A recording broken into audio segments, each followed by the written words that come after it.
A Chair on the Boulevard, by Leonard Merrick, with an introduction by A. Neil Lyons. 1921.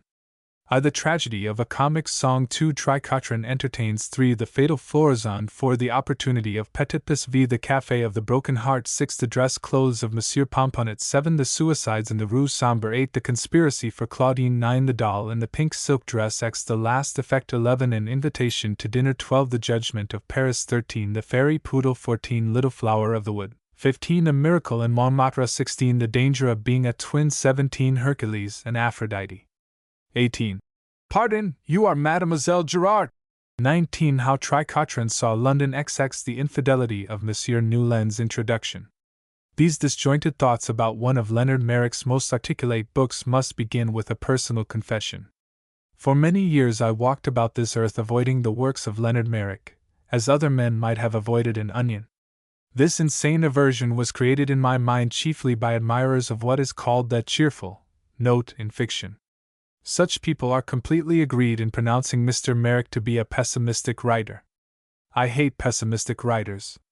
Years ago, when I was of an age when the mind responds acutely to exterior impressions, some well-meaning uncle, or other fool, gave me a pessimistic book to read. This was a work of fiction which the British public had hailed as a masterpiece of humor. It represented, with an utter fury of pessimism, the spiritual inadequacies of, but why go into details? Now, I have to confess that for a long time I did Mr. Merrick the extraordinary injustice of believing him to be the author of that popular masterpiece. The mistake, though intellectually unpardonable, may perhaps be condoned on other grounds. By virtue of that process of thought which we call the association of ideas, I naturally connected Mr. Merrick with this work of super-pessimism, my friends being so confirmed in their belief that he was a super-pessimist. But by virtue of a fortunate accident, I at last got the truth about Mr. Merrick.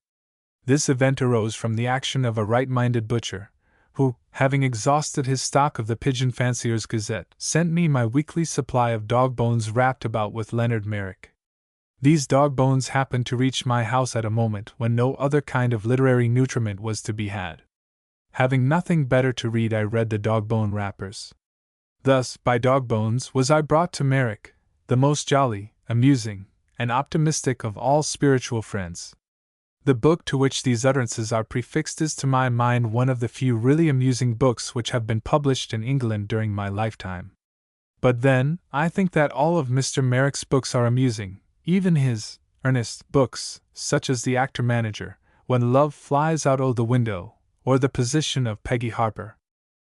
It is, of course, true that such novels as these are unlikely to be found congenial by those persons who derive entertainment from fiction like my uncle's present.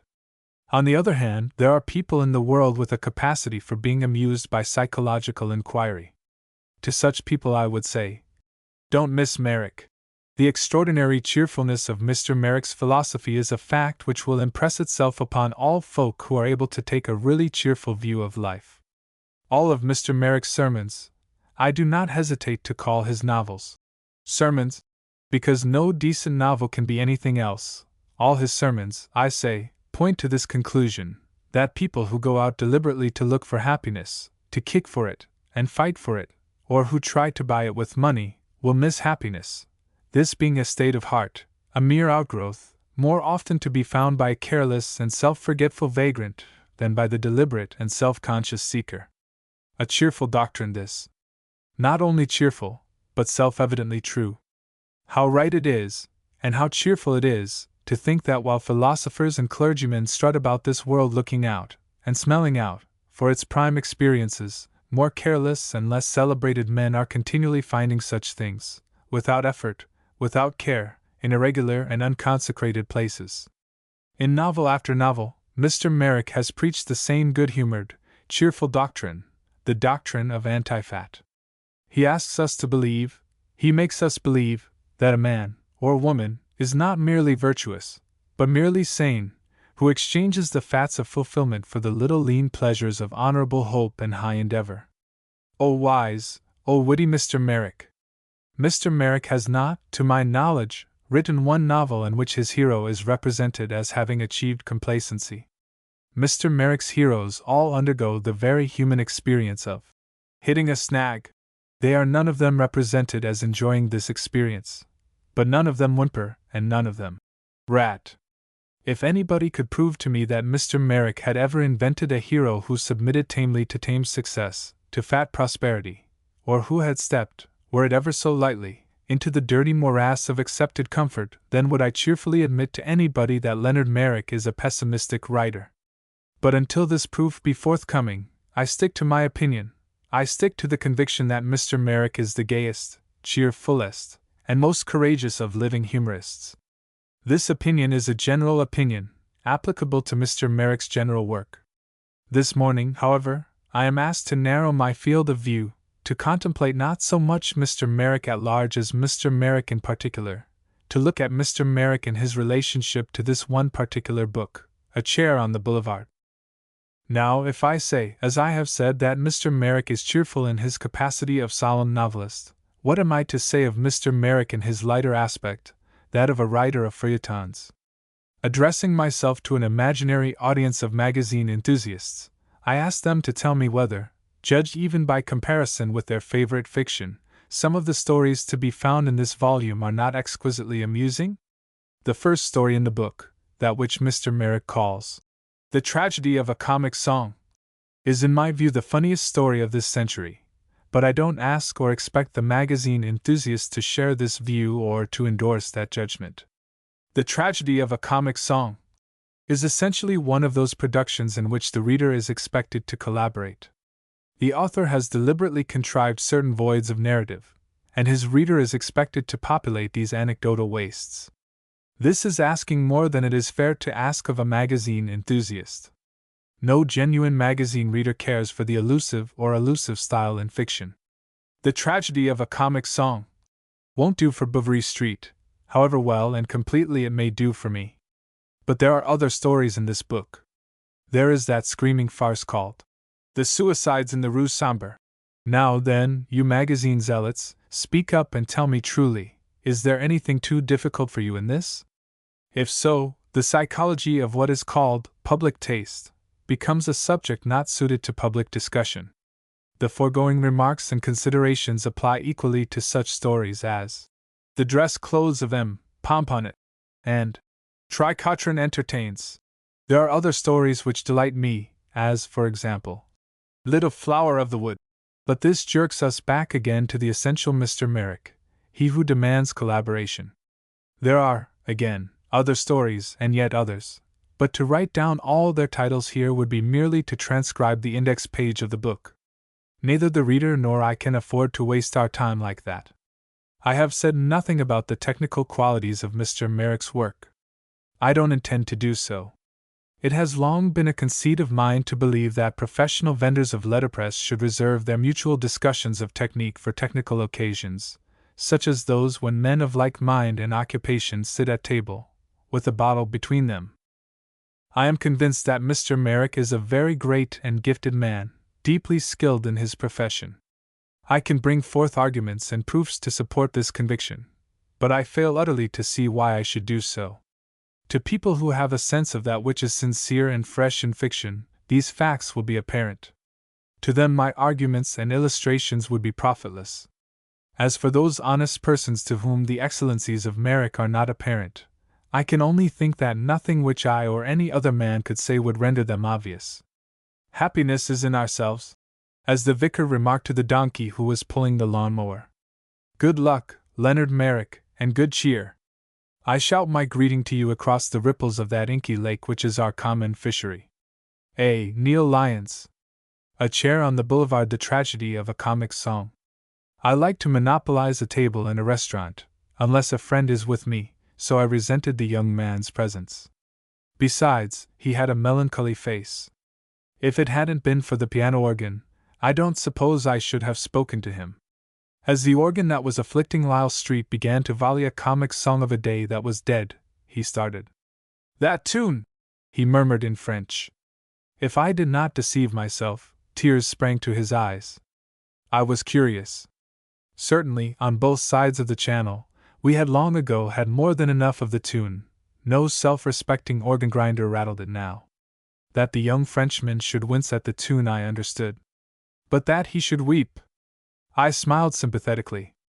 We suffered from it over here as well, I remarked. I did not know, he said in English that reproved my French. It was sung in London also, partant pour le moulin. Under another name, I told him. It was an epidemic. Clearly, the organ had stirred distressing memories in him, for though we fell to chatting, I could see that he neither talked nor dined with any relish. As luck would have it, too, the instrument of torture resumed its repertoire well within hearing, and when Partant pour le moulin was reached again, he clasped his head.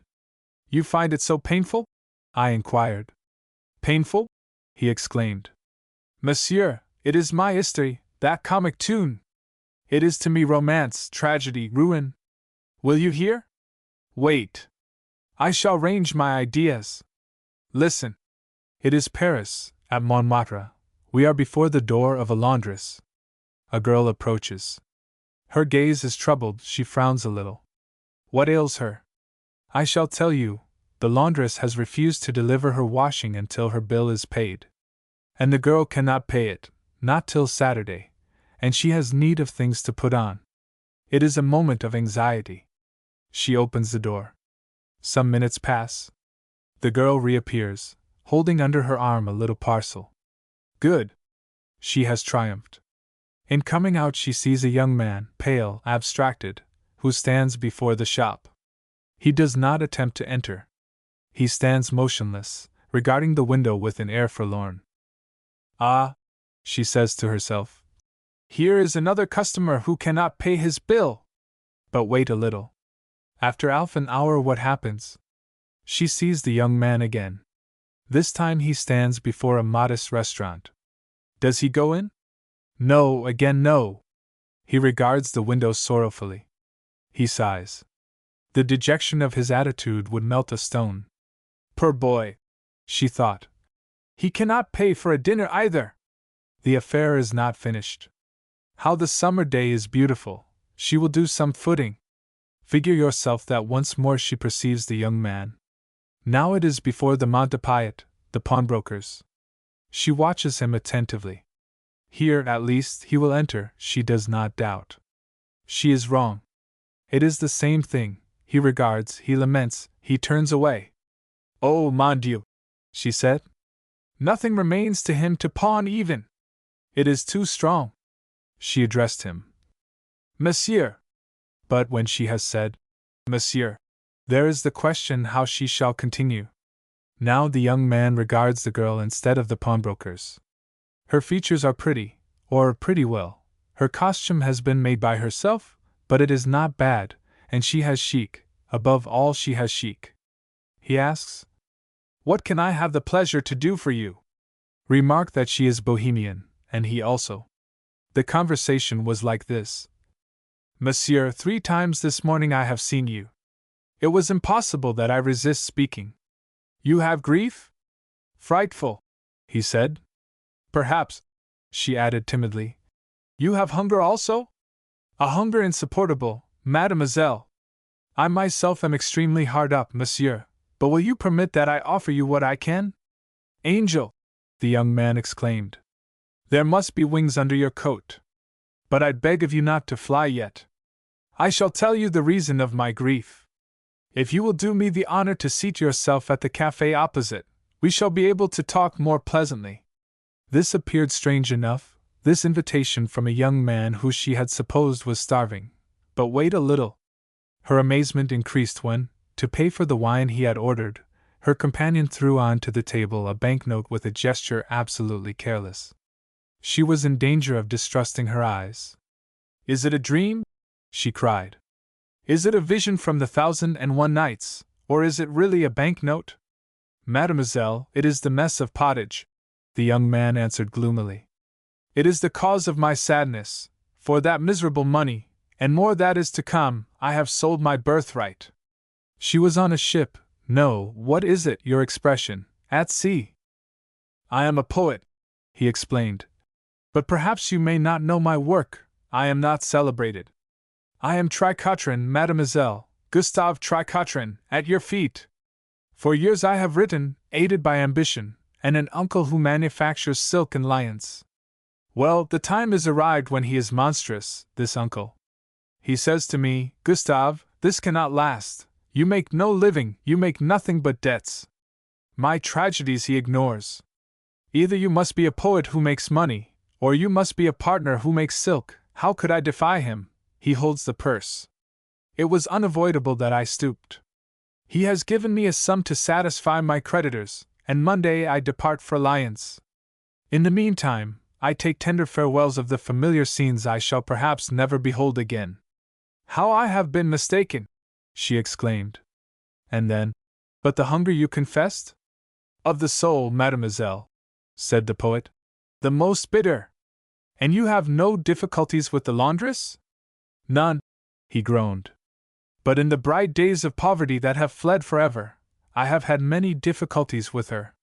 This morning I reconstituted the situation. I imagined myself without a sew and without a collar. The little restaurant, she questioned, where I saw you dining on the odor. I figured fondly to myself that I was ravenous and that I dared not enter. It was sublime. The Mont de Piet? Their imagination restored to me the vanished moments when I have mounted with suspense, and my least deplorable suit of clothes. His emotion was profound. It is my youth to which I am bidding adieu, he cried. It is more than that, it is my aspirations and my renown. But you have said that you have no renown, she reminded him. So much the more painful, said the young man. The hussy we could not win is always the fairest. I part from renown even more despairingly than from youth. She felt an amusement, an interest. But soon it was the turn of him to feel an interest, the interest that had consequences so important, so earth-breaking, so fatal. He had demanded of her, most naturally, her history, and this she related to him in a style dramatic. Myself, I have not the style dramatic, though I avow to you I admire that. We are in a provincial town, she said to the young man. We are in Rouen, the workroom of a modiste. Have no embarrassment, Monsieur Tricotrin, you, at least, are invisible to the girls who sew. They sew all day and talk little, already they are triste, resigned. Among them sits one who is different, one passionate, ambitious, a girl who burns to be Devet, singer, who is devoured by longings for applause, fashion, wealth. She has made the acquaintance of a little pastry cook. He has become fascinated, they are affianced. In a month she will be married. The young man, Tricotrin, well understood that the girl she described was herself. What does she consider while she sits sewing? She continued. That the pastry cook loves her, that he is generous, that she will do her most to be to him a good wife. Not at all. Far from that. She considers, on the contrary, that she was a fool to promise him. She considers how she shall escape from him, from Rouen, from her ennui. She seeks to fly to Paris. Alas! She has no money, not a franc. And she sews, always she sews in the dull room, and her spirit rebels. Good, said the poet. It is a capital first installment. The time goes on. There remains only a week to the marriage morning. The little home is prepared, the little pastry cook is full of joy.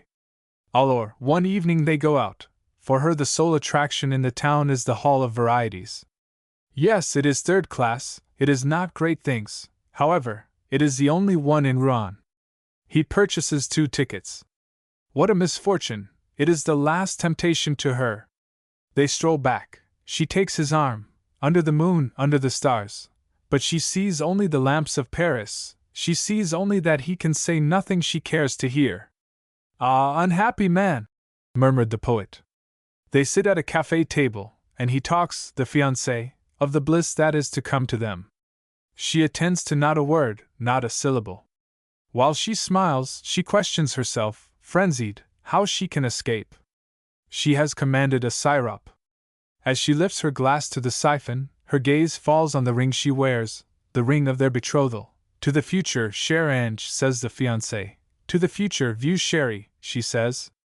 And she laughs in her heart, for she resolves to sell the ring.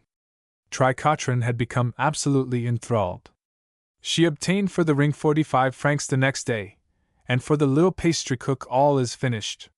She wrote him a letter, goodbye. He has lost his reason.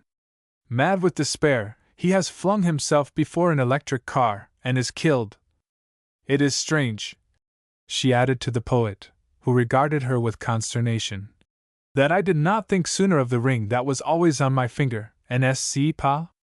It may be that never before had I felt so furious an impulse to desert him.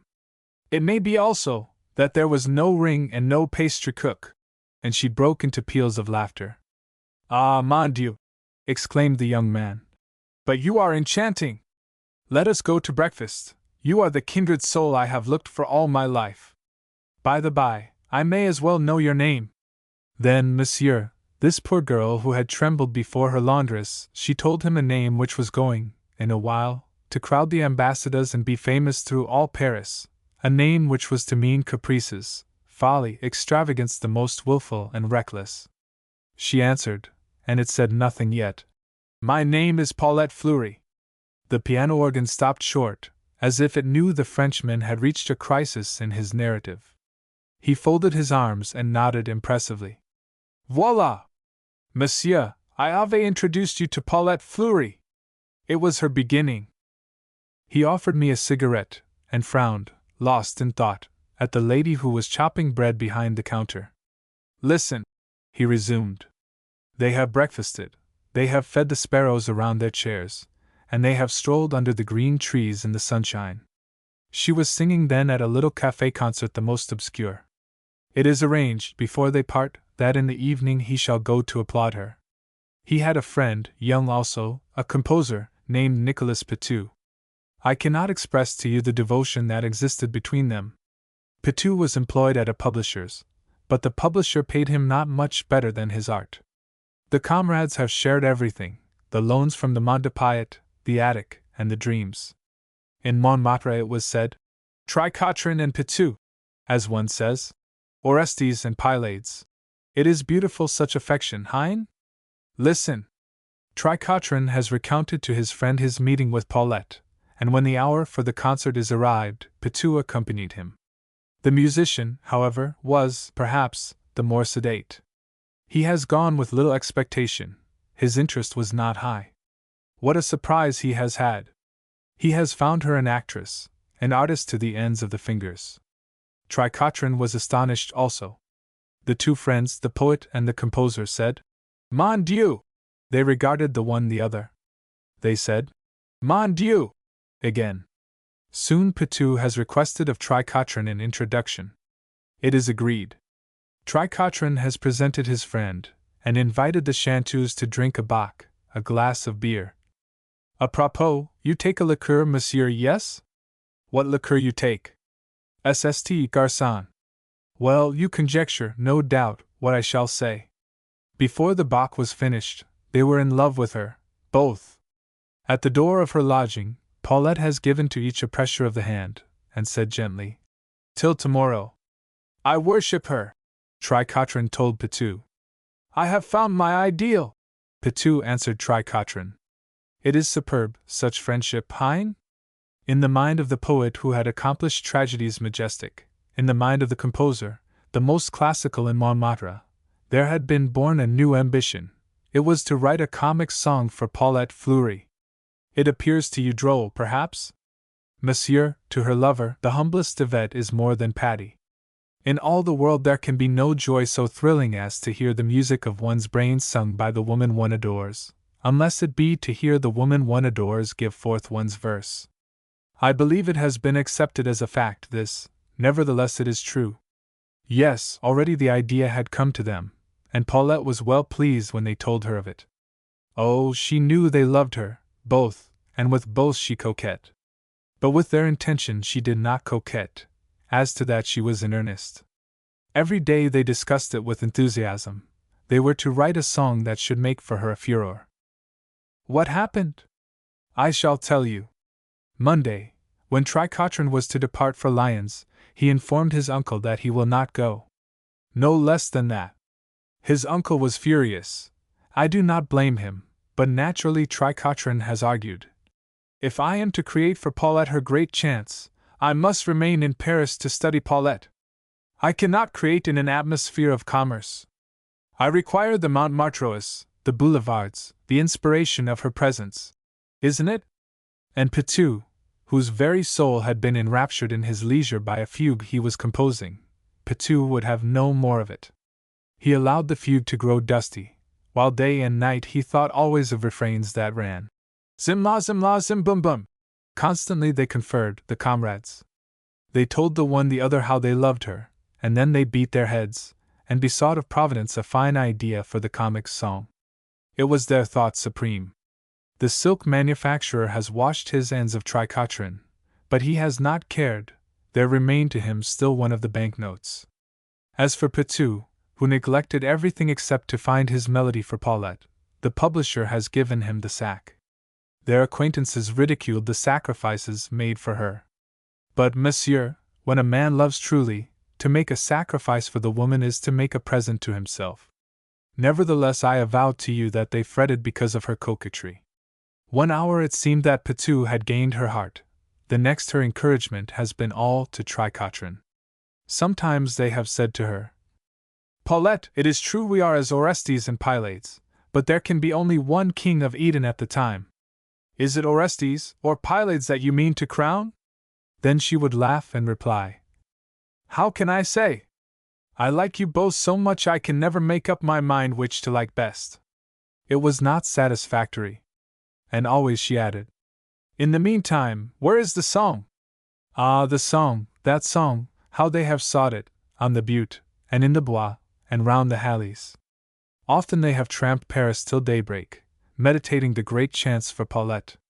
And at last the poet has discovered it, for each verse a different phase of life, but through it all, the pursuit of gaiety, the fever of the dance, the gaiety of youth, the gaiety of dotage, the gaiety of despair. It should be the song of the pleasure-seekers, the voices of Paris when the lamps are lit. Monsieur, if we sat ere in the restaurant until it closed, I could not describe to you how passionately Tricotrin, the devoted Tricotrin, worked for her.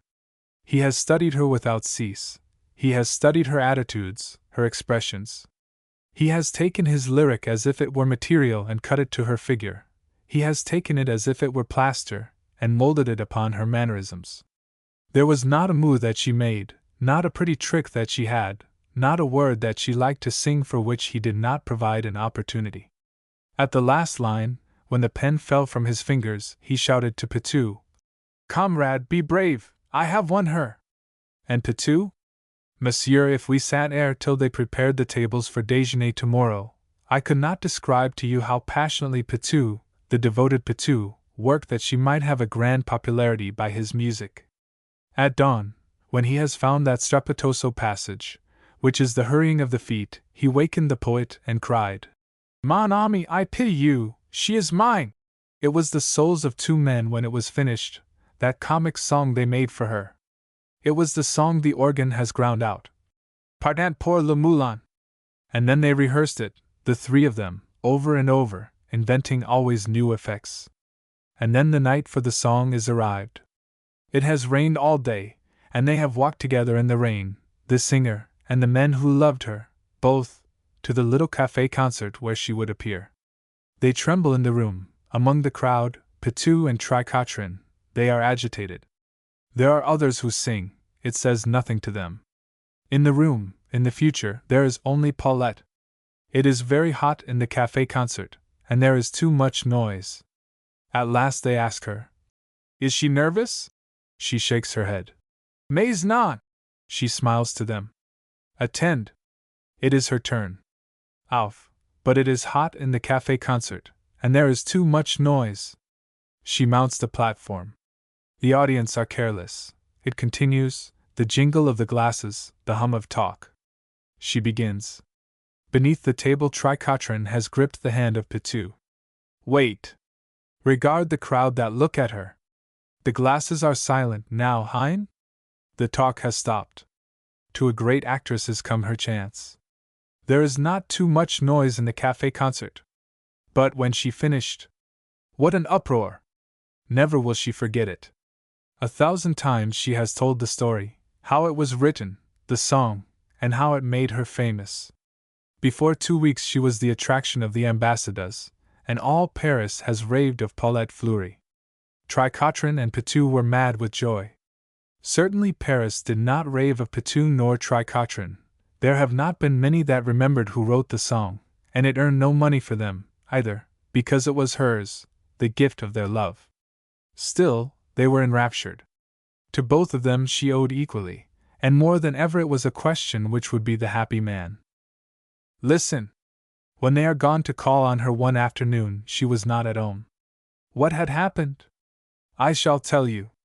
There was a noodle, rich, what you call a Johnny in the stalls, who became infatuated with her at the ambassadors.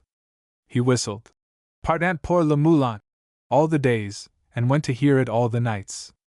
Well, she was not at home because she had married him. Absolutely they were married. Her lovers have been told it at the door. What a moment! Figure yourself what they have suffered, both. They had worshipped her, they had made sacrifices for her, they had created for her grand success, and, as a consequence of that song, she was the wife of the Johnny in the stalls. Far down the street, but yet distinct, the organ revived the tune again. My Frenchman shuddered, and got up. I cannot support it, he murmured. You understand? The associations are too pathetic. They must be harrowing, I said. Before you go, there is one thing I should like to ask you, if I may. Have I had the honor of meeting Monsieur Tricotrin or Monsieur Petu? He stroked his hat, and gazed at me in sad surprise. Ah, but neither, monsieur, he groaned. The associations are much more harrowing than that. I was the Johnny in the stalls. Tricotrin entertains. One night when Petu went home, an unaccustomed perfume floated to meet him on the stairs. He climbed them in amazement. If we lived in an age of miracles, I should conclude that Tricotrin was smoking a cigar, he said to himself. What can it be? The pair occupied a garret in the Rue des Trois Frères at this time, where their window, in sore need of repairs, commanded an unrivaled view of the dirty steps descending to the passage des Abysses. Tonight, behold Tricotrin pacing the garret with dignity, between his lips an Havana that could have cost no less than a franc. The composer rubbed his eyes. Have they made you an academician? He stammered. Or has your uncle, the silk manufacturer, died and left you his business? My friend, replied the poet, prepare yourself forthwith for a new and powerful serial of the most absorbing interest. I am no longer the young man who went out this evening. I am a celebrity. I thought, said the composer, that it couldn't be you when I saw the cigar. Figure yourself, continued Tricotrin, that at 9 o'clock I was wandering on the Grand Boulevard with a thirst that could have consumed a brewery. I might mention that I had also empty pockets, but it would be to pad the powerful serial shamelessly, said Petu. There are things that one takes for granted. At the corner of the Place de l'Opéra a fellow passed me whom I knew and yet did not know. I could not recall where it was we had met. I turned and followed him, racking my brains the while. Suddenly I remembered. Pardon me, interrupted the composer, but I have read Bellamy myself. Oh, it is quite evident that you are a celebrity. You have already forgotten how to be original. There is a resemblance, it is true, admitted Tricotrin. However, Maupassant had no copyright in the Place de l'Opéra. I say that I remembered the man. I had known him when he was in the advertisement business in Lyons. Well, we have supped together. He is in a position to do me a service. He will ask an editor to publish an interview with me. An interview? Exclaimed Petu. You are to be interviewed? Ah, no, my poor friend, too much meat has unhinged your reason. Go to sleep. You will be hungry and sane again tomorrow. It will startle some of them. Hein, Gustave Tricotrin at home, in the illustrated edition of Le Demi-Moti? Illustrated? Gasped Petu. He looked round the attic. Did I understand you to say illustrated? Well, well, said Tricotrin. We shall move the beds. And when the concierge nods, perhaps we can borrow the palm from the portals. With a palm and an amiable photographer, an air of splendor is easily arrived at. I should like a screen. We will raise one from a studio in the Rue Rivignan. Mon Dieu! With a palm and a screen I foresee the most opulent effects. A corner of the study, we can put the screen in front of the washhand stand, and litter the table with manuscripts. You will admit that we have a sufficiency of manuscripts. No one will know that they have all been rejected. Also, a painter in the Rue Rivignan might lend us a few of his failures. Before you go, let me show you my pictures, said Monsieur Tricotrin. I am an ardent collector. In Montmartre the sight of two types, shifting household gods, makes no sensation. The sails of the remaining windmills still revolve. On the day that it had its likeness taken, the attic was temporarily transformed.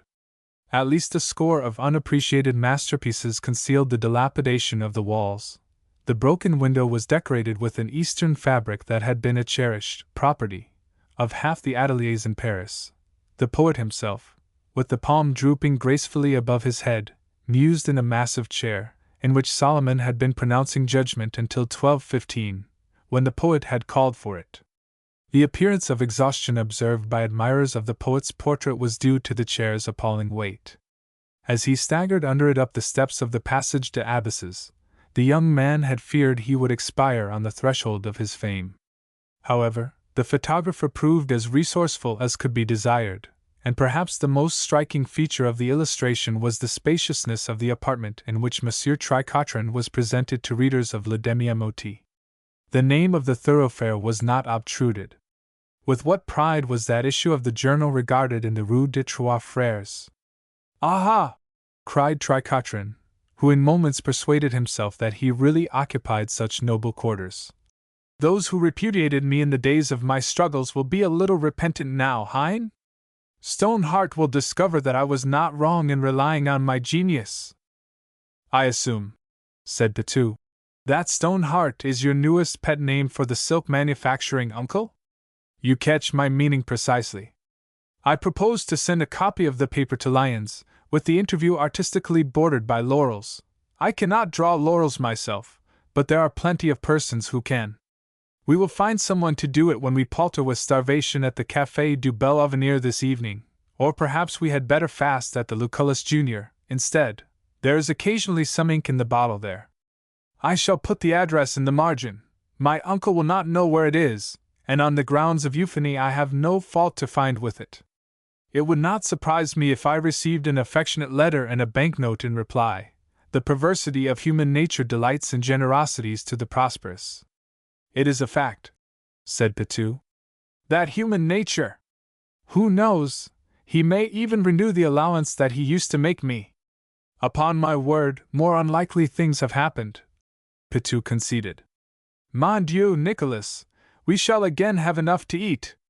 Ah, visionary! Exclaimed Pitou. Are there no bounds to your imagination? Now, the perversity to which the poet referred did inspire Monsieur Rigaud, of Lyons, to loosen his purse strings. He wrote that he rejoiced to learn that Gustave was beginning to make his way, and enclosed a present of 250 francs. More, after an avuncular preamble which the poet skipped, having a literary hatred of digression in the works of others, he even hinted that the allowance might be resumed. What a banquet there was in Bohemia! How the glasses jingled afterwards in La Lune Rousse, and oh, the beautiful hats that Germain and Marcel displayed on the next fine Sunday. Even when the last ripples of the splash were stilled, the comrades swaggered gallantly on the Boulevard Roquecourt, for by any post might not the first installment of that allowance arrive? Weeks passed, and Tricotrin began to say, "It looks to me as if we needed another interview." And then came a letter which was no less cordial than its predecessor, but which stunned the unfortunate recipient like a warrant for his execution. Monsieur Rigaud stated that business would bring him to Paris on the following evening and that he anticipated the pleasure of visiting his nephew. He trusted that his dear Gustave would meet him at the station. The poet and composer stared at each other with bloodless faces. "You must call at his hotel instead," faltered Pitou at last. "But you may be sure he will wish to see my elegant abode. It is in the hands of the decorators." "How unfortunate!"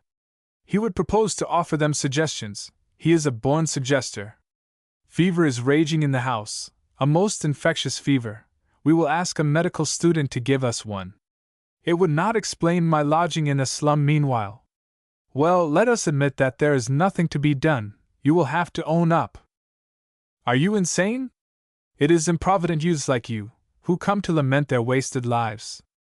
If I could receive him this once as he expects to be received, we cannot doubt that it would mean an income of 2,000 francs to me. Prosperity dangles before us, shall I fail to clutch it?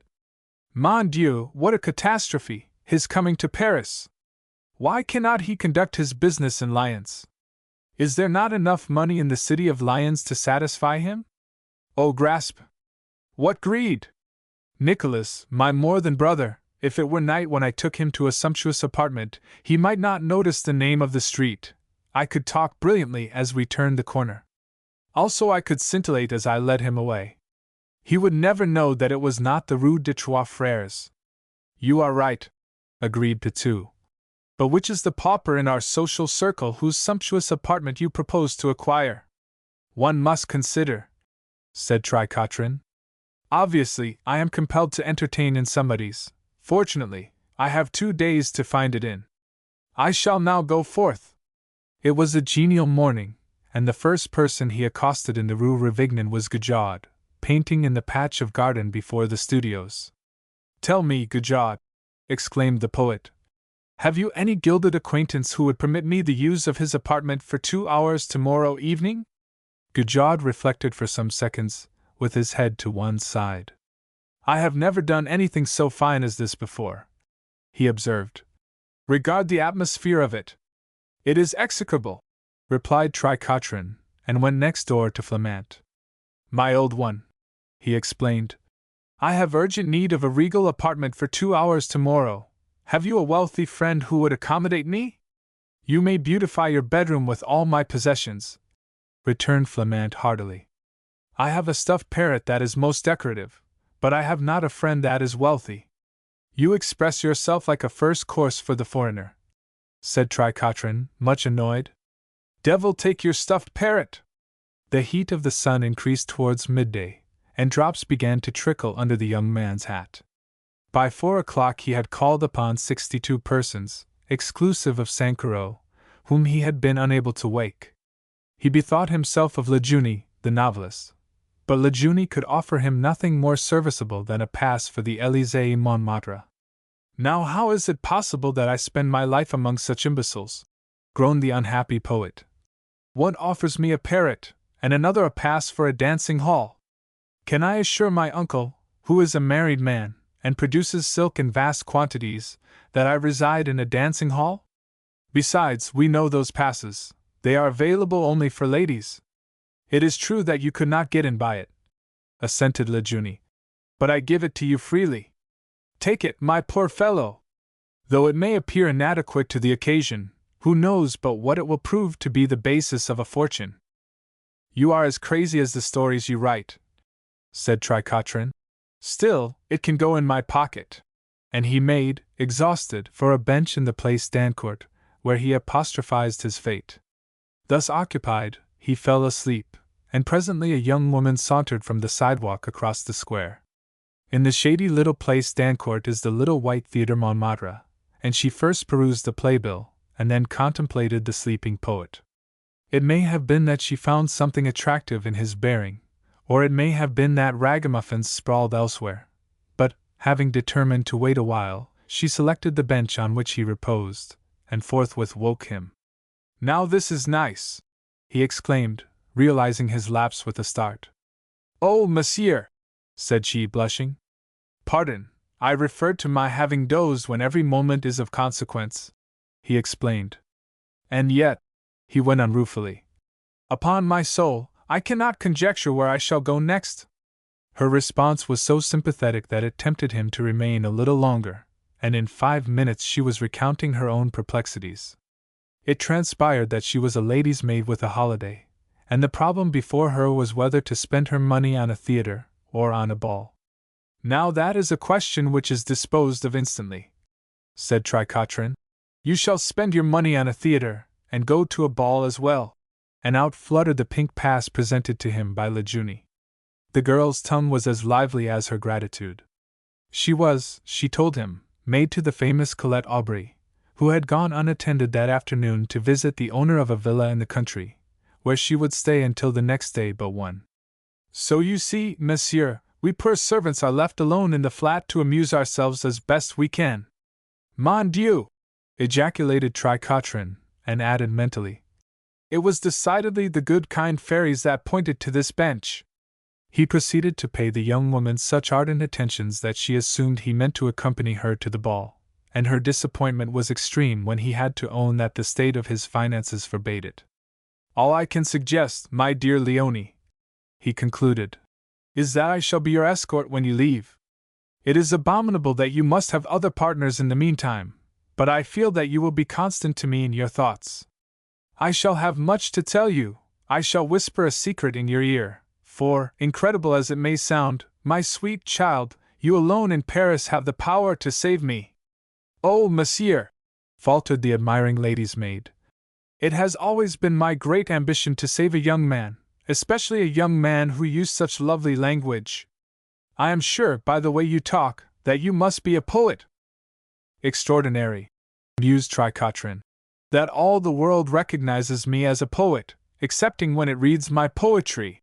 And this led him to reflect that he must sell some of it, in order to provide refreshment for Leonie before he begged her aid. Accordingly, he arranged to meet her when the ball finished, and limped back to the attic, where he made up a choice assortment of his wares. He had resolved to try the office of le demi-émotif, but his reception there was cold. You should not presume on our good nature, demurred the editor. Only last month we had an article on you, saying that you were highly talented, and now you ask us to publish your work besides. There must be a limit to such things. He examined the collection, nevertheless, with a depreciatory countenance, and offered 10 francs for 3 of the finest specimens. From le demi-émotif I would counsel you to accept low terms, he said, with engaging interest, on account of the prestige you derive from appearing in it. In truth it is a noble thing, prestige, admitted Tricotrin. But, monsieur, I have never known a man able to make a meal of it when he was starving, or to warm himself before it when he was without a fire. Still, though it is a jumble sale price, let them go. Payment will be made in due course, said the editor, and became immersed in correspondence. Tricotrin paled to the lips, and the next 5 minutes were terrible. Indeed, he did not doubt that he would have to limp elsewhere. At last he cried, well, let us say 7 francs, cash! 7 francs in one's fist are worth 10 in due course. And thus the bargain was concluded. It was well for Hercules that none of his labors was the extraction of payment from an editor, panted the poet on the doorstep. But he was now enabled to fête the lady's maid in grand style, and, not to be outdone in generosity, she placed Mademoiselle Aubry's flat at his disposal directly he asked for it. You have accomplished a miracle, averred Pitou, in the small hours, when he heard the news. Tricotrin waved a careless hand. To a man of resource all things are possible, he murmured. The next evening the silk manufacturer was warmly embraced on the platform, and not a little surprised to learn that his nephew expected a visit at once. However, the young man's consternation was so profound when objections were made that, in the end, they were withdrawn. Tricotrin directed the driver after Monsieur Rigaud was in the cab, and on their reaching the courtyard, there was Leonie, all frills, ready to carry the handbag. Your servant? Inquired Monsieur Rigaud, with some disapproval, as they went upstairs. She is rather fancifully dressed, hein? Is it so? Answered Tricotrin. Perhaps a bachelor is not sufficiently observant in these matters. Still, she is an attentive domestic. Take off your things, my dear uncle, and make yourself at home. What joy it gives me to see you here! Mon Dieu!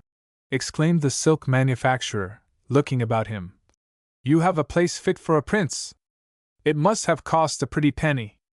Between ourselves, said Tricotrin, I often reproach myself for what I spent on it.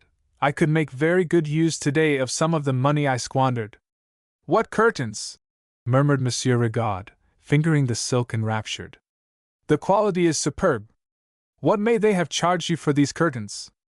It was years ago, upon my word I do not remember, drawled Tricotrin, who had no idea whether he ought to say 500 francs or 5,000. Also, you must not think I have bought everything you see. Many of the pictures and bronzes are presents from admirers of my work. It is gratifying, hein? To confess the truth, we had not heard of your triumphs, admitted Monsieur Rigaud. I did not dream you were so successful. It is in a very modest way, Tricotrin replied. I am not a millionaire, I assure you. On the contrary, it is often difficult to make both ends meet, although, he added hurriedly, I live with the utmost economy, my uncle. The days of my thoughtlessness are past. A man should save, a man should provide for the future. At this moment he was astonished to see Leonie open the door and announce that dinner was served. She had been even better than her word. Dinner? Cried Monsieur Rigaud. Now I understand why you were so dejected when I would not come. Bah, it will be a very simple meal, said his nephew. But after a journey one must eat. Let us go in. He was turning the wrong way, but Leonie's eye saved him. Come, he proceeded, taking his seat. Some soup, some good soup. What will you drink, my uncle? On the sideboard I see champagne, chuckled Monsieur Rigaud. You treat the old man well, you rogue. Ha! Said Tricotrin, who had not observed it. The cellar, I own, is an extravagance of mine. Alone, I drink only mineral waters, or a little claret, much diluted, but to my dearest friends I must give the dearest wines. Leonie, champagne! It was a capital dinner, and the cigars and cigarettes that Leonie put on the table with the coffee were of the highest excellence. Agreeable conversation whiled away some hours, and Tricotrin began to look for his uncle to get up. But it was raining smartly, and Monsieur Rigaud was reluctant to bestir himself. Another hour lagged by, and at last Tricotrin faltered. I fear I must beg you to excuse me for leaving you, my uncle. It is most annoying, but I am compelled to go out. The fact is, I have consented to collaborate with Capus, and he is so eccentric, this dear Alfred, we shall be at work all night. Go, my good Gustave, said his uncle readily. And, as I am very tired, if you have no objection, I will occupy your bed. Tricotrin's jaw dropped, and it was by a supreme effort that he stammered how pleased the arrangement would make him. To intensify the fix, Leonie and the cook had disappeared, doubtless to the mansard in which they slept, and he was left to cope with the catastrophe alone. However, having switched on the lights, he conducted the elderly gentleman to an enticing apartment. He wished him an affectionate good night, and after promising to wake him early, made for home, leaving the manufacturer sleepily surveying the room's imperial splendor. What magnificence! Soliloquized Monsieur Rigaud. What toilet articles! He got into bed. What a coverlet! There must be 20,000 francs on top of me.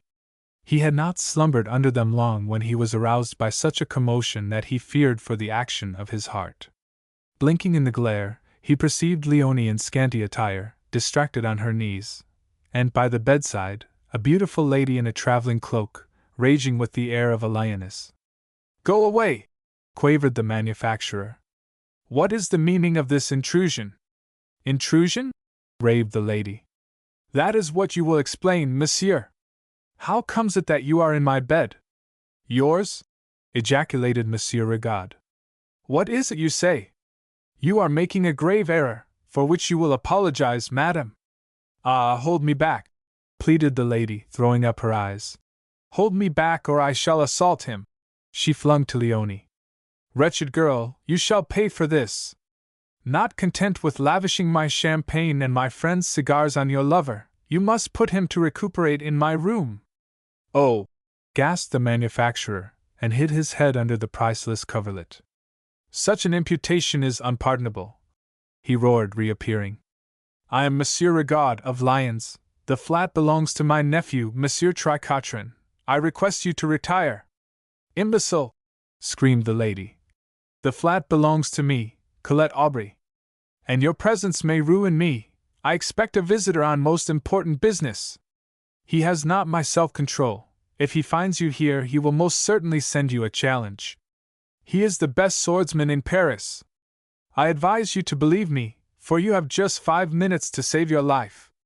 "Monsieur," wailed Leonie, "you have been deceived." And between her sobs she confessed the circumstances, which he heard with the greatest difficulty, owing to the chattering of his teeth. The rain was descending in cataracts when Monsieur Regard got outside, but though the trams and the trains had both stopped running, and cabs were as dear as radium, his fury was so tempestuous that nothing could deter him from reaching the poet's real abode. His attack on the front door warned Tricotrin and Pitou what had happened, and they raised themselves, blanched, from their pillows, to receive his curses. It was impossible to reason with him, and he launched the most frightful denunciation at his nephew for an hour, when the abatement of the downpour permitted him to depart. More, at noon, who should arrive but Leonie in tears?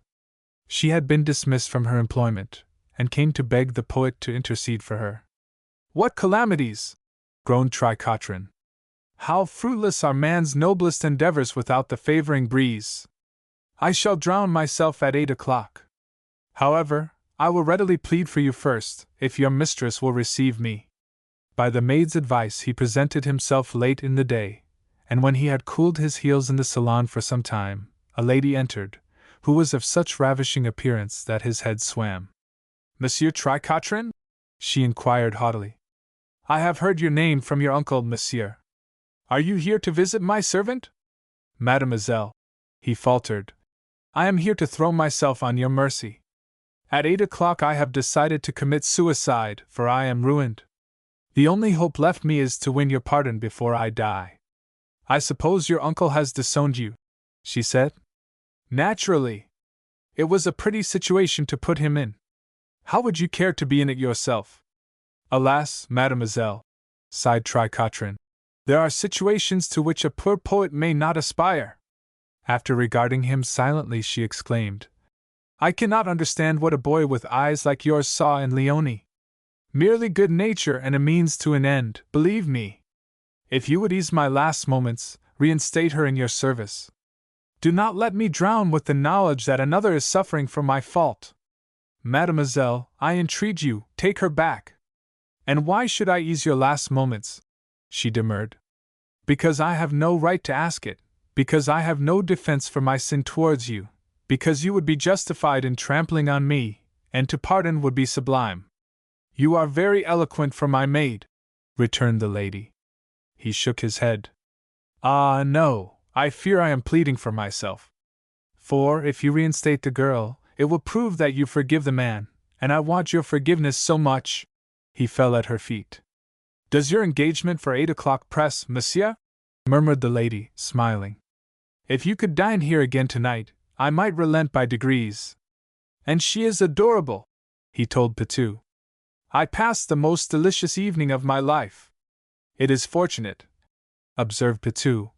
"For that, and your uncle's undying enmity, are all you have obtained by your imposture. Remember that the evening cost 2,000 francs a year." "Ah, misanthrope!" cried Tricotrin radiantly. "There must be a crumpled rose-leaf in every Eden." The fatal Florisande.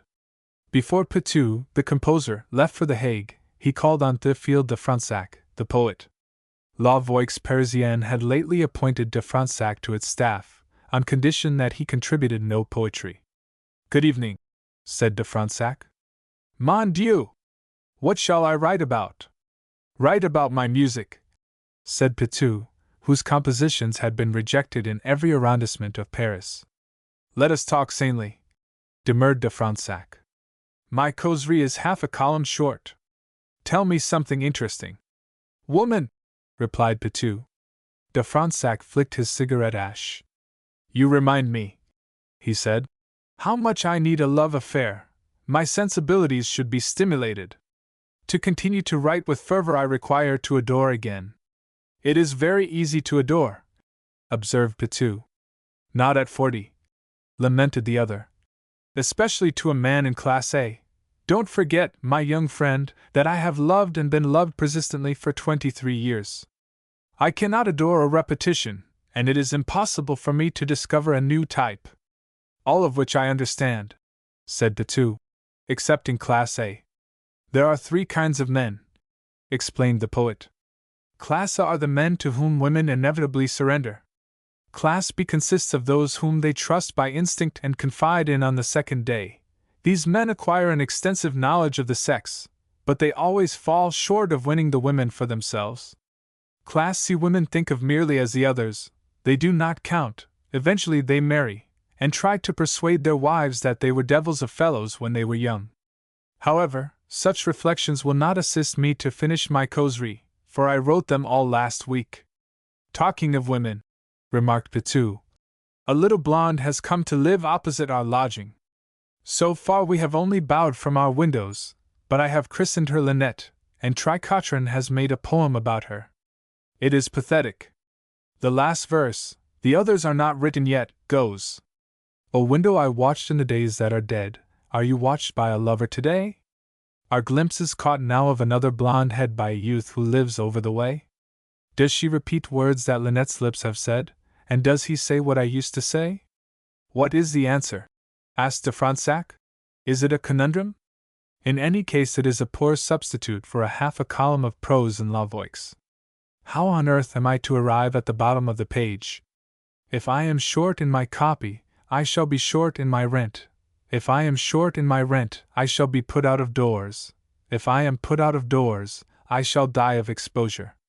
And much good it will do me that they erect a statue to me in the next generation. Upon my word, I would stand a dinner, at the 2-franc place where you may eat all you can hold, if you could give me a subject. It happens, said Pitou, that I can give you a very strange one. As I am going to a foreign land, I have been to the country to bid farewell to my parents. I came across an extraordinary girl. One who disliked presents? Inquired de Fronsac. I am not jesting. She is a dancer in a traveling circus. The flair and the drum wooed me one night, and I went in. As a circus, well, you may imagine, a tent in a fair. My fauteuil was a plank, and the orchestra surpassed the worst tortures of the Inquisition. And then, after the decrepit horses, and a mangy lion, a girl came into the ring, with the most marvelous eyes I have ever seen in a human face. They are green eyes, with golden lights in them. Really? Murmured the poet. I have never been loved by a girl who had green eyes with golden lights in them. I am glad you have never been loved by this one, returned the composer gravely. She has a curious history. All her lovers, without exception, have committed suicide. What? Said de Fronsac, staring. It is very queer. One of them had just inherited 100,000 francs. He hanged himself.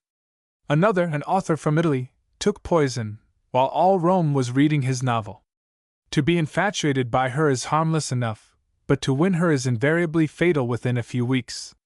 Some time ago she attached herself to one of the troupe, and soon afterwards he discovered she was deceiving him.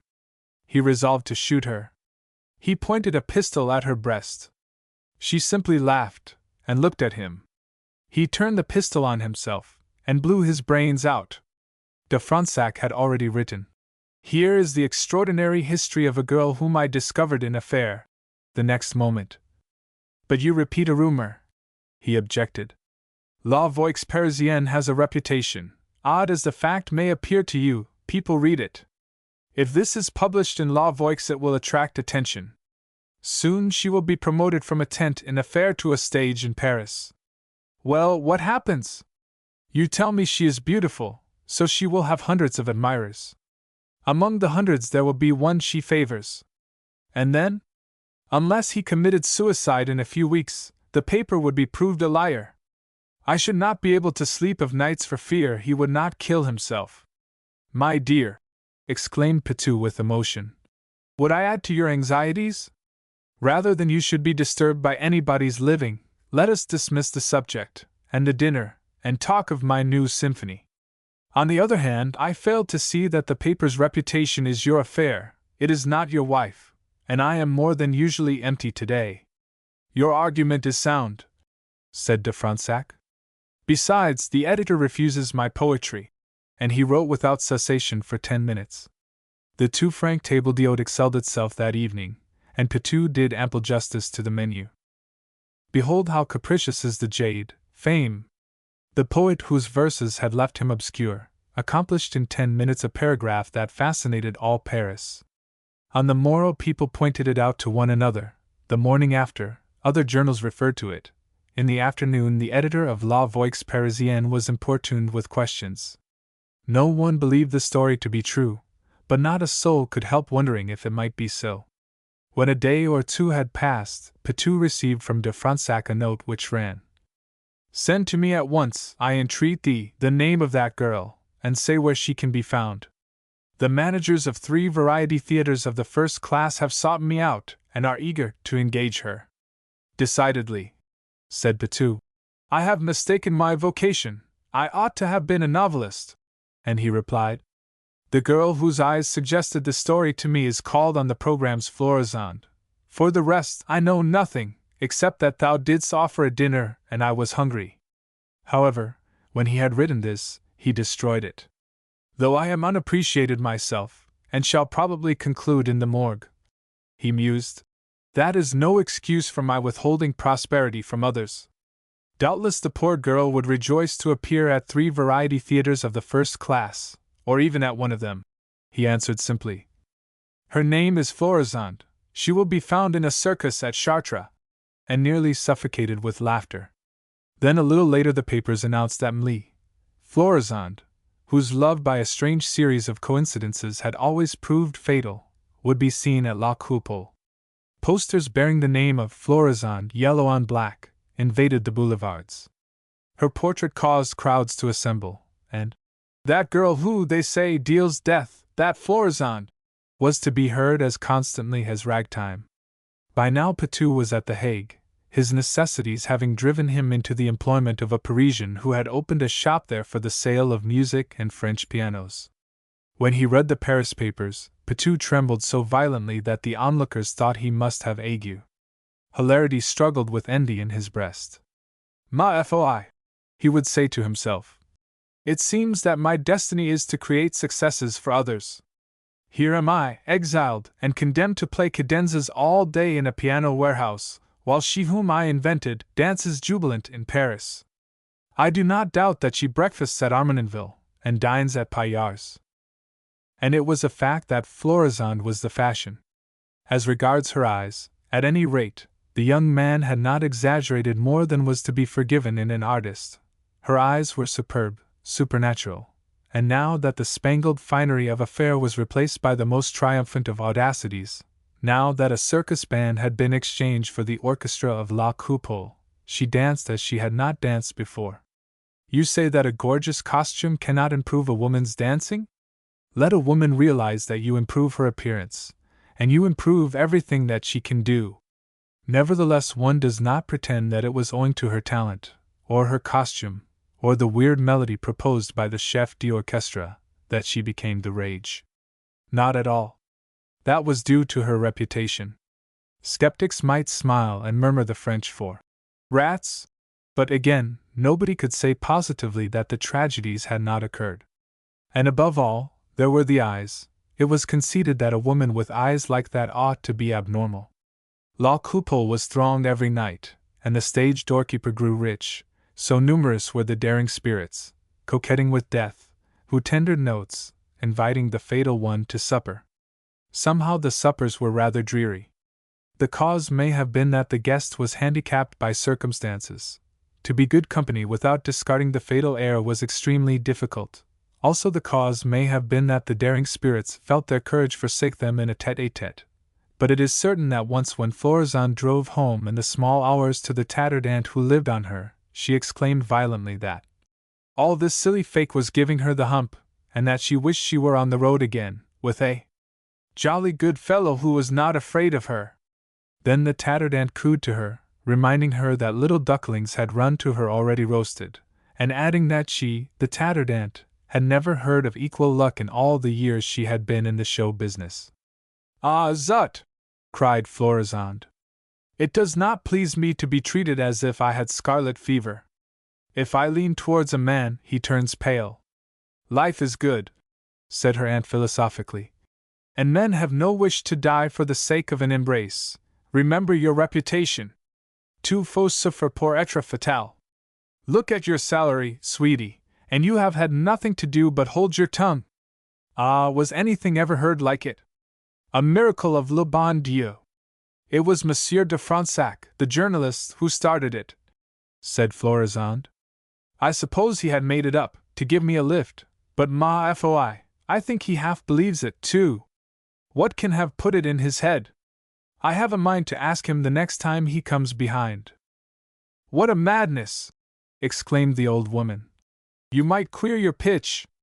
Never perform a trick with a confederate when you can work alone. That is one of the first rules of life. If he thinks it is true, so much the better. Now get to bed, lovey, and think of pleasant things. What did you have for supper? Florisande was correct in her surmise. De Fronsac did half believe it, and de Fronsac was accordingly much perturbed. Consider his dilemma. The nature of his pursuits had demanded a love affair, and he had endeavored conscientiously to comply, for the man was nothing if not an artist. But, as he had said to Pitou, he had loved so much, and so many, that the thing was practically impossible for him. He was like the pastry cook's boy who is habituated and bilious. Then suddenly a new type, which he had despaired of finding, was displayed. His curiosity awoke, and fascinated in the first instance by her ghastly reputation, he was fascinated gradually by her physical charms. Again he found himself enslaved by a woman, and the woman, who owed her fame to his services, was clearly appreciative.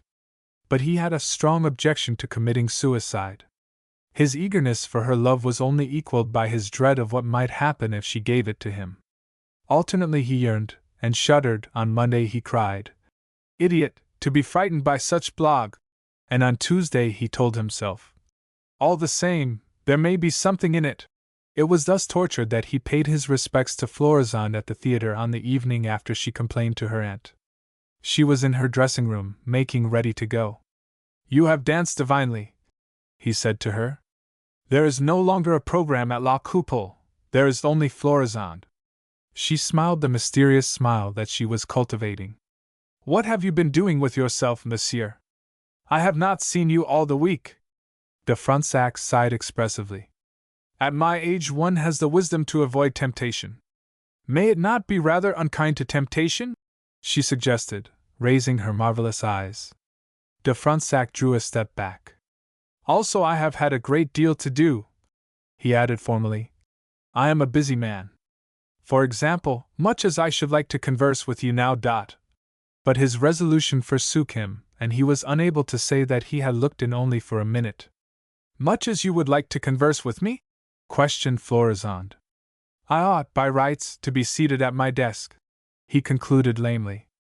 "I am pleased that you are not seated at your desk," she said. "Because?" murmured de Fronsac, with unspeakable emotions. "Because I have never thanked you enough for your interest in me, and I want to tell you that I remember." She gave him her hand.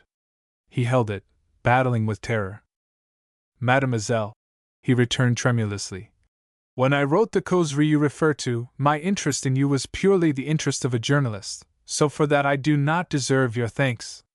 But since I have had the honor to meet you, I have experienced an interest altogether different, the interest of a man, of a—" Here his teeth chattered, and he paused. "Of a what?" she asked softly, with a dreamy air.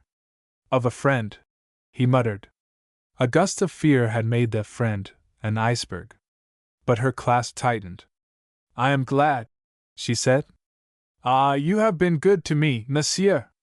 And if, in spite of everything, I am sometimes sad, I am, at least, never ungrateful." "You are sad?" faltered the vacillating victim. "Why?" Her bosom rose. "Is success all a woman wants?" "Ah!"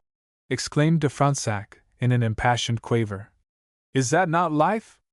To all of us there is the unattainable, to you, to me." "To you?" she murmured. Her eyes were transcendental. Admiration and alarm tore him in halves. "In truth," he gasped, "I am the most miserable of men.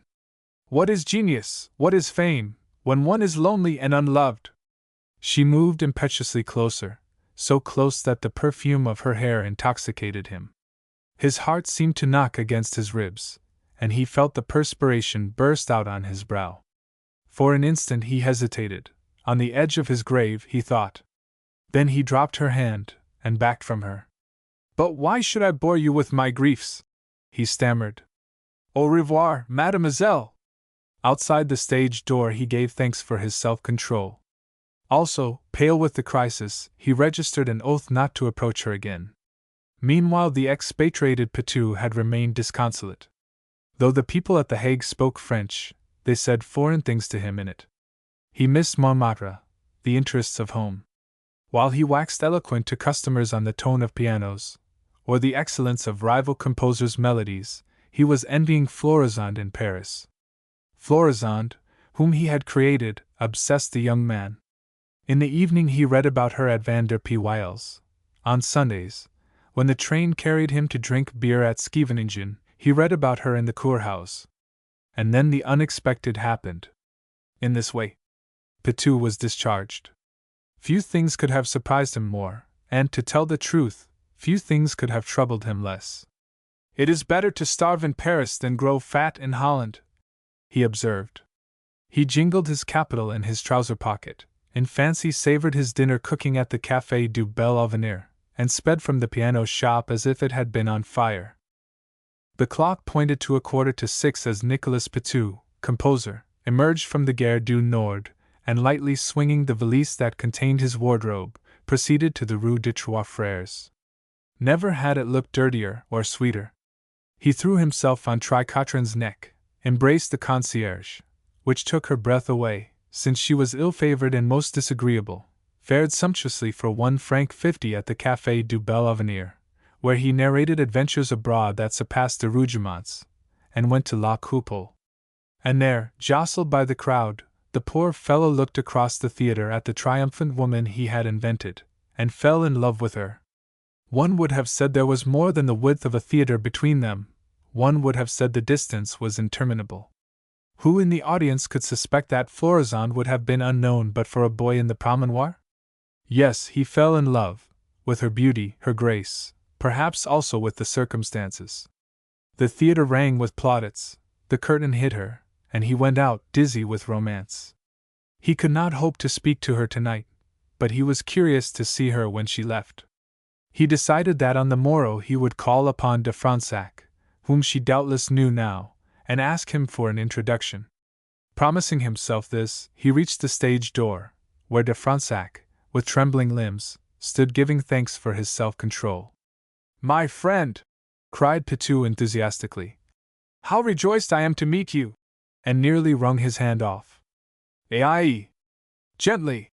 expostulated de Fronsac, writhing. "Aïe! I did not know you loved me so much. So you are back from Sweden, Hein?" "Yes." "I have not been there, but why should we argue about geography? What were you doing as I came up, reciting your poems? By the way, I have a favor to ask. I want you to introduce me to Florisande." "Never!" answered the poet firmly. "I have too much affection for you. I have just resolved not to see her again myself. Besides, I thought you knew her in the circus? I never spoke to her there. I simply admired her from the plank. Come, take me inside, and present me." "It is impossible," persisted de Fronsac. "I tell you I will not venture near her any more. Also, she is coming out, that is her coupe that you see waiting." She came out as he spoke, and affecting not to recognize him, moved rapidly towards the carriage. But this would not do for Patou at all. "Mademoiselle!" he exclaimed, sweeping his hat nearly to the pavement. "Yes, well?" she said sharply, turning. "I have just begged my friend de Fronsac to present me to you, and he feared you might not pardon his presumption. May I implore you to pardon mine?" She smiled. There was the instant in which neither the man nor the woman knows who will speak next, nor what is to be said, the instant on which destinies hang. Patou seized it. "Mademoiselle, I returned to France only this evening. All the journey my thought was, to see you as soon as I arrived." "Your friend," she said, with a scornful glance towards de Fronsac, who sauntered gracefully away, "would warn you that you are rash. I am not afraid of his warning. Are you not afraid of me? Afraid only that you will banish me too soon. Mon Dieu! Then you must be the bravest man in Paris, she said. At any rate, I am the luckiest for the moment. It was a delightful change to Florizon to meet a man who was not alarmed by her, and it pleased her to show de Fronsac that his cowardice had not left her inconsolable. She laughed loud enough for him to hear. I ought not to be affording you the luck, she answered. I have friends waiting for me at the Café de Paris. I expected some such blow, said Pitou. And how can I suppose you will disappoint your friends in order to sup with me at the Café du Bel Avenir instead? The Café du? She was puzzled. Bel Avenir. I do not know it. Nor would your coachman. We should walk there, and our supper would cost 3 francs, wine included. Is it an invitation? It is a prayer. Who are you? My name is Nicolas Pitou. Of Paris? Of Bohemia. What do you do in it? Hunger and make music. Unsuccessful? Not tonight. Take me to the Bel Avenir, she said, and sent the carriage away. De Fronsac, looking back as they departed, was distressed to see the young man risking his life. At the Bel Avenir their entrance made a sensation. She removed her cloak, and Pitou arranged it over 2 chairs. Then she threw her gloves out of the way in the bread-basket, and the waiter and the proprietress, and all the family, did homage to her toilette. Who would have supposed? She smiled, and her smile forgot to be mysterious. That the restaurant would be so proud? That I should be supping with you in it? Tell me, you had no hope of this on your journey? It was true about your journey, Hein? Ah, really? No, how could I hope? I went round after your dance simply to see you closer, and then I met de Fronsac, and then you were very cheeky? Answer. Why do I interest you? Because of what they say of me. Not altogether. What else? Because you are so beautiful. Answer. Why did you come to supper with me? To annoy some other fellow? Not altogether. What else? Because you were not frightened of me. Are you sure you are not frightened? Oh, remember your horrible fate if I should like you too much. It would be a thumping advertisement for you, said Pitou. Let me urge you to try to secure it. Reckless boy, she laughed. Pour out some more wine. Ah, it is good, this. It is like old times. The strings of onions on the dear, dirty walls, and the serviettes that are so nice and damp. It was in restaurants like this, if my salary was paid, I used to sup on fete days. And if it was not paid? I supped in imagination. My dear, I have had a cigarette for a supper, and the grass for a bed. I have tramped by the caravan while the stars faded, and breakfasted on the drum in the tent. And you, on a bench in the Champs-Élysées, Hein? It has occurred. And you watched the sun rise, and made music, and wished you could rise too? I must hear your music some day. You shall write me a dance. Is it agreed? The contract is already stamped, said Pitou. I am glad I met you. It is the best supper I have had in Paris. Why are you calculating the expenses on the back of the bill of fare? I am not. I am composing your dance, said Pitou. Don't speak for a minute, it will be sublime. Also, it will be a souvenir when you have gone. But she did not go for a long while. It was late when they left the Café du Bel Avenir, still talking, and there was always more to say. By this time Pitou did not merely love her beauty, he adored the woman. As for Florizon, she no longer merely loved his courage, she approved the man. Listen, he was young, fervid, and an artist. His proposal was made before they reached her doorstep, and she consented.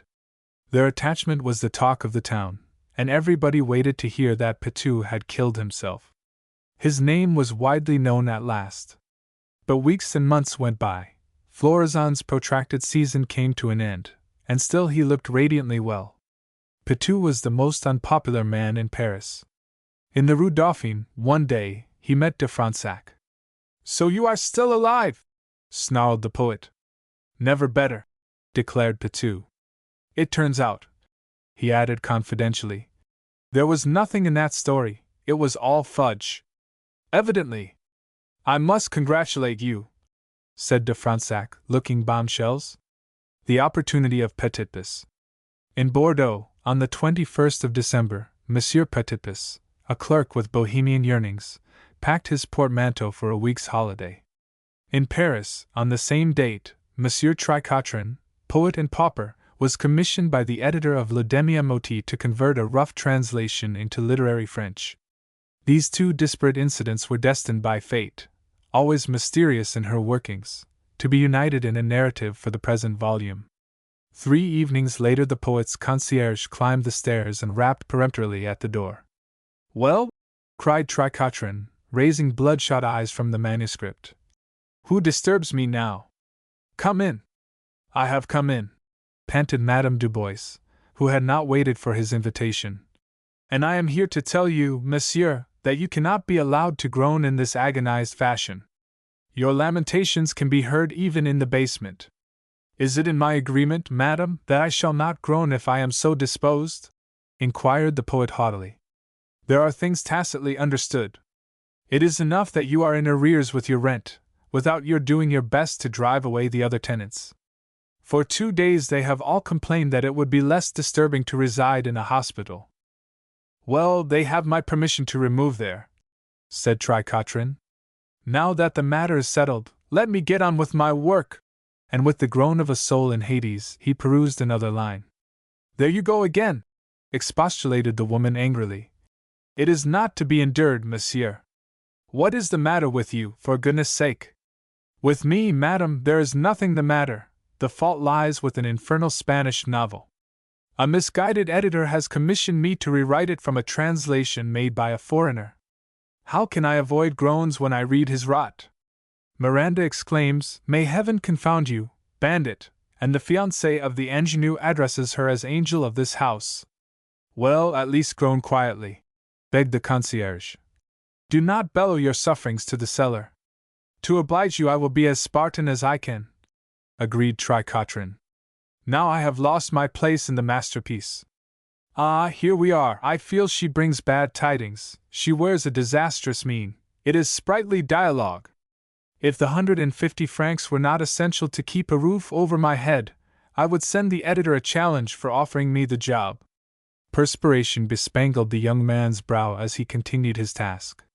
When another hour had worn by, he thirsted to do the foreign translator a bodily injury, and so intense was his exasperation that, by way of interlude, he placed the manuscript on the floor and jumped on it. But the climax was reached in chapter 27. Under the provocation of the love scene in chapter 27, frenzy mastered him, and with a yell of torture he hurled the whole novel through the window, and burst into hysterical tears. The novel, which was of considerable bulk, descended on the landlord, who was just approaching the house to collect his dues. "What does it mean?" gasped Monsieur Gouge, when he had recovered his equilibrium and his hat. "What does it mean that I cannot approach my own property without being assaulted with a ton of paper? Who has dared to throw such a thing from a window?" "Monsieur," stammered the concierge, "I do not doubt that it was the top-floor poet. He has been behaving like a lunatic for days." "Aha, the top-floor poet?" snorted Monsieur Gouge. "I shall soon dispose of him." And Tricotrin's tears were scarcely dried when bang came another knock at his door. "So, monsieur," exclaimed the landlord, with fine satire, "your poems are of small account, it appears, since you use them as missiles? The value you put upon your scribbling does not encourage me to wait for my rent." "Mine?" faltered Tricotrin, casting an indignant glance at the muddy manuscript restored to him. "You accuse me of having perpetrated that atrocity? Oh, this is too much. I have a reputation to preserve, monsieur, and I swear by all the immortals that it was no work of mine." "Did you not throw it?" "Throw it? Yes, assuredly I threw it. But I did not write it." "Morbleu! What do I care who wrote it?" roared Monsieur Gouge, purple with spleen. "Does its authorship improve the condition of my hat? My grievance is its arrival on my head, not its literary quality. Let me tell you that you expose yourself to actions at law, pitching weights like this from a respectable house into a public street." "I should plead insanity," said Tricotrin. 27 chapters of that novel, translated into a Spaniard's French, would suffice to people an asylum. Nevertheless, if it arrived on your hat, I owe you an apology. You also owe me 200 francs, shouted the other. And I have shown you more patience than you deserve. Well, my folly is finished. You settle up or you get out right off. Have you reflected that it is Christmas Eve? Do we live in a melodrama, that I should wander homeless on Christmas Eve? Seriously, you cannot expect a man of taste to lend himself to so hackneyed a situation? Besides, I share this apartment with the composer Monsieur Nicolas Pitou. Consider how poignant he would find the room's associations if he returned to dwell here alone. Monsieur Pitou will not be admitted when he returns. There is not a pin to choose between the pair of you. You hand me the 200 francs, or you go this minute, and I shall detain your wardrobe till you pay. Where is it?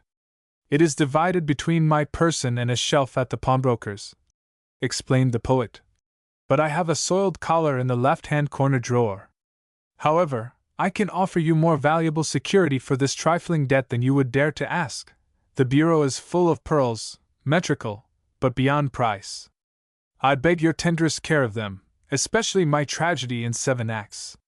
Do not play jinx with the contents of that bureau, or posterity will gibbet you and the name of Gouge will one day be execrated throughout France.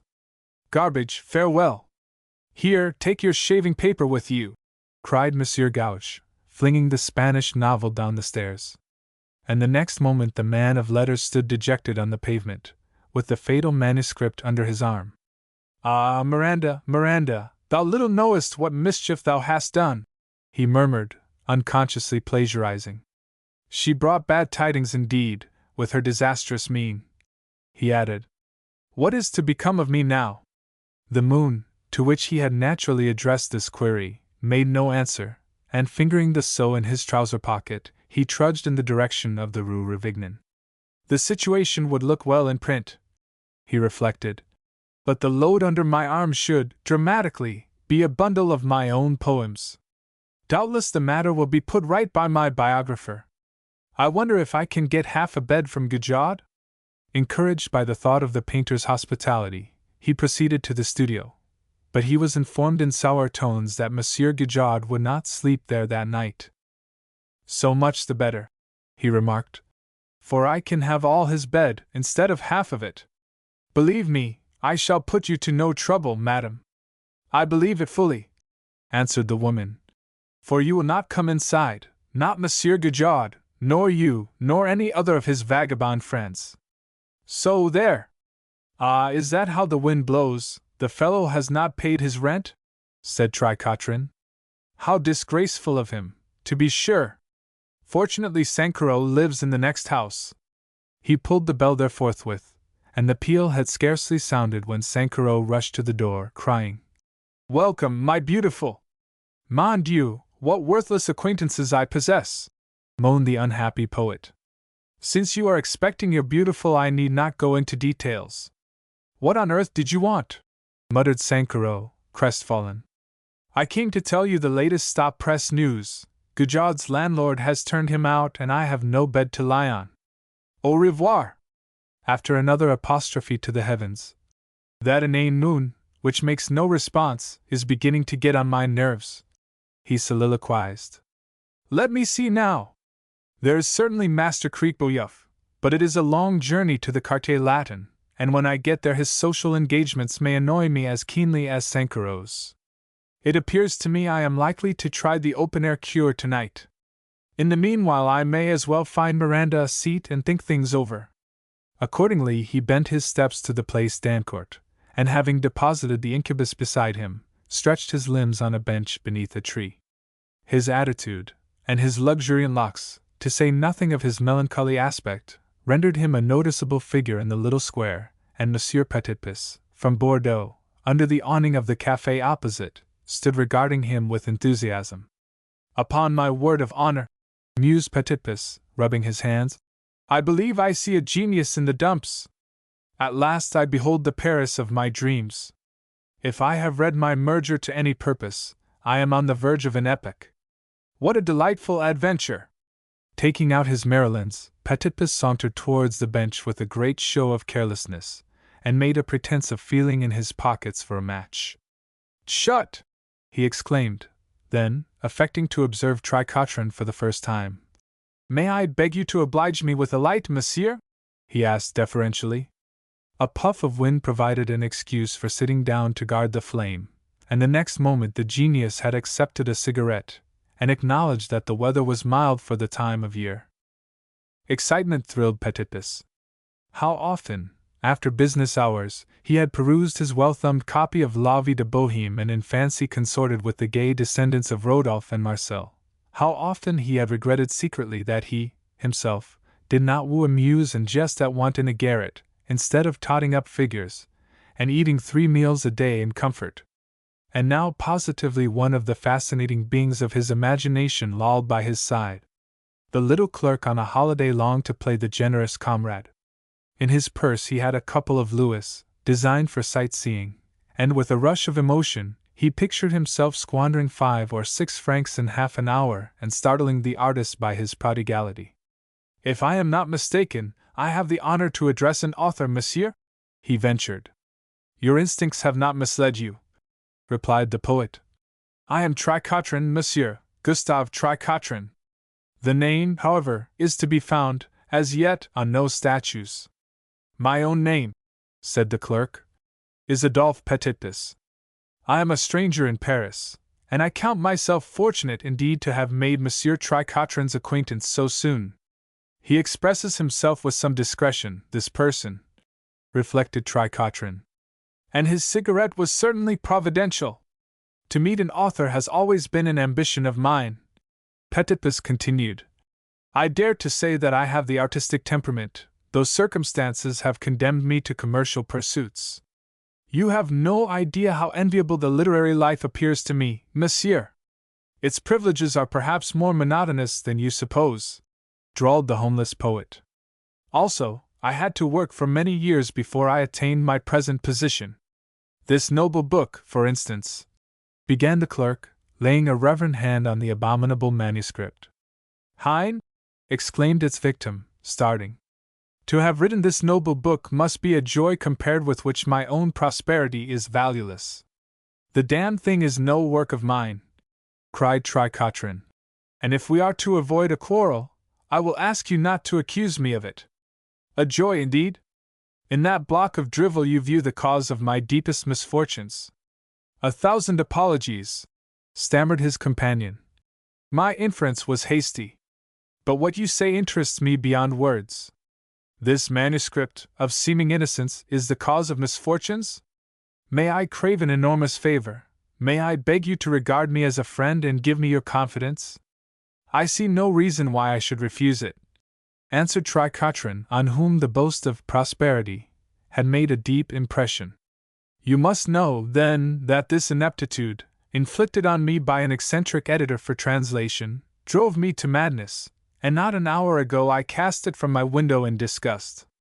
It is a novel entirely devoid of taste and tact, and it had the clumsiness to alight on my landlord's head. Being a man of small nature, he retaliated by demanding his rent, which it was not convenient to pay," interrupted Petit-Pis, all the pages of La Vie de Bohème playing leapfrog through his brain. "I regret to bore you by so trite a situation, which it was not convenient to pay. Indeed, I was not responsible for all of it, for I occupied the room with a composer named Pitou.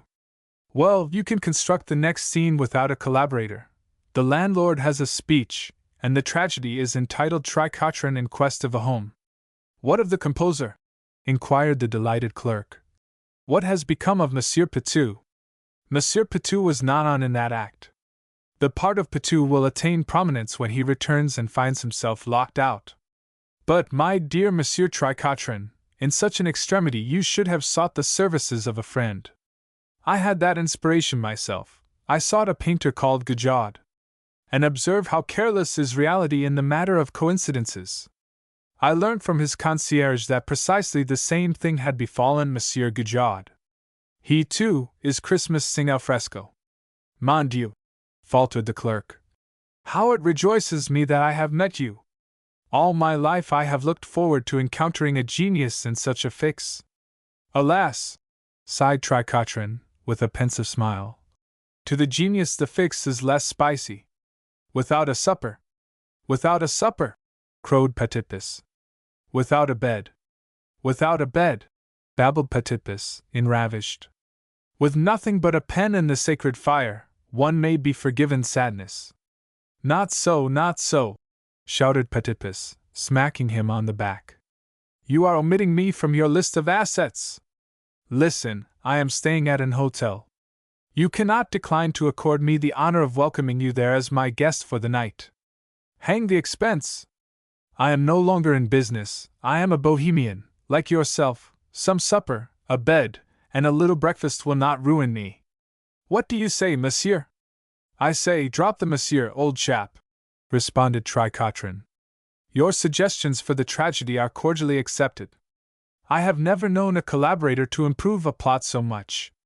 And understand this, I feel more earnestly than I speak, henceforth we are pals, you and I. Brothers! Cried Petitpus, in ecstasy. You shall hear all about a novel that I have projected for years. I should like to have your opinion of it. I shall be enchanted, said Tricotrin, his jaw dropping. You must introduce me to your circle, the painters, and the models, and the actresses. Your friends shall be my friends in future. Don't doubt it. When I tell them what a brick you are, they will be proud to know you.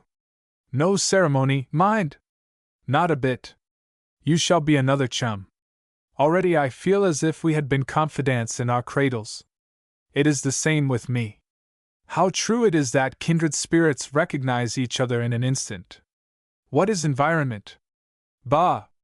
A man may be a bohemian and an artist although his occupations are commercial? Perfectly. I nearly pined amid commercial occupations myself.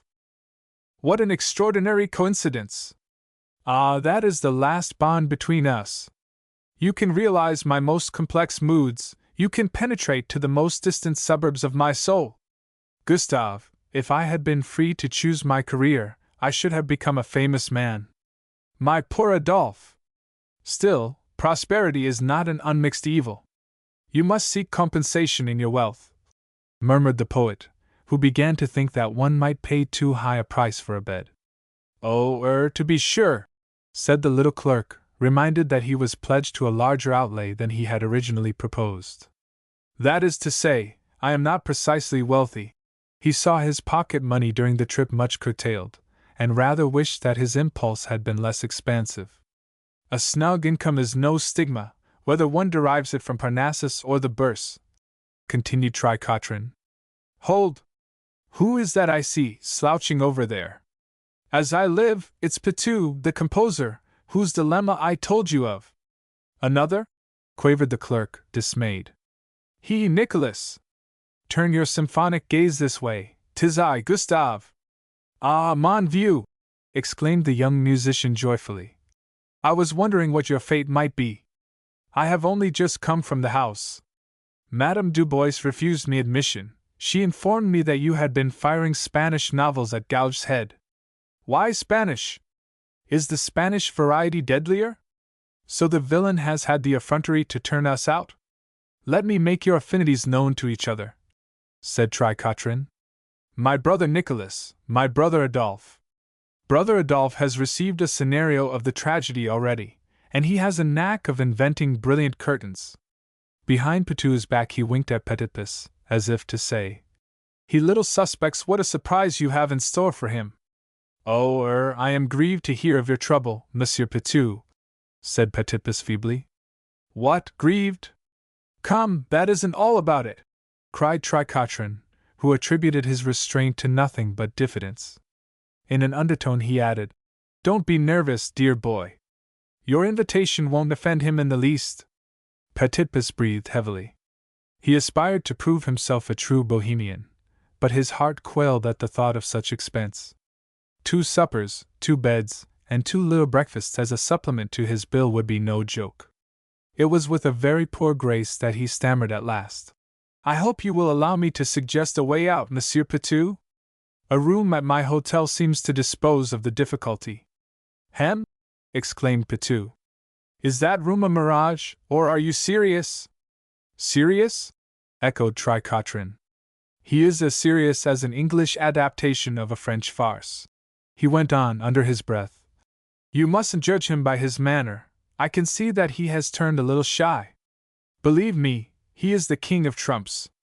Well, upon my word, I shall be delighted, monsieur, responded Pitou. It was evidently the good kind fairies that led me to the place d'Ancourt. I would ask you to step over the way and have a bock, but my finances forbid.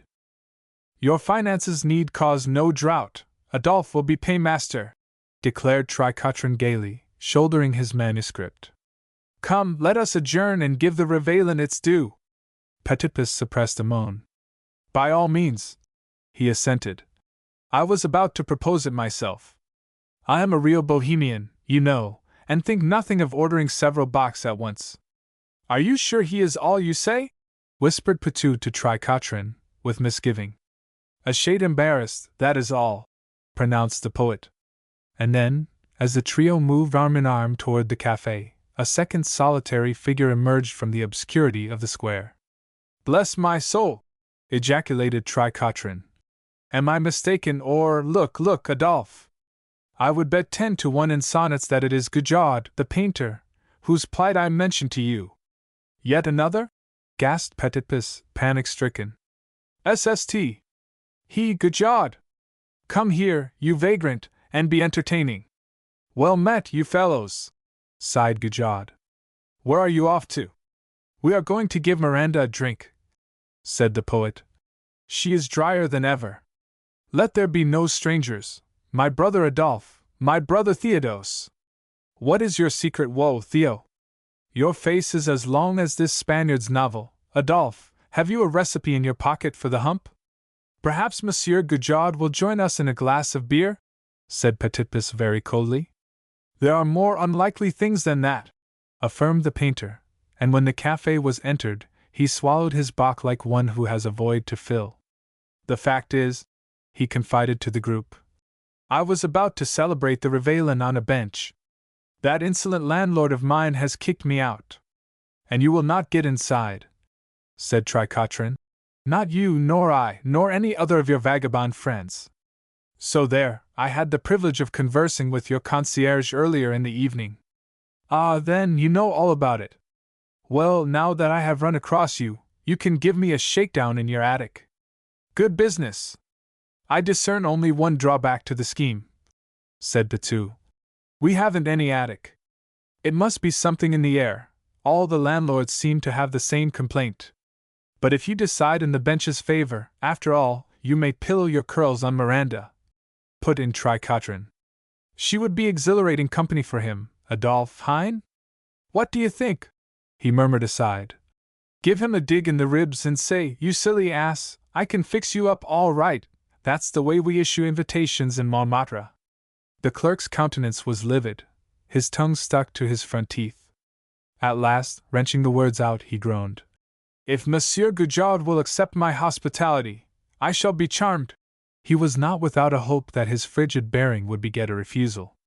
Ah, my dear old chap, shouted Gujard without an instant's hesitation. Consider it done! And now there were to be 3 suppers, 3 beds, and 3 little breakfasts, distorting the account. Petitpus sipped his bock faintly, affecting not to notice that his guests' glasses had been emptied. With all his soul he repented the impulse that had led to his predicament. Amid the throes of his mental arithmetic he recognized that he had been deceived in himself, that he had no abiding passion for Bohemia. How much more pleasing than to board and lodge this disreputable collection would have been the daily round of amusements that he had planned. Even now, he caught his breath, even now it was not too late. He might pay for the drinks and escape. Why shouldn't he run away? Gentlemen, cried Petitpus, I shall go and fetch a cab for us all. Make yourselves comfortable till I come back. When the café closed, Messrs. Tricotrin, Gujard, and Pitou crept forlornly across the square and disposed themselves for slumber on the bench. Well, there is this to be said, yawned the poet. If the little bounder had kept his word, it would have been an extraordinary conclusion to our adventures, as persons of literary discretion, we can hardly regret that a story did not end so improbably. My children, Miranda, good night, and a Merry Christmas. The Café of the Broken Heart. On the last day of the year, towards the dinner hour, a young and attractive woman, whose costume proclaimed her a widow, entered the Café of the Broken Heart. That modest restaurant is situated near the cemetery of Montmartre. The lady, quoting from an announcement over the window, requested the proprietor to conduct her to the apartment reserved for those desirous of weeping alone. The proprietor's shoulders became apologetic. "1,000 regrets, madam," he murmured. "The weeping alone apartment is at present occupied." This visibly annoyed the customer. "It is the 2nd anniversary of my bereavement," she complained, "and already I have wept here twice. The woe of an habitué should find a welcome." Her reproof, still more her air of being well-to-do, had an effect on Brochat.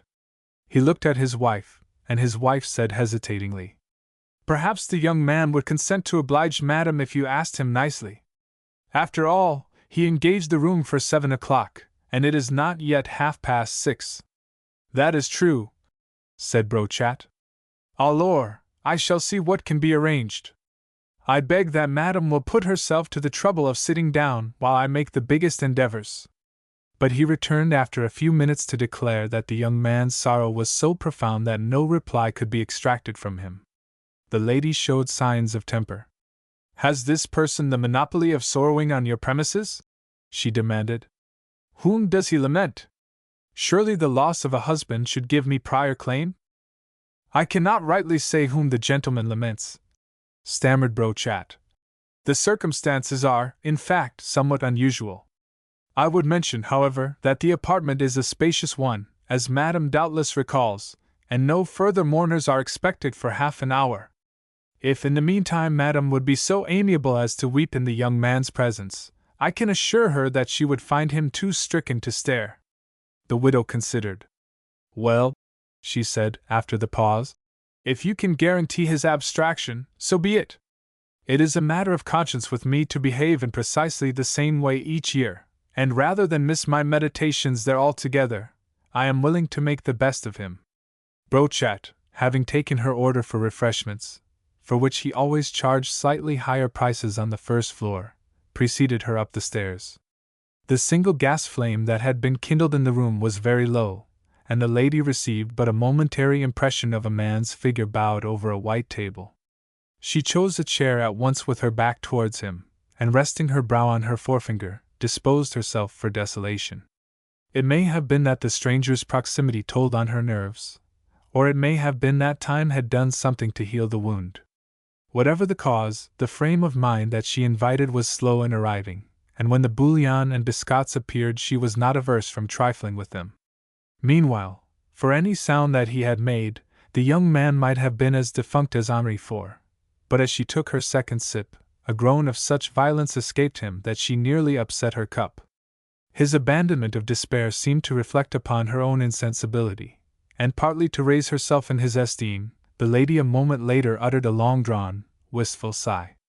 No sooner had she done so, however, than she deeply regretted the indiscretion, for it stimulated the young man to a howl positively harrowing. An impatient movement of her graceful shoulders protested against these demonstrations, but as she had her back to him, she could not tell whether he observed her. Stealing a glance, she discovered that his face was buried in his hands, and that the white table seemed to be laid for 10 covers. Scrutiny revealed 10 bottles of wine around it, the neck of each bottle embellished with a large crape bow. Curiosity now held the lady wide-eyed, and, as luck would have it, the young man, at this moment, raised his head. "I trust that my agony does not disturb you, madam?" he inquired, meeting her gaze with some embarrassment. "I must confess, monsieur," said she, "that you have been carrying it rather far." He accepted the rebuke humbly. "If you divined the intensity of my sufferings, you would be lenient," he murmured. "Nevertheless, it was dishonest of me to moan so bitterly before 7 o'clock, when my claim to the room legally begins. I entreat your pardon." "It is accorded freely," said the lady, mollified by his penitence. She would be a poor mourner who quarreled with the affliction of another. Again she indulged in a plaintive sigh, and this time the young man's response was tactfully harmonious. "Life is a vale of tears, madam," he remarked, with more solicitude than originality. "You may indeed say so, monsieur," she assented. "To have lost one who was beloved. It must be a heavy blow, I can imagine it." He had made a curious answer. She stared at him, perplexed. "You can imagine it? Very well. But you yourself have experienced such a loss, monsieur?" faltered the widow nervously. Had trouble unhinged his brain? "No," said the young man. "To speak by the clock, my own loss has not yet occurred." A brief silence fell, during which she cast uneasy glances towards the door. He added, as if anxious that she should do him justice, "But I would not have you consider my lamentations premature." "How true it is," breathed the lady, "that in this world no human soul can wholly comprehend another! Mine is a very painful history," he warned her, taking the hint. "Yet if it will serve to divert your mind from your own misfortune, I shall be honored to confide it to you. Stay, the 10th invitation, which an accident prevented my dispatching, would explain the circumstances tersely, but I much fear that the room is too dark for you to decipher all the subtleties. Have I your permission to turn up the gas?" "Do so, by all means, monsieur," said the lady graciously. And the light displayed to her, first, as personable a young man as she could have desired to see, second, an imposing card, which was inscribed as follows: "Monsieur Achille Flamant, artist, forewarns you of the death of his career. The interment will take place at the Café of the Broken Heart on December 31st. Valedictory N.B. A sympathetic costume victuals will be appreciated. 7 p.m. I would call your attention to the border of cypress, and to the tomb in the corner," said the young man, with melancholy pride.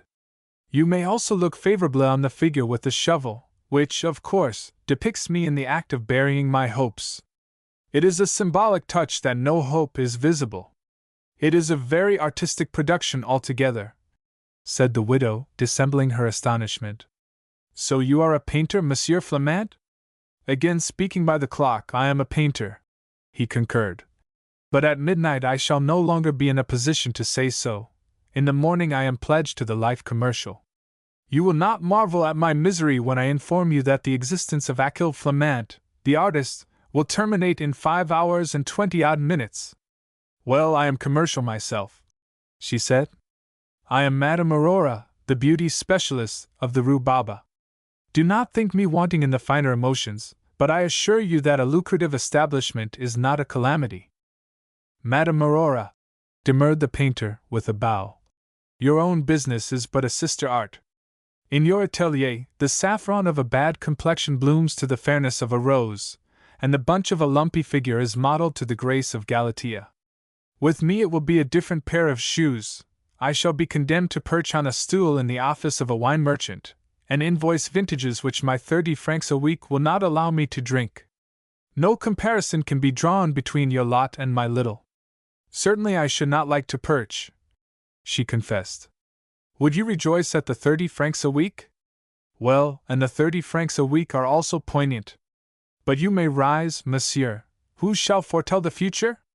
Once I had to make both ends meet with less to coax them than the salary you mention. Even when my poor husband was taken from me, Hago!" She raised a miniature handkerchief delicately to her eyes. "When I was left alone in the world, monsieur, my affairs were greatly involved. I had practically nothing but my resolve to succeed." "And the witchery of your personal attractions, madam," said the painter politely. "Ah!" A pensive smile rewarded him. "The business was still in its infancy, monsieur, yet today I have the smartest clientele in Paris. I might remove to the Rue de la Paix tomorrow if I pleased. But I say, why should I do that? I say, why a reckless rental for the sake of a fashionable address, when the fashionable men and women come to me where I am?" "You show profound judgment, madam," said Flamant. "Why, indeed? And you, too, will show good judgment, I am convinced," continued Madame Aurora, regarding him with approval. "You have an air of intellect. If your eyebrows were elongated a fraction towards the temples, an improvement that might be effected easily enough by regular use of my Persian pomade, you would acquire the appearance of a born conqueror. Alas, sighed Flamant, my finances forbid my profiting by the tip. Monsieur, you wrong me, murmured the specialist reproachfully. I was speaking with no professional intent.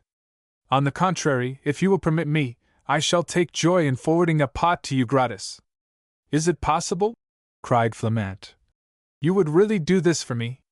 You feel for my sufferings so much? Indeed, I regret that I cannot persuade you to reduce the sufferings, she replied. But tell me why you have selected the vocation of a wine merchant's clerk. Fate, not I, has determined my cul-de-sac in life, rejoined her companion. It is like this. My father, who lacks an artistic soul, consented to my becoming a painter only upon the understanding that I should gain the Prix de Rome and pursue my studies in Italy free of any expense to him. This being arranged, he agreed to make me a minute allowance in the meanwhile.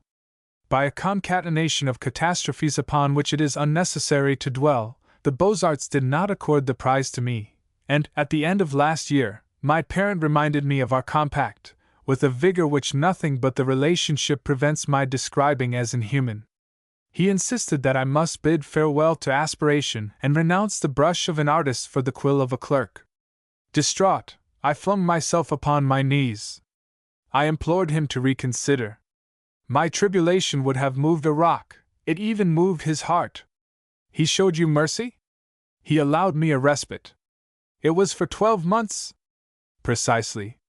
What rapid intuitions you have! If I could remain in Paris, we should become great friends. He allowed me 12 months' respite. If, at the end of that time, art was still inadequate to supply my board and lodging, it was covenanted that, without any more ado, I should resign myself to clerical employment at Nantes. The merchant there is a friend of the family, and had offered to demonstrate his friendship by paying me too little to live on. Enfin, fame has continued coy. The year expires tonight.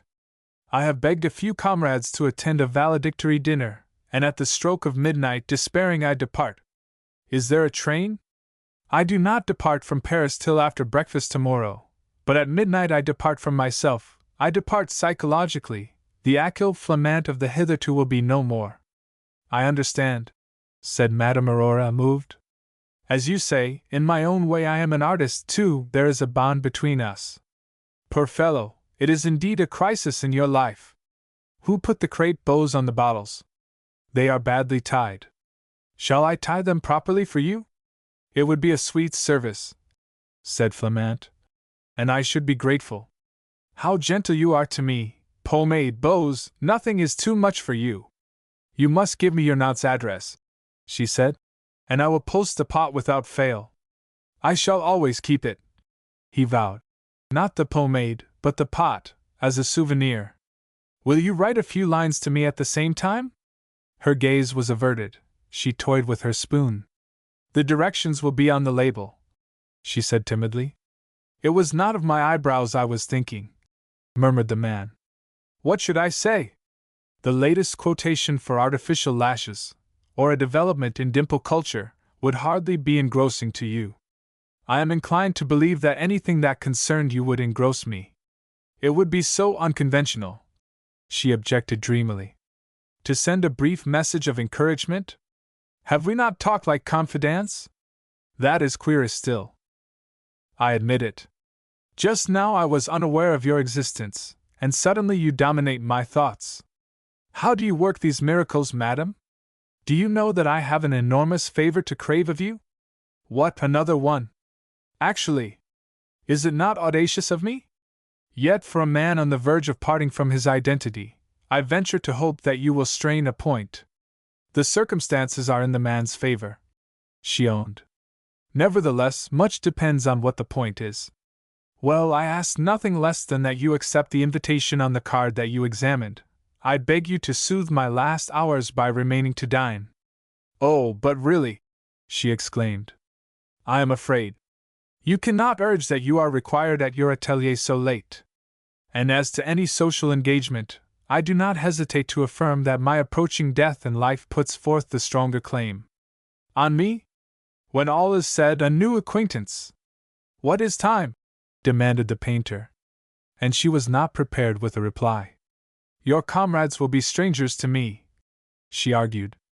It is a fact that now I wish they were not coming, acknowledged the host. But they are young men of the loftiest genius, and some day it may provide a piquant anecdote to relate how you met them all in the period of their obscurity. My friend, she said, hurt, if I consented, it would not be to garner anecdotes. Ah, a million regrets, he cried. I spoke foolishly. It was tactless. Yes, I am a man. Do you forgive? Yes, I am a woman. Well, I must take my bonnet off.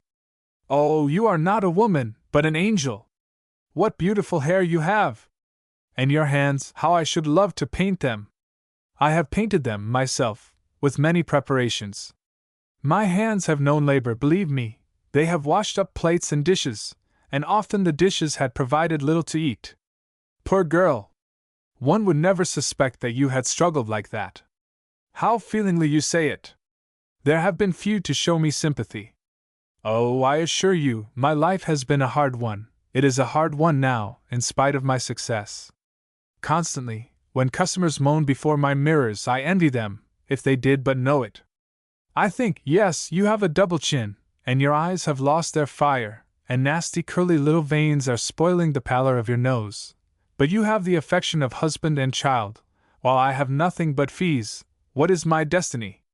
To hear great-grandmothers grumble because I cannot give them back their girlhood for 1,000 francs. To devote myself to making other women beloved, while I remain loveless in my shop. Honestly, my heart aches for you.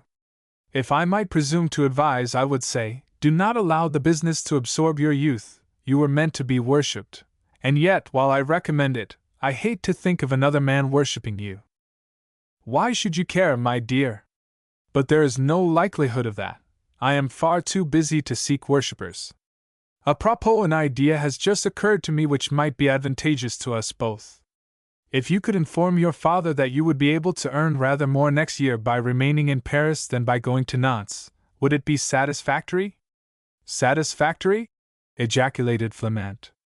It would be ecstatic. But how shall I acquire such information? Would you like to paint a couple of portraits of me? I should like to paint 1,000. My establishment is not a picture gallery. Listen. I offer you a commission for 2 portraits. One, present day, let us say, moderately attractive. I decline to libel you. Oh, flatterer! The other, depicting my faded aspect before I discovered the priceless secrets of the treatment that I practice in the Rue Baba. I shall hang them both in the reception room. I must look at least a decade older in the before than in the after, and it must, of course, present the appearance of having been painted some years ago. That can be faked? Perfectly. You accept? I embrace your feet. You have saved my life. You have preserved my hopefulness. You have restored my youth. It is my profession to preserve and restore. Ah, mon Dieu! Gasped Flamant in a paroxysm of adoration. Aurora, I can no longer refrain from avowing that. At this instant the door opened, and there entered solemnly 9 young men, garbed in such habiliments of woe as had never before been seen perambulating, even on the figures of undertakers. The foremost bore a wreath of immortelles, which he laid in devout silence on the dinner table. Permit me, said Flamant, recovering himself by a stupendous effort. Monsieur Tricotrin, the poet, Madame Aurora. Enchanted, said the poet, in lugubrious tones. I have a heavy cold, thank you, owing to my having passed the early hours of Christmas Day on a bench, in default of a bed. It is superfluous to inquire as to the health of Madame. Monsieur Gajod, a colleague. Overjoyed, responded Gajod, with a violent sneeze. Gajod was with me, said Tricotrin. Monsieur Pitou, the composer. I abhorred. I trust bad Abe is dot dervis of gerbs. There is nothing to fear, said Pitou. So was Pitou, added Tricotrin. Monsieur Sankarot, the sculptor, Monsieur Lejeune, the novelist, continued the host.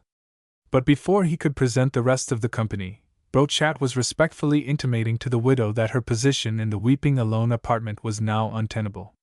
He was immediately commanded to lay another cover. Madam and comrades, declaimed Tricotrin, unrolling a voluminous manuscript, as they took their seats around the pot-au-feu, I have composed for this piteous occasion a brief poem. I must beseech your pardon, stammered Flamant, rising in deep confusion. I have 9 apologies to tender. Gentlemen, this touching wreath for the tomb of my career finds the tomb unready.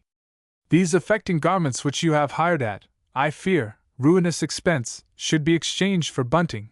That immortal poem with which our friend would favor us has been suddenly deprived of all its point. Explain! Explain! Volleyed from 9 throats. I shall still read it, insisted Tricotrin. It is good. The lady, nay, the goddess, whom you behold, has showered commissions, and for 1 year more I shall still be in your midst. Brothers in art, brothers in heart, I ask you to charge your glasses, and let your voices ring. The toast is, Madame Aurora and her gift of the New Year. Madame Aurora and her gift of the New Year! Shrieked the 9 young men, springing to their feet. In a year much may happen, said the lady tremulously. And when they had all sat down again, Flamant was thrilled to find her hand in his beneath the table. The dress clothes of Monsieur Pomponnet. It was thanks to Tuquet that she was able to look so chic, the little baggage, yet of all her suitors Tuquet was the one she favored least. He was the costumier at the corner of the Rue des Martyrs, and made a very fair thing of the second-hand clothes. It was to Tuquet's that the tradesmen of the quarter turned as a matter of course to hire dress suits for their nuptials. It was in the well-cleaned satins of Tuquet that the bride's mothers and the lady guests cut such imposing figures when they were photographed after the wedding breakfasts. It was even Tuquet who sometimes supplied a gown to one or another of the humble actresses at the Theatre Montmartre, and received a couple of free tickets in addition to his fee. I tell you that Tuquet was not a person to be sneezed at, though he had passed the first flush of youth, and was never an Adonis. Besides, who was she, this little Lisette, who had the impudence to flout him? A girl in a florist's, if you can believe me, with no particular beauty herself, and not a son by way of dot. And yet, one must confess it, she turned the head as swiftly as she made a buttonhole, and Pomponnet, the pastry cook, was paying court to her, too, to say nothing of the homage of Messrs. Tricotrin, the poet, and Gajaud, the painter, and Lejeune, the novelist. You would never have guessed that her wages were only 20 francs a week, as you watched her waltz with Tricotrin at the ball on Saturday evening, or as you saw her enter Pomponnet's shop, when the shutters were drawn, to feast on his strawberry tarts. Her costumes were the cynosure of the Boulevard Roquecourt. And they were all due to Tuquet the infatuated, who lent the fine feathers to her for the sake of a glance, or a pressure of the hand, and wept on his counter afterwards while he wondered whose arms might be embracing her in the costumes that he had cleaned and pressed with so much care. Often he swore that his folly should end, that she should be affianced to him, or go shabby. But lo! In a day or 2 she would make her appearance again, to coax for the loan of a smart blouse, or that hat with the giant rose and the ostrich plume. And Tuquet would be as weak as ever. Judge, then, of his despair when he heard that she had agreed to marry Pomponnet. She told him the news with the air of an amiable gossip when she came to return a ball dress that she had borrowed. "Enfant," she said, perched on the counter, and swinging her remorseless feet. "It is arranged. I desert the flowers for the pastry, and become the mistress of a shop. I shall have to beg from my good friend Monsieur Tuquet no more, not at all. I shall be his client, like the rest. It will be better, hein?" Tuquet groaned. "You know well, Lisette," he answered, "that it has been a joy to me to place the stock at your disposal, even though it was to make you more attractive in the eyes of other men. Everything here that you have worn possesses a charm to me. I fondle the garments when you bring them back. I take them down from the pegs and dream over them. Truly, there is no limit to my weakness, for often when a client proposes to hire a frock that you have had, I cannot bear that she should profane it, and I say that it is engaged." "You dear, kind Monsieur Tuquet," murmured the coquette. "How agreeable you are! I have always hoped for the day when the stock would be all your own, Lisette." and by we might have removed to a better position, even down the hill. Who knows? We might have opened a business in the Madeleine Quarter.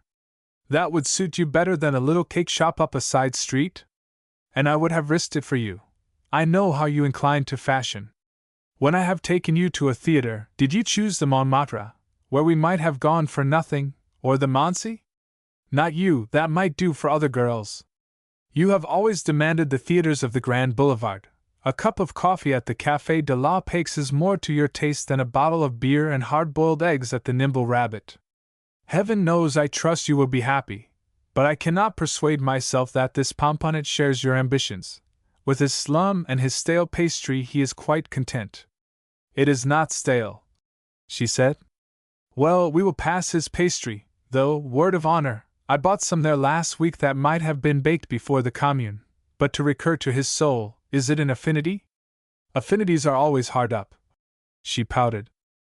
Zut! Exclaimed Touquet. Now your mind is running on that Monsieur Tricotrin. By affinities I do not mean hungry poets. Why not have entrusted your happiness to me? I adore you. I have told you 1,000 times that I adore you. Lisette, consider before it is too late. You cannot love this obscure baker? She gave a shrug. It is a fact that devotion has not robbed me of my appetite, she confessed. But what would you have? His business goes far better than you imagine. I have seen his books, and anyhow, my sentiment for you is friendship, and no more. To the devil with friendship! Cried the unhappy wardrobe dealer. Did I dress you like the Empress Josephine for friendship? Do not mock yourself of it, she said reprovingly. Remember that friendship is a beautiful flower, of which esteem is the stem. And, having thrown the adage to him, coupled with a glance that drove him to distraction, the little flirt jumped off the counter and was gone. Much more reluctantly she contemplated parting with him whom the costumier had described as a hungry poet. But matrimony did not enter the poet's scheme of things, nor for that matter had she ever regarded him as a possible part one. Yet a woman may give her fancy where her reason refuses to follow, and when she imparted her news to Tricotrin there was no smile on her lips. We shall not go to balls any more, old dear, she said.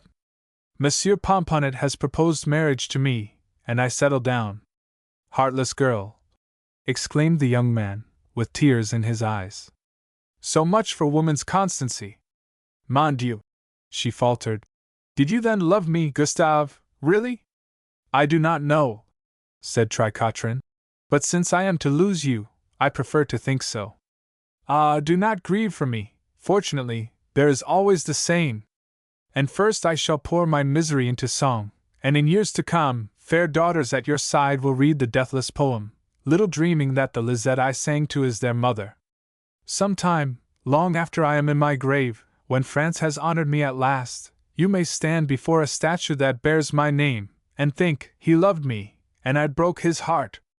Oh, she whimpered, rather than break your heart I might break the engagement. I might consider again, Gustave. No, no, returned Tricotrin. I will not reproach myself with the thought that I have marred your life. I will leave you free. Besides, as I say, I am not certain that I should want you so much but for the fact that I have lost you. After all, you will not appreciate the poem that immortalizes you, and if I lived, many of your remarks about it would doubtless infuriate me. Why shall I not appreciate it? Am I so stupid? It is not that you are stupid, my soul, he explained. It is that I am transcendentally clever. To understand the virtues of my work one must have sipped from all the flowers of literature. There is to be found in it Racine, Voltaire, Flaubert, Renan, and always Gustave Tricotrin, as Lemaitre has written. He wrote, and always Anatole France, but I paraphrase him slightly. So you are going to marry Pomponnet? Mon Dieu, when I have any sou in my pocket, I will ruin myself, for the rapture of regretting you among the pastry. I thought, she said, a little mortified, that you were going to drown yourself? Am I not to write my lament to you? I must eat while I write it, why not pastry? Also, when I am penniless and starving, you may sometimes, in your prosperity, and yet, perhaps, it is too much to ask? Give you tick, do you mean, dear? But yes, Gustave, how can you doubt that I will do that? In memory of the love that has been, you will permit me to run up a small score for cakes, will you not, Lisette? I will indeed, she promised.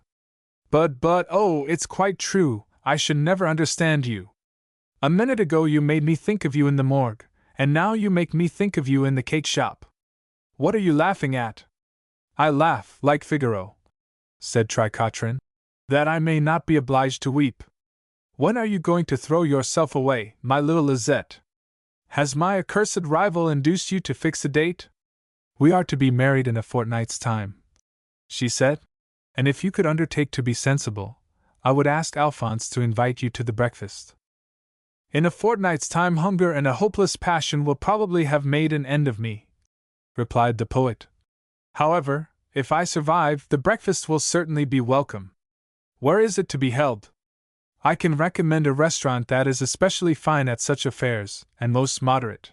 Photographs of the party are taken gratuitously in the Jardin d'Acclimatation, and pianos are at the disposal of the ladies. I quote from the menu. I study it in the window every time I pass. There are wedding breakfasts from 6 to 12 francs per head. At 6 francs, the party have their choice of 2 soups and 3 hors d'oeuvres. Then comes poisson. I fear it may be whiting, filet de boeuf with tomates farcies, bouchée à la reine, chicken, pigeons, salad, 2 vegetables, an ice, assorted fruits, and biscuits. The wines are Madeira, a bottle of Macon to each person, a bottle of Bordeaux among 4 persons, and a bottle of champagne among 10 persons. Also coffee and liqueurs. At 6 francs a head. It is good, hein? At 7 francs there is a bottle of champagne among every 8 persons. Pomponnet will, of course, do as he thinks best. At 8 francs, a bottle is provided for every 6 persons. I have too much delicacy to make suggestions, but should he be willing to soar to 12 francs a head, I might eat enough to last a week, and of such quality. The soups would then be bisque d'écrevisse and consommé Rachel. Rissoles de foie gras would appear. Asparagus in branches, and compote of peaches flavored with maraschino would be included. Also, in the 12-franc breakfast, the champagne begins to have a human name on the label. Now, it is not certain how much of this information Lisette repeated to Pomponnet, but Pomponnet, having a will of his own, refused to entertain Monsieur Tricotrin at any price at all. Moreover, he found it unconventional that she should desire the poet's company, considering the attentions that he had paid her, and she was forced to listen, with an air of humility which she was far from feeling, to a lecture on the responsibilities of her new position. I am not a jealous man, said the pastry cook, who was as jealous a man as ever baked a pie. But it would be discreet that you drop this acquaintance now that we are engaged. I know well that you have never taken the addresses of such a fellow seriously, and that it is only in the goodness of your heart you wish to present him with a blow-out. Nevertheless, the betrothal of a man in my circumstances is much remarked.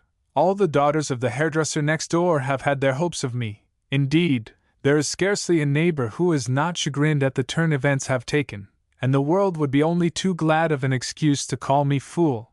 Pomponnet's wife must be above suspicion. You will remember that a little lightness of conduct which might be forgiven in the employ of the florist would be unseemly in my fiancé. No more conversation with Monsieur Tricotrin, Lisette. Some dignity, some coldness in the bow when you pass him. The Boulevard will observe it, it will be approved. You, of course, know best, my dear Alphonse, she returned meekly. I am only an inexperienced girl, and I am thankful to have your advice to guide me.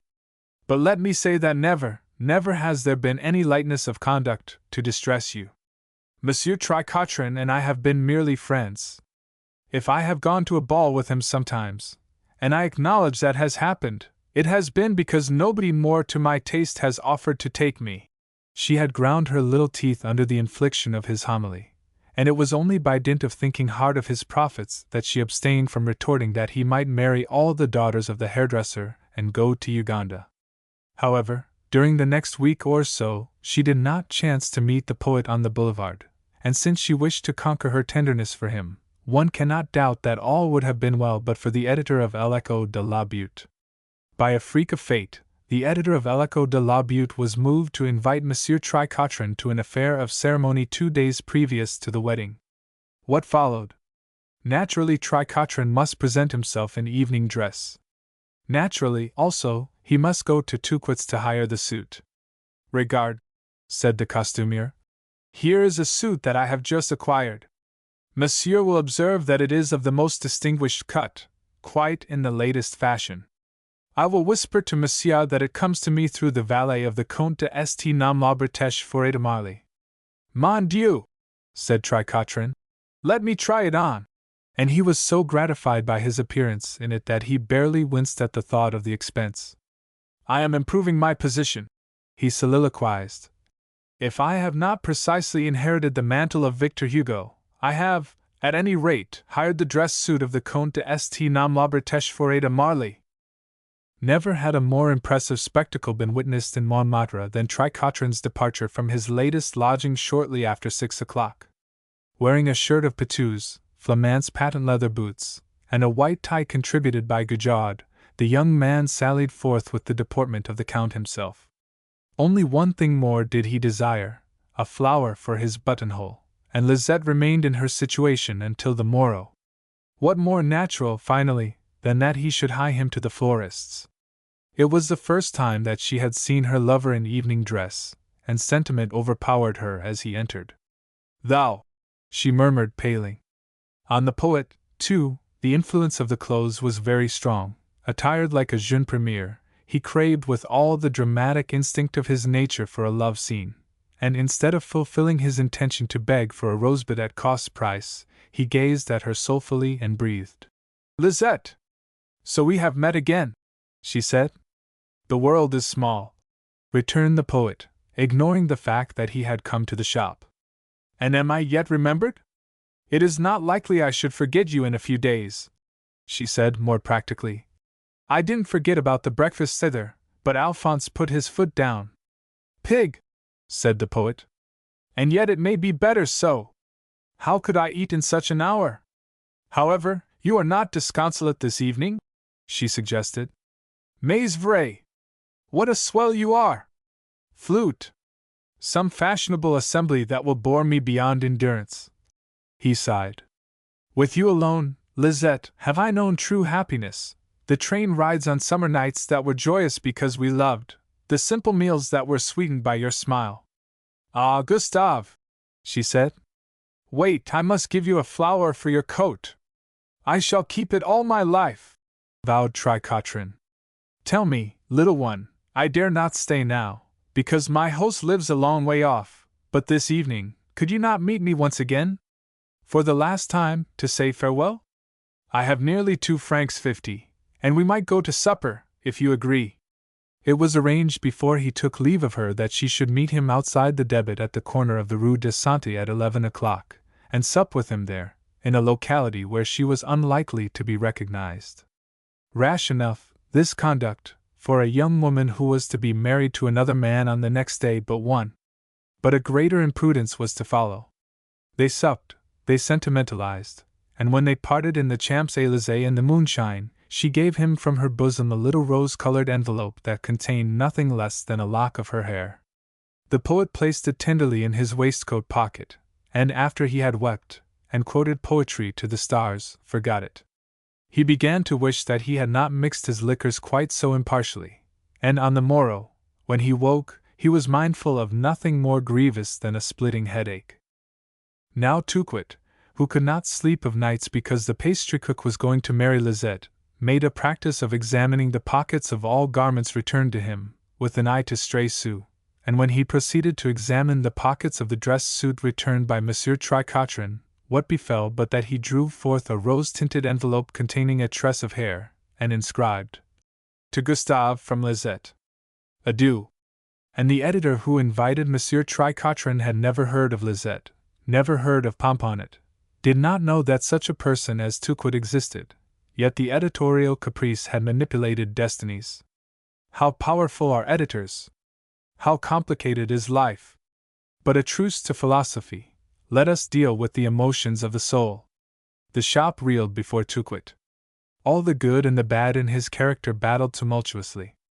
In one moment he aspired to be generous and restore to Lisette the evidence of her guilt. In the next he sank to the base thought of displaying it to Pomponnet and breaking off the match. The discovery fired his brain. No longer was he a nonentity, the odd man out. Chance had transformed him to the master of the situation.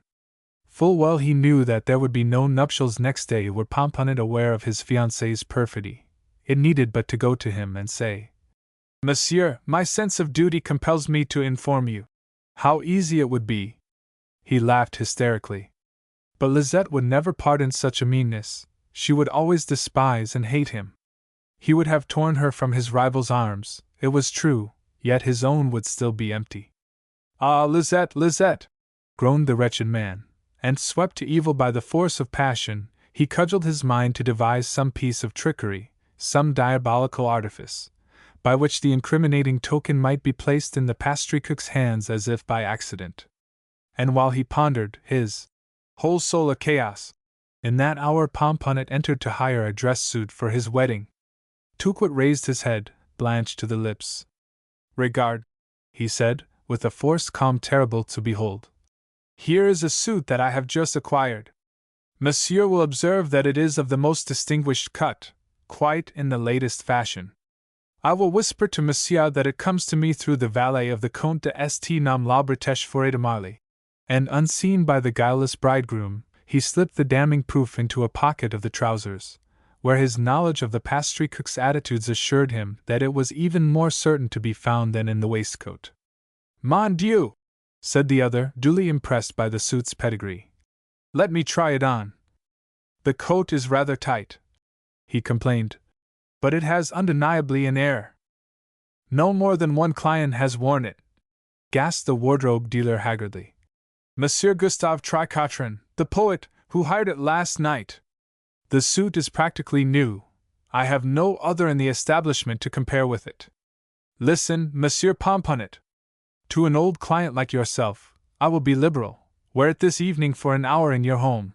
If you find it not to your figure, there will be time to make another selection before the ceremony tomorrow. You shall have this on trial. I will make no extra charge." Such munificence was bound to have its effect, and 5 minutes later Touquet's plot had progressed. But the tension had been frightful. The door had scarcely closed when he sank into a chair, trembling in every limb, and for the rest of the day he attended to his business like one moving in a trance. Meanwhile, the unsuspecting Pomponnet reviewed the arrangement with considerable satisfaction, and when he came to attire himself, after the cake shop was shut, his reflected image pleased him so well that he was tempted to stroll abroad. He decided to call on his betrothed, and to exhibit himself a little on the boulevard.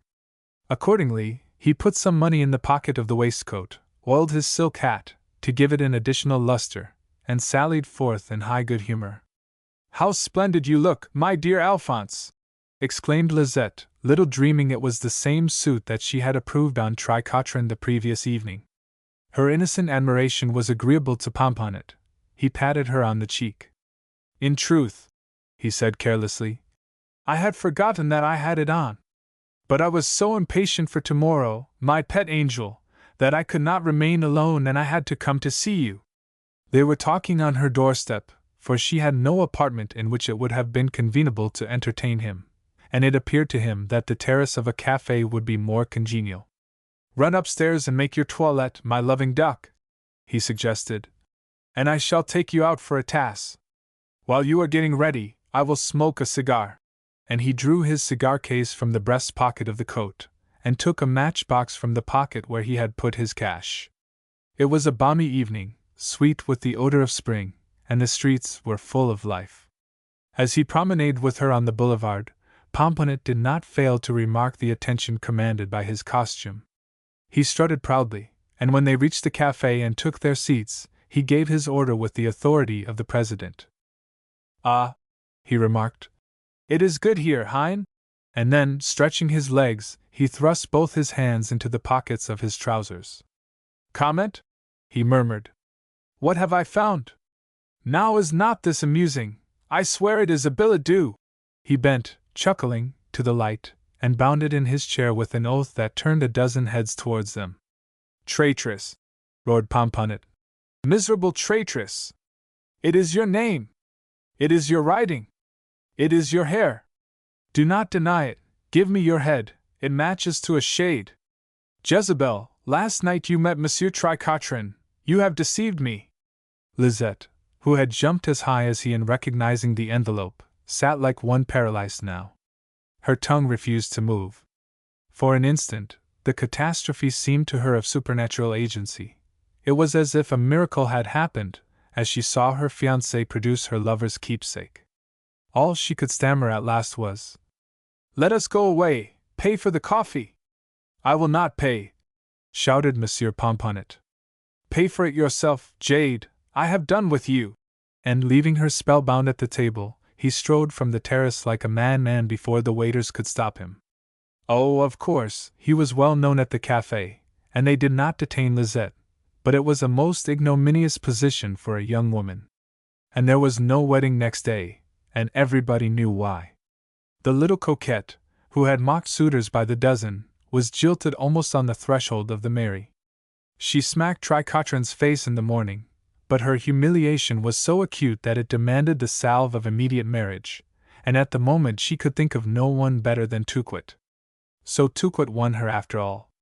And though by this time she may guess how he accomplished it, he will tell you, word of honor, that never, never has he had occasion for regret. The suicides in the Rue Sambre. Having bought the rope, Tournequoit wondered where he should hang himself. The lath and plaster ceiling of his room might decline to support him, and while the streets were populous a lamp-post was out of the question. As he hesitated on the curb, he reflected that a pan of charcoal would have been more convenient after all, but the coil of rope in the doorway of a shop had lured his fancy, and now it would be laughable to throw it away. Tournequoit was much averse from being laughed at in private life, perhaps because fate had willed that he should be laughed at so much in his public capacity. Could he have had his way, indeed, Tournequoit would have been a great tragedian, instead of a little droll, whose portraits, with a bright red nose and a scarlet wig, grimaced on the hoardings, and he resolved that, at any rate, the element of humor should not mar his suicide. As to the motive for his death, it was as romantic as his heart desired. He adored La Belle Luceuse, the fascinating snake charmer, and somewhere in the background the artiste had a husband. Little the audience suspected the passion that devoured their grotesque comedian while he cut his capers and turned love to ridicule. Little they divined the pathos of a situation which condemned him behind the scenes to whisper the most sentimental assurances of devotion when disfigured by a flaming wig and a nose that was daubed vermilion. How nearly it has been said, one half of the world does not know how the other half loves. But such incongruities would distress Tournequoit no more. Today he was to die. He had worn his chessboard trousers and his little green coat for the last time. For the last time had the relentless virtue of Lucrece driven him to despair. When he was discovered inanimate, hanging to a beam, nothing comic about him, perhaps the world would admit that his soul had been solemn, though his line of business had been funny. Perhaps Lucrece would even drop warm tears on his tomb. It was early in the evening. Dusk was gathering over Paris, the promise of dinner was in the breeze. The white glare of electric globes began to flood the streets, and before the cafes, waiters bustled among the tables, bearing the vermouth and absinthe of the hour. Instinctively shunning the more frequented thoroughfares, Tournequoit crossed the Boulevard de Batignolles, and wandered, lost in reverie, along the melancholy continuation of the Rue de Rome until he perceived that he had reached a neighborhood unknown to him, that he stood at the corner of a street which bore the name Rue Sambre. Opposite, one of the houses was being rebuilt, and as he gazed at it, this skeleton of a home in which the workmen's hammers were silenced for the night, Tournequoit recognized that his journey was at an end. Here, he could not doubt that he would find the last, grim hospitality that he sought. The house had no door to bar his entrance, but, as if in omen, above the gap where a door had been, the sinister number, 13, was still to be discerned. He cast a glance over his shoulder, and grasping the rope with a firm hand crept inside. It was dark within, so dark that at first he could discern nothing but the gleam of bare walls. He stole along the passage, and mounting a flight of steps, on which his feet sprung mournful echoes, proceeded stealthily towards an apartment on the first floor. At this point the darkness became impenetrable, for the volets had been closed, and in order to make his arrangements, it was necessary that he should have a light. He paused, fumbling in his pocket, and then, with his next step, blundered against a body, which swung from the contact, like a human being suspended in midair. Tournequoit leapt backwards in terror.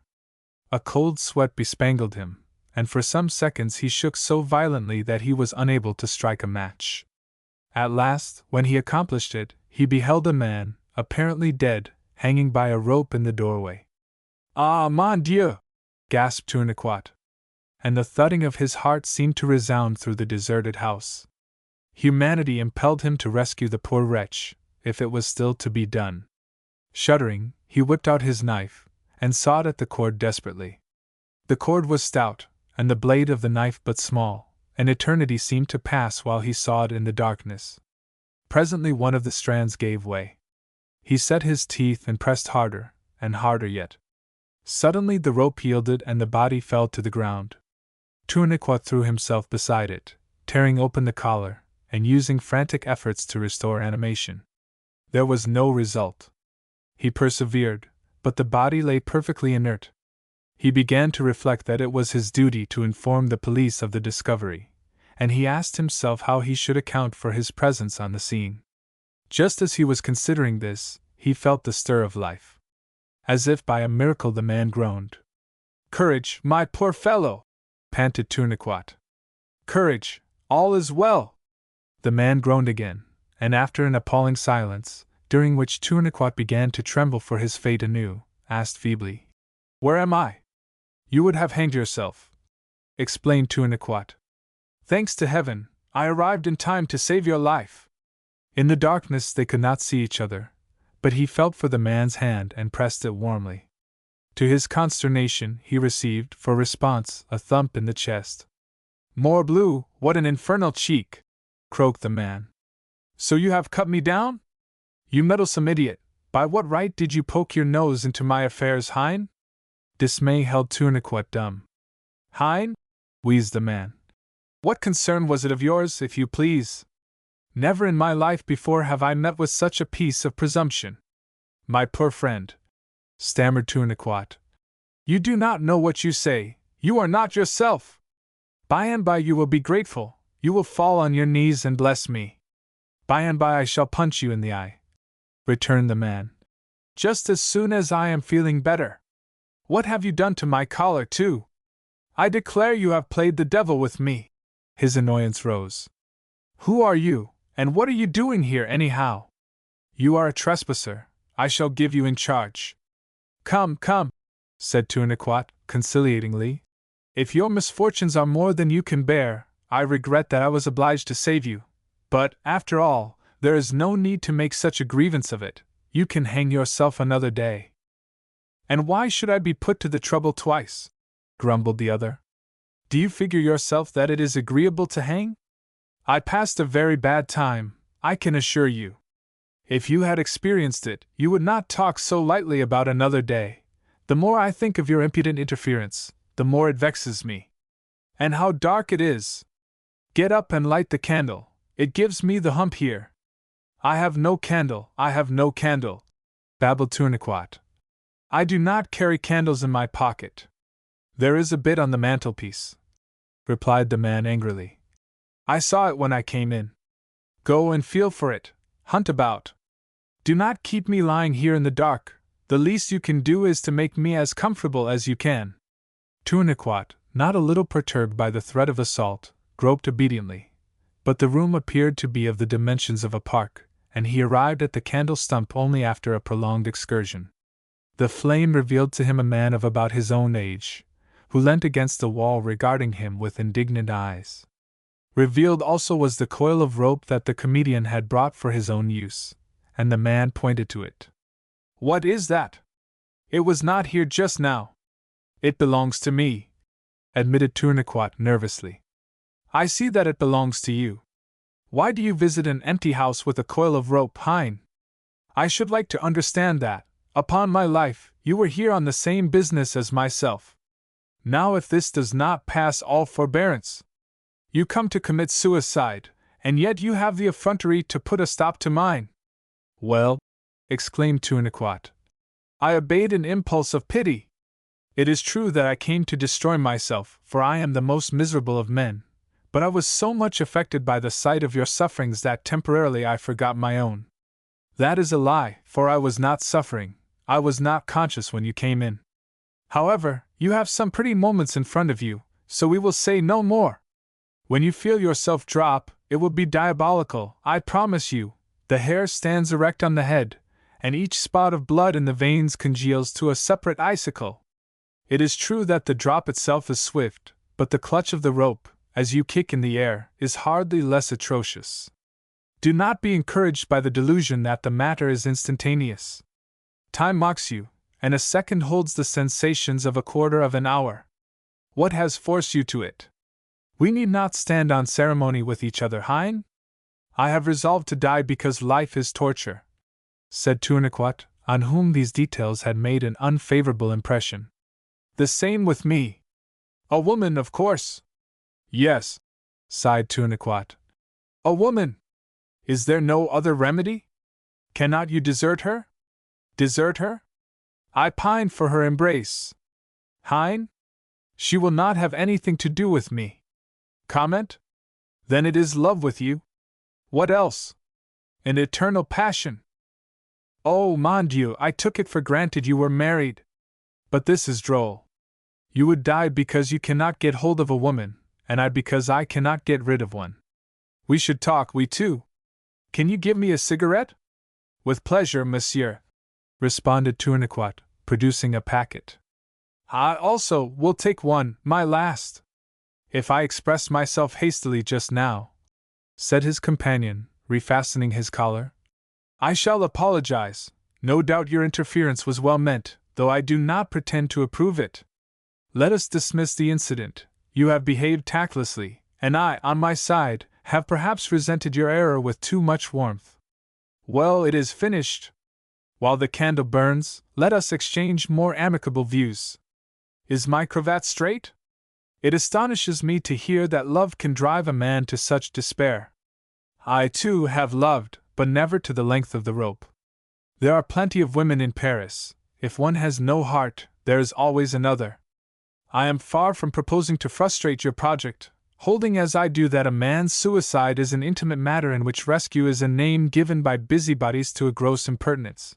But as you have not begun the job, I will confess that I think you are being rash. I have considered, replied Tournequoit. I have considered attentively. There is no alternative, I assure you. I would make another attempt to persuade the lady. I swear I would make another attempt. You are not a bad-looking fellow. What is her objection to you? It is not that she objects to me, on the contrary. But she is a woman of high principle, and she has a husband who is devoted to her. She will not break his heart. It is like that. Young? No more than 30. And beautiful? With a beauty like an angel's.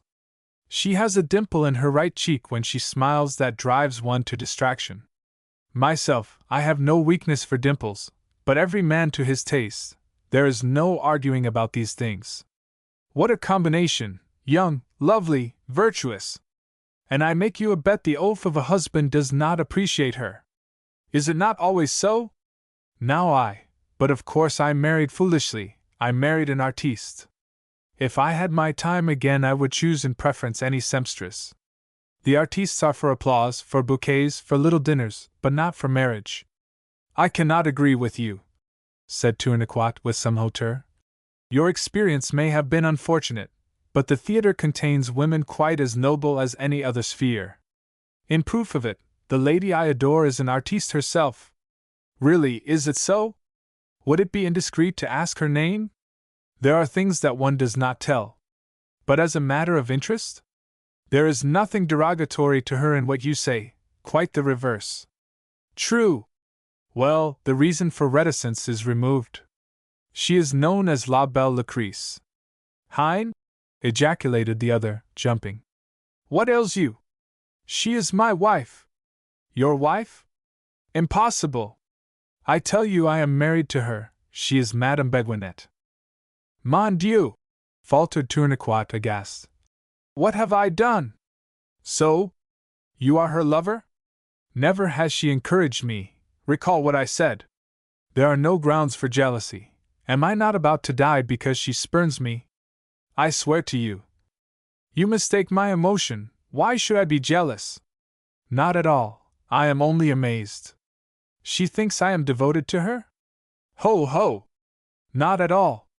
You see my devotion by the fact that I am about to hang myself rather than live with her. And you cannot bear to live because you adore her. Actually, you adore her. Is it not inexplicable? Oh, there is certainly the finger of Providence in this meeting. Wait, we must discuss. We should come to each other's aid. Give me another cigarette. Some seconds passed while they smoked in silent meditation. Listen, resumed Monsieur Beguinette. In order to clear up this complication, a perfect candor is required on both sides. Alors, as to your views, is it that you aspire to marry Madame?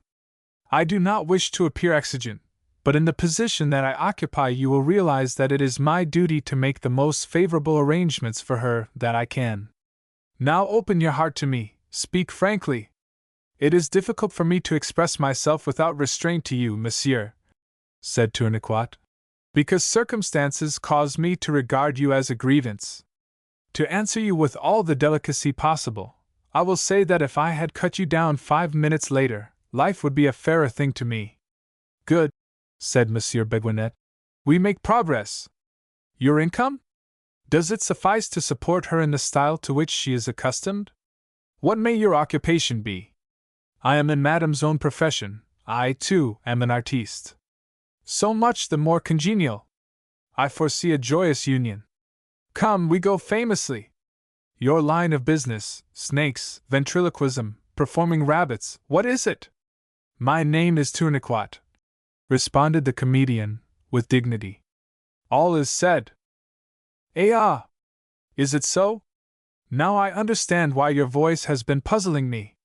Monsieur Tournequoit, I am enchanted to make your acquaintance. I declare the matter arranges itself. I shall tell you what we will do.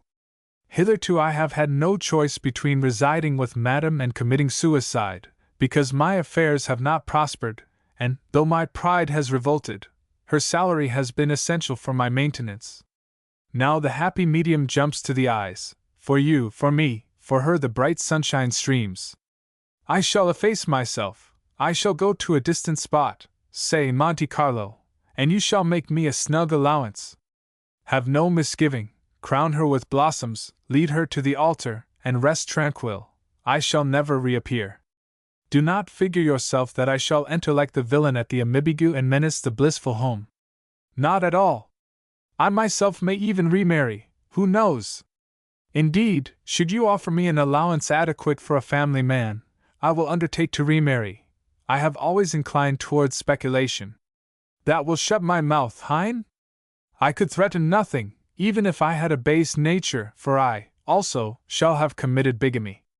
Suicide, bigamy, I would commit anything rather than live with Lucrece. But Madame's consent must be gained, demurred Tournequoit.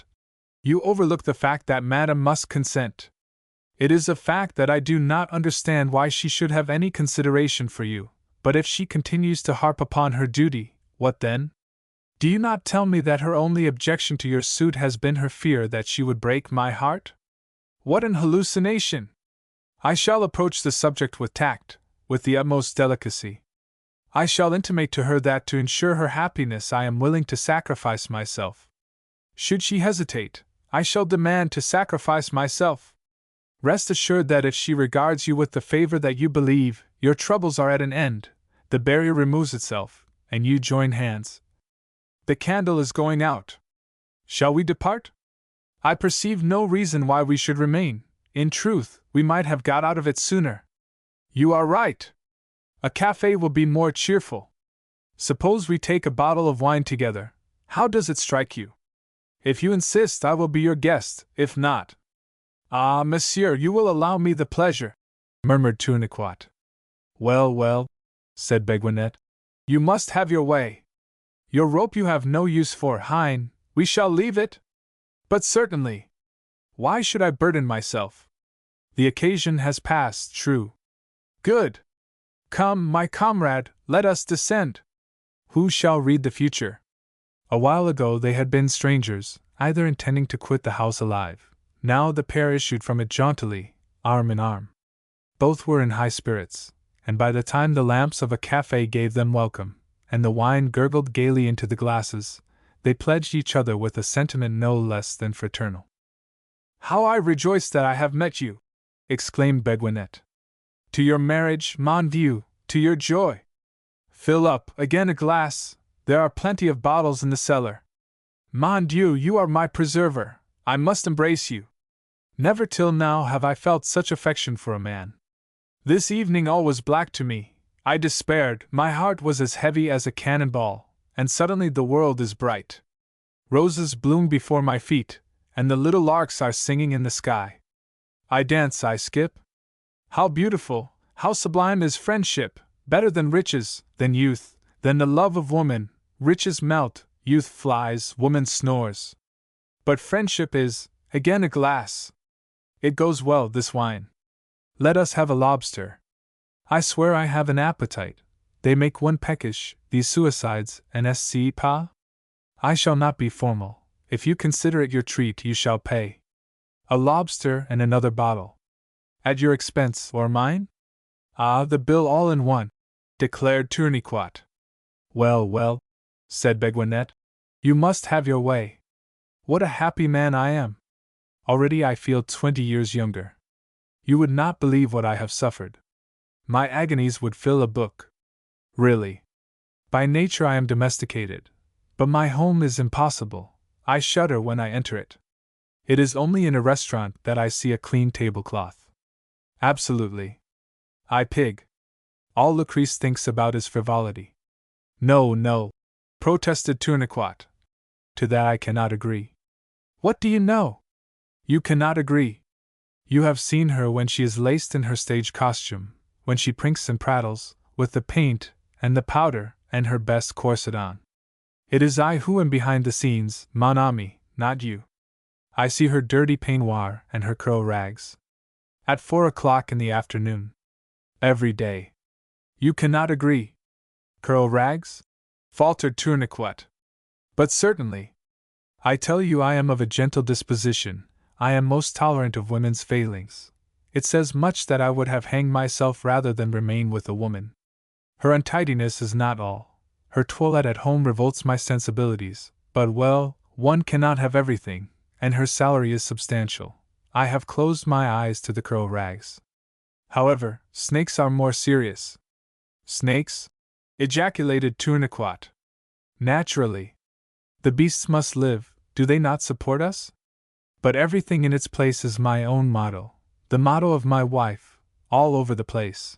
Her serpents have shortened my life, word of honor, they wander where they will.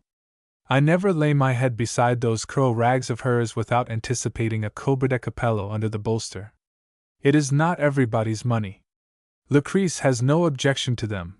Well, it is very courageous, very fortunate, since snakes are her profession. But I was not brought up to snakes. I am not at my ease in a zoological gardens. It is natural. Is it not? I desire to explain myself to you, you understand. Are we not as brothers? Oh, I realize well that when one loves a woman one always thinks that the faults are the husband's. Believe me, I have had much to justify my attitude. Snakes, dirt, furies, what a menage! Furies? Gasped Tournequoit. I am an honest man, affirmed Beguinette, draining another bumper. I shall not say to you I have no blemish, I am perfect, not at all. Without doubt, I have occasionally expressed myself to Lucrece with more candor than courtesy. Such things happen. But he refilled his glass, and sighed pathetically. But to every citizen, whatever his position, whether his affairs may have prospered or not, his wife owes respect. Hein? She should not throw the ragout at him. She should not menace him with snakes. He wept. My friend, you will admit that it is not jaunty to coerce a husband with deadly reptiles? Tournequoit had turned very pale. He signed to the waiter for the bill, and when it was discharged, sat regarding his companion with round eyes. At last, clearing his throat, he said nervously, "After all, do you know, now one comes to think it over, I am not sure, upon my honor, that our arrangement is feasible?" "What?" exclaimed Beguinet, with a violent start. "Not feasible? How is that, pray? Because I have opened my heart to you, do you back out? Oh, what treachery! Never will I believe you could be capable of it. However, it is a fact. On consideration, I shall not rob you of her. Base fellow! You take advantage of my confidence. A contract is a contract." "No," stammered Tournequoit. "I shall be a man and live my love down. Monsieur, I have the honor to wish you good night." "Stop!" cried Beguinet, infuriated. "What then is to become of me? Insolent poltroon, you have even destroyed my rope!" "The conspiracy for Claudine." "Once," remarked Tricotrin, pitching his pen in the air, "there were 4 suitors for the most beautiful of her sex. The first young man was a musician, and he shut himself in his garret to compose a divine melody, to be dedicated to her. The second lover was a chemist, who experimented day and night to discover a unique perfume that she alone might use. The third, who was a floriculturist, aspired constantly among his bulbs to create a silver rose that should immortalize the lady's name." "And the fourth?" inquired Pitou. "What did the fourth suitor do?" "The fourth suitor waited for her every afternoon in the sunshine, while the others were at work, and married her with great éclat. The moral of which is that, instead of cracking my head to make a sonnet to Claudine, I shall be wise to put on my hat and go to meet her." "I rejoice that the denouement is arrived at," Pitou returned. "But it would be even more absorbing if I had previously heard of Claudine." "Miserable dullard!" cried the poet. "Do you tell me that you have not previously heard of Claudine? She is the only woman I have ever loved." "Ah," rejoined Pitou. "Certainly I have heard of her 1,000 times, only she has never been called Claudine before." "Let us keep to the point," said Tricotrin. "Claudine represents the devotion of a lifetime. I think seriously of writing a tragedy for her to appear in. I shall undertake to weep copiously at it if you present me with a pass," affirmed Pitou. "She is an actress, then, this Claudine? At what theatre is she blazing, the Montmartre? How often I find occasion to lament that your imagination is no larger than the Quartier. Claudine is not of Montmartre at all, at all. My poor friend, have you never heard that there are theatres on the Grand Boulevard? Ah, so you betake yourself to haunts of fashion? Now I begin to understand why you have become so prodigal with the blacking. For some time I have had the intention of reproaching you with your shoes. Our finances are not equal to such luster." "Ah, when one truly loves, money is no object," said Tricotrin. "However, if it is time misspent to write a sonnet to her, it is even more unprofitable to pass the evening justifying one's shoes." And picking up his hat, the poet ran down the stairs, and made his way as fast as his legs would carry him to the Comédie Moderne. He arrived at the stage door with no more than 3 minutes to spare, and disposing himself in a graceful attitude, waited for Mademoiselle Claudine Hilaret to come out. It might have been observed that his confidence deserted him while he waited, for although it was perfectly true that he adored her, he had omitted to add that the passion was not mutual. He was conscious that the lady might resent his presence on the doorstep, and in fact, when she appeared, she said nothing more tender than, "Mon Dieu, again you! What do you want?" "How can you ask?" sighed the poet. "I came to walk home with you lest an electric train should knock you down at one of the crossings. What a magnificent performance you have given this evening! Superb! Were you in the theatre?" "In spirit. My spirit, which no official can exclude, is present every night, though sordid considerations force me to remain corporally in my attic." Transported by admiration, I even burst into frantic applause there. "How perfect is the sympathy between our souls! Listen, my little one," she said. "I am sorry for your relatives if you have any, your condition must be a great grief to them. But, all the same, I cannot have you dangling after me and talking this bosh. What do you suppose can come of it? Fame shall come of it, averred the poet. Fame for us both. Do not figure yourself that I am a dreamer. Not at all. I am practical, a man of affairs. Are you content with your position in the Comédie Moderne? No, you are not. You occupy a subordinate position. You play the role of a waiting maid, which is quite unworthy of your genius, and understudy the ingenue, who is a portly matron in robust health. The opportunity to distinguish yourself appears to you as remote as Mars. Do I romance, or is it true? It is true, she said. Well, I propose to alter all this. I have the intention of writing a great tragedy, and when it is accepted, I shall stipulate that you, and you alone, shall thrill Paris as my heroine. When the work of my brain has raised you to the pinnacle for which you were born, when the theatre echoes with our names, I shall fall at your feet, and you will murmur, Gustave, I love thee. Why does not your mother do something? She asked. Is there nobody to place you where you might be cured? A tragedy? Imbecile, I am comédienne to the fingertips. What should I do with your tragedy, even if it were at the Francais itself? You are right, said Tricotrin. I shall turn out a brilliant comedy instead. And when the work of my brain has raised you to the pinnacle for which you were born, when the theatre echoes with our names. She interrupted him by a peal of laughter which disconcerted him hardly less than her annoyance. It is impossible to be angry with you long, she declared. You are too comic. Also, as a friend, I do not object to you violently. Come, I advise you to be content with what you can have, instead of crying for the moon. Well, I am not unwilling to make shift with it in the meantime, returned Tricotrin. But friendship is a poor substitute for the heavens, and we shall see what we shall see. Tell me now, they mean to revive La Curieuse at the Comedy, I hear. What part in it have you been assigned? Ah! Exclaimed Mademoiselle Hilaret. Is it not always the same thing? I dust the same decayed furniture with the same feather brush, and I say yes, and no, and here is a letter, madam, that is all. I swear it is infamous, cried the poet. It amazes me that they failed to perceive that your gifts are buried. One would suppose that managers would know better than to condemn a great artiste to perform such ignominious roles. The critics also. Why do not the critics call attention to an outrage which continues year by year? It appears to me that I shall have to use my influence with the press. And so serious was the tone in which he made this boast, that the fair Claudine began to wonder if she had after all underrated the position of her out-at-elbows gallant. Your influence? She questioned, with an eager smile. Have you influence with the critics, then? We shall see what we shall see, repeated Tricotrin, significantly. I am not unknown in Paris, and I have your cause at heart. I may make a star of you yet. But while we are on the subject of astronomy, one question. When my services have transformed you to a star, shall I still be compelled to cry for the moon? Mademoiselle Hilaret's tones quivered with emotion, as she murmured how grateful to him she would be, and it was understood, when he took leave of her, that if he indeed accomplished his design, his suit would be no longer hopeless.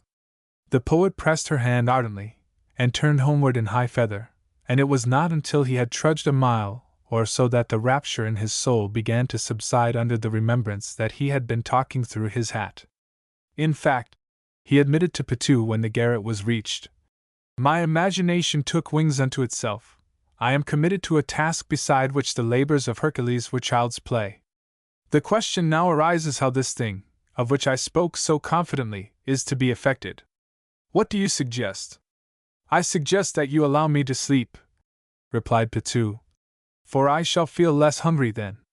Your suggestion will not advance us, demurred Tricotrin. We shall, on the contrary, examine the situation in all its bearings. Listen! Claudine is to enact the waiting maid in La Curieuse, which will be revived at the Comédie Moderne in a fortnight's time. She will dust the Empire furniture, and say yes and no with all the intellect and animation for which those monosyllables provide an opening. Have you grasped the synopsis so far? Good!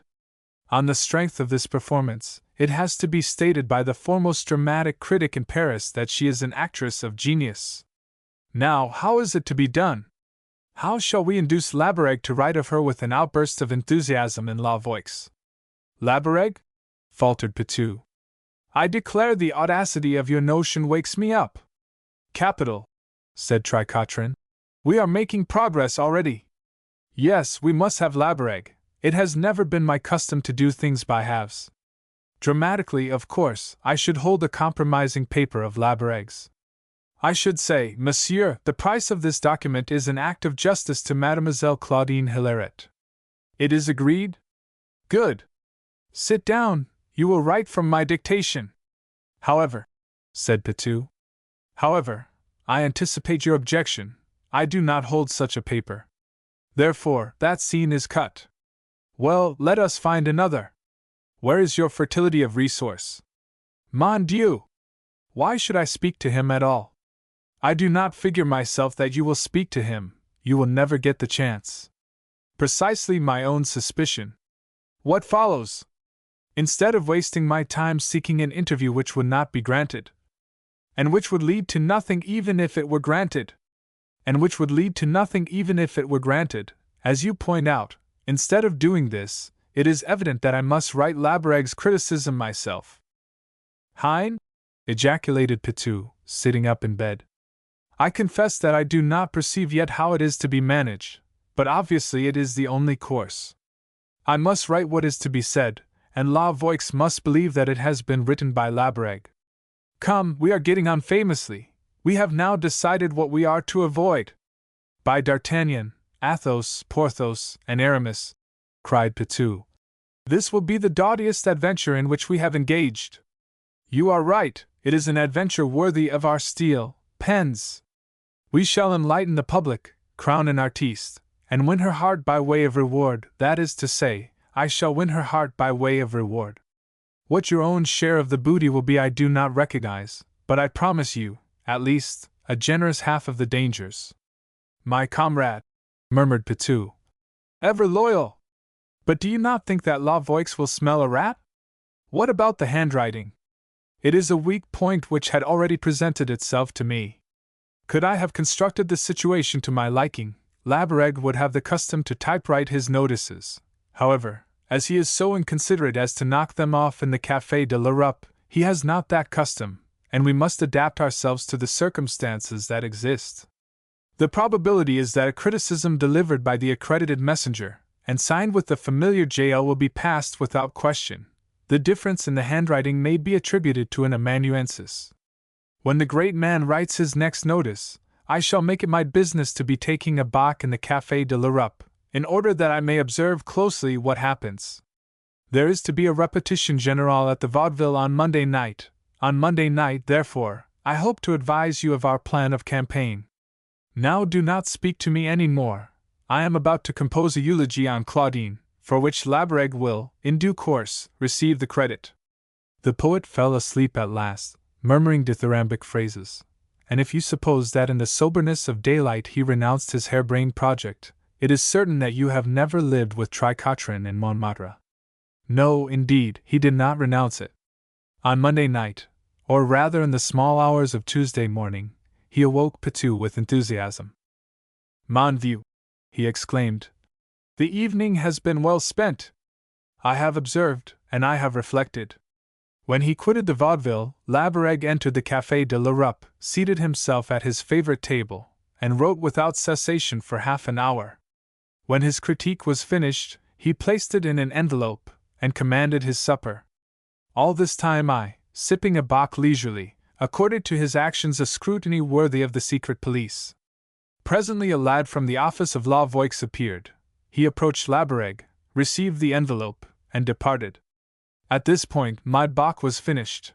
I paid for it and sauntered out, keeping the boy well in view. His route to the office lay through a dozen streets which were all deserted at so late an hour, but I remarked one that was even more forbidding than the rest, a mere alley that seemed positively to have been designed for our purpose. Our course is clear. We shall attack him in the Rue des Cendres. Really? Inquired Pitou, somewhat startled. But really? We will not shed his blood. We will make him turn out his pockets, and then, disgusted by the smallness of the swag, toss it back to him with a flip on the ear. Needless to say that when he escapes, he will be the bearer of my criticism, not of Labareg's. He will have been too frightened to remark the exchange. It is not bad, your plan. It is an inspiration. But to render it absolutely safe, we must have an accomplice. Why, is he so powerful, your boy? No, mon ami, the boy is not so powerful, but the alley has two ends. I do not desire to be arrested while I am giving a lifelike representation of an Apache. I think we will admit Lejuni to our scheme. As a novelist, he should appreciate the situation. If Lejuni keeps guard at one end of the alley, while you stand at the other, I can do the business without risk of being interrupted and removed to jail. It is true.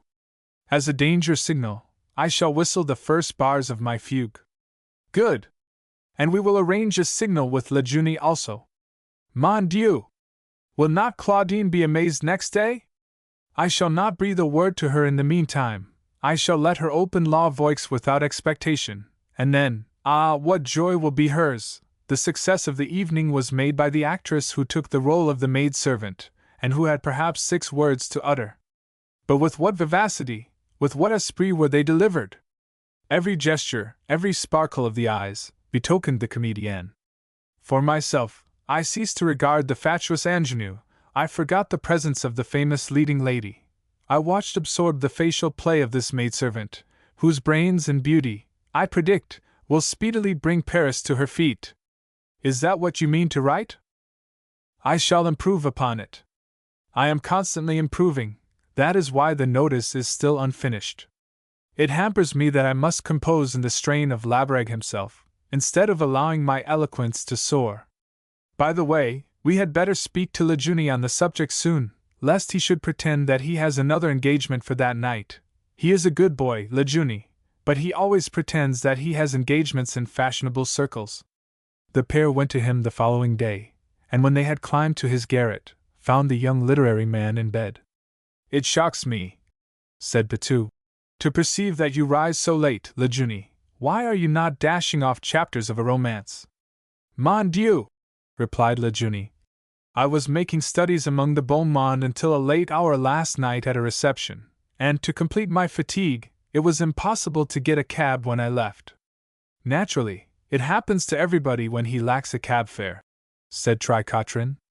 Now tell me, have you any invitation from a duchess for next Thursday evening? Thursday? Repeated Lejuni thoughtfully. No, I believe that I am free for Thursday. Now, that is fortunate, exclaimed Tricotrin. Well, we want you to join us on that evening, my friend. Indeed, we should be most disappointed if you could not, put in Pitou. Certainly, I shall have much pleasure, said Lejuni. Is it a supper? No, said Tricotrin. It is a robbery. I shall explain. Doubtless you know the name of Mademoiselle Claudine Hilaret? I have never heard it in my life. Is she in society? Society? She is in the Comédie Moderne. She is a great actress, but like us all, unrecognized. My heart bleeds for her. Another comrade! I was sure I could depend upon your sympathy. Well, on Thursday night they will revive La Curieuse at the Comédie, and I myself propose to write Labarègue's critique of the performance. Do you tumble? It is a gallant action. Yes, I grasp the climax, but at present I do not perceive how the plot is to be constructed. Labarègue's notices are dispatched by messenger, began Pitou. From the Café de l'Europe, added Tricotrin. So much I know, said Lejuni. I shall attack the messenger, and make a slight exchange of manuscripts. Tricotrin went on. A blunder, proclaimed Lejuni. You show a lack of invention. Now be guided by me, because I am a novelist, and I understand these things. The messenger is an escaped convict, and you say to him, I know your secret. You do my bidding, or you go back to the galleys. I shall give you 3 minutes to decide. You stand before him, stern, dominant, inexorable, your watch in your hand. It is at the pawn shop. Well, of course it is, since when have you joined the realists? Somebody else's watch, or a clock. Are there no clocks in Paris? You say, I shall give you until the clock strikes the hour. That is even more literary. You obtain the solemn note of the clock to mark the crisis. But there is no convict, demurred Tricotrin. There are clocks, but there is no convict. No convict? The messenger is not a convict? Not at all, he is an apple-cheeked boy. Oh, it is a rotten plot, said Lejuny. I shall not collaborate in it. Consider, cried Tricotrin. Do not throw away the chance of a lifetime. Think what I offer you. You shall hang about the end of a dark alley, and whistle if anybody comes. How literary again is that? You may develop it into a novel that will make you celebrated. Pitou will be at the other end. I and the apple-cheeked boy who is to die, that is to say, to be duped, will occupy the center of the stage, I mean the middle of the alley. And on the morrow, when all Paris rings with the fame of Claudine Hilaret, I, who adore her, shall have won her heart. Humph, said Lejuny.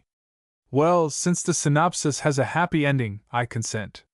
But I make one condition, I must wear a crape mask.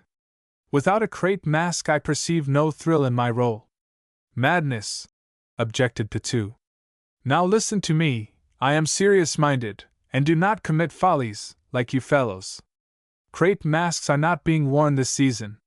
Believe me, if you loiter at a street corner with a crape mask on, some passerby will regard you, he may even wonder what you are doing there.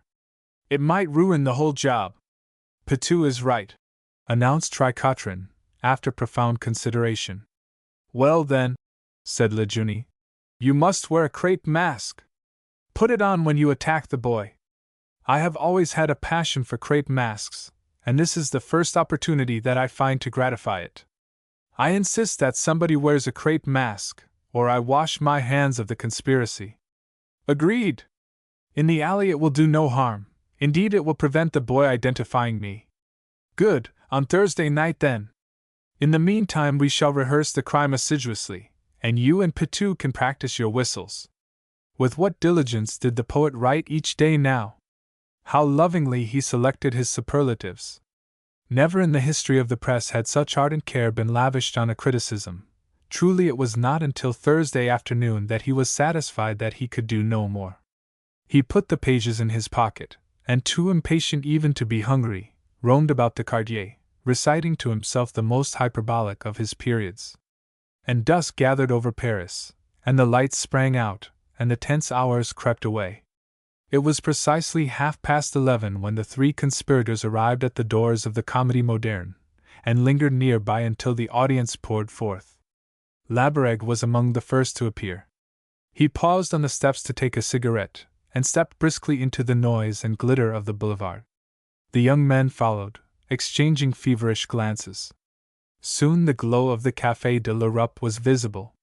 The critic entered, made a sign to a waiter, and seated himself gravely at a table. Many persons gazed at him with interest. To those who did not know, habitués whispered, "There is Labarègue, see, he comes to write his criticism on the revival of La Curieuse." Labarègue affected unconsciousness of all this, but secretly he lapped it up. Occasionally he passed his hand across his brow with a gesture profoundly intellectual. Few there remarked that at brief intervals three shabby young men strolled in, who betrayed no knowledge of one another, and merely called for box. None suspected that these humble customers plotted to consign the celebrity's criticism to the flames.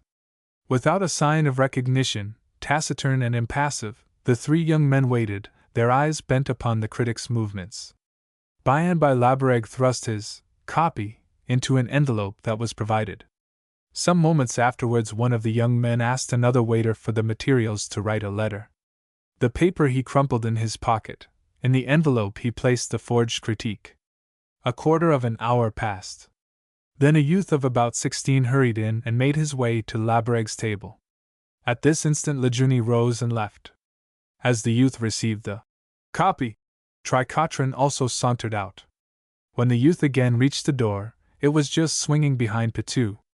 The conspirators were now in the right order, Lejuny pressing forward, Tricotrin keeping pace with the boy, Pitou a few yards in the rear. The boy proceeded swiftly. It was late, and even the boulevard showed few pedestrians now. In the side streets the quietude was unbroken. Tricotrin whipped on his mask at the opening of the passage. When the messenger was halfway through it, the attack was made suddenly, with determination. "Fat one!" exclaimed the poet. "I starve, give me 5 francs! Comment?" stammered the youth, jumping. "I haven't 5 francs, I." "Give me all you have, empty your pockets, let me see. If you obey, I shall not harm you, if you resist, you are a dead boy."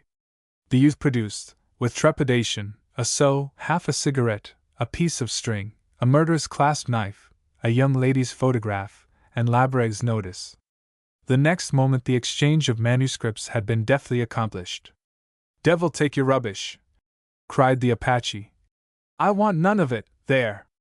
Be off, or I shall shoot you for wasting my time." The whole affair had occupied less than a minute, and the 3 adventurers skipped to Montmartre rejoicing. And how glorious was their jubilation in the hour when they opened La Voix and read Tricotrin's pronouncement over the initials. J.L. There it was, printed word for word. The leading lady was dismissed with a line, the ingenue received a sneer, and for the rest, the column was a panegyric of the waiting maid. The triumph of the waiting maid was unprecedented and supreme. Certainly, when Labreg saw the paper, he flung round to the office furious. But La Voix did not desire people to know that it had been taken in, so the matter was hushed up, and Labreg went about pretending that he actually thought all those fine things of the waiting maid. The only misfortune was that when Tricotrin called victoriously upon Claudine to clasp her in his arms, he found her in hysterics on the sofa, and it transpired that she had not represented the waiting maid after all.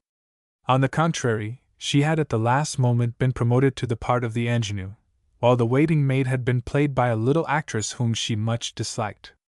"It is cruel, it is monstrous, it is heart-rending," gasped Tricotrin, when he grasped the enormity of his failure. "But, light of my life, why should you blame me for this villainy of Labreg's?" "I do not know," she said. "However, you bore me, you and your influence with the press.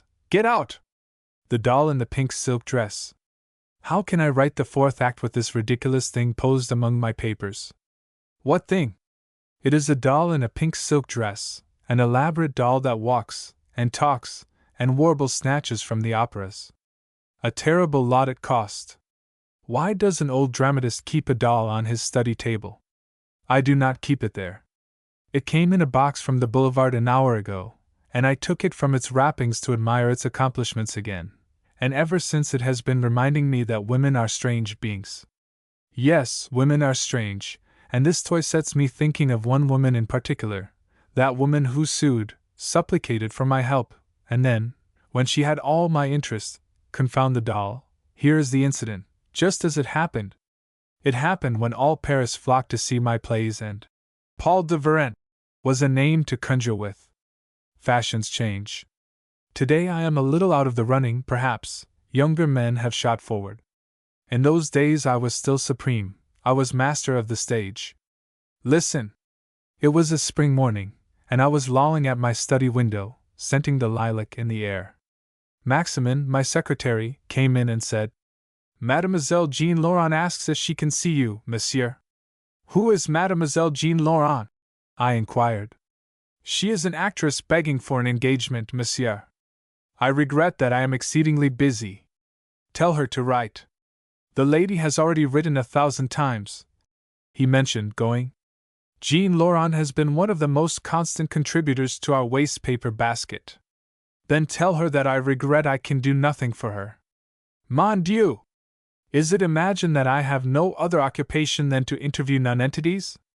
By the way, how is it you have bothered me about her? Why this unusual embassy? I suppose she is pretty, hein?" "Yes, monsieur." "And young?" "Yes, monsieur."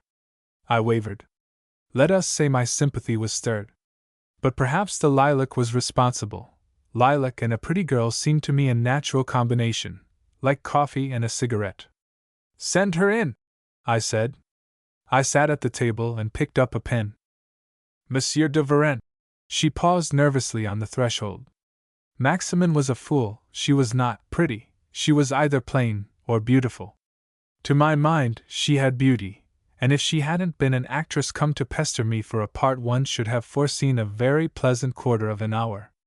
I can spare you only a moment, mademoiselle, I said, ruffling blank paper.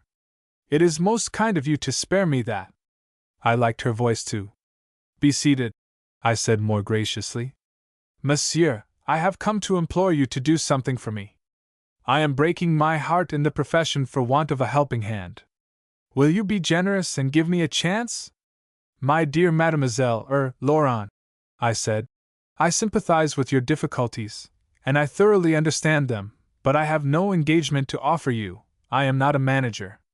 She smiled bitterly. You are de Varenne. A word from you would make me. I was wondering what her age was. About 8 and 20, I thought, but alternately she looked much younger and much older. You exaggerate my influence, like every other artist that I consent to see. Hundreds have sat in that chair and cried that I could make them. It is all bosh. Be reasonable. I cannot make anybody. You could cast me for a part in Paris. You are not a manager, but any manager will engage a woman that you recommend. Oh, I know that hundreds appeal to you. I know that I am only one of a crowd. But, monsieur, think what it means to me. Without help, I shall go on knocking at the stage doors of Paris and never get inside. I shall go on writing to the Paris managers and never get an answer. Without help, I shall go on eating my heart out in the provinces till I am old and tired and done for. Her earnestness touched me.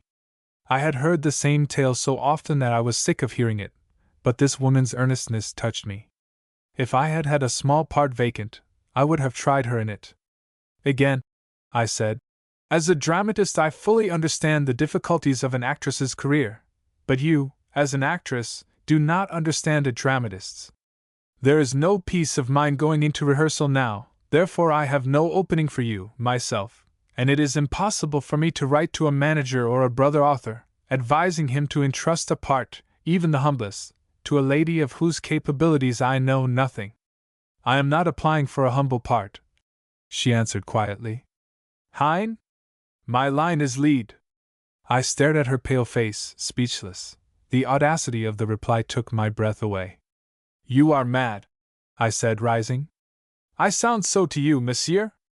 Stark, staring mad. You bewail that you are at the foot of the ladder, and at the same instant you stipulate that I shall lift you at a bound to the top. Either you are a lunatic, or you are an amateur. She, too, rose, resigned to her dismissal, it seemed.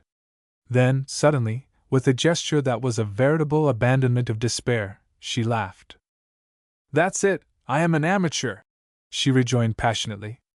I will tell you the kind of amateur I am, Monsieur de Varenne.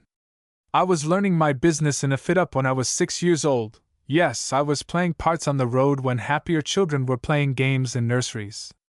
I was thrust on for lead when I was a gawk of 15, and had to wrestle with half a dozen roles in a week, and was beaten if I failed to make my points. I have supered to stars, not to earn the few francs I got by it, for by that time the fit-ups paid me better, but that I might observe and improve my method. I have waited in the rain, for hours, at the doors of the milliners and modistes, that I might note how great ladies stepped from their carriages and spoke to their footmen, and when I snatched a lesson from their aristocratic tones I was in heaven, though my feet ached and the rain soaked my wretched clothes. I have played good women and bad women, beggars and queens, ingenues and hags. I was born and bred on the stage, have suffered and starved on it. It is my life and my destiny, she sobbed. An amateur! I could not let her go like that. She interested me strongly. Somehow I believed in her. I strode to and fro, considering. Sit down again, I said. I will do this for you. I will go to the country to see your performance. When is your next show? I have nothing in view. Bigre! Well, the next time you are playing, write to me. You will have forgotten all about me, she urged feverishly. Or your interest will have faded, or fate will prevent your coming. Why do you say so? Something tells me. You will help me now, or you will never help me. My chance is today. Monsieur, I entreat you. Today I can do nothing at all, because I have not seen you act. I could recite to you. Zut! I could rehearse on trial. And if you made a mess of it? A nice fool I should look, after fighting to get you in. A servant interrupted us to tell me that my old friend de la Vardens was downstairs. And now I did a foolish thing. When I intimated to Mademoiselle Jean Laurent that our interview must conclude, she begged so hard to be allowed to speak to me again after my visitor went, that I consented to her waiting. Why?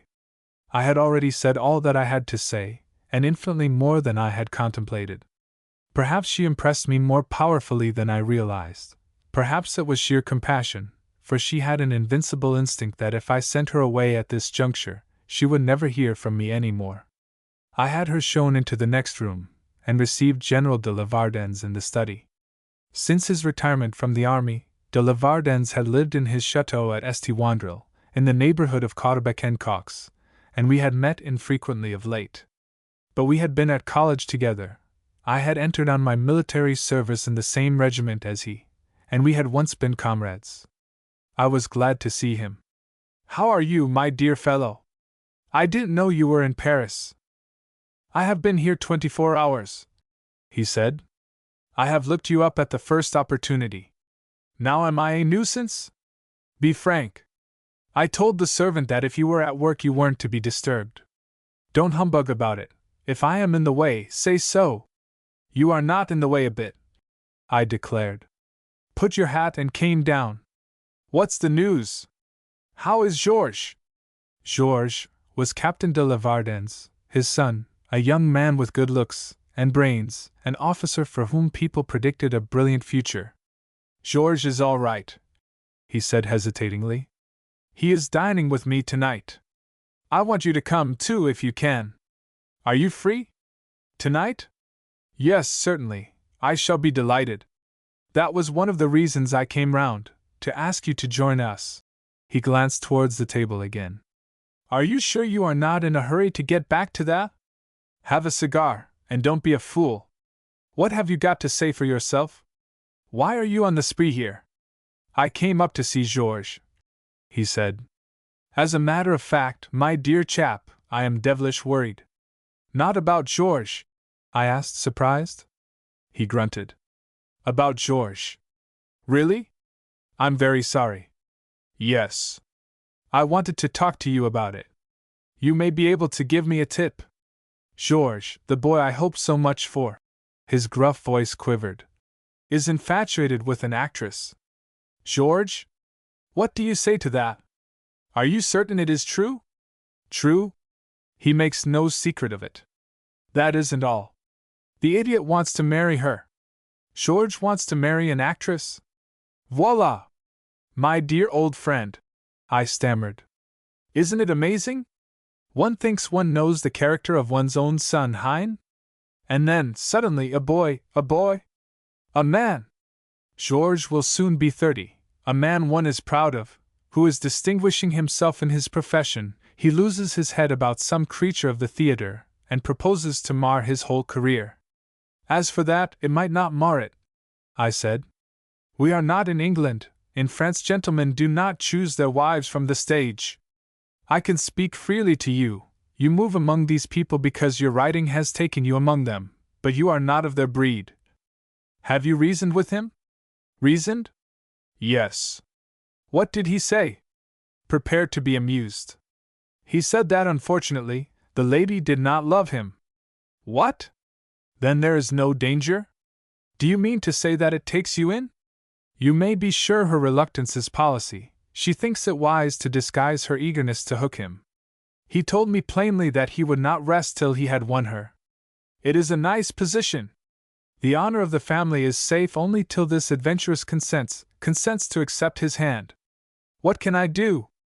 I can retard the marriage by refusing my permission, but I cannot prevent it if he summons me.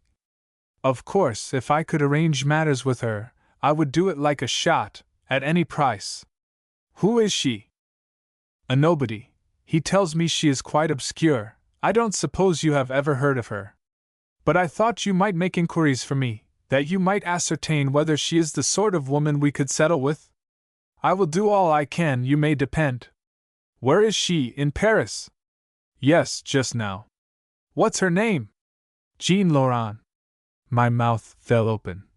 "Hein? Do you know her?" "She is there." "What? In the next room. She just called on business. Mon Dieu! That's queer. It's lucky. It was the first time I had ever met her. What's she like? Have you never seen her? You shall do so in a minute. She came to beg me to advance her professionally. She wants my help. This ought to save you some money, my friend. We'll have her in. I shall tell her who you are. How shall I talk to her? Leave it to me. I crossed the landing and opened the salon door. The room was littered with the illustrated journals, but she was not diverting herself with any of them. She was sitting before a copy of La Joconde, striving to reproduce on her own face the enigma of the smile. I had discovered an actress who never missed an opportunity. Please come here.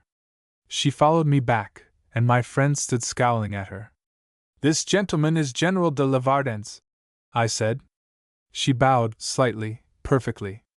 That bow acknowledged de Lavardens' presence, and rebuked the manner of my introduction, with all the dignity of the patricians whom she had studied in the reign. Mademoiselle, when my servant announced that the general was downstairs, you heard the name. You did not tell me that you knew his son. Dame non, monsieur, she murmured.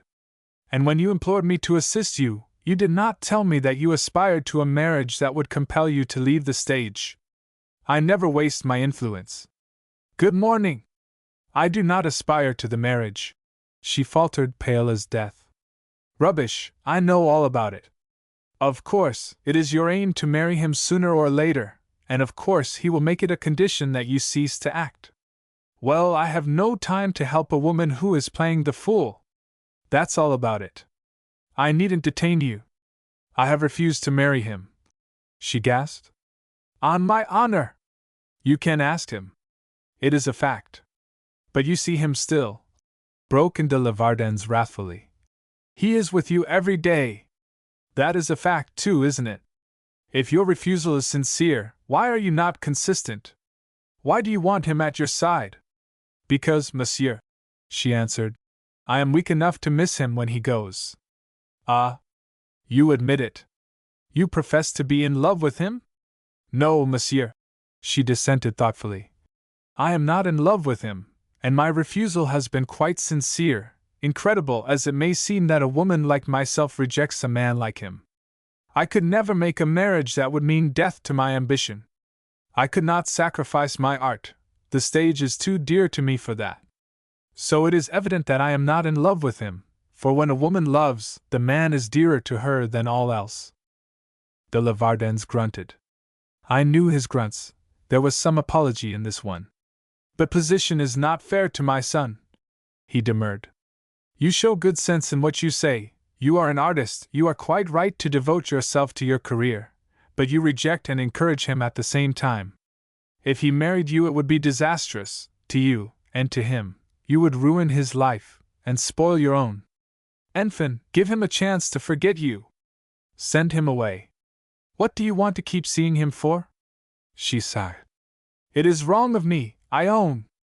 It is highly unnatural, said I. No, monsieur, it is far from being unnatural, and I will tell you why. He is the only man I have ever known, in all my vagabond life, who realized that a struggling actress might have the soul of a gentlewoman. Before I met him, I had never heard a man speak to me with courtesy, excepting on the stage. I had never known a man to take my hand respectfully when he was not performing behind the footlights. I met him first in the country. I was playing the Queen in Ruy Blas, and the manager brought him to me in the wings. In everything he said and did he was different from others. We were friends for months before he told me that he loved me. His friendship has been the gift of God, to brighten my miserable lot. Never to see him any more would be awful to me. I perceived that if she was not in love with him, she was so dangerously near to it that a trifle might turn the scale. De Lavardens had the same thought. His glance at me was apprehensive. However, you acknowledge that you are behaving badly, I exclaimed. It is all right for you, friendship is enough for you, and you pursue your career. But for him, it is different. He seeks your love, and he neglects his duties. For him to spend his life sighing for you would be monstrous, and for him to marry you would be fatal. If you like him so much, be just to him, set him free. Tell him that he is not to visit you any more. He does not visit me. He has never been inside my lodging. Well, that he is not to write there, that there are to be no more dinners, drives, bouquets. And I do not let him squander money on me. I am not that kind of woman. We do not accuse you, mademoiselle. On the contrary, we appeal to your good heart. Be considerate, be brave. Say goodbye to him. You are asking me to suffer cruelly, she moaned. It is for your friend's benefit. Also, the more you suffer, the better you will act. Every actress should suffer. Monsieur, I have served my apprenticeship to pain. There are other things than friendship. You have your prospects to think about. What prospects? She flashed back. Well, I cannot speak definitely today, as you know, but you would not find me unappreciative. De la Vardens grunted again, emotionally this time. I checked him with a frown. What use would it be for me to refuse to see him? She objected chokily. When I am playing anywhere, he can always see me. I cannot kill his love by denying myself his companionship. Besides, he would not accept the dismissal. One night, when I left the theater, I should find him waiting there again. This was unpalatably true. If a clever woman desires to dismiss a man, she can dismiss him thoroughly, especially a clever actress, I said. You could talk to him in such a fashion that he would have no wish to meet you again. Such things have been done. What? You want me to teach him to despise me? Much better if he did. To turn his esteem to scorn, hein? It would be a generous action. To falsify and degrade myself? For your hero's good. I will not do it, she flamed. You demand too much. What have you done for me that I should sacrifice myself to please you? I entreat your help, and you give me empty phrases. I cry that I despair this morning, and you answer that by and by, sometime, in the vague future, you will remember that I exist. I shall not do this for you. I keep my friend. Your rhetoric has no weight with me, I said. I do not pretend that I have a claim on you. In such circumstances, a noble woman would take the course I suggest, not for my sake, not for the sake of General de la Vardens, but for the sake of the man himself. You will keep your friend? Bien. But you will do so because you are indifferent to his welfare and too selfish to release him.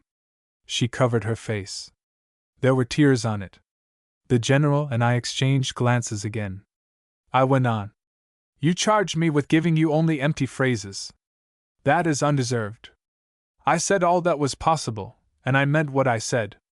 I could not pledge myself to put you into anything without knowing what you are capable of doing, but if you retain my goodwill, I repeat that I will attend your next performance. And then? She queried. Then, if I think well of it, you shall have a good part. Lead? Bigre! I cannot say that. A good part in Paris. It is a promise? Emphatically, if I think well of your performance. Of my next, the very next part one play? Of the very next part you play. She paused, reflecting. The pause lasted so long that it began to seem to my suspense as if none of us would ever speak again. I took a cigarette and offered the box, in silence, to de la Vardens. He shook his head without turning it to me. His gaze was riveted on the woman. All right, she groaned. I agree. Ah, good girl. All you require is that Captain de la Vardens shall no longer seek me for his wife. Is that it? That's it. Very well. I know what would repel him. It shall be done tonight. But you, gentlemen, will have to make the opportunity for me. You will have to bring him to my place, both of you. You can find some reason for proposing it? Tonight at 9 o'clock. He knows the address. She moved weakly to the door. De la Vardens took 3 strides and grasped her hands. Mademoiselle, he stuttered, I have no words to speak my gratitude.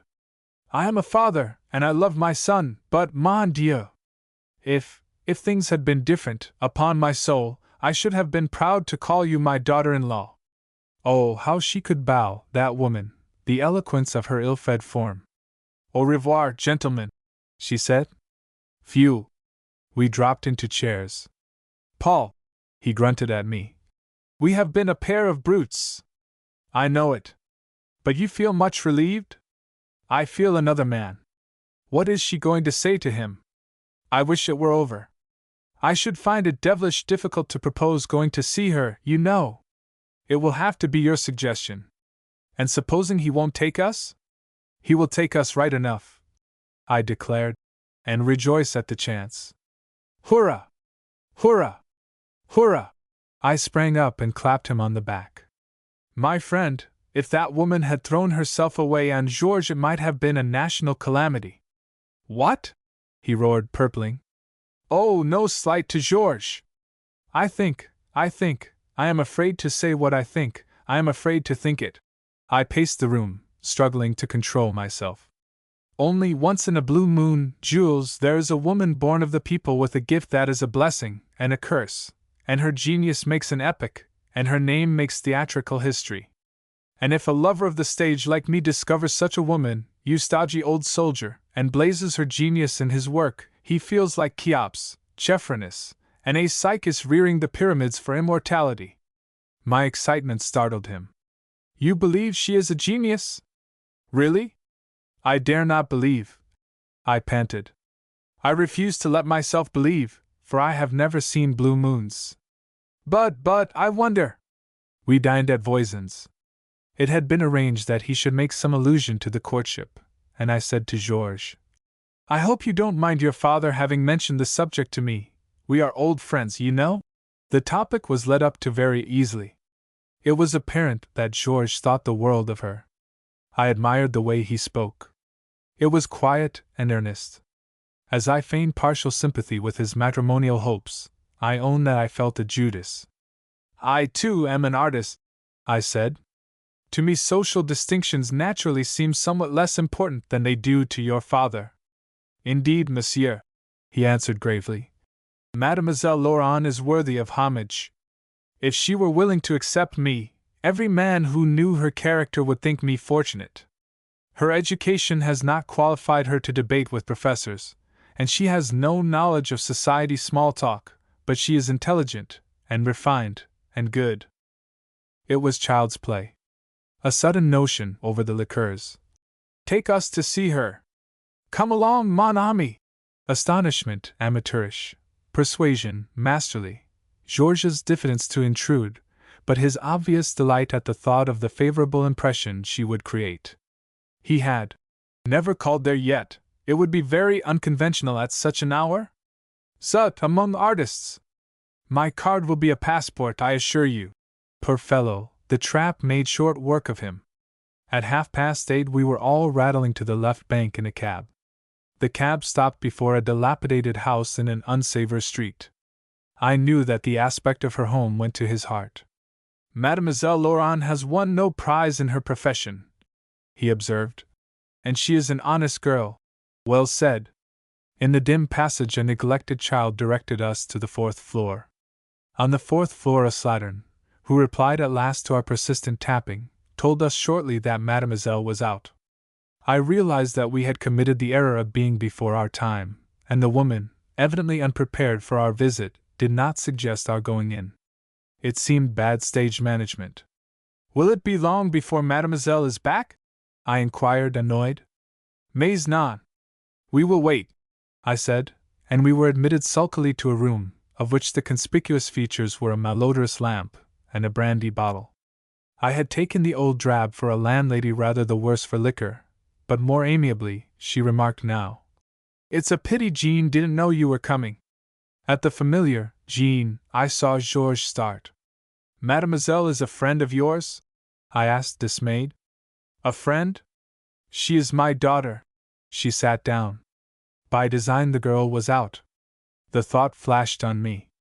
It flashed on me that she had plotted for her lover to learn what a mother-in-law he would have. The revelation must appall him. I stole a look. His face was blanched.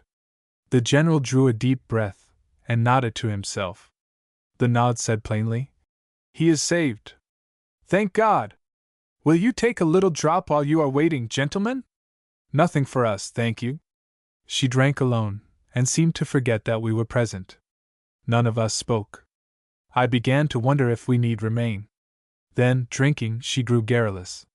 It was of Jean she talked.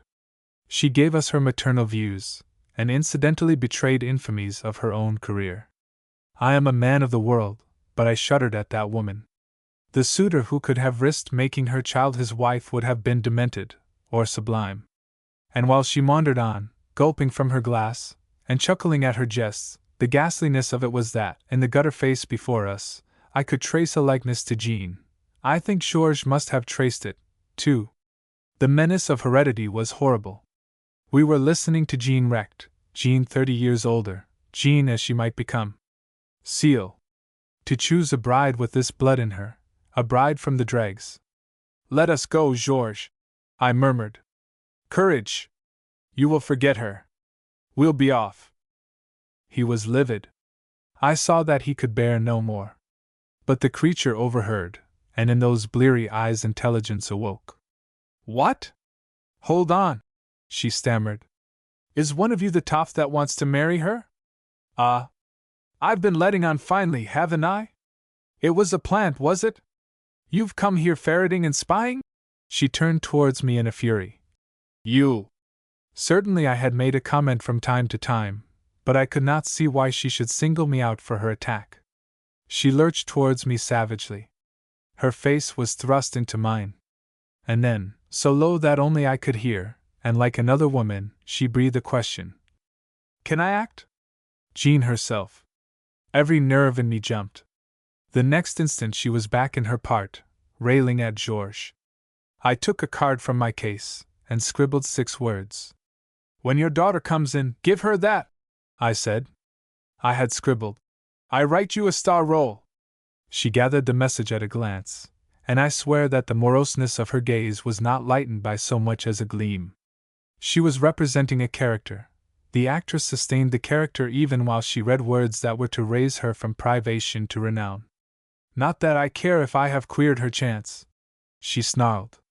A good job, too, the selfish cat. I've got nothing to thank her for. Serve her right if you do give her the go-by, my jackanapes, I don't blame you. Madame Laurent, Georges answered sternly, and his answer vibrated through the room. I have never admired, pitied, or loved Jean so much as now that I know that she has been motherless. All 3 of us stood stone still. The first to move was she. I saw what was going to happen. She burst out crying. It's I, Jean, I love you. I thought I loved the theater best. I was wrong. Instinctively she let my card fall to the ground. Forgive me, I did it for your sake too. It was cruel, I am ashamed. Oh, my own, if my love will not disgrace you, take me for your wife. In all the world there is no woman who will love you better. In all my heart there is no room for anything but you. They were in each other's arms. De Lavardens, whom the proclamation of identity had electrified, dragged me outside. The big fool was blubbering with sentiment. This is frightful, he grunted. Atrocious, said I. But she is a woman in a million. She is a great actress, I said reverently. I could never approve the marriage, he faltered. What do you think? Out of the question. I have no sympathy with either of them. You humbug! Why, there is a tear running down your nose. There are 2 running down yours, I snapped. A general should know better. And why has the doll in the pink silk dress recalled this to me? Well, you see, tomorrow will be New Year's Day, and the doll is a gift from my godchild, and the name of my godchild's mother is Jean de Lavardens. Oh, I have nothing to say against her as a mother, the children idolize her. I admit that she has conquered the general, and that Georges is the proudest husband in France. But when I think of the parts one could have written for her, of the luster the stage has lost, when I reflect that, just to be divinely happy, the woman deliberately declined a worldwide fame, morbleu, I can never forgive her for it, never, the darling. The last effect.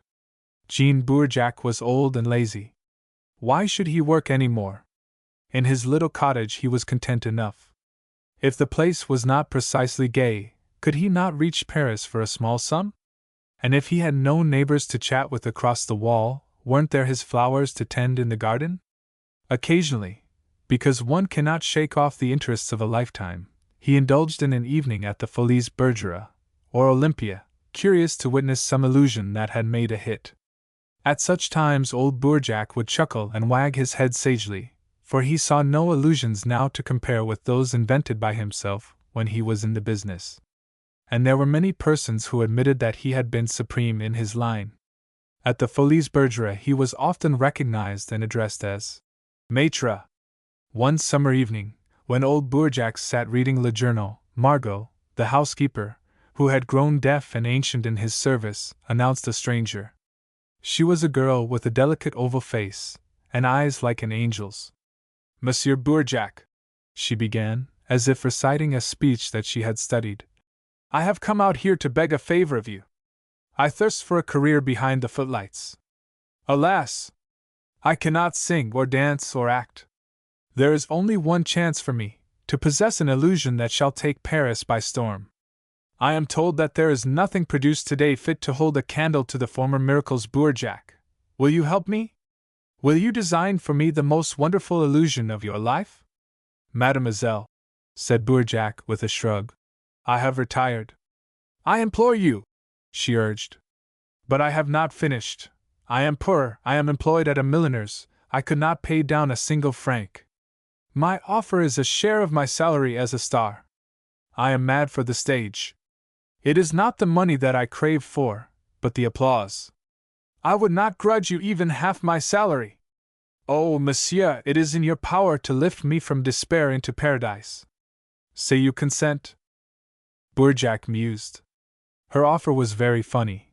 If she had been of the ordinary type, he would have sent her packing, with a few commercial home truths. Excitement had brought a flush to the oval face. Her glorious eyes awoke in him emotions which he had believed extinct.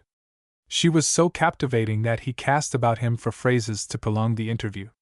Though he could not agree, he didn't want her to go yet. And when she did rise at last, he murmured, Well, well, see me again and we will talk about it. I have no wish to be hard, you understand. Her name was Laure. She was in love with a conjurer, a common, flashy fellow, who gave his mediocre exhibitions of legerdemain at such places as Le Jardin Exterieur, and had recently come to lodge at her mother's. She aspired to marry him, but did not dare to expect it. Her homage was very palpable, and Monsieur Eugene Legrand, who had no matrimonial intentions, would often wish that the old woman did not keep such a sharp eye upon her. Needless to say, Bourjac's semi-promise sent her home enraptured. She had gone to him on impulse, without giving her courage time to take flight. Now, in looking back, she wondered at her audacity, and that she had gained so much as she had. I have no wish to be hard, he had said. Oh, the old rascal admired her hugely. If she coaxed enough, he would end by giving in. What thumping luck! She determined to call upon him again on Sunday, and to look her best. Bourjac, however, did not succumb on Sunday. Fascinating as he found her, he squirmed at the prospect of the task demanded of him. His workshop in the garden had been closed so long that rats had begun to regard it as their playroom. The more he contemplated resuming his profession, the less inclined he felt to do it. She paid him many visits and he became deeply infatuated with her, yet he continued to maintain that he was past such an undertaking, that she had applied to him too late. Then, one day, after she had flown into a passion, and wept, and been mollified, he said hesitatingly, I confess that an idea for an illusion has occurred to me, but I do not pledge myself to execute it. I should call it a life. An empty cabinet is examined, it is supported by 4 columns, there is no stage trap, no obscurity, no black velvet curtain concealed in the dark, to screen the operations.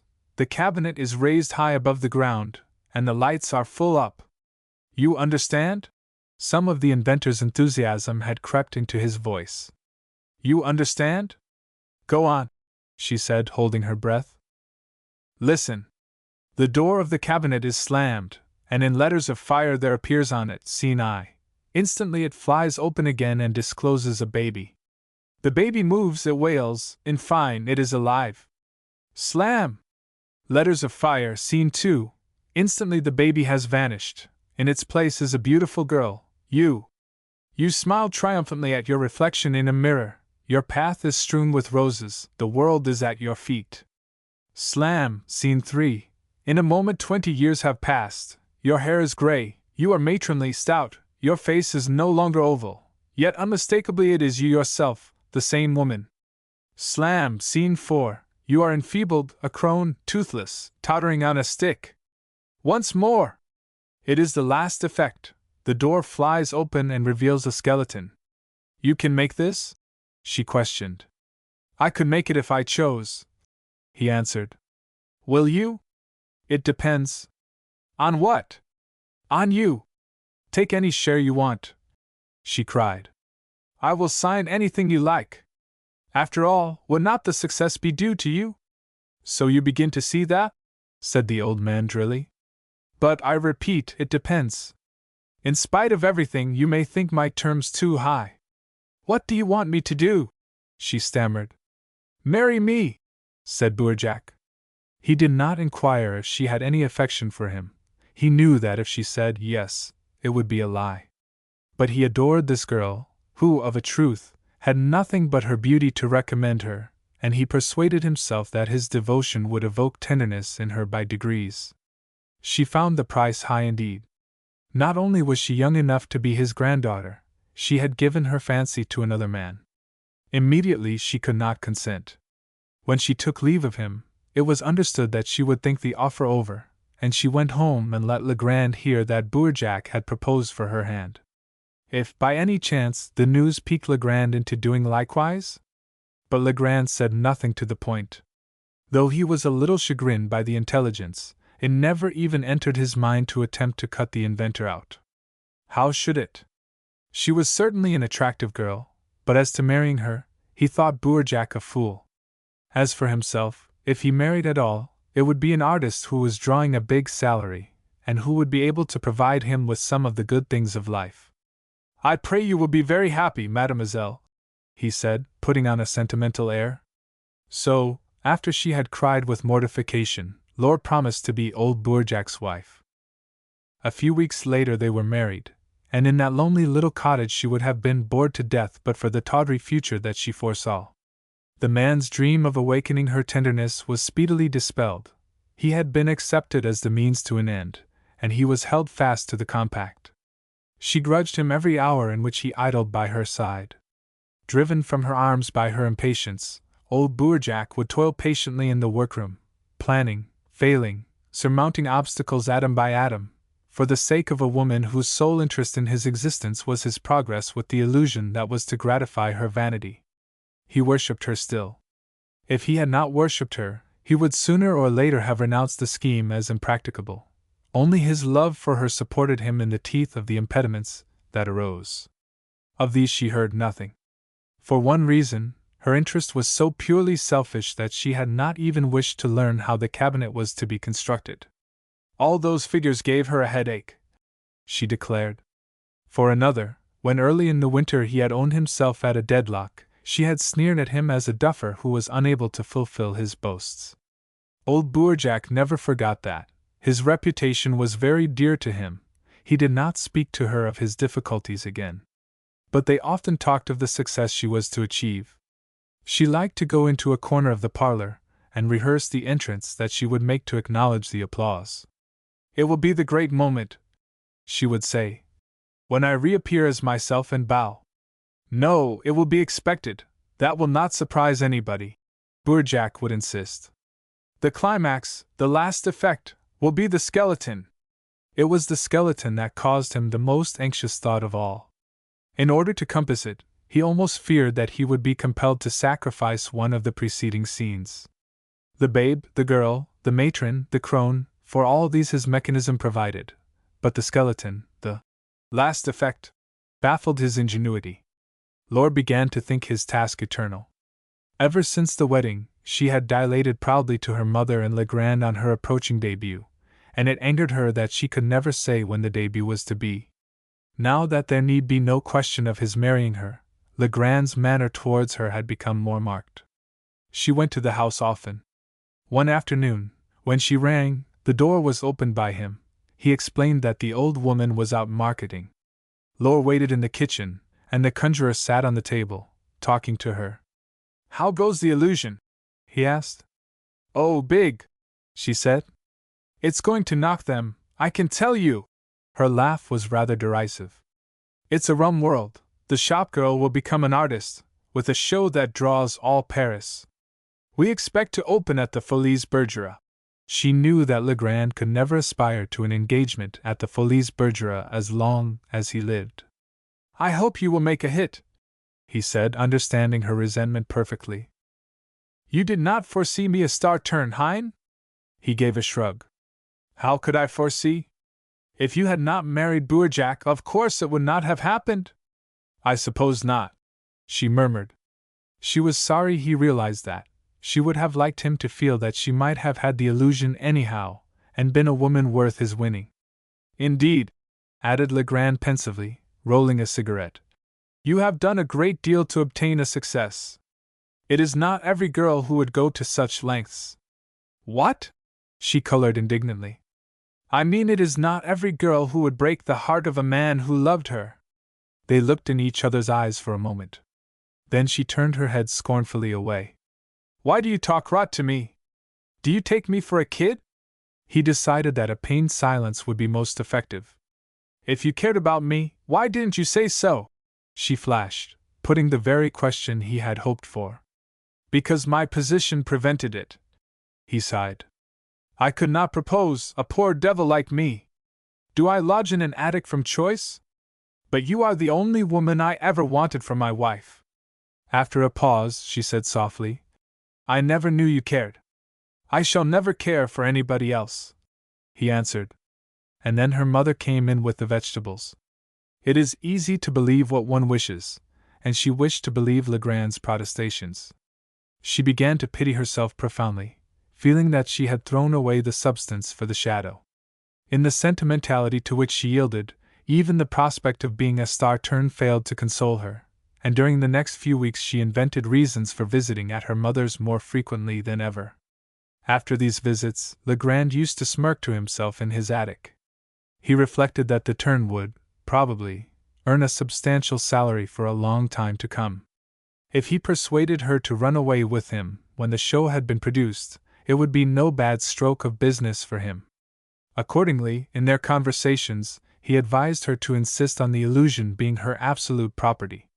"One can never tell what may occur," he would say. "If the managers arranged with Bourjac, not with you, you would always be dependent on your husband's whims for your engagements."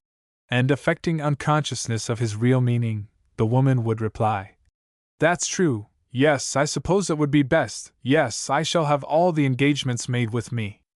But by degrees even such pretenses were dropped between them. They spoke plainly.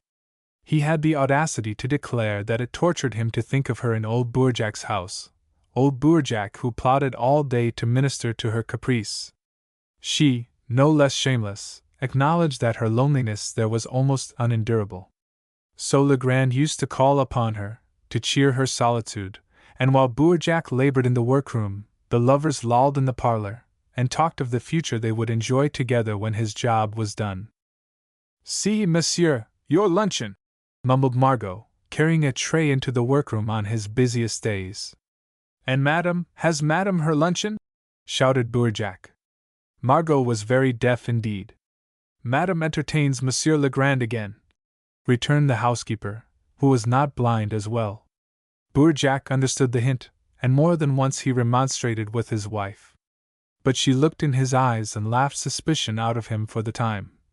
Eugene was an old friend, whom she had known from childhood. Enfin, if Jean objected, she would certainly tell him not to come so often. It was very ridiculous, however. And afterwards she said to Legrand, "We must put up with him in the meanwhile. Be patient, darling. We shall not have to worry about what he thinks much longer." Then, as if to incense her more, Bourjac was attacked by rheumatism before the winter finished. He could move only with the greatest difficulty, and took to his bed. Day after day he lay there, and she fumed at the sight of him, passive under the blankets, while his work was at a standstill. More than ever the dullness got on her nerves now, especially as Legrand had avoided the house altogether since the complaint about the frequency of his visits. He was about to leave Paris to fulfill some engagements in the provinces. It occurred to her that it would be a delightful change to accompany him for a week. She had formerly had an aunt living in Rouen, and she told Bourjac that she had been invited to stay with her for a few days. Bourjac made no objection. Only, as she hummed gaily over her packing, he turned his old face to the wall to hide his tears. Her luggage was dispatched in advance, and by Legrand's counsel, it was labeled at the last minute with an assumed name. If he could have done so without appearing indifferent to her society, Legrand would have dissuaded her from indulging in the trip, for he had resolved now to be most circumspect until the illusion was inalienably her own. As it was, he took all the precautions possible. They would travel separately.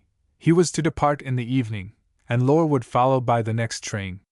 When she arrived, he would be awaiting her. With the removal of her trunk, her spirits rose higher still. But the day passed slowly. At dusk she sauntered about the sitting-room, wishing that it were time for her to start. She had not seen Legrand since the previous afternoon, when they had met at a café to settle the final details. When the clock struck again, she reckoned that he must be nearly at his destination.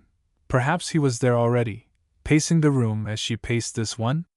She laughed. Not a tinge of remorse discolored the pleasure of her outlook. Her au revoir to her husband was quite careless. The average woman who sins longs to tear out her conscience for marring moments which would otherwise be perfect. This woman had absolutely no conscience. The shortest route to the station was by the garden gate. As she raised the latch, she was amazed to see Legrand hurriedly approaching. "Thank goodness, I have caught you!" he exclaimed. "I nearly went round to the front." "What has happened?" "Nothing serious. I am not going, that is all. They have changed my date. The matter has been uncertain all day, or I would have let you know earlier. It is lucky I was in time to prevent your starting." She was dumb with disappointment. "It is a nuisance about your luggage," he went on. "We must telegraph about it. Don't look so down in the mouth. We shall have our trip next week instead. What am I to say to Jean? He will think it so strange. I have said goodbye to him. Oh, you can find an excuse. You missed your train. Come out for half an hour, and we can talk." His glance fell on the workroom. "Is that fastened up?" "I don't know." "Do you want to see what he has done?" "I may as well." He had never had an opportunity before. Bourjac had always been in there. "No, it isn't locked," she said. "Come on then. Wait till I have shut it after us before you strike a match. Margot might see the light." A rat darted across their feet as they lit the lamp, and he dropped the matchbox. "Ugh! The beastly things!" she shivered. "Make haste!" On the floor stood a cabinet that was not unlike a gloomy wardrobe in its outward aspect. Legrand examined it curiously. "Too massive," he remarked. "It will cost a fortune for carriage, and where are the columns I heard of?" He stepped inside and sounded the walls. "Humph! Of course I see his idea. The fake is a very old one, but it is always effective." Really, he knew nothing about it, but as he was a conjurer, she accepted him as an authority. "Show me. Is there room for us both?" she said, getting in after him. And as she got in, the door slammed. Instantaneously they were in darkness, black as pitch, jammed close together. Their 4 hands flew all over the door at once, but they could touch no handle. The next moment, some revolving apparatus that had been set in motion flung them off their feet. Round and round it swirled, striking against their bodies and their faces. They grovelled to escape it, but in that awful darkness their efforts were futile. They could not even see its shape. "Stop it!" she gasped. "I don't know how," he panted. After a few seconds the whir grew fainter, the gyration stopped automatically. She wiped the blood from her face, and burst into hysterical weeping. The man, cursing horribly, rapped to find the spring that she must have pressed as she entered. It seemed to them both that there could be no spot he did not rap 1,000 times, but the door never budged. His curses ceased. He crouched by her, snorting with fear. "What shall we do?" she muttered. He did not answer her. Eugene, let us stamp! Perhaps the spring is in the floor. Still he paid no heed, he was husbanding his breath. When a minute had passed, she felt his chest distend, and a scream broke from him. Help! Mon Dieu! She clutched him, panic-stricken. We mustn't be found here, it would ruin everything. Feel for the spring. Eugene, feel for the spring, don't call. Help! Don't you understand? Jean will guess, it will be the end of my hopes, I shall have no career. I have myself to think about, he whimpered. And pushing away her arms, he screamed again and again. But there was no one to hear him, no neighbors, no one passing in the fields, none but old Bourjac and deaf Margot, beyond earshot in the house. The cabinet was, of course, ventilated, and the danger was, not suffocation, but that they would be jammed here while they slowly starved to death. Soon her terror of the fate grew all-powerful in the woman, and though she loathed him for having been the first to call, she, too, shrieked constantly for help now. By turns, Legrand would yell, distraught, and heave himself helplessly against the door. They were so huddled that he could bring no force to bear upon it. In their black pen prison, like a coffin on end, the night held 100 hours.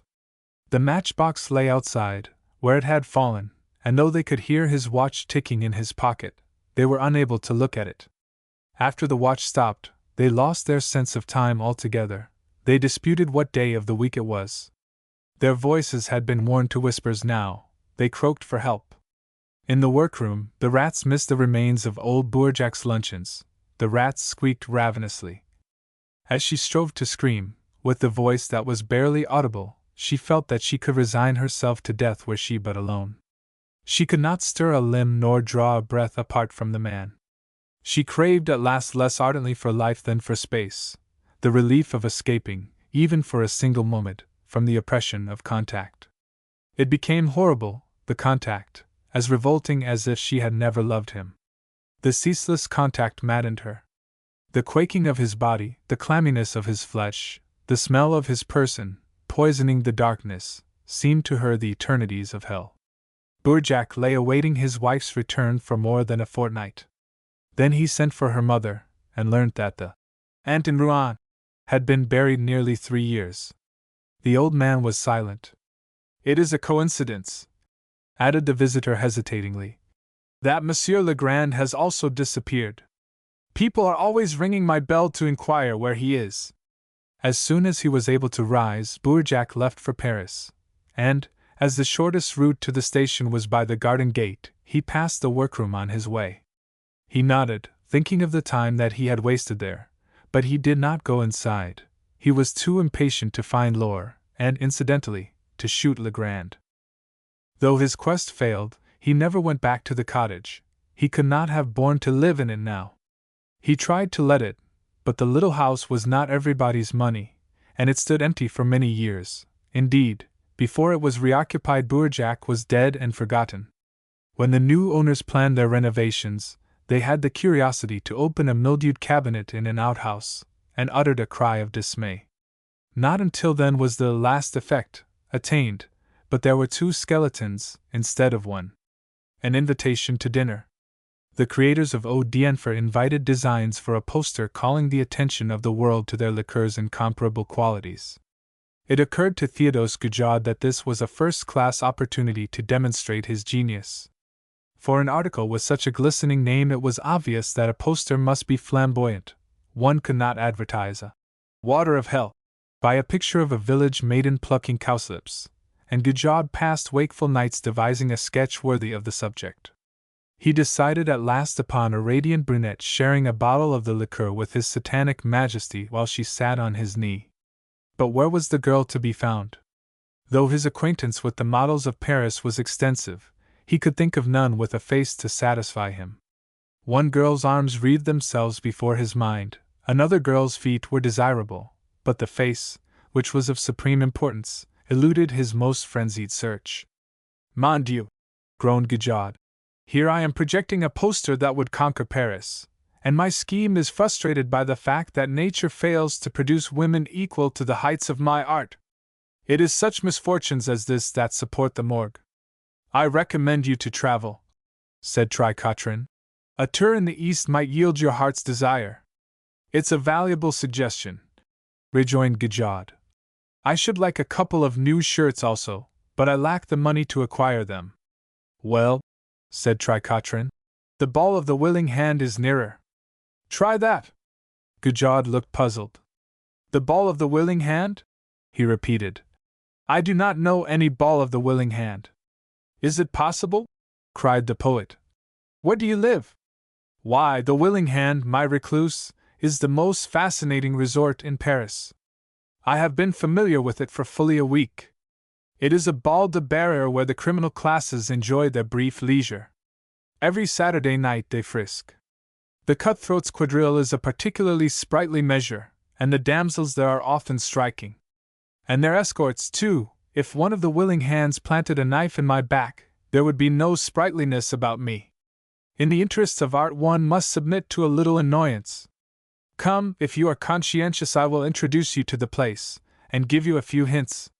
For example, the company have a prejudice against collars, and assuming for a moment that you possessed more than a franc, you would do well to leave the surplus at home. Gujard expanded his chest. As a matter of fact, he announced languidly, I possess 500 francs. And so dignified was his air that Tricotrin came near to believing him. You possess 500 francs? You? How? No, such things do not occur. Besides, you mentioned a moment since that you were short of shirts. It is true that I am short of shirts, but nevertheless I have 500 francs in my pocket. It is like this. My father, who is not artistic, has always desired to see me renounce my profession and sink to commerce. Well, I was at the point of yielding. Man cannot live by hope alone, and my pictures were strangely unappreciated. Then, while consent trembled on my lips, up popped this eau d'enfer. I saw my opportunity. I recognized that, of all men in Paris, I was the best qualified to execute the poster. You may divine the sequel? I addressed my father with burning eloquence. I persuaded him to supply me with the means to wield my brush for a few months longer. If my poster succeeds, I become a celebrity. If it fails, I become a petrol merchant. This summer decides my fate. In the meanwhile, I am a capitalist, but it would be madness for me to purchase shirts, for I shall require every son to support existence until the poster is acclaimed. You have a practical head, exclaimed Tricotrin admiringly. I foresee that you will go far. Let us trust that the willing hand will prove the antechamber to your immortality. I have no faith in your willing hand, demurred the painter. The criminal classes are not keen on sitting for their portraits. The process has unpleasant associations to them. Think again. I can spare half an hour this morning. Evolve a further inspiration on the subject. Do you imagine I have nothing to do but to provide you with a model? My time is fully occupied. I am engaged upon a mystical play, which is to be called The Spinster's Prayer or The Goblin Child's Mother, and take Paris by storm. Apropos, yes, now I come to think of it, there is something in Commedia there that might suit you. My preserver, returned Gajad. What is it? Tricotrin picked the paper up and read. Wanted, 100 ladies for the stage. Beauty more essential than talent. No dilapidations need apply. Agents Lavalette Rue Baba, Thursday, 12 to 5. Mon Dieu! Now you are beginning to talk, said Gajad. 100. What among them should be suitable, hein? But all the same, he hesitated. 12 to 5. It will be a shade monotonous standing on a doorstep from 12 to 5, especially if the rain streams. Do you expect a Cleopatra to call at your attic, or to send an 80-horsepower automobile, that you may cast your eye over her? Anyhow, there may be a café opposite. You can order a bock on the terrace, and make it last. You are right. I shall go and inspect the spot at once. 100 beauties. I declare the advertisement might have been framed to meet my wants. How fortunate that you chanced to see it. Tomorrow evening you shall hear the result. Dine with me at the Belle Avenir at 8 o'clock. For one occasion I undertake to go a buster. I should be lacking in gratitude if I neglected to stuff you to the brim. Oh, my dear chap! said Tricotrin. The invitation is a godsend. I have not viewed the inside of a restaurant for a week. While our pal Patou is banqueting with his progenitors in Chartres, I have even exhausted my influence with the fishmonger. I did not so much as see my way to a nocturnal herring in the garret. Mind you are not late. I shall come prepared to do justice to your hospitality, I promise you. Right, cocky, said the artist. And he set forth, in high spirits, to investigate the Rue Baba. He was gratified to discover a café in convenient proximity to the office. And 12 o'clock had not sounded next day when he took a seat at one of the little white-topped tables, his gaze bent attentively upon the agent's step. For the earliest arrival he had not long to wait. A dumpy girl with an enormous nose approached, swinging her sack en main. She cast a complacent glance at the name on the door, opened the bag, whipped out a powder puff, and vanished. Morbleu, thought the painter. If she is a fair sample, I have squandered the price of a bock. He remained in a state of depression for 2 or 3 minutes, and then the girl reappeared, evidently in a very bad temper. Ah, he mused, rubbing his hands.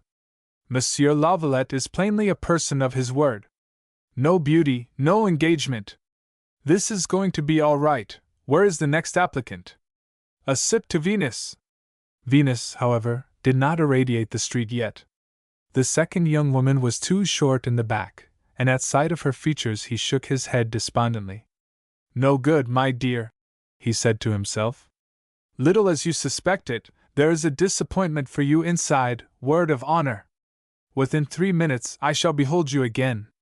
And sure enough, she made her exit promptly, looking as angry as the other. I am becoming a dramatic prophet, soliloquized Gajod.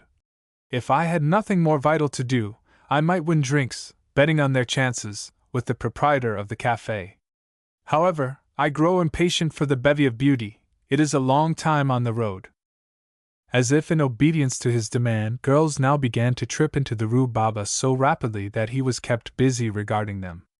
By 2s and 3s and in quartets they tripped, tall girls, little girls, plain girls, pretty girls, girls shabby, and girls chic. But though many of them would have made agreeable partners at a dance, there was none who possessed the necessary qualifications for the girl on Satan's knee. He rolled a cigarette, and blew a pessimistic puff. Another day lost, groaned Gajod. All is over, I feel it. Posterity will never praise my poster, the clutch of commerce is upon me, already the smell of the petrol is in my nostrils. And scarcely had he said it when his senses reeled. For, stepping from a cab, disdainfully, imperially, was his ideal. Her hair, revealing the lobes of the daintiest ears that ever listened to confessions of love, had the gleam of purple grapes. Her eyes were a mystery, her mouth was a flower, her neck was an intoxication. So violently was the artist affected that, during several moments, he forgot his motive for being there. To be privileged merely to contemplate her was an ecstasy.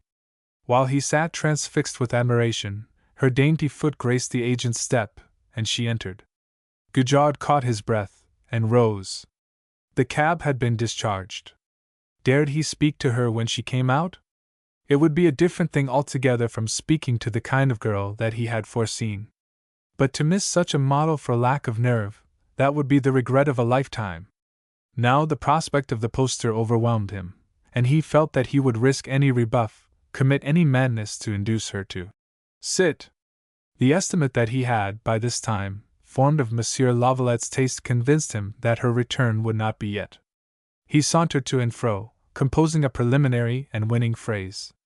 What was his surprise, after a very few seconds, to see that she had come out already, and was hastening away.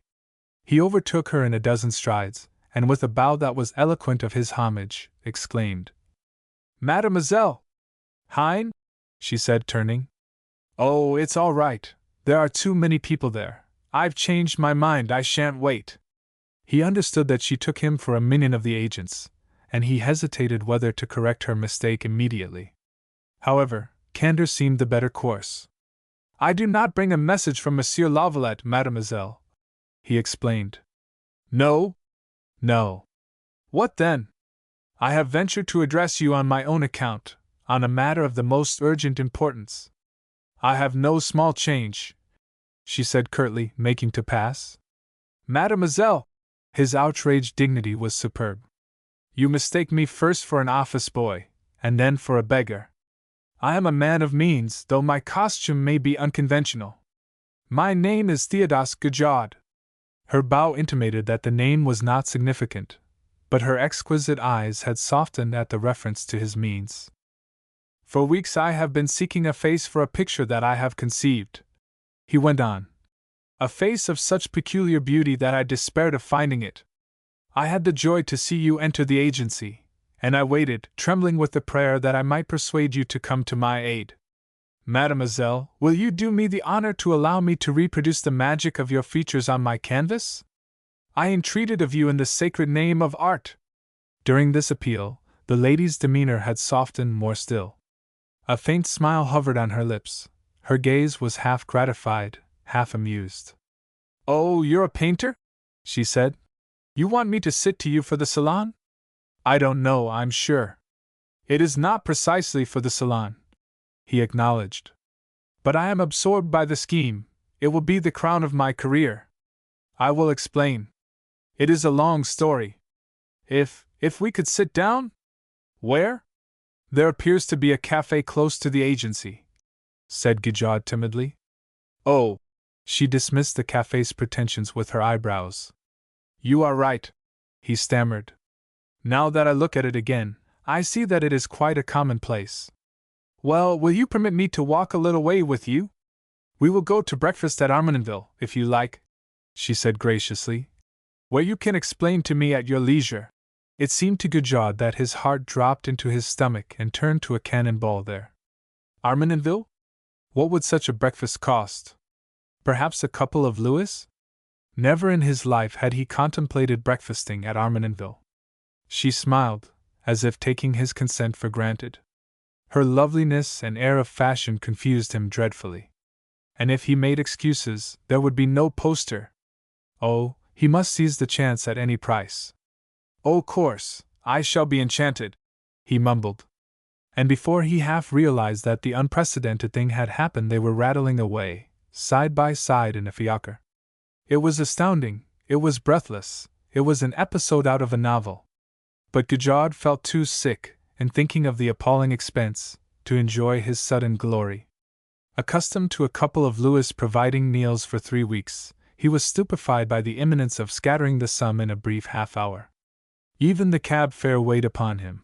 He not infrequently envied the occupants of omnibuses. It was clear that the lady herself was no stranger to the restaurant. While he blinked bewildered on the threshold, she was referring to her pet table, and calling a waiter. Jules! The menu was a fresh embarrassment to the bohemian, but she, and the deferential waiter, relieved him of that speedily, and in 5 minutes an Epicurean luncheon had been ordered, and he was gulping champagne. It revived his spirits. Since he had tumbled into the adventure of his life, by all means let him savor the full flavor of it. His companion's smiles had become more frequent. Her eyes were more transcendental still. How funnily things happen, she remarked presently. I had not the least idea of calling on Lavalette when I got up this morning. If I had not had a tiff with somebody, and decided to go on the stage to spite him, I should never have met you. Oh, you are not on the stage yet, then? No, but I have often thought about it, and the quarrel determined me. So I jumped into a cab, drove off, and then, well, there was such a crowd of girls there, and they looked so vulgar, I changed my mind. Can an angel quarrel? Demanded Gajod sentimentally. I cannot imagine you saying an angry word to anyone. Oh, she laughed. Can't I, though? I'm a regular demon when I'm cross. People shouldn't vex me. Certainly not, he agreed. And no one but a brute would do so. Besides, some women are attractive even in a rage. On the whole, I think I should like to see you in a rage with me, providing always that you made it up as nicely as I should wish. Do you fancy that I could? She asked, looking at the tablecloth.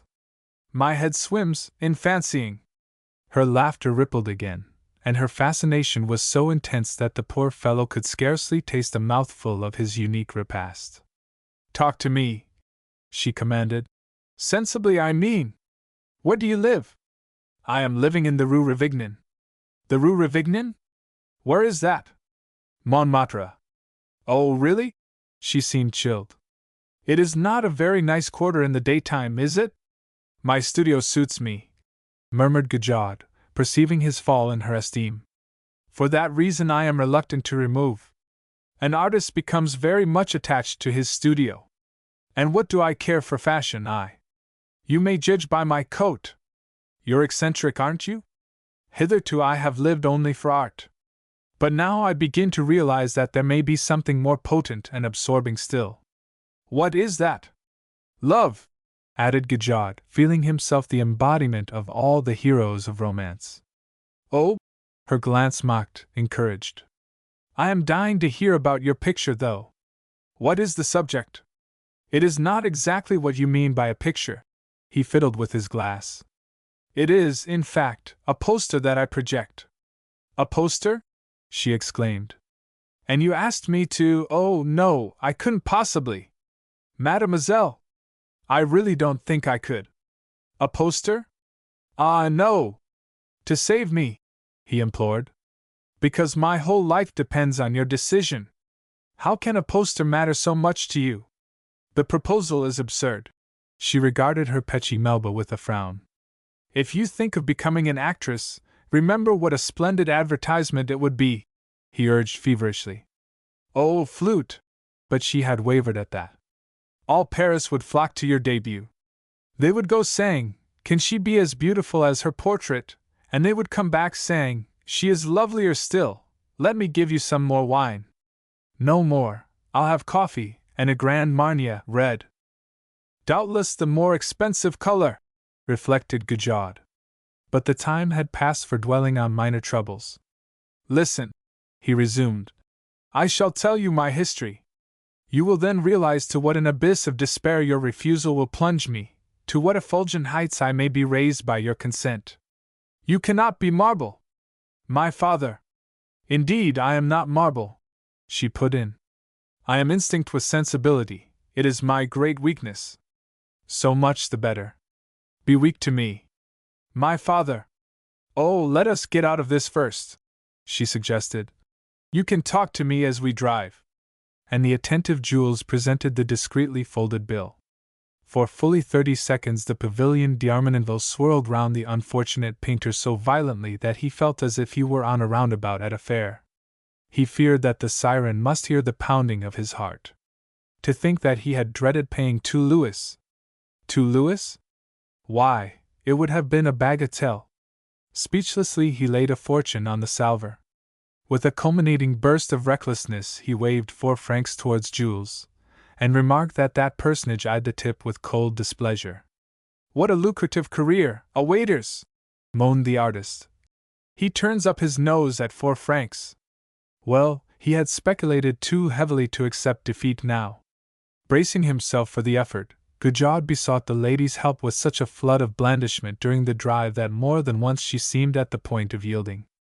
Only one difficult detail had he withheld, that he wished to pose her on the knee of Mephistopheles, and to propitiate her further, before breaking the news, he stopped the cab at a florist's. She was so good-humored and tractable after the florist had pillaged him that he could scarcely be callous when she showed him that she had split her glove. But to this day he protests that, until the glove shop had been entered, it never occurred to him that it would be necessary to present her with more than 1 pair. As they came out, Gajad moving beside her like a man in a trance, she gave a faint start. Mon Dieu! She muttered. There's my friend, he has seen us, I must speak to him, or he will think I am doing wrong. Wait a minute! And a dandy, with a monocle, was, indeed, casting very supercilious glances at the painter. At 8 o'clock that evening, Monsieur Tricotrin, with a prodigious appetite, sat in the Café du Bel Avenir, awaiting the arrival of his host. When impatience was mastering him, there arrived, instead, a petit bleu. The impecunious poet took it from the proprietress, paling, and read. I discovered my ideal, she ruined, and then deserted me. Tomorrow there will be a painter the less, and a petrol merchant the more. Pardon my non-appearance. I am spending my last sou on this message. Monsieur will give his order now? Inquired the proprietress. Thank you, I do not dine tonight, said Tricotrin. The Judgment of Paris. In the summer of the memorable year, but the date doesn't matter, Robichon and Quinquart both paid court to Mademoiselle Brouet. Mademoiselle Brouet was a captivating actress. Robichon and Quinquart were the most comic of comedians, and all three were members of the Theatre Supreme. Robichon was such an idol of the public's that they used to laugh before he uttered the first word of his role, and Quinquart was so vastly popular that his silence threw the audience into convulsions. Professional rivalry apart, the two were good friends, although they were suitors for the same lady, and this was doubtless due to the fact that the lady favored the robust Robichon no more than she favored the skinny Quinquart. She flirted with them equally, she approved them equally, and at last, when each of them had plagued her beyond endurance, she promised in a pet that she would marry the one that was the better actor. Tiens! Not a player on the stage, not a critic on the press could quite make up his mind which the better actor was. Only Suzanne Brouet could have said anything so tantalizing. But how shall we decide the point, Suzanne? Stammered Robichon helplessly. Whose pronouncement will you accept? How can the question be settled? Queried Quinquart, dismayed. Who shall be the judge? Paris shall be the judge, affirmed Suzanne. We are the servants of the public. I will take the public's word. Of course she was as pretty as a picture, or she couldn't have done these things. Then poor Quinquart withdrew, plunged in reverie. So did Robichon. Quinquart reflected that she had been talking through her expensive hat. Robichon was of the same opinion. The public lauded them both, was no less generous to one than to the other. To wait for the judgment of Paris appeared equivalent to postponing the matter sine die. No way out presented itself to Quinquart. None occurred to Robichon. Mon vieux, said the latter, as they sat on the terrace of their favorite café a day or two before the annual vacation. Let us discuss this amicably. Have a cigarette. You are an actor, therefore you consider yourself more talented than I. I, too, am an actor, therefore I regard you as less gifted than myself. So much for our artistic standpoints. But we are also men of the world, and it must be obvious to both of us that we might go on being funny until we reached our deathbeds without demonstrating the supremacy of either. Enfin, our only hope lies in versatility. The conqueror must distinguish himself in a solemn part. He viewed the other with complacence, for the quaint Quinquart had been designed for a droll by nature.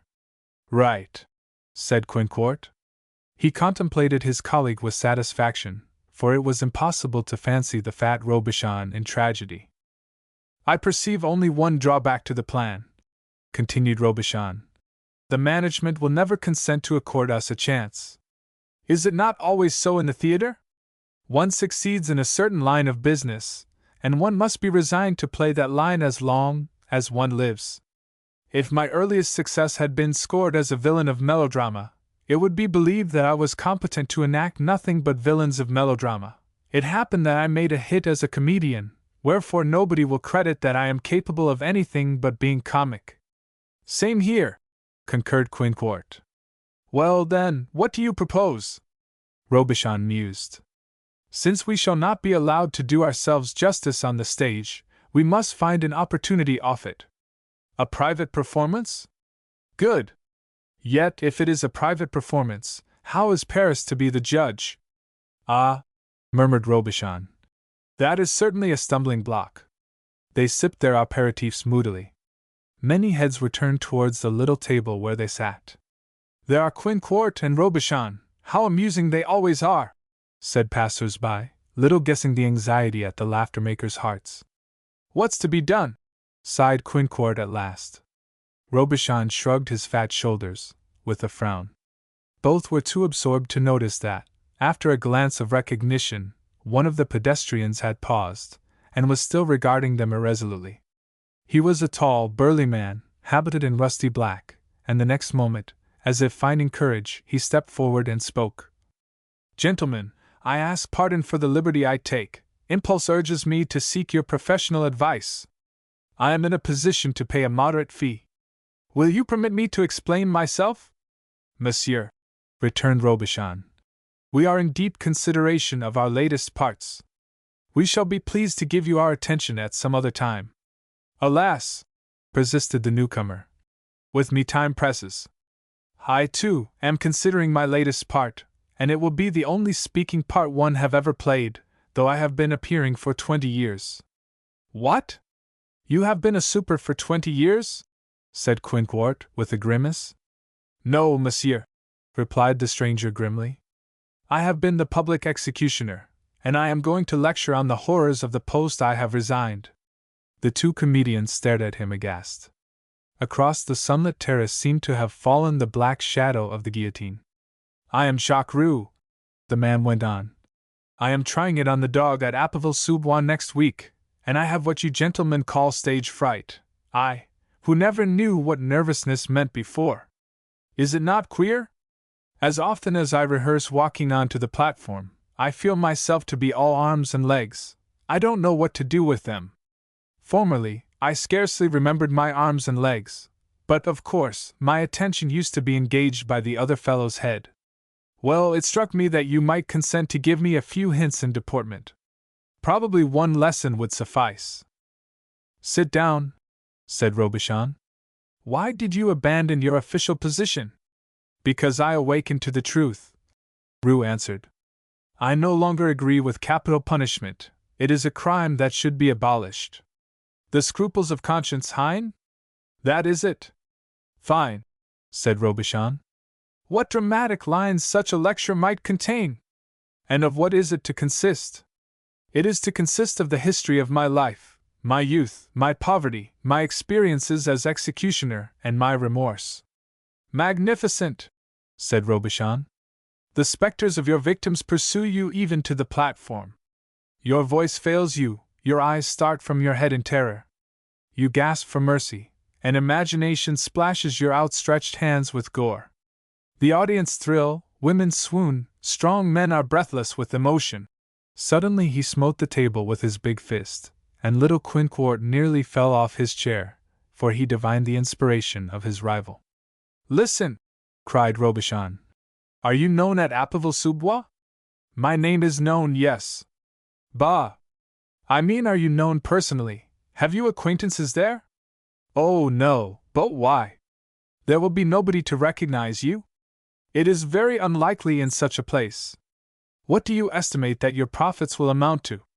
It is only a small hall, and the prices are very cheap. Perhaps 250 francs. And you are nervous, you would like to postpone your debut? I should not be sorry, I admit.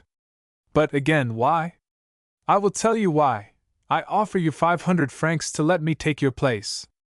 Monsieur, is it a bargain? I do not understand. I have a whim to figure in a solemn part.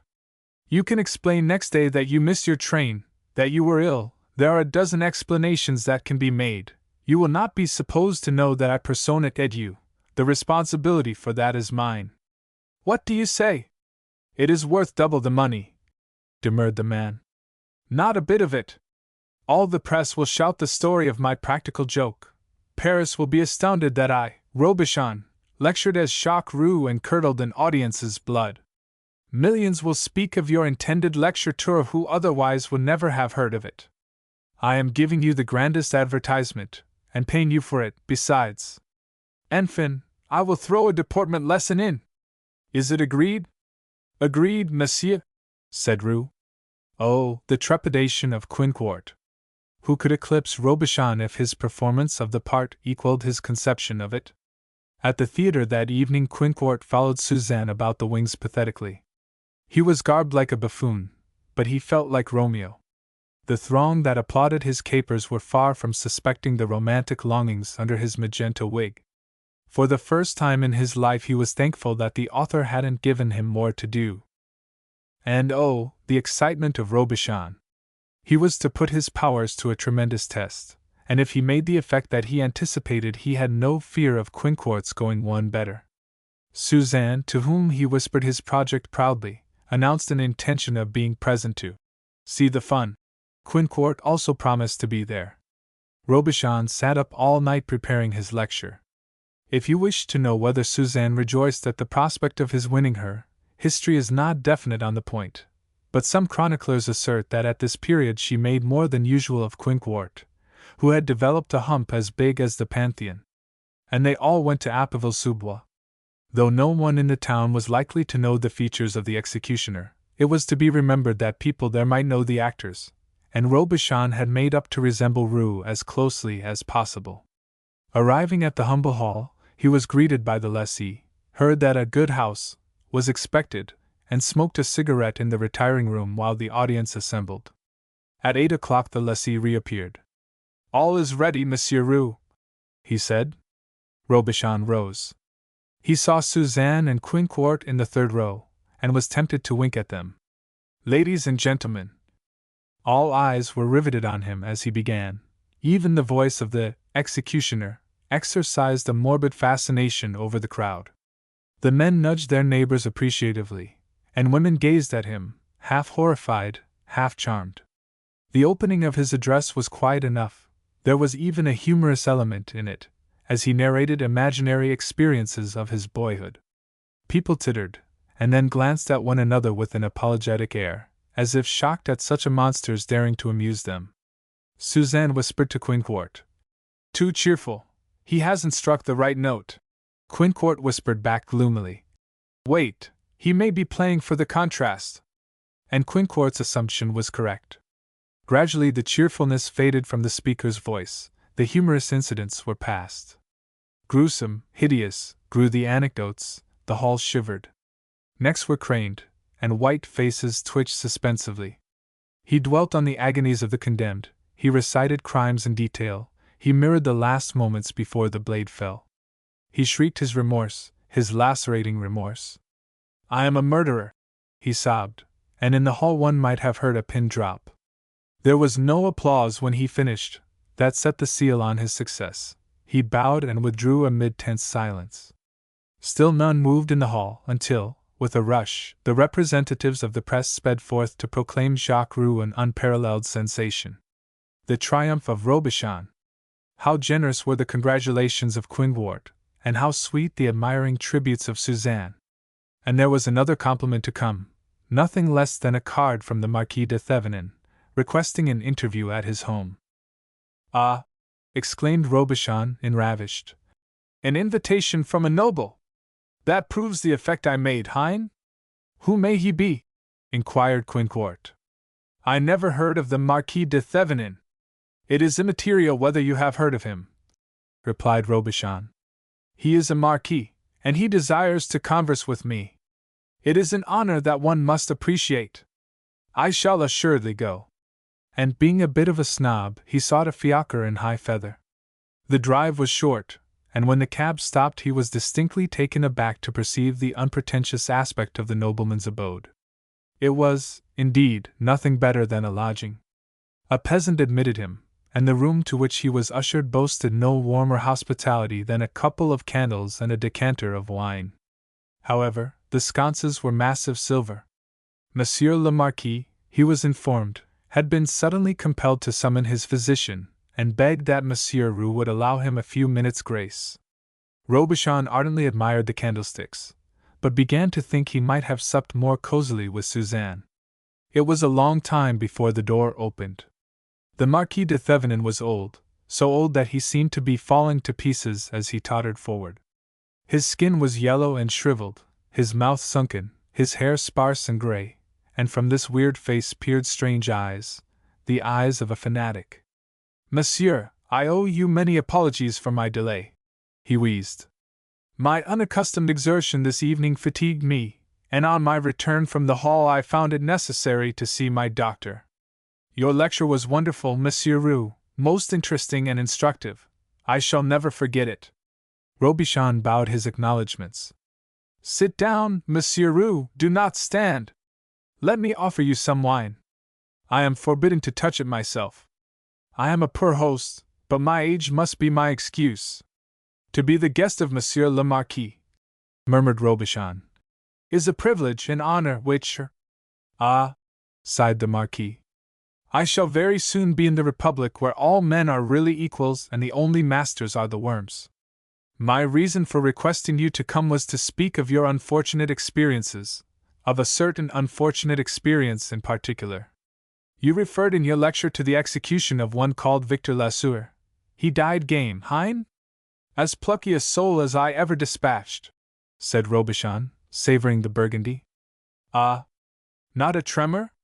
He strode to the guillotine like a man? Like a hero, said Robichon, who knew nothing about him. That was fine, said the Marquis. That was as it should be. You have never known a prisoner to die more bravely? There was a note of pride in his voice that was unmistakable. I shall always recall his courage with respect, declared Robichon, mystified. Did you respect it at the time? Pardon, Monsieur le Marquis? I inquire if you respected it at the time. Did you spare him all needless suffering? There is no suffering, said Robichon. So swift is the knife that. The host made a gesture of impatience. I refer to mental suffering. Cannot you realize the emotions of an innocent man condemned to a shameful death? Innocent! As for that, they all say that they are innocent. I do not doubt it. Victor, however, spoke the truth. I know it. He was my son. Your son? Faltered Robichon, aghast. My only son, the only soul I loved on earth. Yes, he was innocent, Monsieur Roux. And it was you who butchered him. He died by your hands. I was but the instrument of the law, stammered Robichon. I was not responsible for his fate myself. You have given a masterly lecture, Monsieur Roux, said the Marquis musingly. I find myself in agreement with all that you said in it. You are his murderer. I hope the wine is to your taste, Monsieur Roux? Do not spare it! The wine? Gasped the actor. He started to his feet, trembling. He understood. It is poisoned, said the old man calmly. In an hour you will be dead. Great heavens! Moaned Robichon. Already he was conscious of a strange sensation. His blood was chilled, his limbs were weighted, there were shadows before his eyes. Ah, I have no fear of you, continued the other. I am feeble, I could not defend myself, but your violence would avail you nothing. Fight or faint, as you please, you are doomed. For some seconds they stared at each other dumbly, the actor paralyzed by terror, the host wearing the smile of a lunatic. And then the lunatic slowly peeled court plaster from his teeth, and removed features, and lifted a wig. And when the whole story was published, a delighted Paris awarded the palm to Quinquart without a dissentient voice, for while Robichon had duped an audience, Quinquart had duped Robichon himself. Robichon bought the silver candlesticks, which had been hired for the occasion, and he presented them to Quinquart and Suzanne on their wedding day. The fairy poodle. They were called the 2 children, because they were so unpractical, even in Bohemia, where practicality is the last virtue to flourish. Their improvidence was surprising, but really they were not children at all. They had been married for 3 years, though to watch their billing and cooing, you would have supposed them to be bride and bridegroom. Julien and Juliet had fallen in love and run to the mairie as joyously as if Chateaubriands were to be gathered from the boughs in the Jardin des Buttes-Chaumont, and since then their home had been the studio under the slates, where they were often penniless. Indeed, if it had not been for the intermittent mercies of Madame Cochard, the concierge, they would have starved under the slates. However, they were sure that the pictures which Julien painted would some day make him celebrated, and that the fairy tales which Juliet weaved would some day be as famous as Hans Andersen's. So they laughed, and painted and scribbled, and spent their money on bonbons, instead of saving it for bread, and when they had no dinner they would kiss each other, and say, "There is a good time coming." And they were called the 2 children, as you know. But even the patience of Madame Cochard was taxed when Juliet brought back the poodle.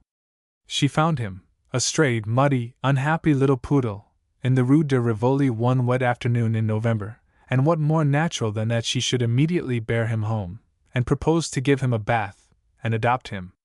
It was the most natural thing in the world, since she was Juliet, yet this Madame Cochard, who objected to a dog on her stairs as violently as if it were a tiger, was furious. "Is it not enough," she cried, "that you are the worst tenants in the house, you too, that you are always behindhand with your rent, and that I must fill your mouths out of my own purse?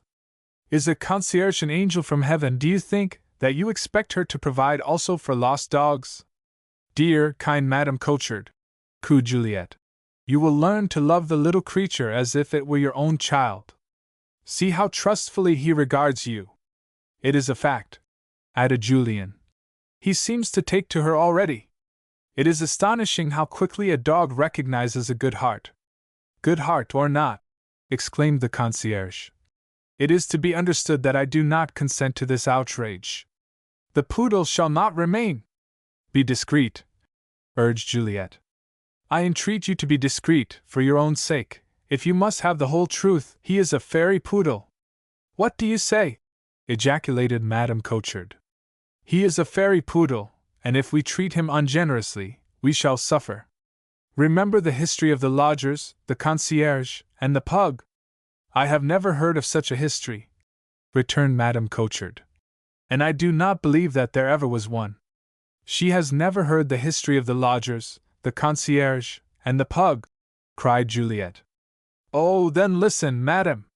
Once upon a time there were two lodgers, a young man and his wife, and they were so poor that often they depended on the tenderness of the concierge to supply them with a dinner. Did they also throw away their good money on bonbons and flowers? Asked Madame Cochard, trying her utmost to look severe. It is possible, admitted Juliet, who was perched on the table, with the dirty little animal in her lap. For though they are our hero and heroine, I cannot pretend that they were very wise. Well, this concierge, who suffered badly from lumbago and stairs, had sometimes a bit of temper, so you may figure yourself what a fuss she raised when the poor lodgers brought home a friendless pug to add to their embarrassments.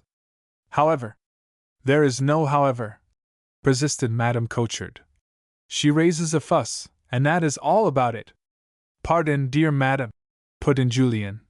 You confuse the cases. We are now concerned with the veracious history of the pug, not the uncertain future of the poodle. Quite so, said Juliet. She raised a terrible fuss and declared that the pug should go, but finally she melted to it and made it welcome. And then, what do you suppose happened? Why, it turned out to be an enchanted prince, who rewarded them all with wealth and happiness. The young man's pictures were immediately accepted by the salon. Did I mention that he was an artist? The young woman's stories, did I tell you that she wrote stories, became so much the fashion that her head swam with joy, and the concierge, the dear, kind concierge, was changed into a beautiful princess, and never had to walk up any stairs again as long as she lived. Thus we see that one should never forbid lodgers to adopt a dog. Thus we see that they do well to call you a pair of children, replied Madame Cochard. That is what we see. Well, well, keep the dog, since you are so much bent on it. Only I warn you that if it gives me trouble, it will be sausages in no time. I advise you to wash it without delay, for a more deplorable little beast I never saw. Julian and Juliet set to work with delight, and after he was bathed and dry, the alteration in the dog was quite astonishing. Although he did not precisely turn into a prince, he turned into a poodle of the most fashionable aspect. Obviously an aristocrat among poodles, a poodle of high estate. The metamorphosis was so striking that a new fear assailed his rescuers, the fear that it might be dishonest of them to retain him. Probably some great lady was disconsolate at his loss. Sure enough. A few days later, when Sankarot called upon them, he said, By the way, did I not hear that you had found a poodle, my children? Doubtless it is the poodle for which they advertise. See! And he produced a copy of a journal in which a handsome reward was promised for the restoration of an animal which resembled their protégé to a tuft. The description was too accurate for the children to deceive themselves, and that afternoon Juliet carried the dog to a magnificent house which was nothing less than the residence of the Comtesse de Grandecussin. She was left standing in a noble hall, while a flunky bore the dog away. Then another flunky bade her follow him upstairs, and in a salon which was finer than anything that Juliet had ever met with outside the pages of a novel, the Countess was reclining on a couch with the poodle in her arms. I am so grateful to you for the recovery of my darling, said the great lady. My distress has been insupportable. Ah, naughty, naughty Racine! She made a pretense of chastising the poodle on the nose. I can understand it, madam, said Juliet, much embarrassed. Where did you find him? And has he been well fed, well taken care of? I hope he has not been sleeping in a draught. Oh, indeed, madam, he has been nourished like a beloved child. Doubtless, not so delicately as with madam, but it was most kind of you, said the lady.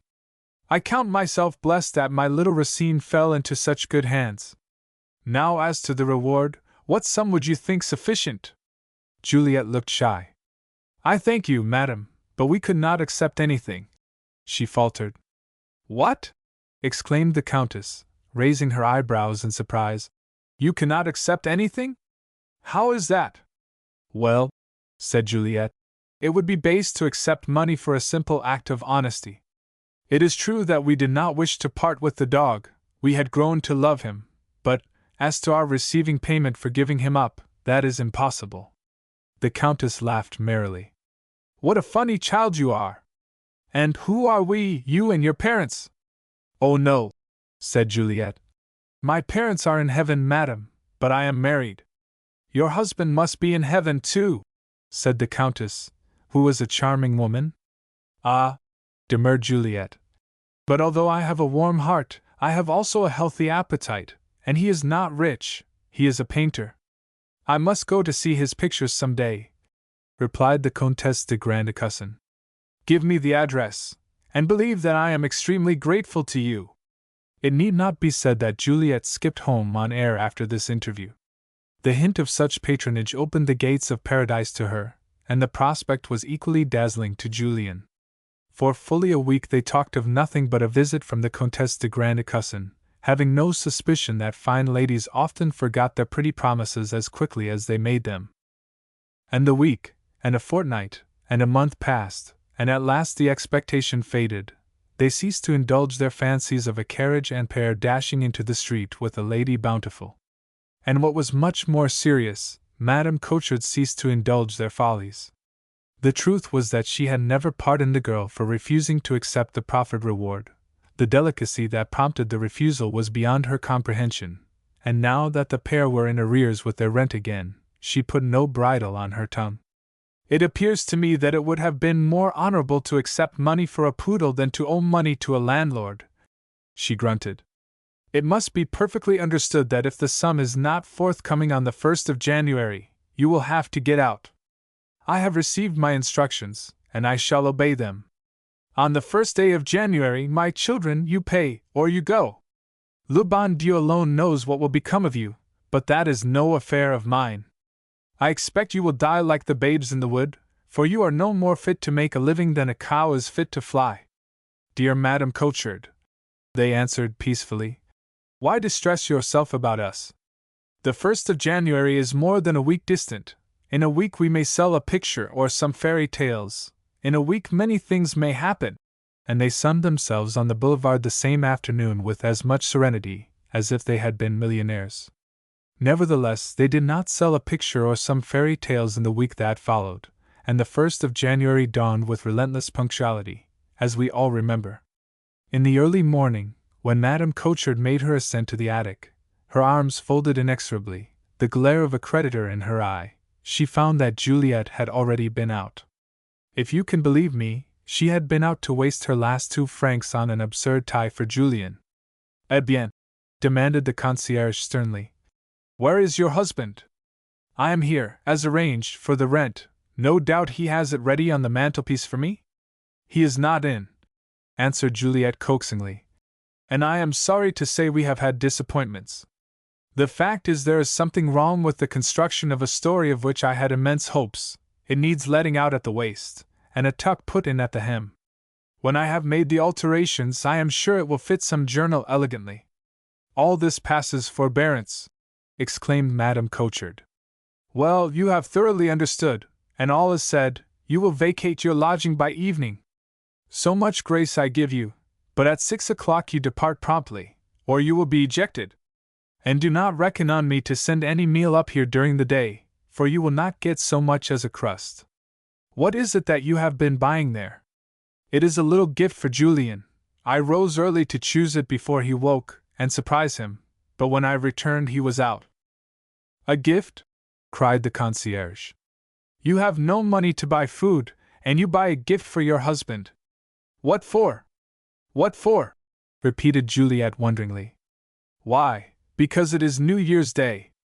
And that reminds me, I wish you the compliments of the season, madam. May you enjoy many happy years." "Kind words pay no bills," snapped the concierge. "I have been lenient far too long. I have my own reputation to consider with the landlord. By 6 o'clock, bear in mind." And then, to complete her resentment, what should happen but that Julian entered bearing a bouquet? To see Julian present Juliet with the roses, and to watch Juliet enchant Julian with the preposterous tie, was as charming a little comedy of improvidence as you would be likely to meet with in a lifetime. "Mon Dieu!" gasped Madame Cochard, purple with indignation. "It is, indeed, well that you are leaving here, monsieur. A madhouse is the fitting address for you. You have nothing to eat and you buy roses for your wife." "What for? What for?" echoed Julian, astonished. "Why, because it is New Year's Day. And I take the opportunity to wish you the compliments of the season, madam. May your future be as bright as Juliet's eyes." "By 6 o'clock," reiterated the concierge, who was so exasperated that she could barely articulate. "By 6 o'clock you will be out of the place." And to relieve her feelings, she slammed the door with such violence that half a dozen canvases fell to the floor. "Well, this is a nice thing," remarked Julian, when she had gone. "It looks to me, mignon, as if we shall sleep in the Bois, with the moon for an eiderdown." "At least you shall have a comfy pillow, sweetheart," cried Juliet, drawing his head to her breast. "My angel, there's none so soft in the Elysee, and as we have nothing for déjeuner in the cupboard, I propose that we breakfast now on kisses." "Ah, Julian!" whispered the girl, as she folded him in her arms. "Ah, Juliet!" It was as if they had been married that morning. "And yet," continued the young man, releasing her at last, "to own the truth, your kisses are not satisfying as a menu. They are the choicest of hors d'oeuvres. They leave one hungry for more." They were still making love when Sankarot burst in to wish them a happy new year. "How goes it, my children?" he cried. "You look like a honeymoon, I swear! Am I in the way, or may I breakfast with you?" "You are not in the way, mon vieux," returned Julian. "But I shall not invite you to breakfast with me, because my repast consists of Juliet's lips." "Mon Dieu!" said Sankarot. "So you are broke? Well, in my checkered career I have breakfasted on much worse fare than yours." At this reply, Juliet blushed with all the bashfulness of a bride, and Julian endeavored to assume the air of a man of the world. "Tell me," he said, "we are in difficulties about the rent. Have you by chance a louis that you could lend me?" Sankarot turned out his pockets, like the good fellow he was, but he could produce no more than a sou. "What a bother!" he cried. "I would lend you a louis if I had it as readily as a cigarette paper, but you see how I am situated. On my honor, it rends my heart to have to refuse." "You are a gallant comrade," said Julian, much touched. "Come back and sup with us this evening, and we will open the new year with a festivity." "Hein? But there will be no supper," faltered Juliet. "That's true," said Julian. "There will be no supper, I was forgetting. Still, who knows? There is plenty of time. I shall have an idea. Perhaps I may be able to borrow something from Tricotrin." "I shall be enchanted," responded Sankarot. "Depend on my arrival. If I am not mistaken, I recognize Tricotrin's voice on the stairs." His ears had not deceived him. Tricotrin appeared with Pitou at this very moment. "Greeting, my children!" they cried. "How wags the world? May the new year bring you laurels and lucre!" "To you also, dear Gustave and Nicholas!" cried the children. "May your poems and your music ignite the Seine, and may Sankarot rise to eminence, and make statues of you both. In the meantime," added Sankarot, "can either of you put your hands on a few francs?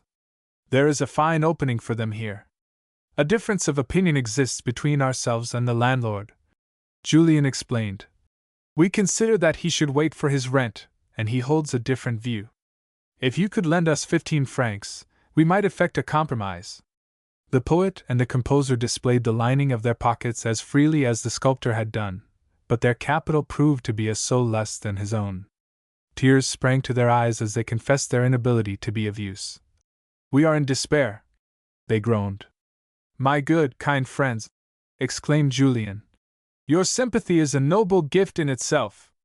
Join us in a little supper this evening in celebration of the date. We shall be delighted, declared Tricotrin and Pitou. But, stammered Juliet again. Where is it to come from, this supper, and where shall we be by supper time? Well, our address is on the lap of the gods, admitted Julien.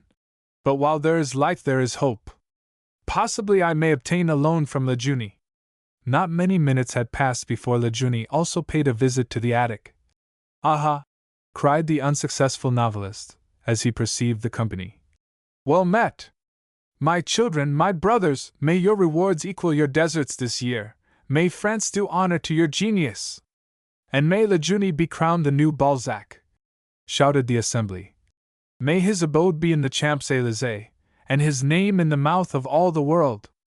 But, extraordinary as it appears, Lejuny proved to be as impecunious as the rest there, and he was so much distressed that Julien, deeply moved, said, Come back to supper, Lejuny, we will drink toasts to the Muses. And now there were 4 guests invited to the impracticable supper, and when the children were left alone they clapped their hands at the prospect. How merry we shall be! Julien exclaimed. And a while ago we talked of passing the night in the Bois. It only shows you that one can never tell what an hour may bring forth. Yes, assented Juliet blithely. And as for the supper, we shall not require it till 9 o'clock at the earliest. And now it is no more than midday. Why, there is an eternity for things to arrange themselves. Just so. The sky may rain truffles in such an interval, said the painter. And they drew their chairs closer to the fire, and pretended to each other that they were not hungry. The hours crept past, and the sunshine waned, and snow began to flutter over Paris. But no truffles fell.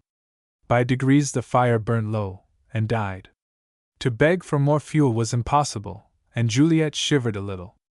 You are cold, sweetheart, sighed Julien. I will fetch a blanket from the bed and wrap you in it. No, she murmured. Wrap me in your arms, it will be better. Darker and darker grew the garret, and faster fell the snow. I have a fancy, said Juliet, breaking a long silence, that it is the hour in which a fairy should appear to us. Let us look to see if she is coming. They peered from the window, but in the twilight no fairy was to be discerned. Only an old cielo man was visible, trudging on his round. I declare, cried Julien, he is the next best thing to your fairy. I will sell my summer suit and my velvet jacket. What do I want of a velvet jacket? Coffee and eggs will be much more cheerful. And I, vowed Juliet, can spare my best hat easily. Indeed, it is an encumbrance. If we make Madame Cochard a small peace offering, she may allow us to remain until the morning. What a grand idea! We shall provide ourselves with a night's shelter and the means to entertain our friends, as well hasten to collect our wardrobe, Mignonette, while I crack my throat to make him hear. He.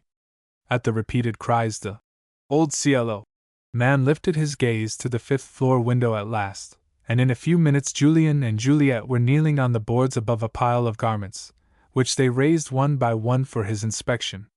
Regard, monsieur, said Julien. This elegant summer suit. It is almost as good as new. I begin to hesitate to part with it. What shall we say for this elegant summer suit? The dealer fingered it disdainfully. Show me boots, he suggested. We can do business in boots. Alas, replied Julien, the only boots that I possess are on my feet. We will again admire the suit. What do you estimate it at? 10 francs. Are you insane? Are you a lunatic? Returned the dealer. To a reckless man it might be worth 10 sous. Let us talk of boots. I cannot go barefoot, expostulated Julien. Juliet, my heart, do you happen to possess a second pair of boots? Juliet shook her head forlornly. But I have a hat with daisies in it, she said. Observe, monsieur, the delicate tints of the buds. How like to nature, how exquisite they are. They make one dream of courtship in the woods. I will take 5 francs for it. From me I swear you will not take them, said the old cielo man. Boots, he pleaded. For the love of God, boots! Morbleu, what a passion for boots you have, moaned the unhappy painter. They obsess you, they warp your judgment. Can you think of nothing in the world but boots? Look, we come to the gem of the exhibition, a velvet jacket. A jacket like this confers an air of greatness. One could not feel the pinch of poverty in such a jacket. It is, I confess, a little white at the elbows, but such high lights are very effective. And observe the texture, as soft as a darling's cheek. The other turned it about with indifferent hands, and the children began to realize that he would prove no substitute for a fairy after all. Then, while they watched him with sinking hearts, the door was suddenly opened, and the concierge tottered on the threshold. Monsieur, madame, she panted, with such respect that they stared at each other. Eh bien? A visitor! She leant against the wall, overwhelmed. Who is it? Madame, la Comtesse de Grande-Cussin. Actually, the Countess had kept her word after all, and now she rustled in, before the old cielo man could be banished. White as a virgin canvas, Julian staggered forward to receive her, a pair of trousers, which he was too agitated to remember, dangling under his arm. Madam, this honor, he stammered, and making a piteous effort to disguise his beggary. One's wardrobe accumulates so that, really, in a small menage, one has no room to. I have suffered from the inconvenience myself, monsieur, said the Countess graciously. Your charming wife was so kind as to invite me to view your work, and see, my little Racine has come to wish his preservers a happy new year. And, on the honor of an historian, he brought one. Before they left, she had given a commission for his portrait at 1,000 francs, and purchased 2 landscapes, for which 1,000 francs more would be paid on the morrow. When Saint-Caro, and Le Jeuny, and Tricotrin, and Pitou arrived, expecting the worst, they were amazed to discover the children waltzing round the attic to the music of their own voices. What hurrahs rang out when the explanation was forthcoming, what loans were promised to the guests, and what a gay quadrille was danced. It was not until the last figure had concluded that Julian and Juliet recognized that, although they would be wealthy in the morning, they were still penniless that night. Hélas! But we have no supper after all, groaned Julian. Pardon, it is here, monsieur, shouted Madame Cochard, who entered behind a kingly feast. Comment, shall the artist honored by Madame la Comtesse de Grande-Cussin have no supper?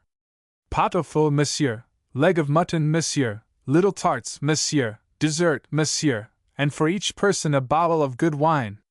And the justice that was done to it, and the laughter that pealed under the slates. The children didn't forget that it was all due to the dog. Juliet raised her glass radiantly. Gentlemen, she cried, I ask you to drink to the fairy poodle. Little flower of the wood. Jaignard used to lie abed all day, and drink absinthe all night. When he contrived to write his poetry is a mystery. But he did write it, and he might have written other things, too, if he had had the will.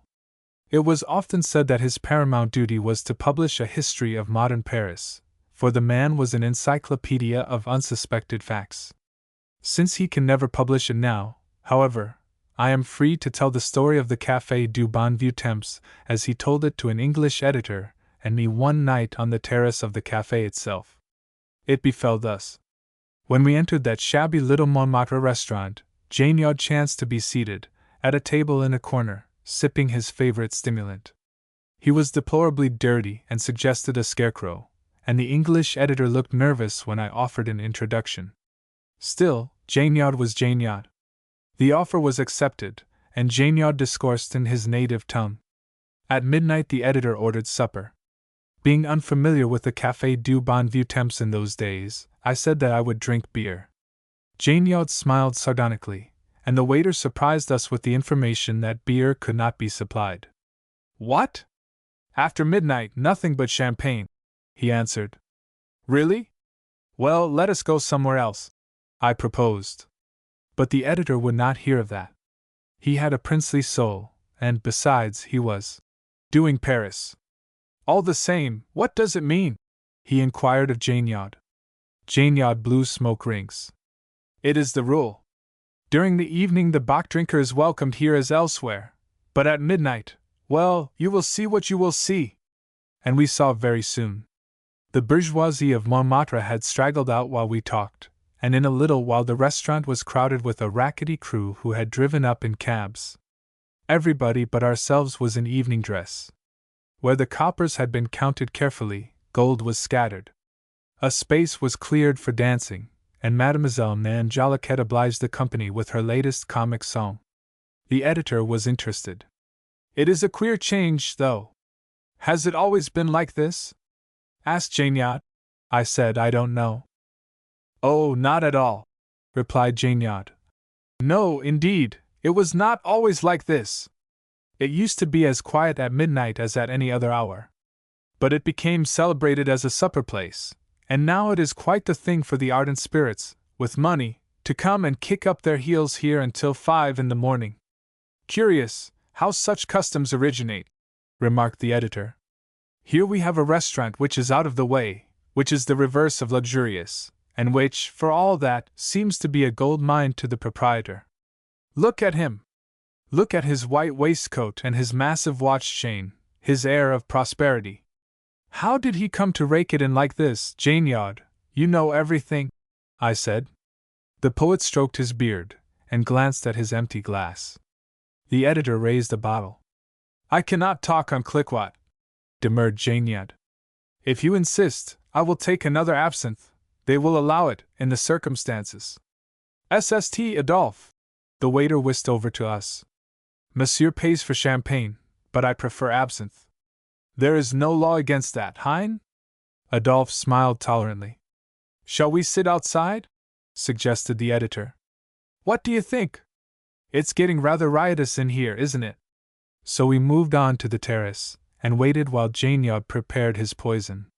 It is a coincidence that you have asked me for the history of the Bon Vieux Temps tonight, he began, after a gulp. If you had asked for it 2 days earlier, the climax would have been missing. The story completed itself yesterday, and I happened to be here and saw the end. Listen, Dupont, the proprietor whom Monsieur has just admired, used to be chef to a family on the Boulevard Haussmann. He had a very fair salary, and probably he would have remained in the situation till now but for the fact that he fell in love with the parlour-maid. She was a sprightly little flirt, with ambitions, and she accepted him only on condition that they should withdraw from domestic service and start a business of their own. Dupont was of a cautious temperament. He would have preferred that they should jog along with some family in the capacities of chef and housekeeper. Still, he consented, and with what they had saved between them, they took over this little restaurant, where Monsieur the editor has treated me with such regal magnificence. It was not they who christened it. It was called the Café du Bon Vieux Temps already. How it obtained its name is also very interesting, but I have always avoided digressions in my work. That is one of the first principles of the literary art. He swallowed some more absinthe. They took the establishment over, and they conducted it on the lines of their predecessor. They provided a déjeuner at 1 franc 50, and a dinner at 2 francs. These are sideshows of the Bon Vieux Temps today, but in the period of which I speak, they were all that it had to say for itself. They were its foundation stone, and its cupola. When I had 2 francs to spare, I used to dine here myself.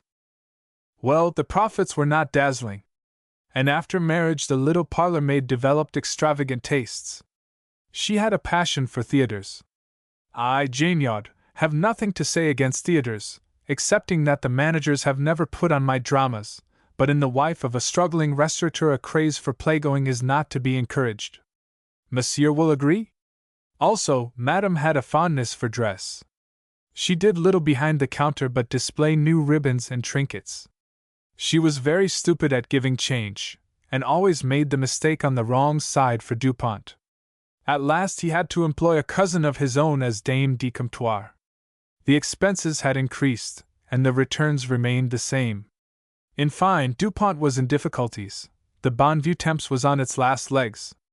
Listen, there was at that time a dancer called Little Flower of the Wood. She was very chic, very popular. She had her apartment in the Avenue Wagram. She drove to the stage doors in her coupe. Her photographs were sold like confetti at a carnival.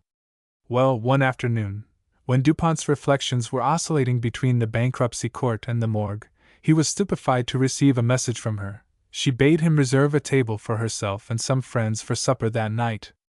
DuPont could scarcely credit his ears. He told his wife that a practical joker must be larking with him. He declared that he would take no notice of the message, that he was not such an ass to be duped by it. Finally, he proposed to telegraph to Little Flower of the Wood, inquiring if it was genuine. Monsieur, as an editor, will have observed that a woman who is incapable in the daily affairs of life may reveal astounding force in an emergency? It was so in this case. Madame put her foot down. She showed unsuspected commercial aptitude. She firmly forbade DuPont to do anything of the sort. What? She exclaimed. You will telegraph to her inquiring?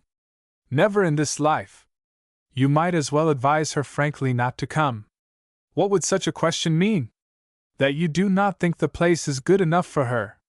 Well, if you do not think so, either will she. She will decide that she had a foolish impulse and stay away.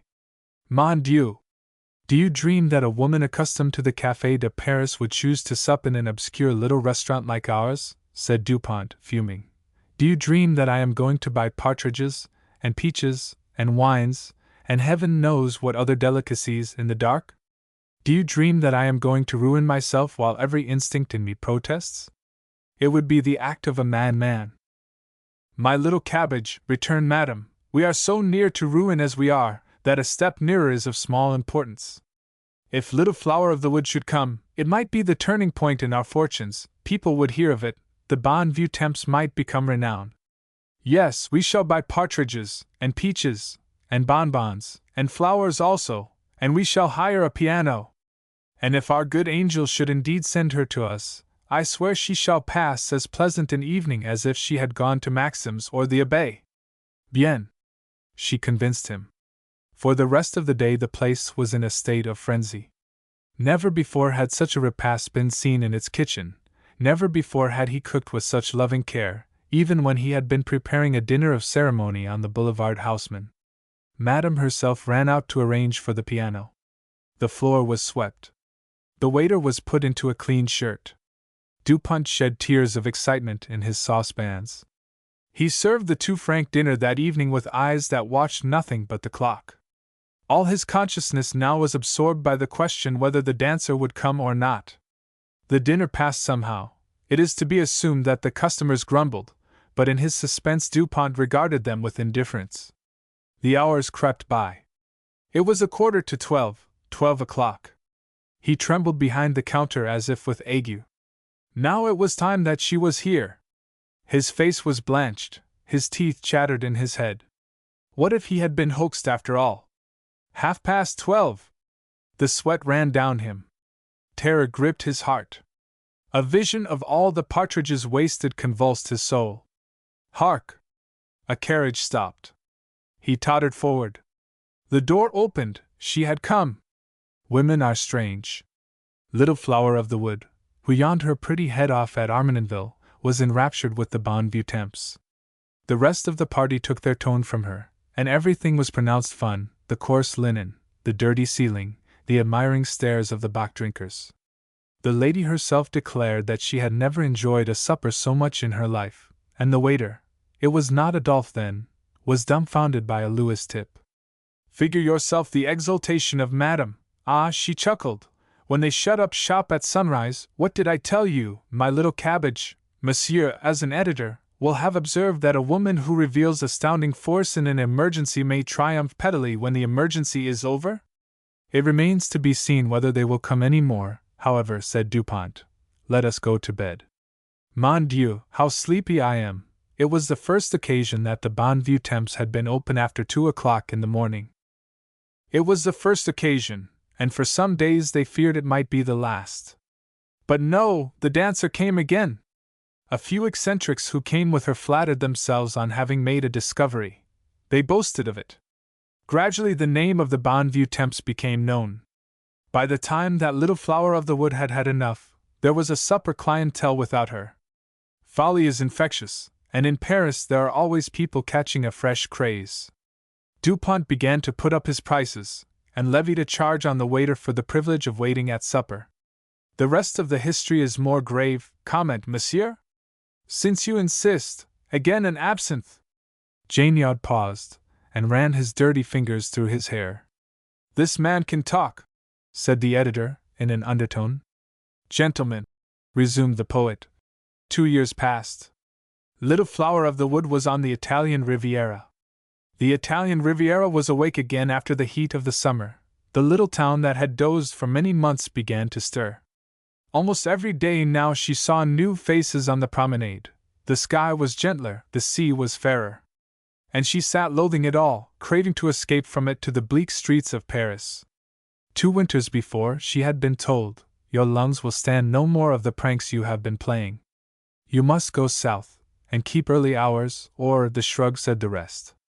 And she had sold some of her diamonds and obeyed. Of course, it was an awful nuisance, but she must put up with it for a winter in order to get well. As soon as she was well, she would go back, and take another engagement. She had promised herself to be dancing again by May. But when May had come, she was no better. And traveling was expensive, and all places were alike to her since she was forbidden to return to Paris. She had disposed of more jewelry, and looked forward to the autumn. And in the autumn she had looked forward to the spring. So it had gone on. At first, while letters came to her sometimes, telling her how she was missed, the banishment had been alleviated. Later, in her loneliness, it had grown frightful. Monsieur, her soul, that little soul that pleasure had held dumb, cried out, under misfortune, like a homeless child for its mother. Her longing took her by the throat, and the doctor had difficulty in dissuading her from going to meet death by the first train. She did not suspect that she was doomed in any case. He thought it kinder to deceive her.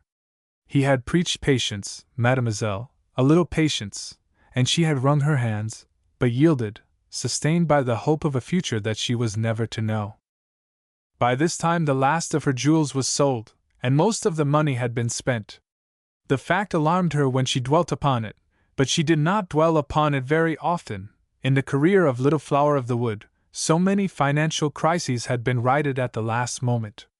No, although there was nobody now to whom she could turn for help, it was not anxiety that bowed her. The thoughts by which she was stricken, as she sauntered feebly on the eternal promenade, were that in Paris they no longer talked of her, and that her prettiness had passed away. She was forgotten, ugly. The tragedy of her exile was that. Now it was that she found out the truth. She learnt that there was no chance of her recovering. She made no reproaches for the lies that had been told her. She recognized that they had been well meant. All she said was, "I am glad that it is not too late.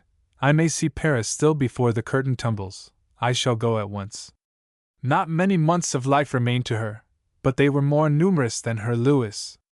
It was an unfamiliar Paris that she returned to. She had quitted the Paris of the frivolous and fate. She came back to the Paris of the outcast poor. The world that she had remembered gave her no welcome. She peered through its shut windows, friendless, in the streets. Gentlemen, last night all the customers had gone from the little Café du Bonview Temps, but a woman in a shabby opera cloak, a woman with tragic eyes, and half a lum. She sat fingering her glass of beer absently, though the clock over the desk pointed to 1/4 to midnight, and at midnight beer drinkers are no longer desired in the Bonview Temps. But she was a stranger. It was concluded that she didn't know. Adolphe approached to enlighten her.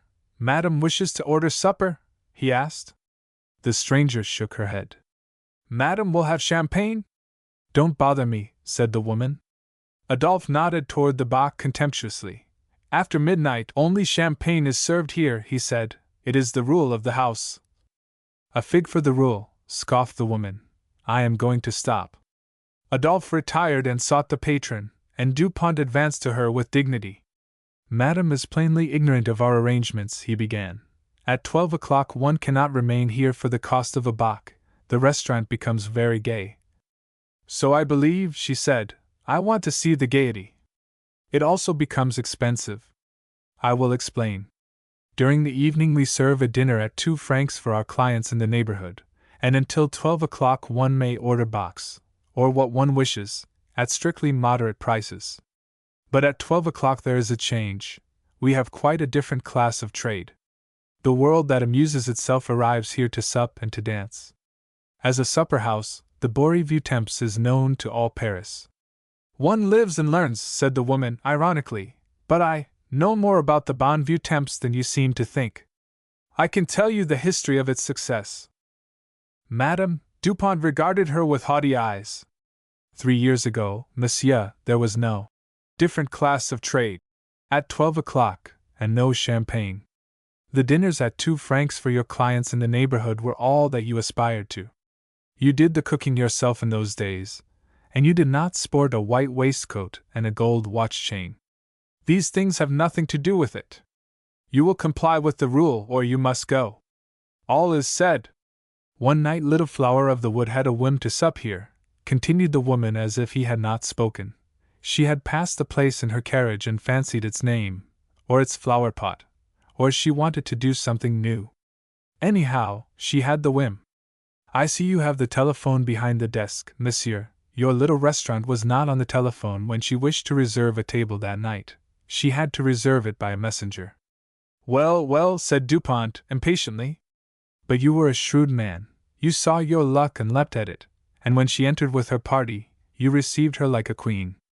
You had even hired a piano, you said, in case Little Flower of the Wood might wish to play.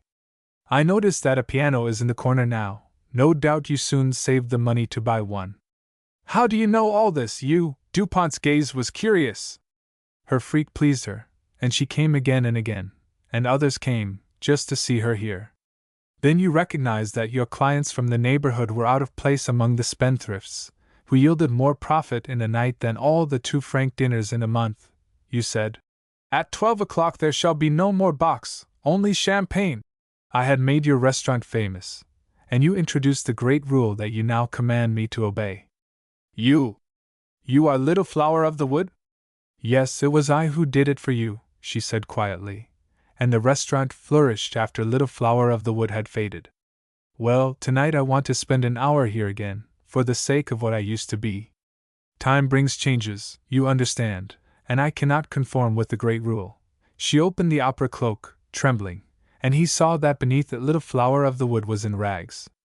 I am very poor and ill, she went on. I have been away in the south for more than 2 years. They told me I ought to stop there, but I had to see Paris once more. What does it matter? I shall finish here a little sooner, that is all. I lodge close by in a garret. The garret is very dirty, but I hear the music from the ball tavern across the way. I like that. I persuade myself I am living the happy life I used to have. When I am tossing sleepless, I hear the noise and laughter of the crowd coming out, and blow kisses to them in the dark. You see, although one is forgotten, one cannot forget.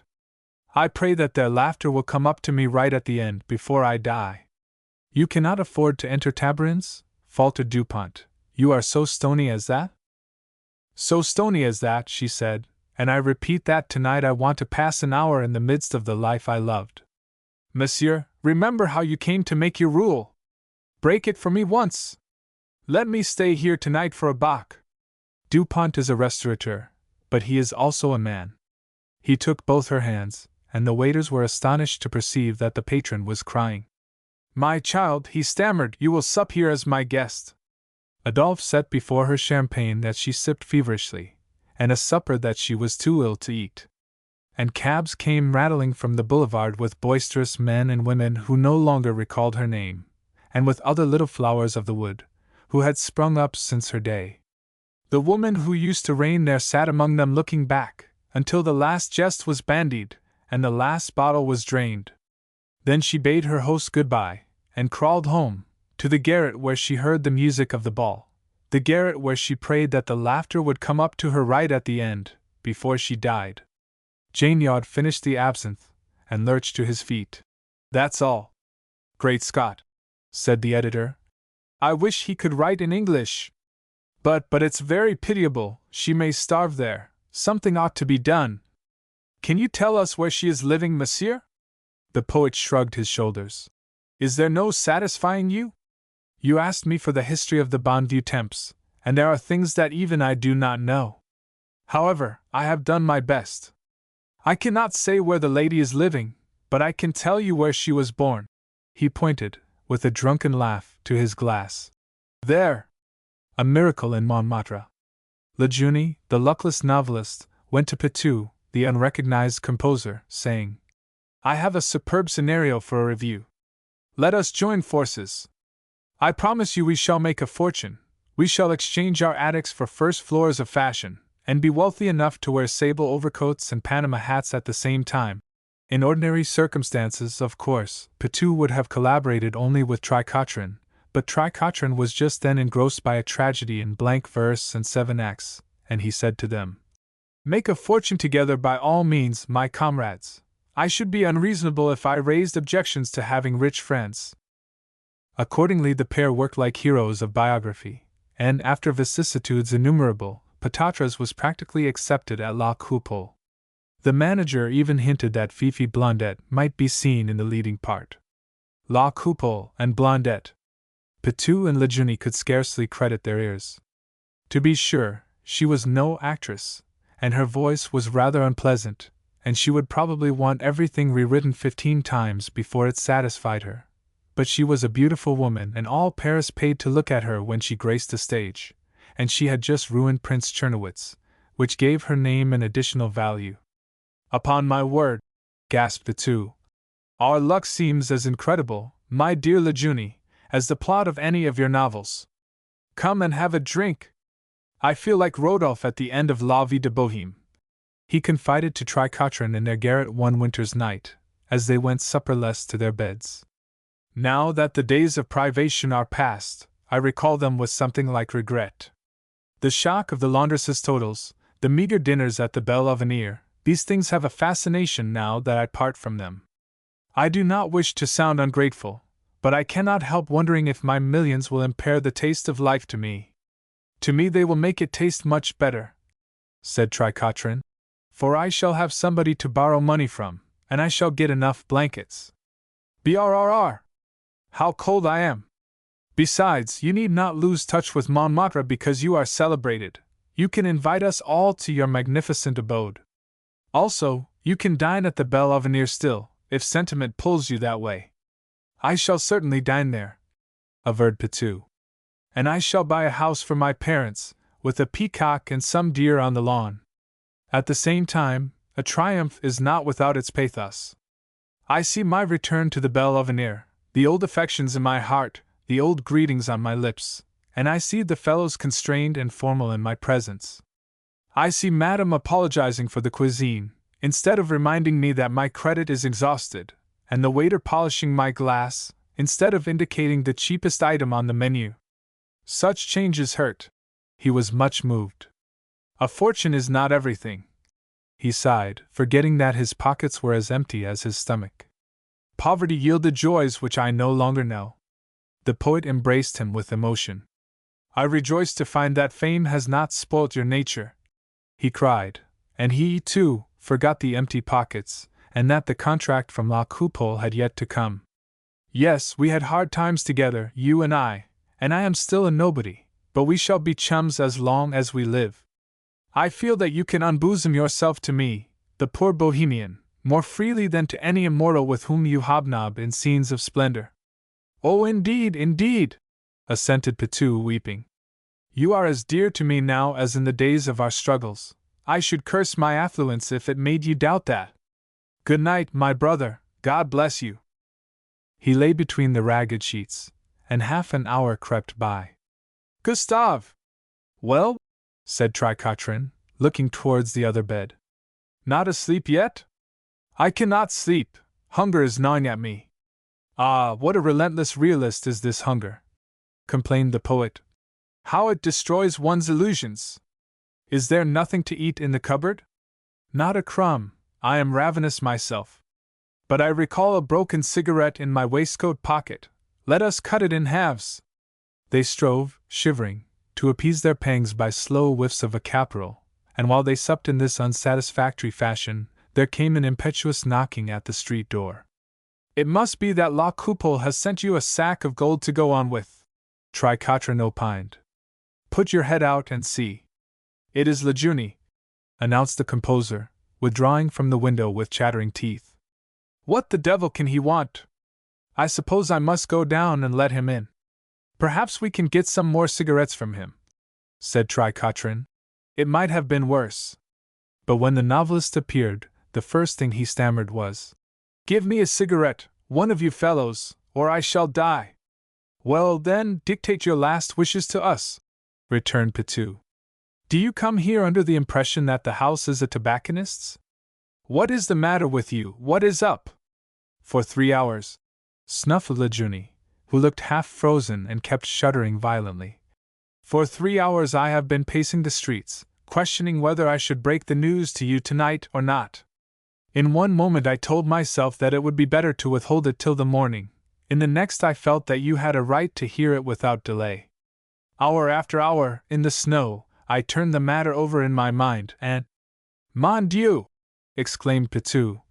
Is this an interminable serial at so much a column? Come to the point.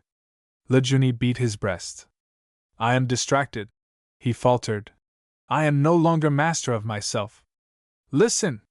It occurred to me this evening that I might do worse than pay a visit to La Coupole and inquire if a date was fixed yet for the rehearsals to begin. Well, I went. For a long time I could obtain no interview, I could obtain no appointment. The messenger came back with evasive answers.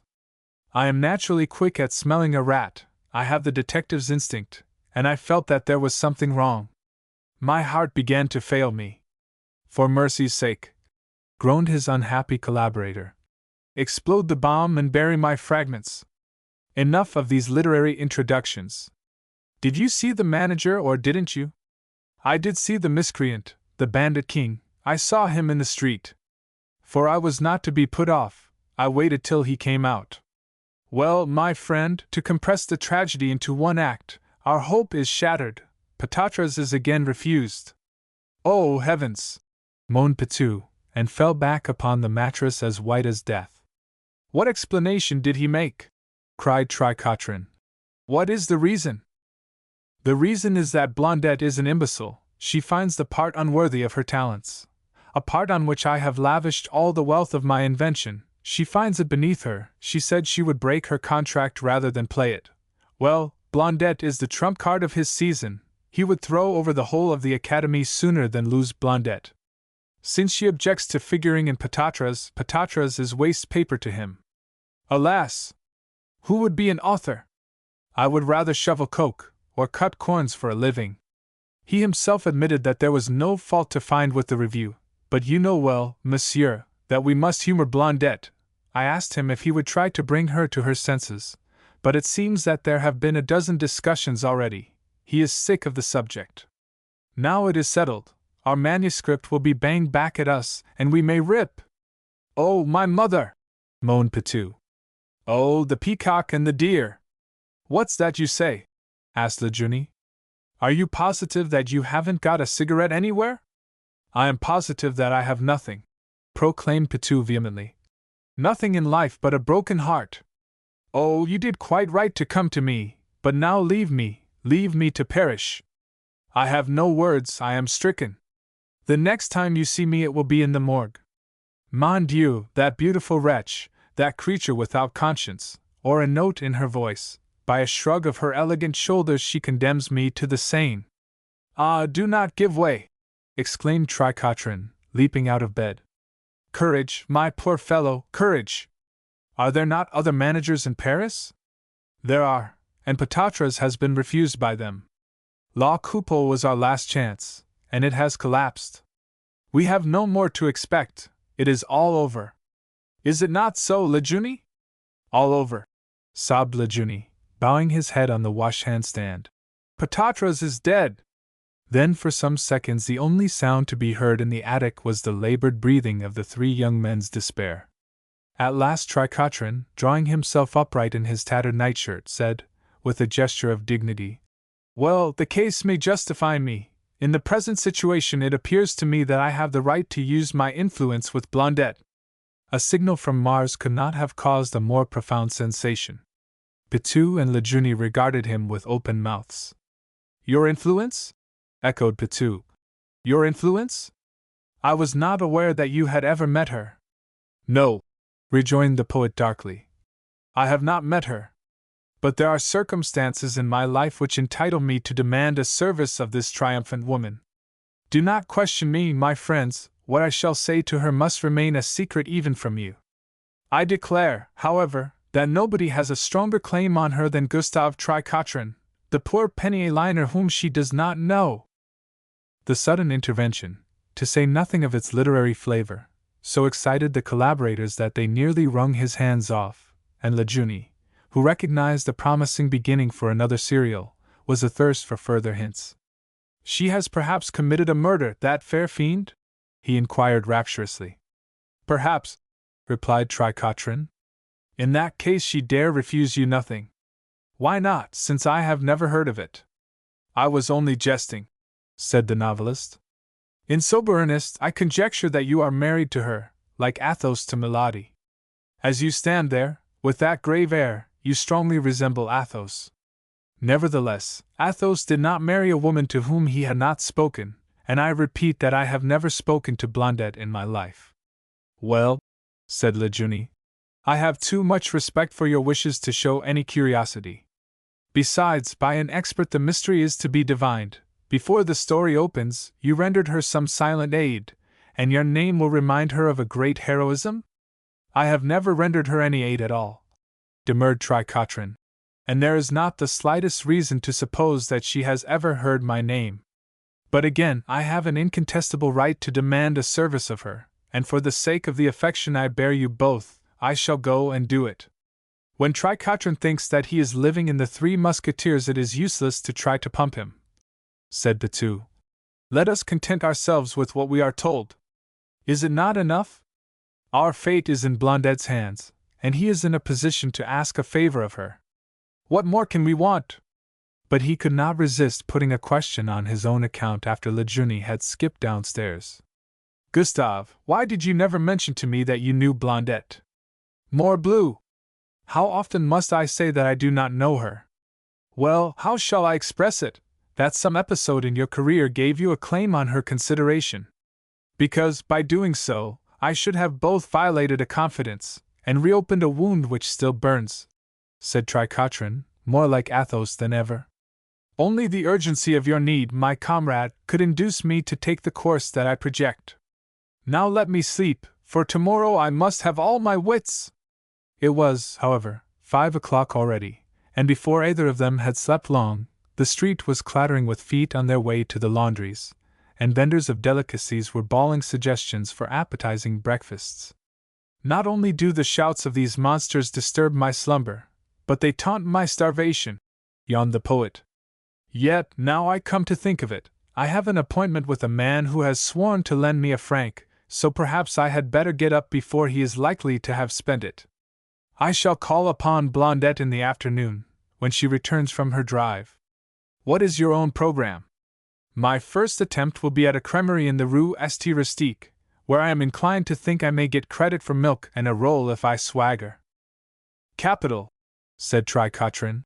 Things are looking up with us both. And if I raise the franc, there will be 10 sous for you to squander on a recherché luncheon. Meet me in the Place d'Ancourt in an hour's time. So long! Never had Mademoiselle Blondette looked more captivating than when her carriage brought her back that day. She wore, but why particularize? Suffice it, that she had just been photographed. As she stepped to the pavement, she was surprised by the obeisance of a shabby young man, who said in courtly tones, Mademoiselle, may I beg the honor of an interview? I came from La Coupe. Having bestowed a glance of annoyance on him, she invited him to ascend the stairs, and a minute later Tricotrin was privileged to watch her take off her hat before the mirror. Well? She inquired. What's the trouble there now? What do they want? So far as I know, mademoiselle, returned the intruder deferentially, they want nothing but your beauty and your genius. But I myself want infinitely more. I want your attention and your pity. Let me explain without delay that I do not represent the management, and that when I said I came from La Coupole I should have added that I did not come from the interior. "C'est, par exemple," she said sharply. "Who are you, then?" "I am Tricotrin, Mademoiselle, Gustave Tricotrin, at your feet. I have 2 comrades, the parents of Patatras. You have refused to play in it, and I fear they will destroy themselves. I come to beg you to save their lives." "Monsieur," exclaimed the lady, and her eyes were brilliant with temper. "All that I have to say about Patatras I have said. The part gave me the hump. And yet," continued the suppliant firmly, "I hope to induce you to accept it. I am an author myself, and I assure you that it teems with opportunities that you may have overlooked in a casual reading. It is stupid. As you would play it, I predict that it would make an epic. And the music is no good. If I may venture to differ from you, the music is haunting. The composer is my lifelong friend." "I appreciate the argument," she said with fine irony. "But you will scarcely expect me to play a part that I don't like in order to please you." "Frankly, that is just what I do expect," replied the poet. "I think you will consent for my sake." "Oh, really?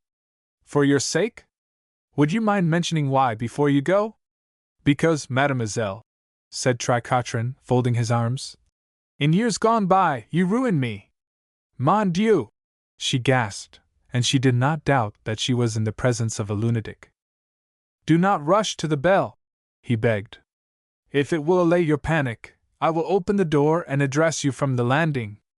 I am not insane. I solemnly assert that I am one of the men who have had the honor of being ruined by you. I have never seen you in my life before. I know it. I even admit that I attach no blame to you in the matter. Nevertheless, you cost me 2,543 francs, and, as you may judge by my costume, I do not own the Credit Lyonnais. If you will deign to hear my story, I guarantee that it will convince you. Do you permit me to proceed?" The beauty nodded wonderingly, and the shabby young man continued in the following words. "As I have said, I am an author. I shall live by my poetry, but I exist by my prose. In fact, I turn my pen to whatever promises a dinner, be it a sonnet to the spring, or a testimonial to a hair restorer. One summer, when dinners had been even more elusive than usual, I conceived the idea of calling attention to my talents by means of an advertisement. In reply, I received a note bidding me be on the 3rd step of the Madeleine at 4 o'clock the following day, and my correspondent proved to be a gentleman whose elegant apparel proclaimed him a Parisian of the Boulevard. "You are Monsieur Gustave Tricotrin?" he inquired. "I have that misfortune, monsieur," said I. We adjourned to a café, and after a preliminary chat, from which he deduced that I was a person of discretion, he made me a proposal. He said, "Monsieur Tricotrin, it is evident that you and I were designed to improve each other's condition. Your dilemma is that, being unknown, you cannot dispose of your stories. Mine is that, being known so well, I am asked for more stories than I can possibly write. I suggest that you shall write some for me. I will sign them, they will be paid for in accordance with my usual terms, and you shall receive a generous share of the swag. I need not impress upon you that I am speaking in the strictest confidence, and that you must never breathe a word about our partnership, even to the wife of your bosom." "Monsieur," I returned, "I have no wife to breathe to, and my bosom is unsurpassed as a receptacle for secrets." "Good," he said. "Well, without beating about the bush, I will tell you who I am." He then uttered a name that made me jump, and before we parted it was arranged that I should supply him with a tale immediately as a specimen of my abilities. This tale, which I accomplished the same evening, pleased him so well that he forthwith gave me an order for 2 more. I can create a plot almost as rapidly as a debt, and before long I had delivered manuscripts to him in such wholesale quantities that if I had been paid cash for them, I should have been in a position to paint the butte the richest shade of red. It was his custom, however, to make excuses and payments on account, and as we were capital friends by now, I never demurred. Well, things went on in this fashion until one day he hinted to me that I had provided him with enough manuscripts to last him for 2 years.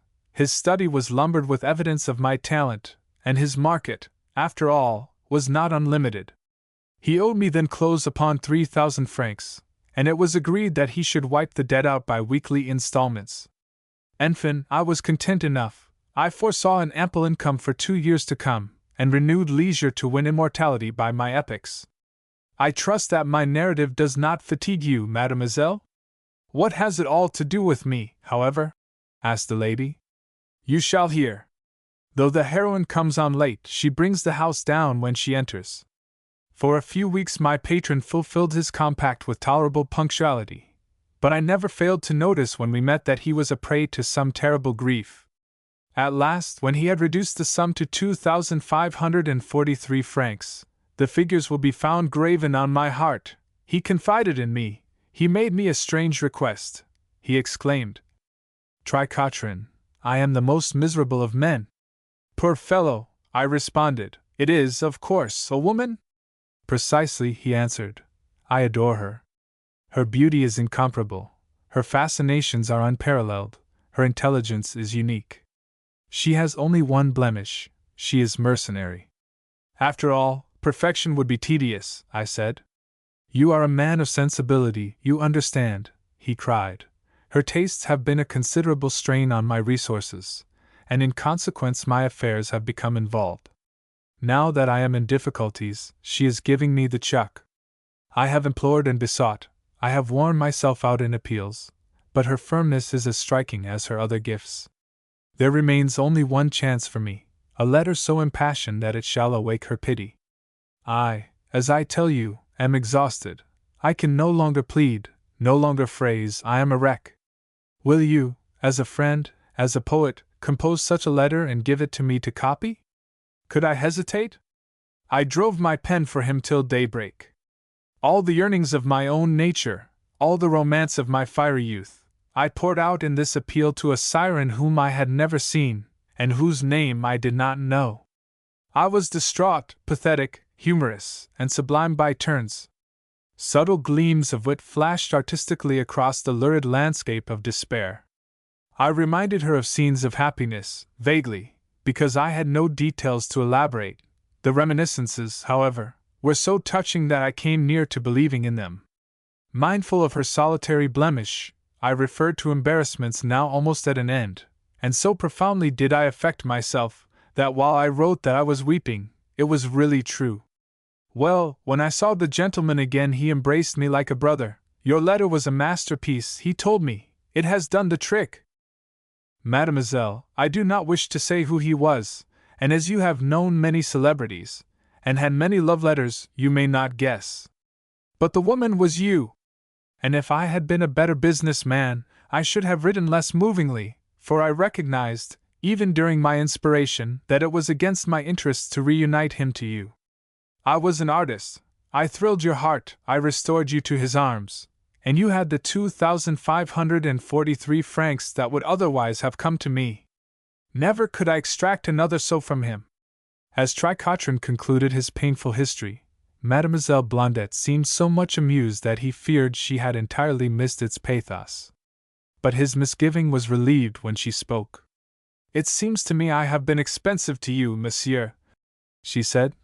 And you have certainly had nothing for your money. Since this review, which I own that I have merely glanced at, is the apple of your eye, I promise to read it with more attention. A month later Patatras was produced at La Coupole after all, and no one applauded its performance more enthusiastically than the poet, who subsequently went to supper arm in arm with its creators. Mon vieux, said the elated pair, we will not ask again by what means you accomplished this miracle, but let it teach you a lesson. Tonight's experience proves that nothing is beyond your power if you resolve to succeed. It proves, replied Tricotrin, that Blondet's first impression was correct, for, between ourselves, my children, Patatras is no shakes. Nevertheless, Lejeune and Petou wore laurels in Montmartre, and one is happy to say that their fees raised the young collaborators from privation to prosperity, thanks to Blondet's attractions, for nearly 3 weeks. The danger of being a twin. My confessions must begin when I was 4 years old and recovering from swollen glands.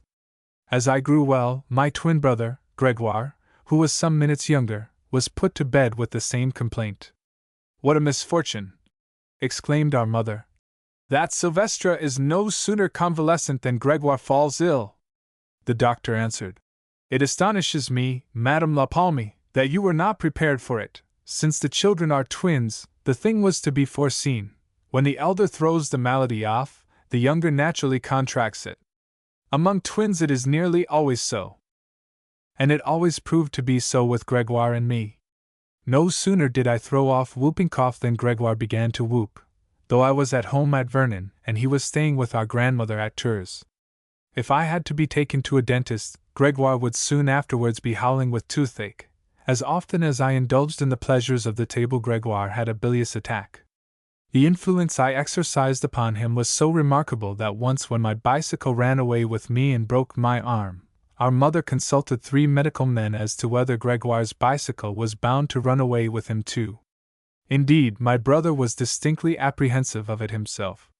Of course, the medical men explained that he was susceptible to any abnormal physical or mental condition of mine, not to the vagaries of my bicycle.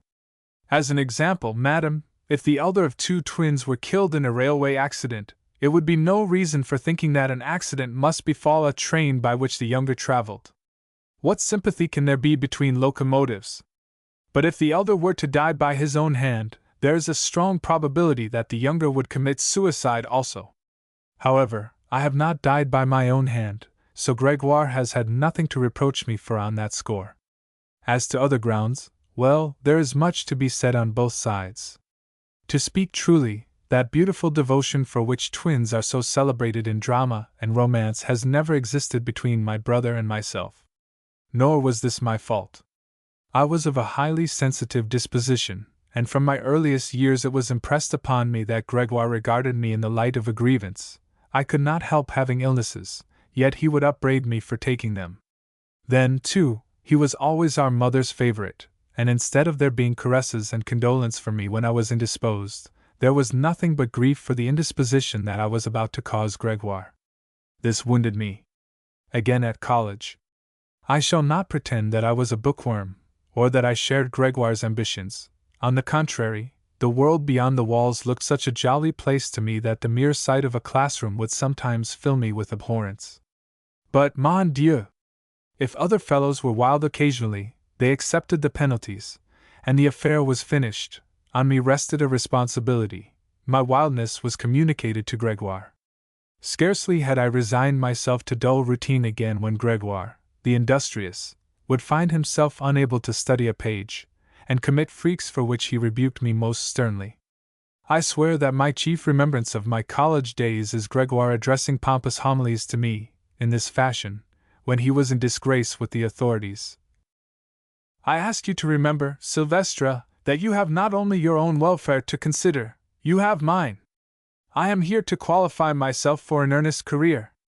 Be good enough not to put obstacles in my path. Your levity impels me to distractions which I condemn even while I yield to them. I perceive a weakness in your nature that fills me with misgivings for my future. If you do not learn to resist temptation, to what errors may I not be driven later on? To what outbreaks of frivolity will you not condemn me when we are men? Well, it is no part of my confession to whitewash myself. His misgivings were realized. So far as I had any serious aspirations at all, I aspired to be a painter, and, after combating my family's objections, I entered an art school in Paris. Gregoire, on the other hand, was destined for the law. During the next few years we met infrequently, but that my brother continued to be affected by any unusual conditions of my body and mind I knew by his letters, which seldom failed to contain expostulations and entreaties. If he could have had his way, indeed, I believe he would have shut me in a monastery. Upon my word, I was not without consideration for him, but what would you have? I think some sympathy was due to me also. Regard the situation with my eyes. I was young, popular, an artist. My life was no more frivolous than the lives of others of my set.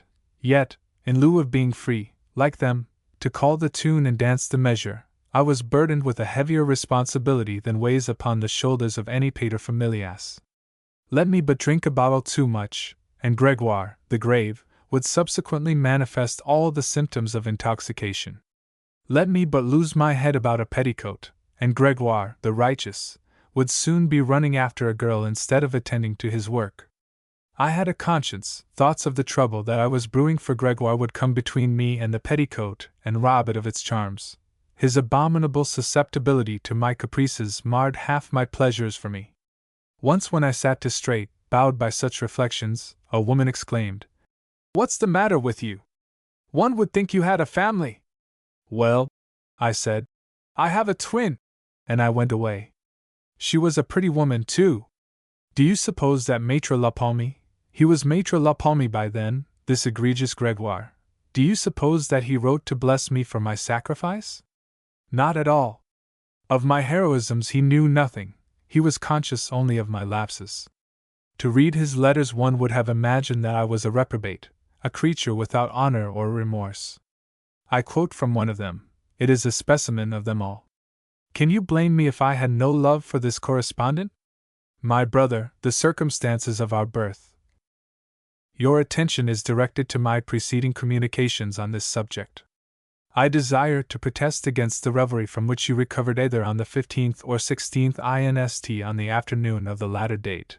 While engaged in a conference of the first magnitude, I was seized with an overwhelming desire to dance a quadrille at a public ball. I found it impossible to concentrate my attention on the case concerning which I was consulted. I could no longer express myself with lucidity. Outwardly sedate, reliable, I sat at my desk dizzied by such visions as pursued St. Anthony to his cell. No sooner was I free than I fled from Vernon, dined in Paris, bought a false beard, and plunged wildly into the vortex of a dancing hall. Scoundrel! This is past pardon. My sensibilities revolt, and my prudence shudders. Who shall say but that one night I may be recognized?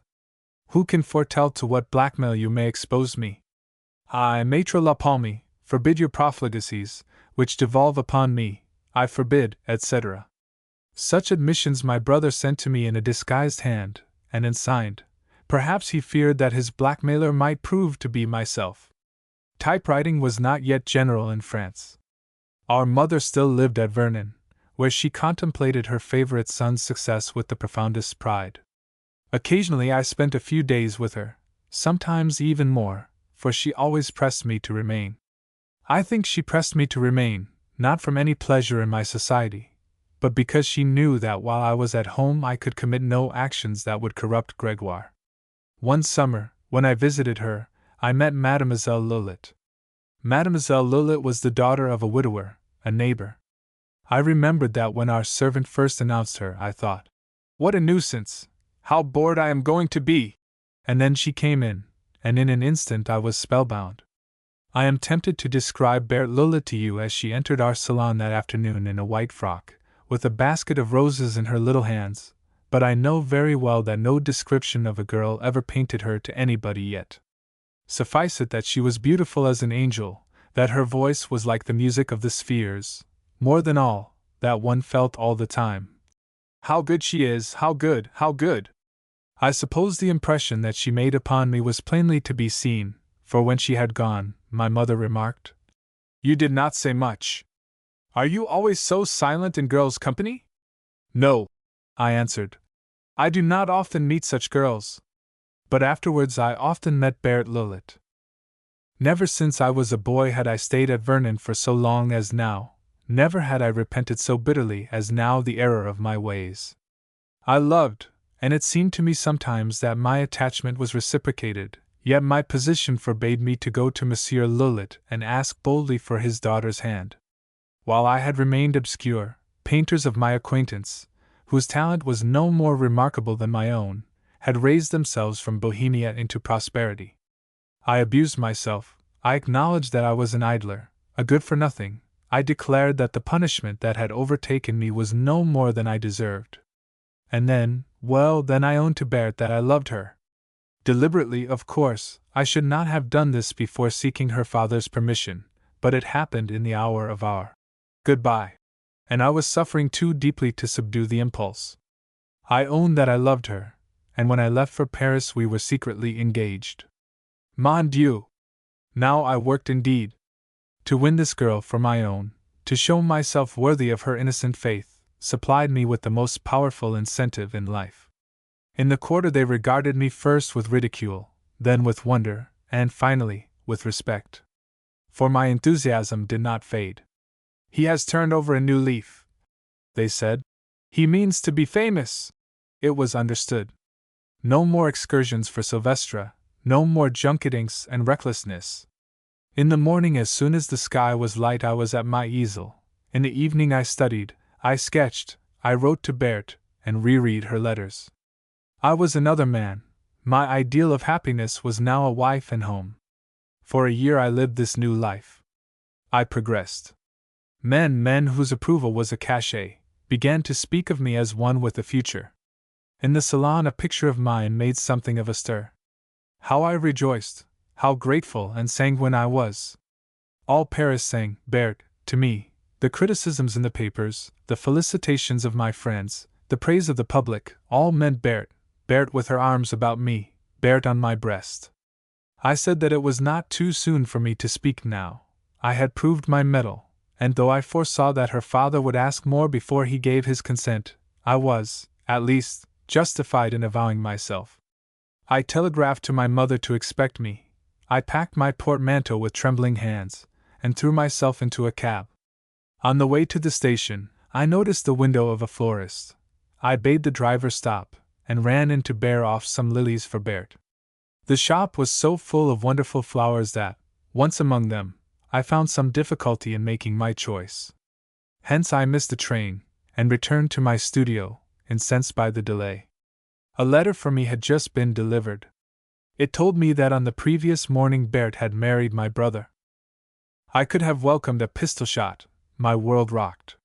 Berthe lost, false, Gregoire's wife. I reiterated it, I said it over and over, I was stricken by it, and yet I could not realize that actually it had happened. It seemed too treacherous, too horrible to be true. Oh, I made certain of it later, believe me, I was no hero of a great serial to accept such intelligence without proof. I assured myself of her perfidy, and burnt her love letters one by one, tore her photographs into shreds, strove also to tear her image from my heart. Ah, that mocked me, that I could not tear.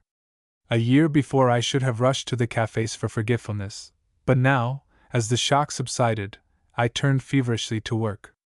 I told myself that she had wrecked my peace, my faith in women, that I hated and despised her, but I swore that she should not have the triumph of wrecking my career too. I said that my art still remained to me, that I would find oblivion in my art. Brave words. But one does not recover from such blows so easily. For months I persisted, denying myself the smallest respite, clinging to a resolution which proved vainer daily. Were art to be mastered by dogged endeavor, I should have conquered, but alas! Though I could compel myself to paint, I could not compel myself to paint well. It was the perception of this fact that shattered me at last. I had fought temptation for half a year, worked with my teeth clenched, worked against nature, worked while my pulses beat and clamored for the draughts of dissipation, which promised a speedier release. I had wooed art, not as art's lover, but as a tortured soul may turn to one woman in the desperate hope of subduing his passion for another, and art would yield nothing to a suitor who approached like that. I recognized that my work had been wasted, that the struggle had been useless. I broke down. I need say little of the months that followed. It would be a record of degradations and remorse. Alternately, I fell, and was ashamed. There were days when I never left the house, when I was repulsive to myself. I shuddered at the horrors that I had committed. No saint has loved virtue better than I did during those long, sick days of self-disgust. No man was ever more sure of defying such hideous temptations if they recurred. As my lassitude passed, I would take up my brushes and feel confident for an hour, or for a week. And then temptation would creep on me once more, humming in my ears, and tingling in my veins. And temptation had lost its loathsomeness now. It looked again attractive. It was a siren, it dizzied my conscience, and stupefied my common sense. Back to the mire. One afternoon when I returned to my rooms, from which I had been absent since the previous day, I heard from the concierge that a visitor awaited me. I climbed the stairs without anticipation. My thoughts were sluggish, my limbs leaden, my eyes heavy and bloodshot. Twilight had gathered, and as I entered I discerned merely the figure of a woman.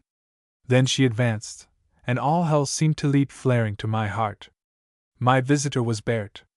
I think nearly a minute must have passed while we looked speechlessly in each other's face, hers convulsed by entreaty, mine dark with hate. "Have you no word for me?" she whispered. "Permit me to offer my congratulations on your marriage, madam," I said. "I have had no earlier opportunity." "Forgive me," she gasped. "I have come to beseech your forgiveness. Can you not forget the wrong I did you? Do I look as if I had forgotten? I was inconstant, cruel, I cannot excuse myself. But, O Sylvestra, in the name of the love you once bore me, have pity on us. Reform, abjure your evil courses. Do not, I implore you, condemn my husband to this abyss of depravity. Do not wreck my married life." Now I understood what had procured me the honor of a visit from this woman, and I triumphed devilishly that I was the elder twin. "Madam," I answered, "I think that I owe you no explanations, but I shall say this. The evil courses that you deplore were adopted, not vindicatively, but in the effort to numb the agony that you had made me suffer. You but reap as you have sown. Reform!" she sobbed. She sank on her knees before me. "Sylvestra, in mercy to us, reform." "I will never reform," I said inflexibly. "I will grow more abandoned day by day. My past faults shall shine as merits compared with the atrocities that are to come. False girl, monster of selfishness, you are dragging me to the gutter, and your only grief is that he must share my shame. You have blackened my soul, and you have no regret but that my iniquities must react on him. By the shock that stunned him in the first flush of your honeymoon, you know what I experienced when I received the news of your deceit. By the anguish of repentance that overtakes him after each of his orgies, which revolt you, you know that I was capable of being a nobler man. The degradation that you behold is your own work. You have made me bad, and you must bear the consequences. You cannot make me good now to save your husband." Humbled and despairing, she left me. I repeat that it is no part of my confession to palliate my guilt. The sight of her had served merely to inflame my resentment, and it was at this stage that I began deliberately to contemplate revenge. But not the one that I had threatened. Ah, no! I bethought myself of a vengeance more complete than that. What, after all, were these escapades of his that were followed by contrition, that saw him again and again a penitent at her feet? There should be no more of such trifles. She should be tortured with the torture that she had dealt to me. I would make him adore another woman with all his heart and brain. It was difficult, for first I must adore, and tire of another woman myself. As my own passion faded, his would be born. I swore, however, that I would compass it, that I would worship some woman for a year, 2 years, as long as possible. He would be at peace in the meantime, but the longer my enslavement lasted, the longer Bert would suffer when her punishment began. For some weeks now I worked again, to provide myself with money. I bought new clothes and made myself presentable. When my appearance accorded better with my plan, I paraded Paris, seeking the woman to adore. You may think Paris is full of adorable women? Well, so contrary is human nature that never had I felt such indifference towards the sex as during that tedious quest. Never had a pair of brilliant eyes, or a well-turned neck appealed to me so little. After a month, my search seemed hopeless. I had viewed women by the thousand, but not one with whom I could persuade myself that I might fall violently in love. How true it is that only the unforeseen comes to pass. There was a model, one Louise, whose fortune was her back, and who had long bored me by an evident tenderness. One day, this Louise, usually so constrained in my presence, appeared in high spirits, and mentioned that she was going to be married. The change in her demeanor interested me. For the first time, I perceived that the attractions of Louise were not limited to her back. A little piqued, I invited her to dine with me. If she had said yes, doubtless that would have been the end of my interest, but she refused. Before I parted from her, I made an appointment for her to sit to me the next morning. "So you are going to be married, Louise?" I said carelessly as I set the palette. "In truth," she answered. "No regrets?" "What regrets could I have?" He is a very pretty boy, and well-to-do, believe me. And I am not a pretty boy nor well-to-do, hein? Ah, zut! She laughed. You do not care for me. Is it so? I said. What would you say if I told you that I did care? I should say that you told me too late, monsieur, she replied with a shrug. Are you ready for me to pose? And this changed woman turned her peerless back on me without a scruple. A little mortified, I attended strictly to business for the rest of the morning. But I found myself, on the following day, waiting for her with impatience. And when is the event to take place? I inquired, more eagerly than I chose to acknowledge. This was by no means the sort of enchantress that I had been seeking, you understand. In the spring, she said. Look at the ring he has given to me, monsieur. Is it not beautiful? I remarked that Louise's hands were very well shaped, and indeed, happiness had brought a certain charm to her face. Do you know, Louise, that I am sorry that you are going to marry? I exclaimed. Oh, get out! She laughed, pushing me away. It is no good your talking nonsense to me now, don't flatter yourself. Pauchin, the sculptor, happened to come in at that moment. Sapristi! He shouted. What changes are to be seen? The nose of our brave Silvestre is out of joint now that we are affianced, hein? She joined in his laughter against me, and I picked up my brush again in a vile humor. Well, as I have said, she was not the kind of woman that I had contemplated, but these things arranged themselves. I became seriously enamored of her. And recognizing that fate works with her own instruments, I did not struggle. For months I was at Louise's heels. I was the sport of her whims, and her slights, sometimes even of her insults. I actually made her an offer of marriage, at which she snapped her white fingers with a grimace, and the more she flouted me, the more fascinated I grew. In that rapturous hour when her insolent eyes softened to sentiment, when her mocking mouth melted to a kiss, I was in paradise.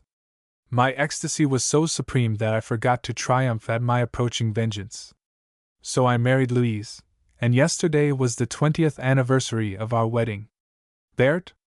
To speak the truth, my plot against her was frustrated by an accident. You see, before I could communicate my passion to Gregoire I had to recover from it, and this invincible Louise, I have not recovered from it yet.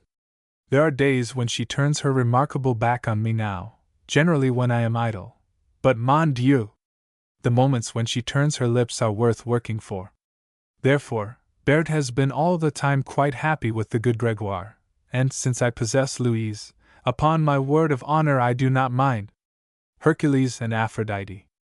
Mademoiselle Clairette used to say that if a danseuse could not throw a glance to the conductor of the band without the juggler being jealous, the variety profession was coming to a pretty pass. She also remarked that for a girl to entrust her life's happiness to a jealous man would be an act of lunacy. And then, little Fluflu, the juggling genius, who was dying to marry her, would suffer tortures. He tried hard to conquer his failing, but it must be owned that Clairette's glances were very expressive, and that she distributed them indiscriminately. At Chartres, one night, he was so upset that he missed the umbrella, and the cigar, and the hat one after another, and instead of condoling with him, when he came off the stage, all she said was, "Butterfingers! Promise to be my wife," he would entreat. "It is not knowing where I am that gives me the pip. If you consented, I should be as right as rain. Your word is better to me than any management's contract. I trust you. It is only myself that I doubt. Every time you look at a man I wonder, am I up to that chap's mark? Is my turn as clever as his? Isn't it likely he will cut me out with her? If you only belonged to me I should never be jealous again as long as I lived." "Straight!" And Clairette would answer firmly. "Poor boy, you couldn't help it. You are made like that. There'd be ructions every week. I should be forever in hot water. I like you very much, Fluflu, but I'm not going to play the giddy goat. Chuck it!" Nevertheless, he continued to worship her, from her tawdry tiara to her tinselled shoes, and everybody was sure that it would be a match one day. That is to say, everybody was sure of it until the strong man had joined the troupe. Hercule was advertised as the great Paris star. Holding himself very erect, he strutted, in his lattice footgear, with stiff little steps, and inflated lungs, to the footlights, and tore chains to pieces as easily as other persons tear bills. He lay down and supported a posse of mere mortals, and a van-load of properties, on his chest, and regained his feet with a skip and a smirk. But his achievements are well known. Preceding these feats of force, was a feature of his entertainment which Hercule enjoyed inordinately.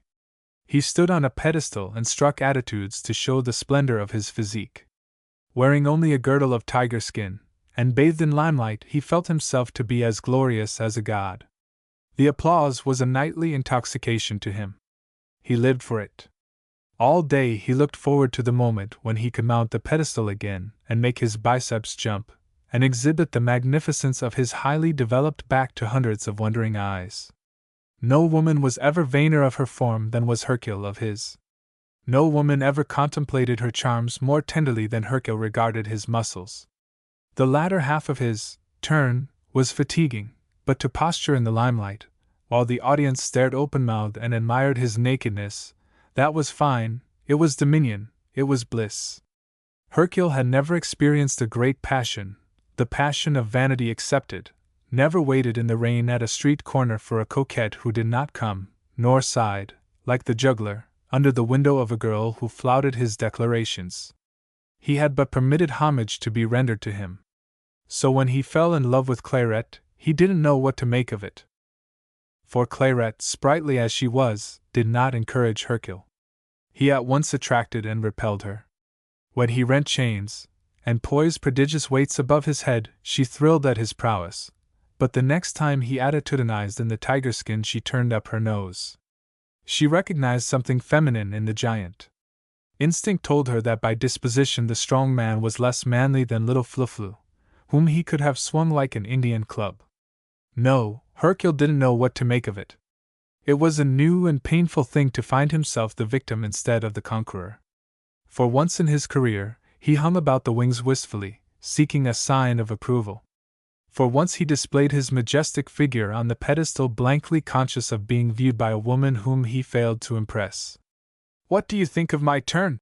he questioned at last. "Oh, I have seen worse," was all she granted.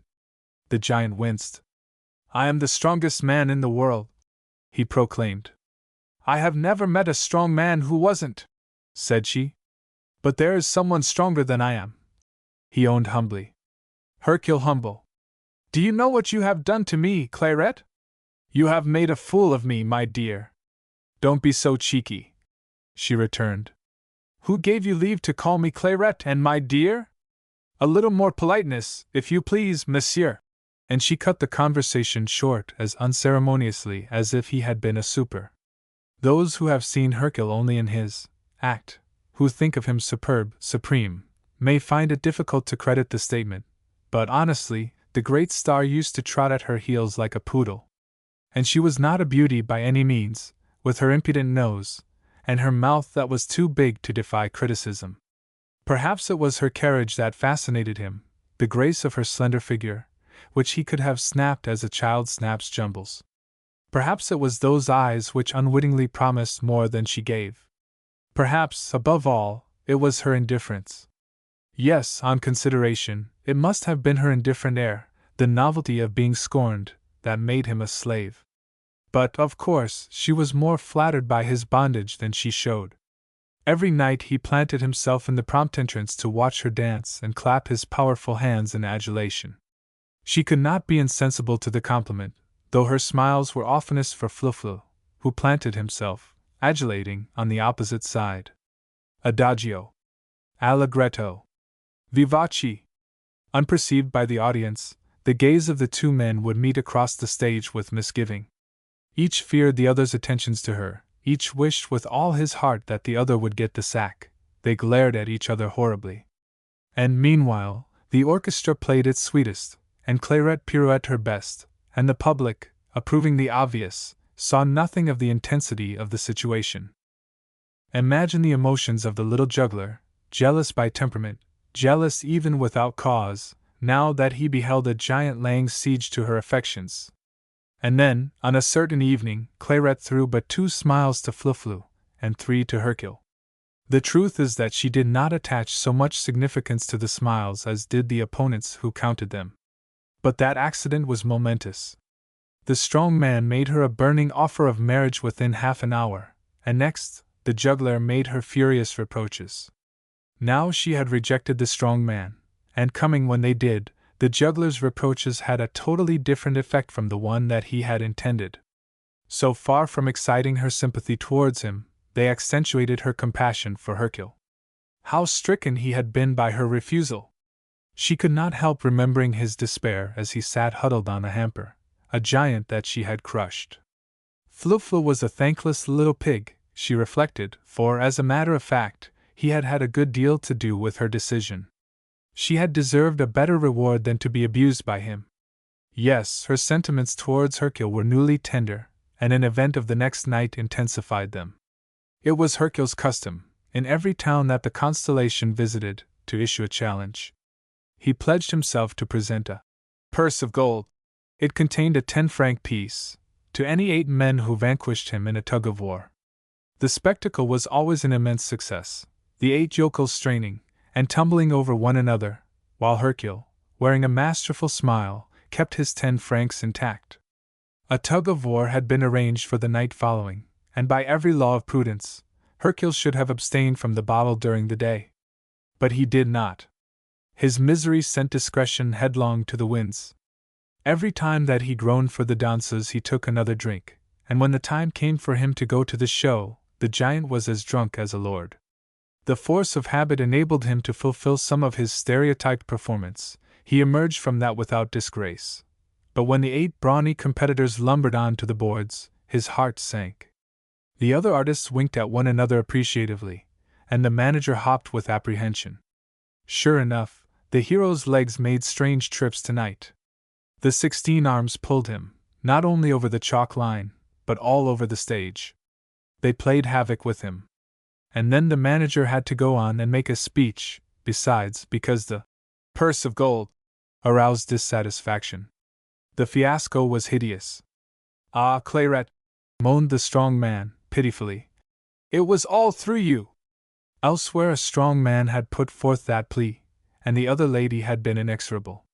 But Clairette faltered. Through me? She murmured with emotion. I'm no boozer, muttered Hercule, whom the disaster had sobered. If I took too much today, it was because I had got such a hump. But why be mashed on me, Hercule? She said. Why not think of me as a pal? You're talking silly, grunted Hercule. Perhaps so, she confessed. But I'm awfully sorry the turn went so rotten. Don't kid. Why should I kid about it? If you really meant it, you would take back what you said yesterday. Oh, the gesture was dismayed. You see. What's the good of gassing? As soon as I ask anything of you, you dry up. Bah! I dare say you will guy me just as much as all the rest. I know you. If you weren't in trouble, I'd give you a thick ear for that, she said. You ungrateful brute! She turned haughtily away. Clairette! Oh, rats! Don't get the needle! I'm off my rocker tonight. Ah! That's all right, Cully! Her hand was swift. I've been there myself. Clairette! He caught her close. Here, what are you at? She cried. Drop it! Clairette!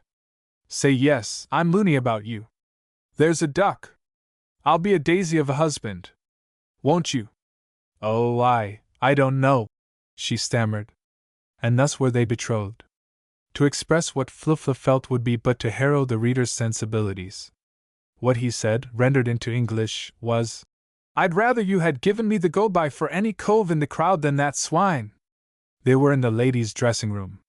The 2 bonbons had not finished their duet, and he was alone with her for a moment. She was pinning a switch into her back hair, in front of the scrap of looking-glass against the mildewed wall. You don't do yourself any good with me, Fluflu, by calling Hercule names, she replied icily. So he is. Oh, you are jealous of him, she retorted.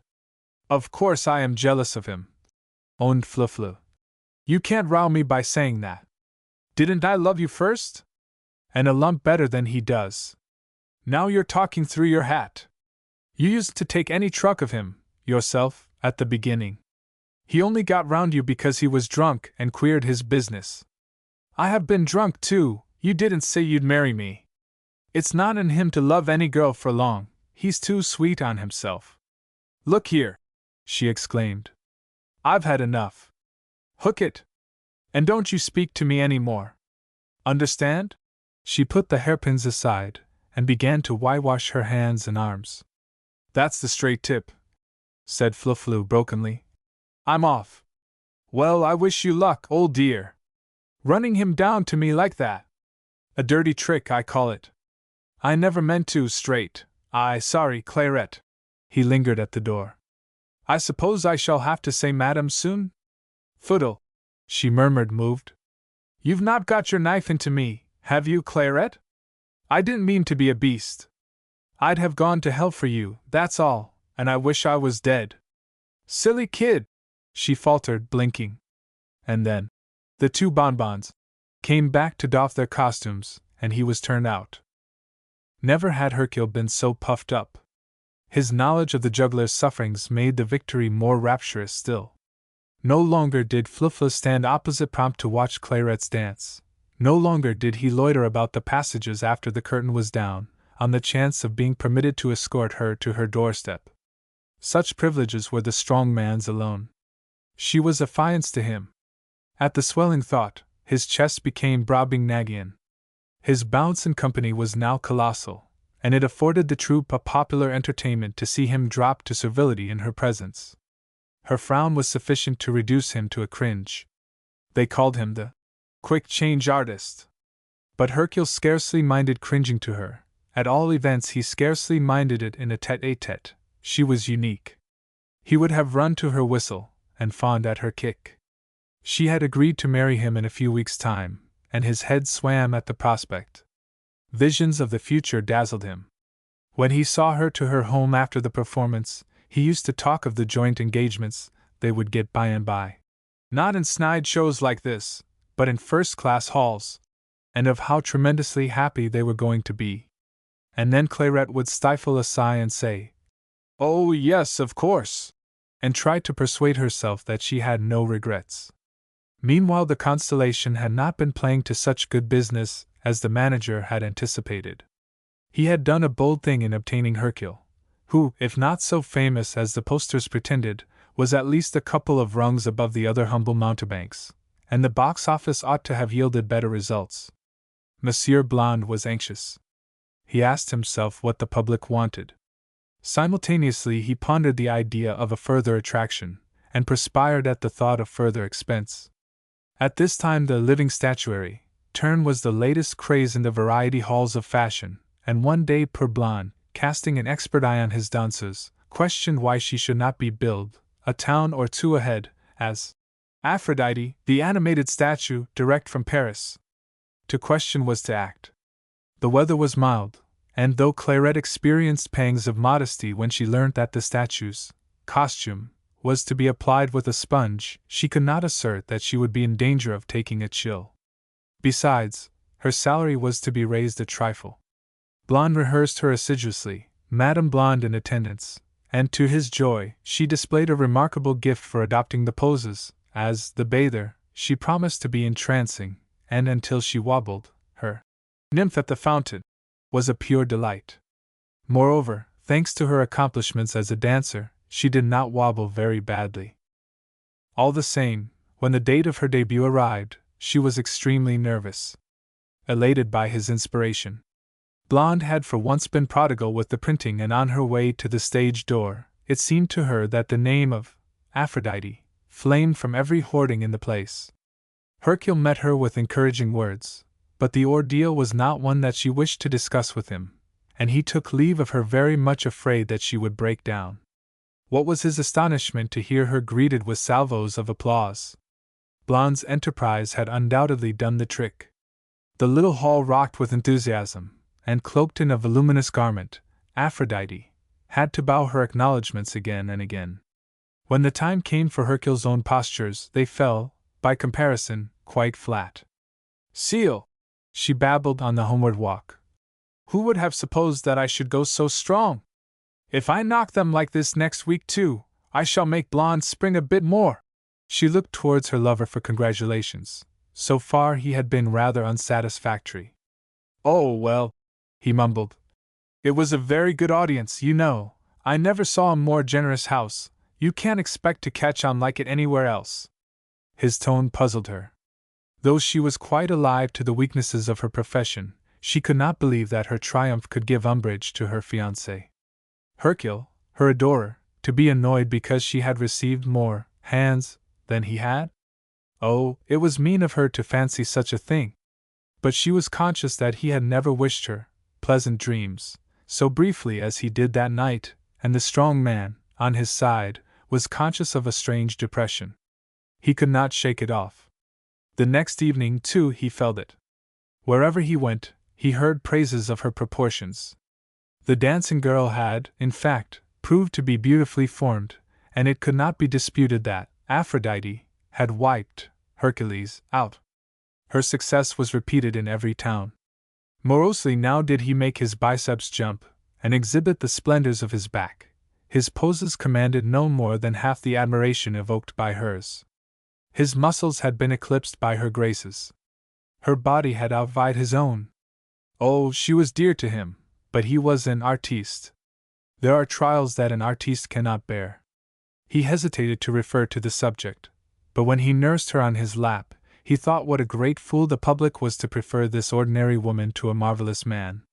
He derived less rapture from nursing her. He eyed her critically. His devotion was cankered by resentment.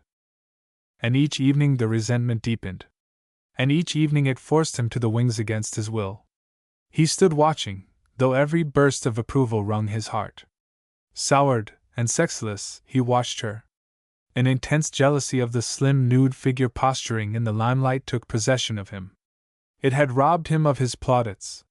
He grew to hate it, to loathe the white loveliness that had dethroned him. It was no longer the figure of a mistress that he viewed, but the figure of a rival. If he had dared, he would have hissed her. Finally, he found it impossible to address her with civility. And Clairette married Fluflu, after all.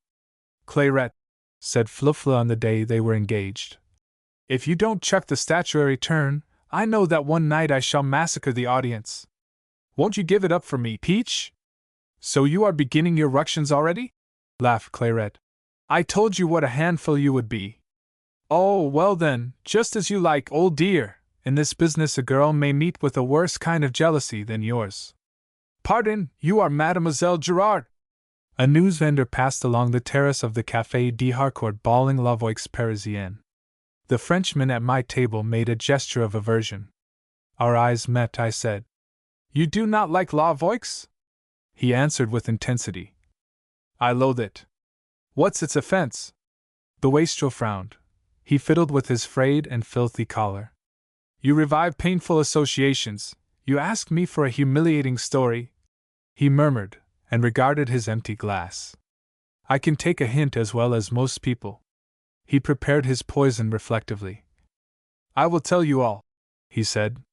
One autumn the editor of La Voix announced to the assistant editor, I have a great idea for booming the paper. The assistant editor gazed at him respectfully. I propose to prove, in the public interest, the difficulty of tracing a missing person. I shall instruct a member of the staff to disappear. I shall publish his description and his portrait, and I shall offer a prize to the first stranger who identifies him. The assistant editor had tact, and he did not reply that the idea had already been worked in London with a disappearing lady. He replied, What an original scheme! It might be even more effective that the disappearing person should be a lady, added the chief, like one inspired. That, cried the assistant editor, is the top brick of genius. So the editor reviewed the brief list of his lady contributors, and sent for Mademoiselle Girard. His choice fell upon Mademoiselle Girard for two reasons. First, she was not facially remarkable. A smudgy portrait of her would look much like a smudgy portrait of anybody else. Second, she was not widely known in Paris, being at the beginning of her career. In fact, she was so inexperienced that hitherto she had been entrusted only with criticism. However, the young woman had all her buttons on, and after he had talked to her, she said cheerfully. Without a chaperone I should be conspicuous, and without a fat purse I should be handicapped. So it is understood that I am to provide myself with a suitable companion, and to draw upon the office for expenses? Mademoiselle, returned the editor, the purpose of the paper is to portray a drama of life, not to emulate an opera bouffe. I shall explain more fully.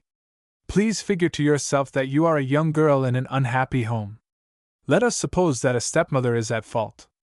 You feel that you can submit to her oppression no longer, you resolve to be free, or to end your troubles in the Seine. Weeping, you pack your modest handbag, you cast a last, lingering look at the oil painting of your own dear mother who is with the angels in the drawing room, that is to say, of your own dear mother in the drawing room, who is with the angels.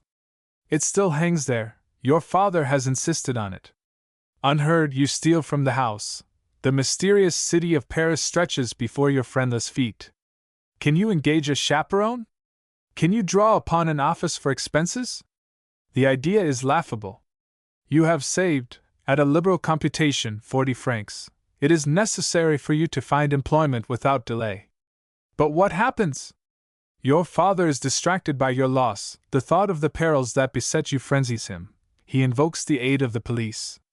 Well, the object of our experiment is to demonstrate that, in spite of an advertised reward, in spite of a published portrait, in spite of the public zeal itself, you will be passed on the boulevards and in the slums by myriads of unsuspecting eyes for weeks. The girl inquired, much less blithely. How long is this experiment to continue? It will continue until you are identified, of course. The longer the period, the more triumphant our demonstration. And I am to have no more than 40 francs to exist on all the time? Monsieur, the job does not call to me. You are young and you failed to grasp the value of your opportunity, said the editor, with paternal tolerance. From such an assignment you will derive experiences that will be of the highest benefit to your future. Rejoice, my child. Very soon I shall give you final instructions. The Frenchman lifted his glass, which was again empty. I trust my voice does not begin to grate upon you? He asked solicitously. Much talking affects my uvula. I made a trite inquiry. He answered that, since I was so pressing, he would. Listen, he resumed, after a sip. I am not in a position to say whether the young lady humored the editor by rejoicing, but she obeyed him by going forth. Her portrait was duly published. La Volx professed ignorance of her whereabouts from the moment that she left the Rue Louis-le-Grand, and a prize of 2,000 francs was to reward the first stranger who said to her, Pardon, you are Mademoiselle Girard. In every issue the public were urged towards more strenuous efforts to discover her, and all Paris bought the paper, with amusement, to learn if she was found yet. At the beginning of the week, misgivings were ingeniously hinted as to her fate. On the 10th day the editor printed a letter, which he had written himself, hotly condemning him for exposing a poor girl to danger. It was signed, An Indignant Parent, and teemed with the most stimulating suggestions. Copies of La Voix were as prevalent as gingerbread pigs at a fair. When a fortnight had passed, the prize was increased to 3,000 francs, and many young men resigned less promising occupations, such as authorship and the fine arts, in order to devote themselves exclusively to the search. Personally, I had something else to do. I am an author, as you may have divined by the rhythm of my impromptu phrases, but it happened at that time that a play of mine had been accepted at the Grand Guignol, subject to an additional thrill being introduced, and I preferred pondering for a thrill in my garret to hunting for a pin in a haystack. Enfin, I completed the drama to the management's satisfaction, and received a comely little check in payment. It was the first check that I had seen for years. I danced with joy, I paid for a shampoo, I committed no end of follies. How good is life when one is rich! Immediately one joins the optimists. I feared the future no longer. I was hungry, and I let my appetite do as it liked with me. I lodged in Montmartre, and it was my custom to eat at the unpretentious Belle Avenir, when I ate at all, but that morning my mood demanded something resplendent. Rumors had reached me of a certain café éclatant, where for 1 franc 50 one might breakfast on 5 Epicurean courses amid palms and plush. I said I would go the pace, I adventured the Café Éclatant. The interior realized my most sanguine expectations. The room would have done no discredit to the Grand Boulevard. I was so much exhilarated that I ordered a half bottle of Barsac, though I noted that here it cost 10 sous more than at the Belle Avenir, and I prepared to enjoy the unwonted extravagance of my repast to the concluding crumb. Monsieur, there are events in life of which it is difficult to speak without bitterness. When I recall the disappointment of that déjeuner at the Café Éclatant, my heart swells with rage. The soup was slush, the fish tasted like washing, the meat was rags. Dessert consisted of wizened grapes. The one thing fit to eat was the cheese. As I meditated on the sum I had squandered, I could have cried with mortification, and, to make matters more pathetic still, I was as hungry as ever. I sat seeking some caustic epigram to wither the Dame de Comptoir, and presently the door opened and another victim entered. Her face was pale and interesting. I saw, by her hesitation, that the place was strange to her. An accomplice of the chief brigand pounced on her immediately, and bore her to a table opposite. The misguided girl was about to waste 1 franc 50. I felt that I owed a duty to her in this crisis. The moment called for instant action. Before she could decide between slush and hors d'oeuvres, I pulled an envelope from my pocket, scribbled a warning, and expressed it to her by the robber who had brought my bill. I had written, "The déjeuner is dreadful. Escape!" It reached her in the nick of time. She read the wrong side of the envelope first, and was evidently puzzled. Then she turned it over. A look of surprise, a look of thankfulness, rendered her still more fascinating. I perceived that she was inventing an excuse, that she pretended to have forgotten something. She rose hastily and went out. My Barsac was finished. Shocking bad tipple it was for the money, and now I, too, got up and left. When I issued into the street, I found her waiting for me. "I think you are the knight to whom my gratitude is due, monsieur," she murmured graciously. "Mademoiselle, you magnified the importance of my service," said I. "It was a gallant deed," she insisted. "You have saved me from a great misfortune, perhaps greater than you understand. My finances are at their lowest ebb, and to have beggared myself for an impossible meal would have been no joke. Thanks to you, I may still breakfast satisfactorily somewhere else. Is it treating you like Baedeker's Guide to the Continent if I ask you to recommend a restaurant? Upon my word, I doubt if you can do better than the Belle Avenir," I said. A moment ago I was lacerated with regret that I had not gone there. But there is a silver lining to every hash house, and my choice of the Éclatant has procured me the glory of your greeting. She averted her gaze with a faint smile. She had certainly charm. Admiration and hunger prompted me to further recklessness. I said, "This 5-course swindle has left me ravenous, and I am bound for the Avenir myself. May I beg for the rapture of your company there?" "Monsieur, you overwhelm me with chivalries," she replied. "I shall be enchanted." And 5 minutes later, the incognita and I were polishing off smoked herring and potato salad, like people who had no time to lose. "Do you generally come here?" she asked, when we had leisure. "Infrequently, no oftener than I have a franc in my pocket. But details of my fasts would form a poor recital, and I make a capital listener." "You also make a capital luncheon," she remarked. "Do not prevaricate," I said severely. "I am consumed with impatience to hear the history of your life. Be merciful and communicative. Well, I am young, fair, accomplished, and of an amiable disposition," she began, leaning her elbows on the table. "These things are obvious.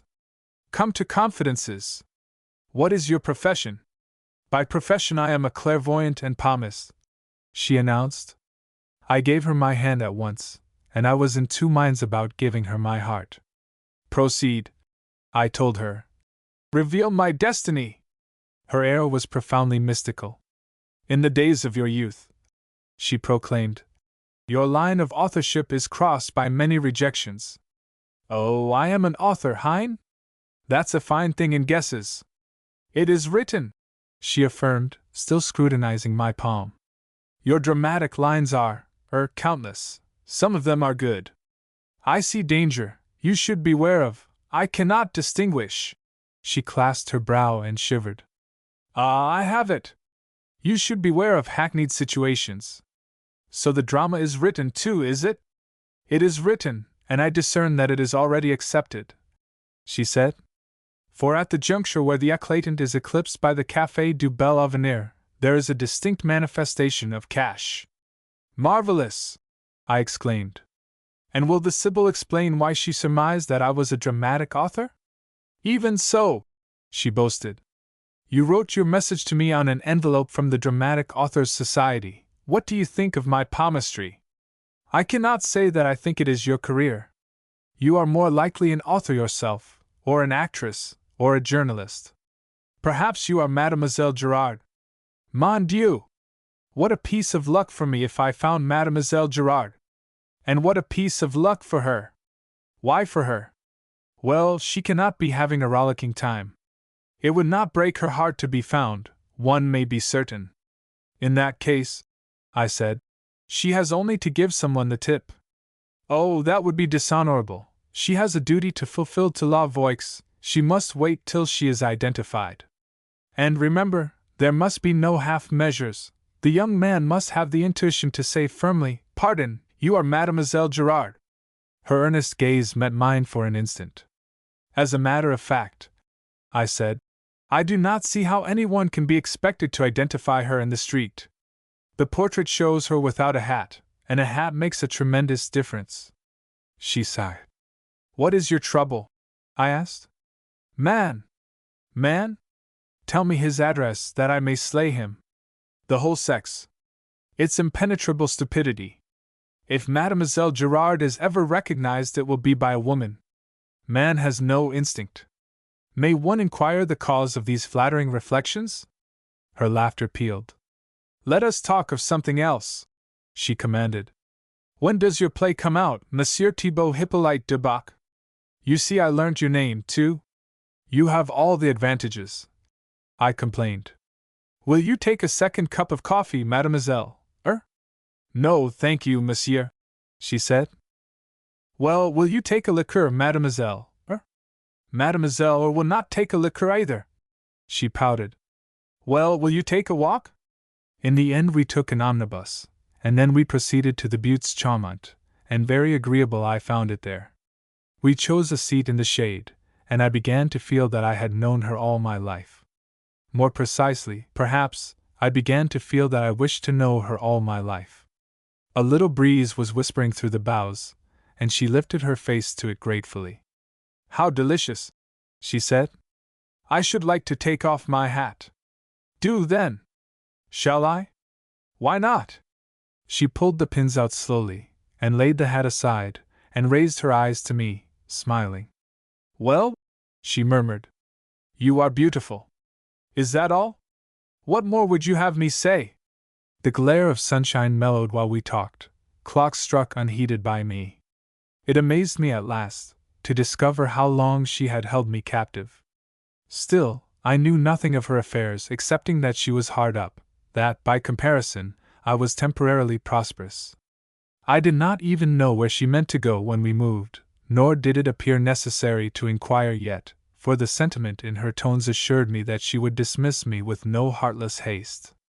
Two men came strolling past the bench, and one of them stared at her so impudently that I burned with indignation.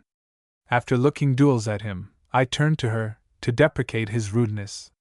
Judge of my dismay when I perceived that she was shuddering with emotion. Jealousy blackened the gardens to me. Who is that man? I exclaimed. I don't know, she faltered.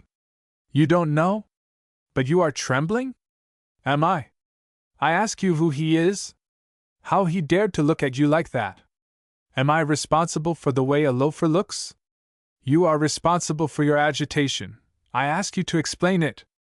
And by what right, after all? By what right? Wretched, false-hearted girl! Has our communion for hours given me no rights? Am I a Frenchman or a flounder? Answer, you are condemning me to tortures. Why did you tremble under that man's eyes? I was afraid, she stammered. Afraid? Afraid that he had recognized me. Mon Dieu! Of what are you guilty? I am not guilty. Of what are you accused? I can tell you nothing, she gasped. You shall tell me all, I swore.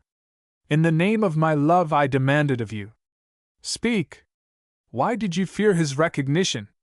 Her head drooped pitifully. Because I wanted you to recognize me first. For a tense moment I gazed at her bewildered. In the next, I cursed myself for a fool. I blushed for my suspicions, my obtuseness. I sought dizzily the words, the prescribed words that I must speak. Pardon, I shouted. You are Mademoiselle Girard. She sobbed. What have I done? You have done a great and generous thing. I am humbled before you. I bless you. I don't know how I could have been such a dolt as not to guess. Oh, how I wish you had guessed. You have been so kind to me, I long for you to guess. And now I have betrayed a trust. I have been a bad journalist. You have been a good friend. Courage! No one will ever hear what has happened. And anyhow, it is all the same to the paper whether the prize is paid to me or to somebody else. Yes, she admitted. That is true. Oh, when that man turned round and looked at me, I thought your chance had gone. I made sure it was all over. Well, she forced a smile. It is no use my being sorry, is it? Mademoiselle Girard is found. But you must not be sorry, I said. Come, a disagreeable job is finished. And you have the additional satisfaction of knowing the money goes to a fellow you don't altogether dislike. What do I have to do about it, Hein? You must telegraph to La Voix at once that you have identified me. Then, in the morning you should go to the office. I can depend upon you, can't I? You will never give me away to a living soul? Word of honor, I vowed. What do you take me for? Do tell me you don't regret. There's a dear. Tell me you don't regret. She threw back her head dauntlessly. No, she said, I don't regret. Only, in justice to me, remember that I was treacherous in order to do a turn to you, not to escape my own discomforts. To be candid, I believe that I wish we had met in 2 or 3 weeks' time, instead of today. Why that? In 2 or 3 weeks' time the prize was to be raised to 5,000 francs, to keep up the excitement.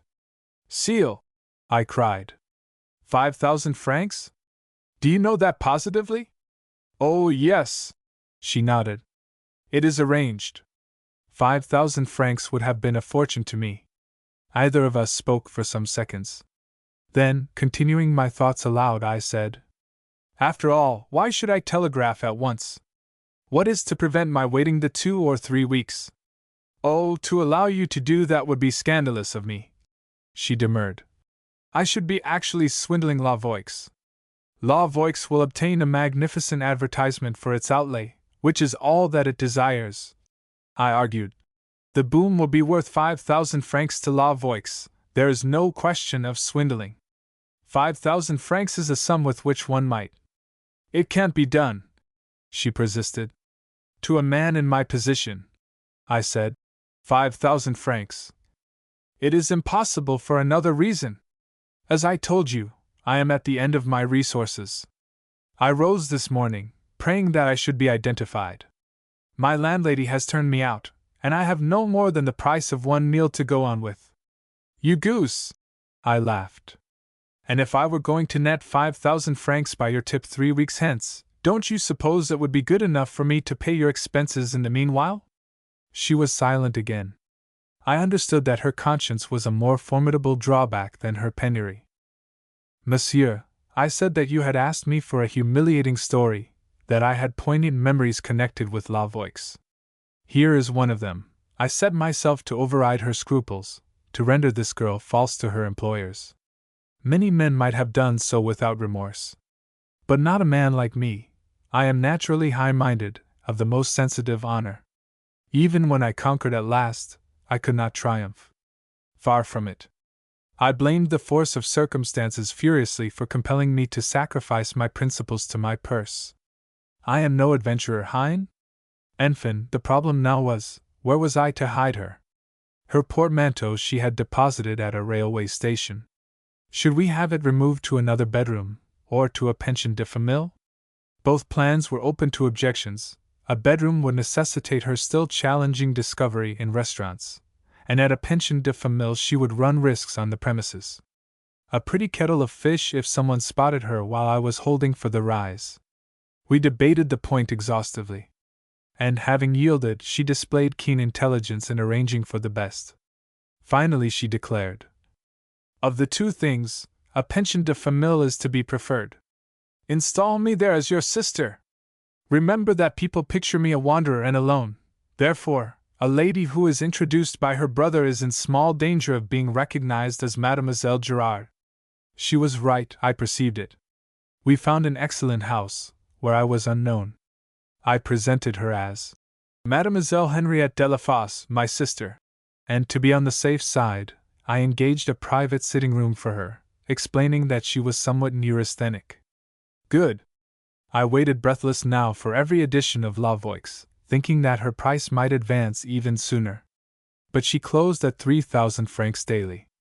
Gerard stood firm, but there was no upward tendency. Every afternoon I called on her.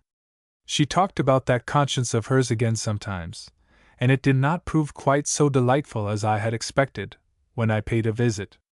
Especially when I paid a bill as well. Monsieur, my disposition is most liberal. But when I had been mulcted in the second bill, I confess that I became a trifle downcast.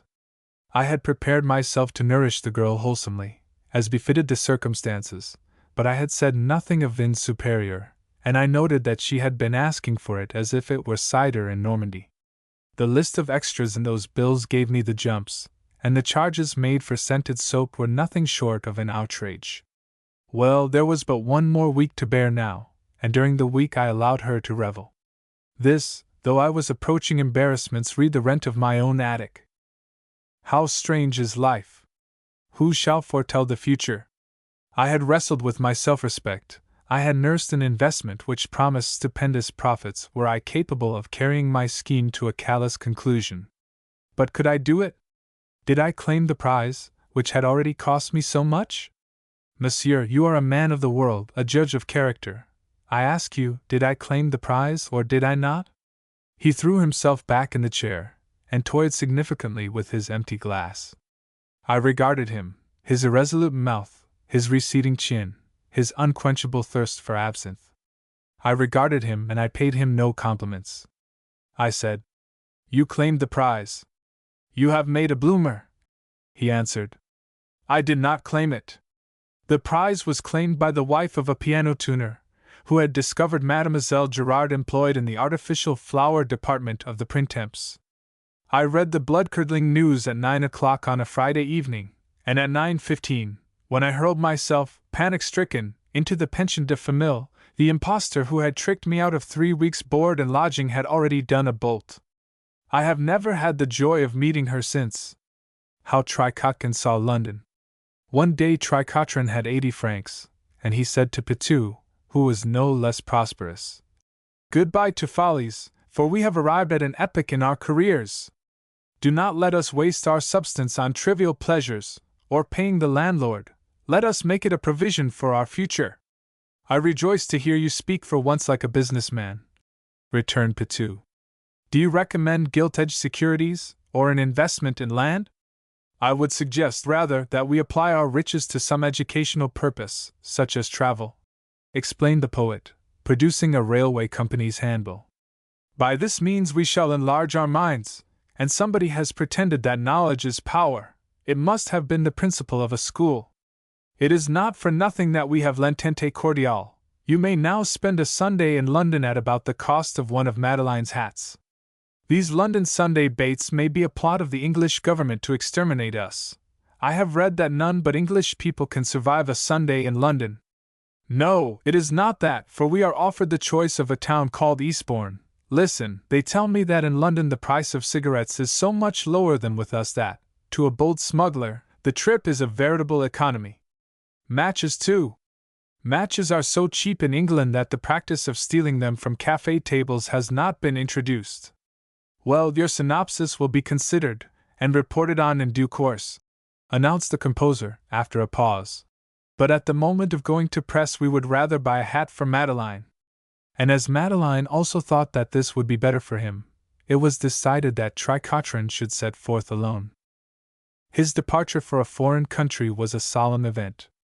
A small party of the Montmartres had marched with him to the station, and more than once, in view of their anxious faces, the young man acknowledged mentally that he was committed to a harebrained scheme. "Heaven protect thee, my comrade!" faltered Pitou. "Is thy vocabulary safely in thy pocket? Remember that unbock is glass of beer. Here is a small packet of chocolate," murmured La Junie, embracing him. "In England, nothing to eat can be obtained on Sunday, and chocolate is very sustaining. And listen!" shouted Sankarot. "On no account take off thy hat to strangers, nor laugh in the streets. The first is mad over there, and the second is immoral. May le bon Dieu have thee in his keeping! We count the hours till thy return." Then the train sped out into the night, and the poet realized that home and friends were left behind.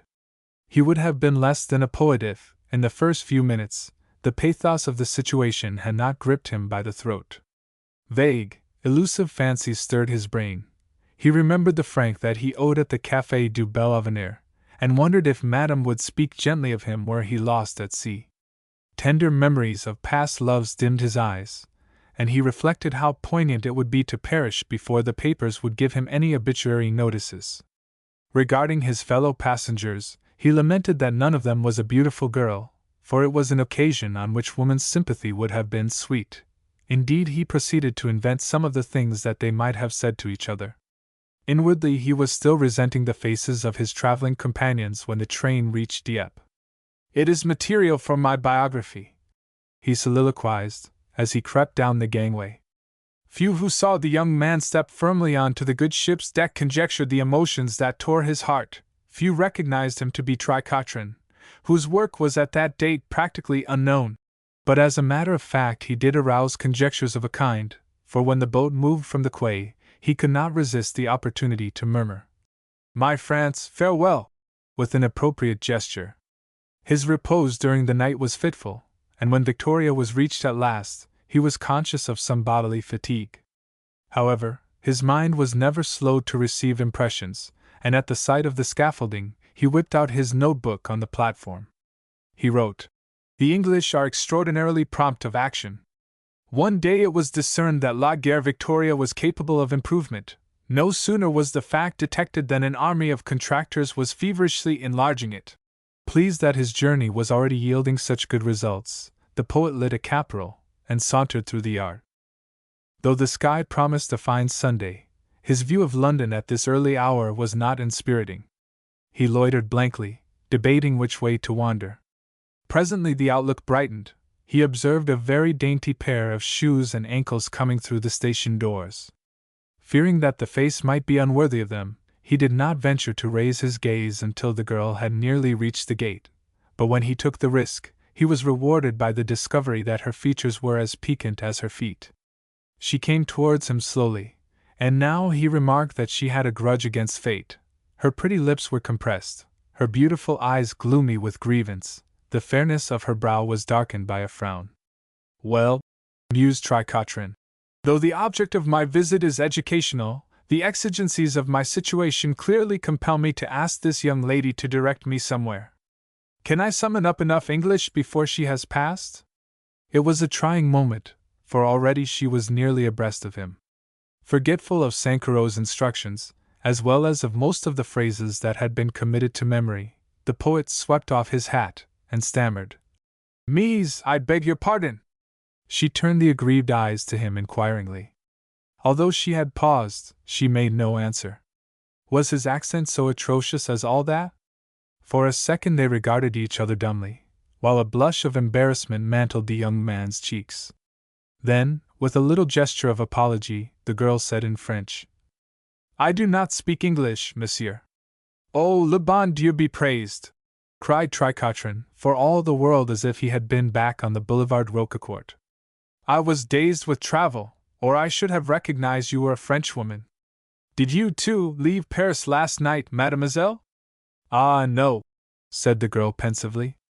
"I have been in London for months. I hoped to meet a friend who wrote that she would arrive this morning, but," she sighed, "she has not come.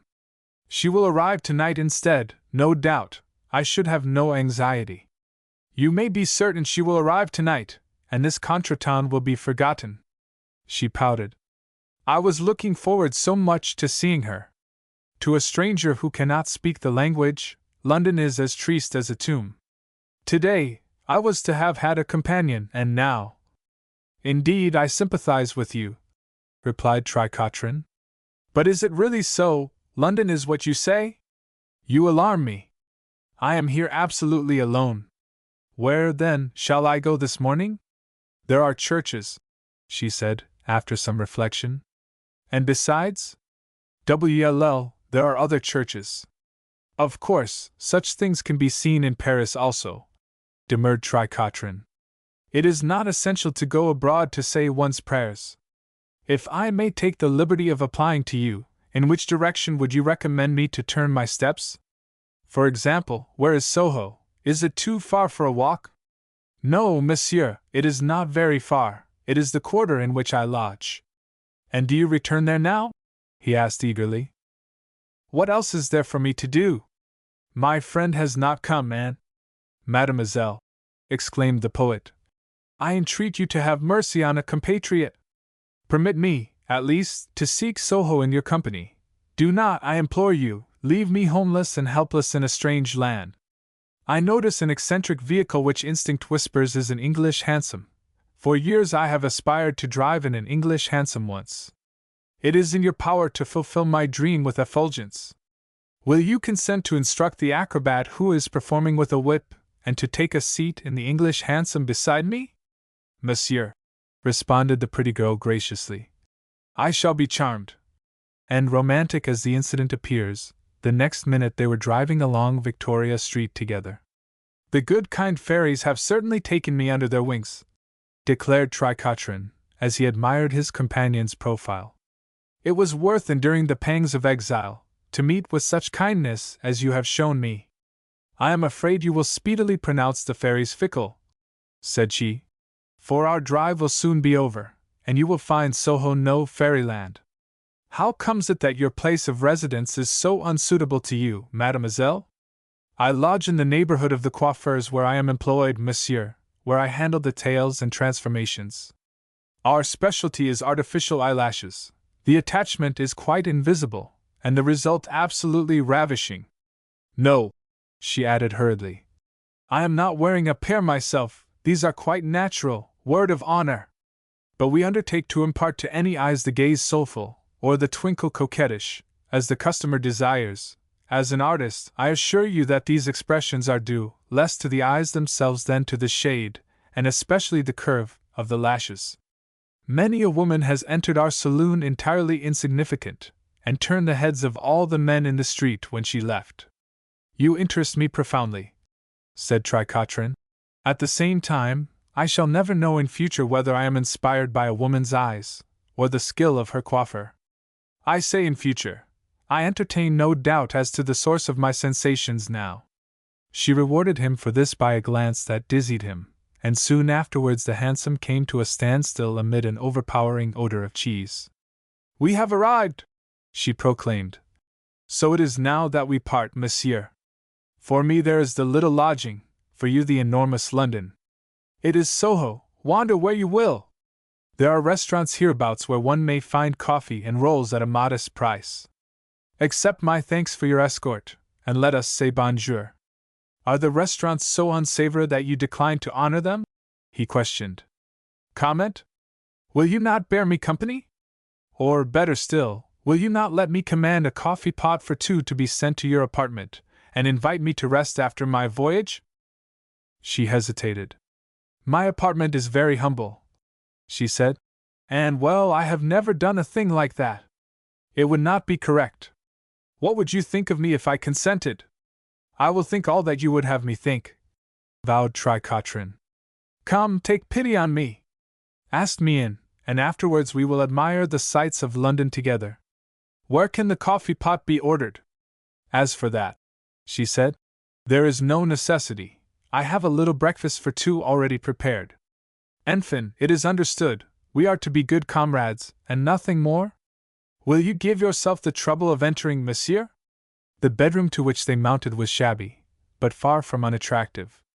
The mantelshelf was brightened with flowers, a piano was squeezed into a corner, and Tricotrin had scarcely put aside his hat when he was greeted by the odor of coffee as excellent as was ever served in the Café de la Régence. "If this is London," he cried, "I have no fault to find with it. I own it is abominably selfish of me, but I cannot bring myself to regret that your friend failed to arrive this morning.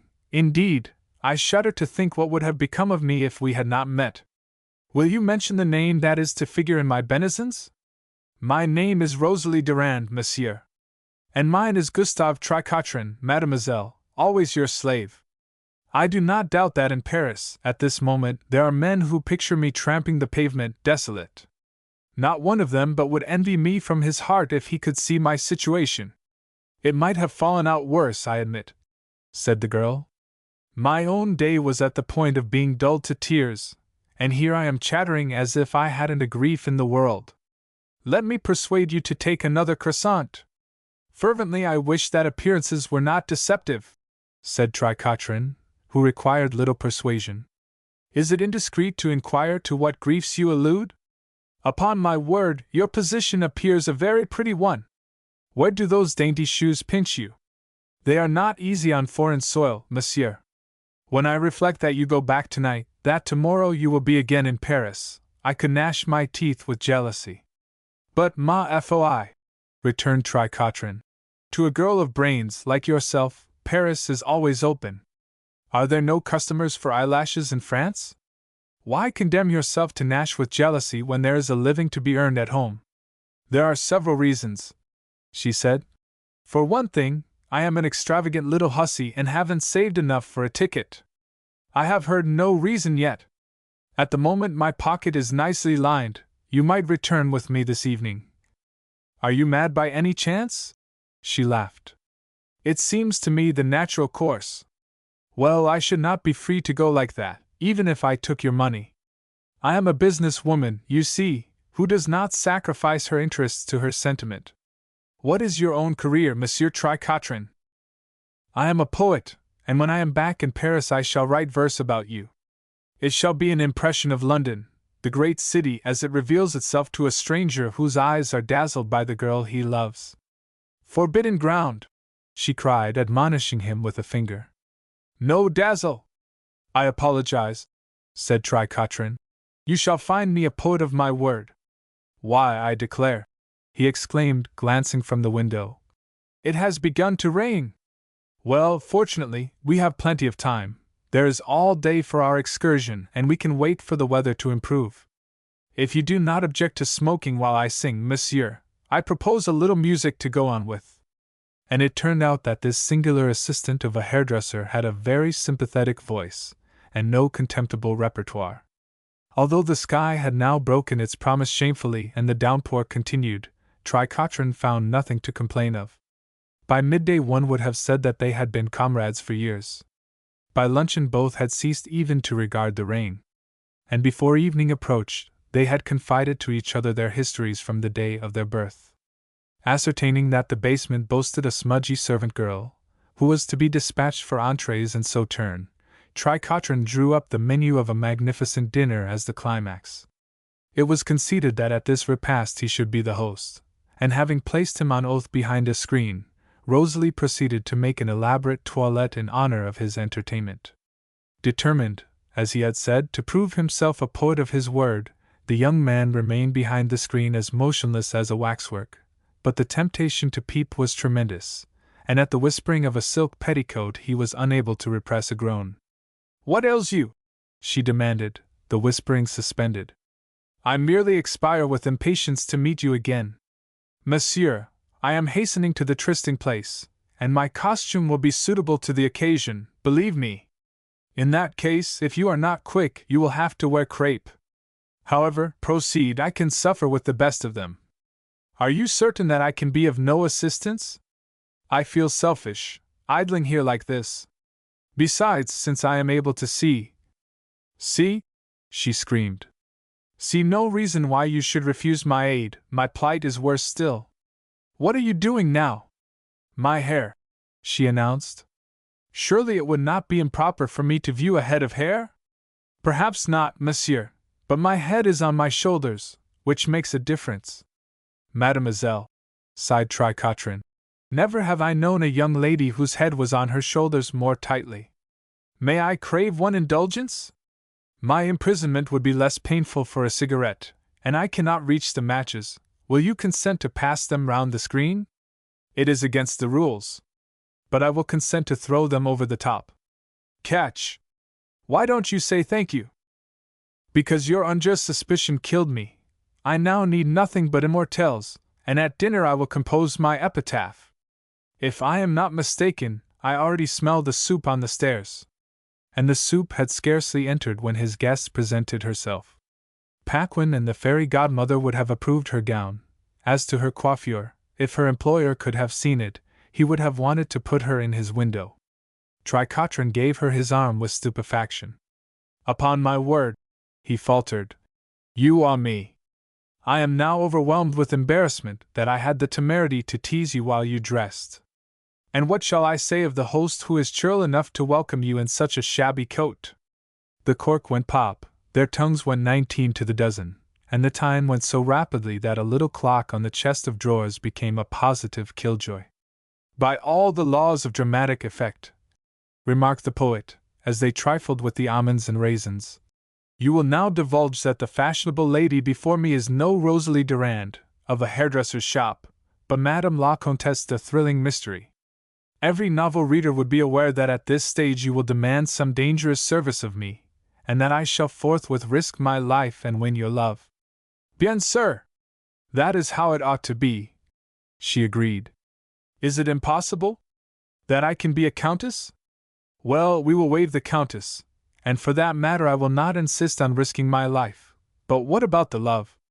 Without the rest, she demurred, the situation would be too commonplace. When I can tell you that I am a countess, I will say also that I love you. Tonight I am Rosalie Durand, a friend. By the way, now I come to think of it, I shall be all that you have seen in London. Why, I declare, so you will, exclaimed Tricotrin. Really, this is a nice thing. I come to England for the benefit of my education, and when it is almost time for me to return, I find that I have spent the whole of the day in a room. But you have, at least, had a unique experience in it? She queried with a whimsical smile. Well, yes, my journey has certainly yielded an adventure that none of my acquaintances would credit. Do you laugh at me? Far from it. By and by I may even spare a tear for you, if you do not spoil the day by being clumsy at the end. Ah, Rosalie, cried the susceptible poet, how can I bear the parting? What is France without you? I am no longer a Frenchman, my true home is now England. My heart will hunger for it, my thoughts will stretch themselves to it across the sea.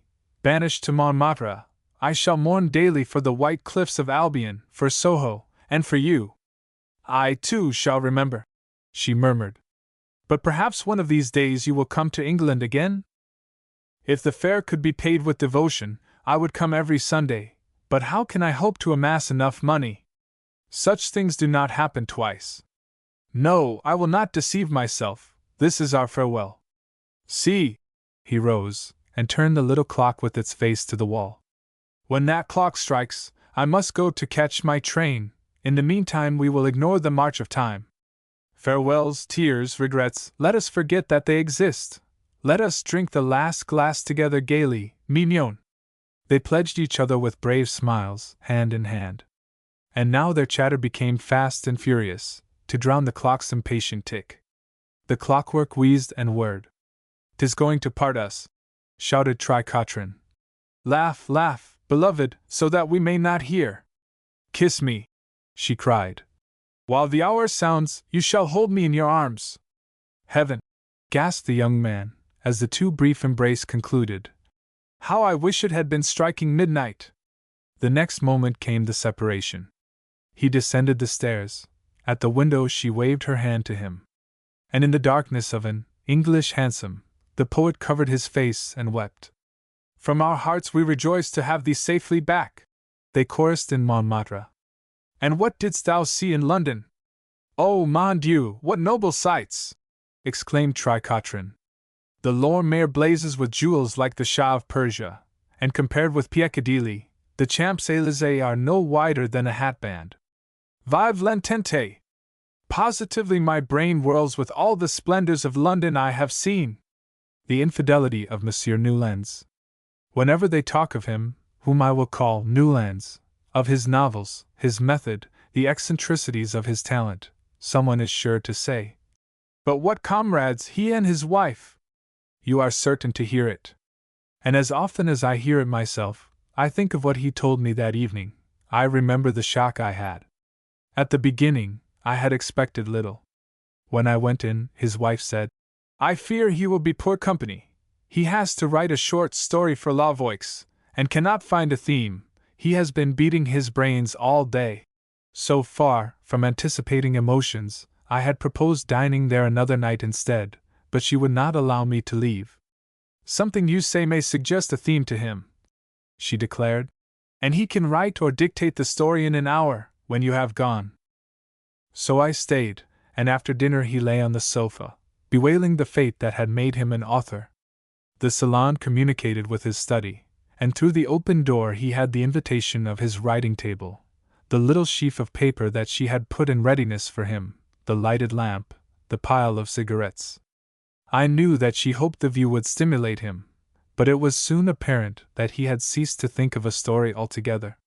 He spoke of one of the latest murders in Paris, one sensational enough for the Paris press to report a murder prominently, of a conference at the Université des Annales, of the artistry of Esther Lecain, of everything except his work. Then, in the hall, the telephone bell rang, and Madame Newlands rose to receive the message. "Allo! Allo!" She did not come back. There was a pause, and presently he murmured, "I wonder if a stranger has been moved to telephone a plot to me." "What?" I said. "It sounds mad, Hein? But it once happened, on just such a night as this, when my mind was just as blank. Really? Out of the silence a woman told me a beautiful story. Of course I never used it, nor do I know if she made use of it herself, but I have never forgotten. For years I could not hear a telephone bell without trembling. Even now, when I am working late, I find myself hoping for her voice. The story was so wonderful as that?" He threw a glance into the study, as if to assure himself that his wife had not entered it from the hall. "Can you believe that a man may learn to love, tenderly and truly love, a woman he has never met?" he asked me. "I don't think I understand you. There has been only one woman in my life who was all in all to me," he said, "and I never saw her." How was I to answer? I looked at him. "After all, what is there incredible in it?" he demanded. "Do we give our love to a face, or to a temperament? I swear to you that I could not have known that woman's temperament more intimately if we had made our confidences in each other's arms. I knew everything of her, except the trifles which a stranger learns in the moment of being presented, her height, her complexion, her name, whether she was married or single. No, those things I never knew. But her tastes, her sympathies, her soul, these, the secret truths of the woman, were as familiar to me as to herself." He hesitated. "I am in a difficulty.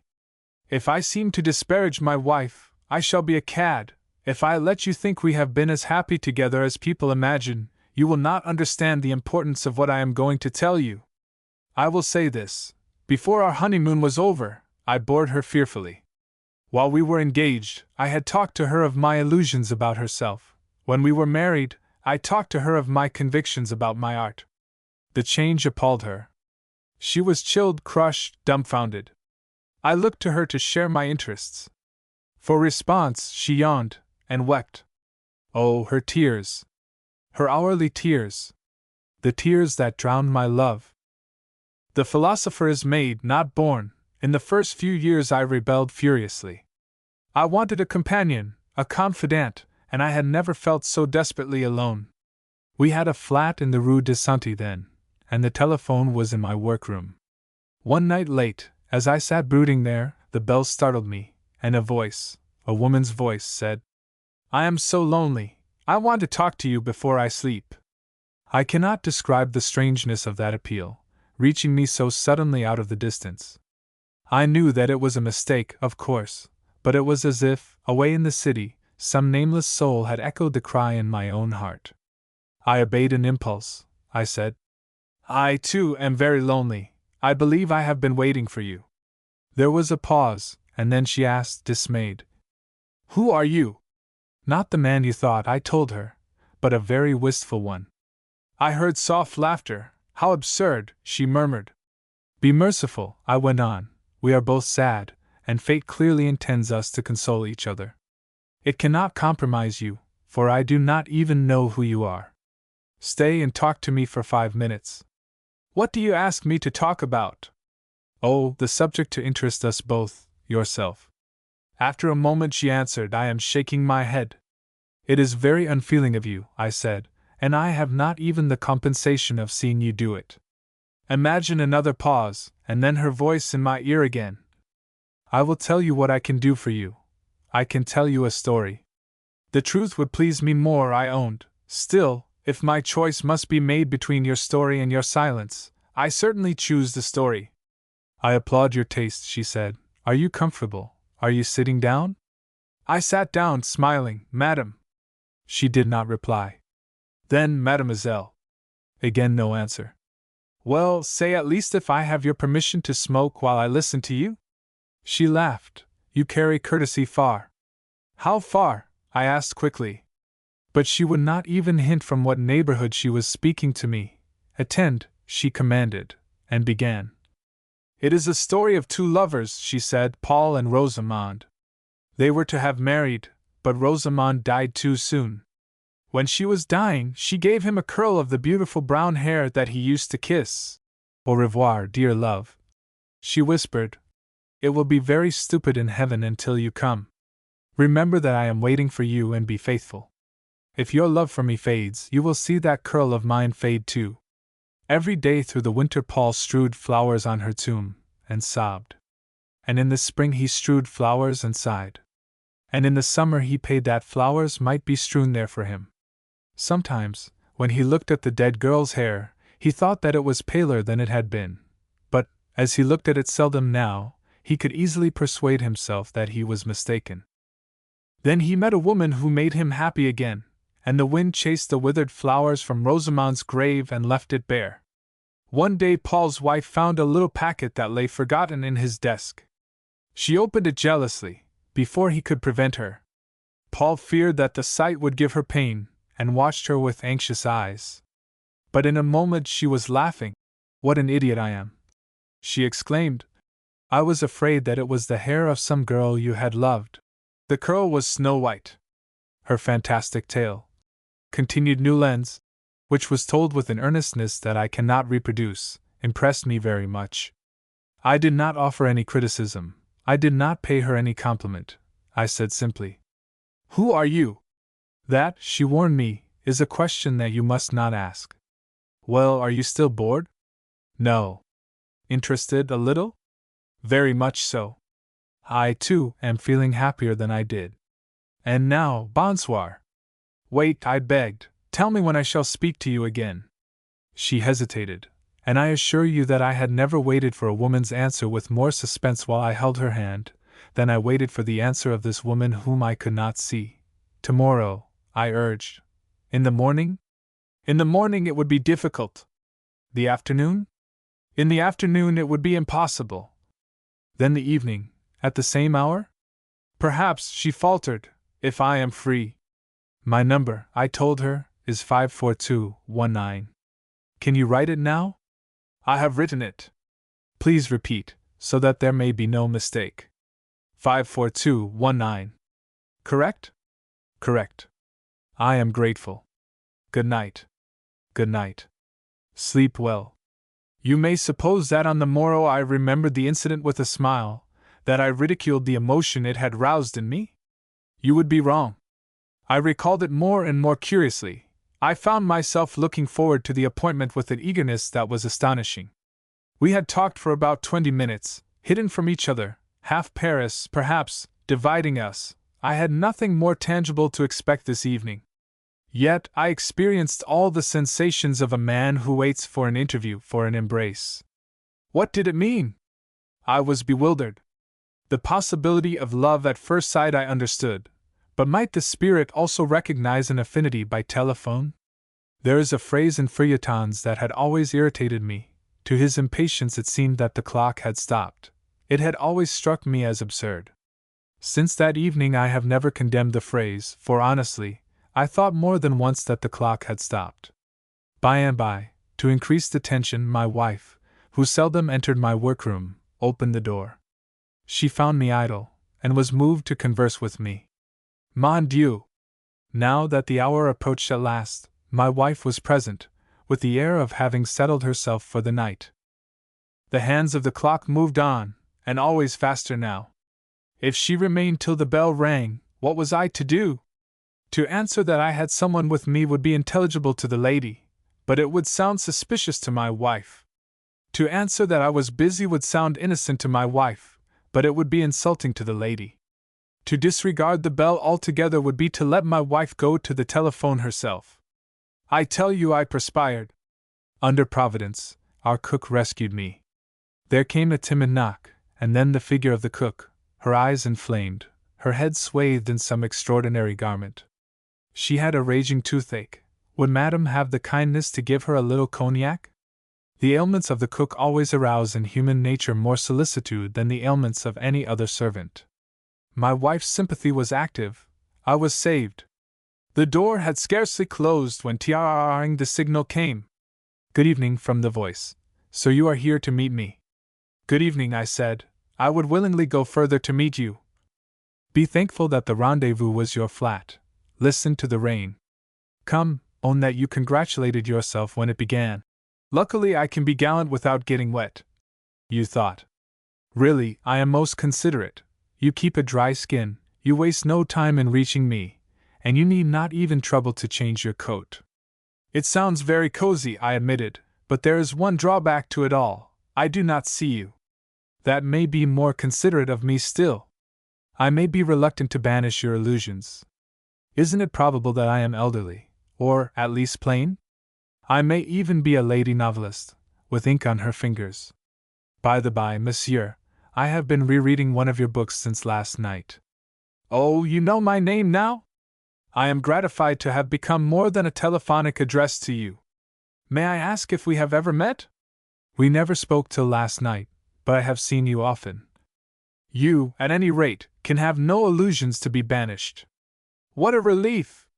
I have endeavored to talk as if I had a romantic bearing. Now that you know how I look, I can be myself. I await your next words with terror, she said. What shock is in store for me? Speak gently. Well, speaking gently, I am very glad that you were put on to the wrong number last night. At the same time, I feel a constraint, a difficulty. I cannot talk to you frankly, cannot be serious. It is as if I showed my face while you were masked. Yes, it is true, I understand, she said, and even if I were to swear that I was not unworthy of your frankness, you would still be doubtful of me, I suppose? Madam. Oh, it is natural. I know very well how I must appear to you, she exclaimed, a coquette, with a new pastime, a vulgar coquette, besides, who tries to pique your interest by an air of mystery.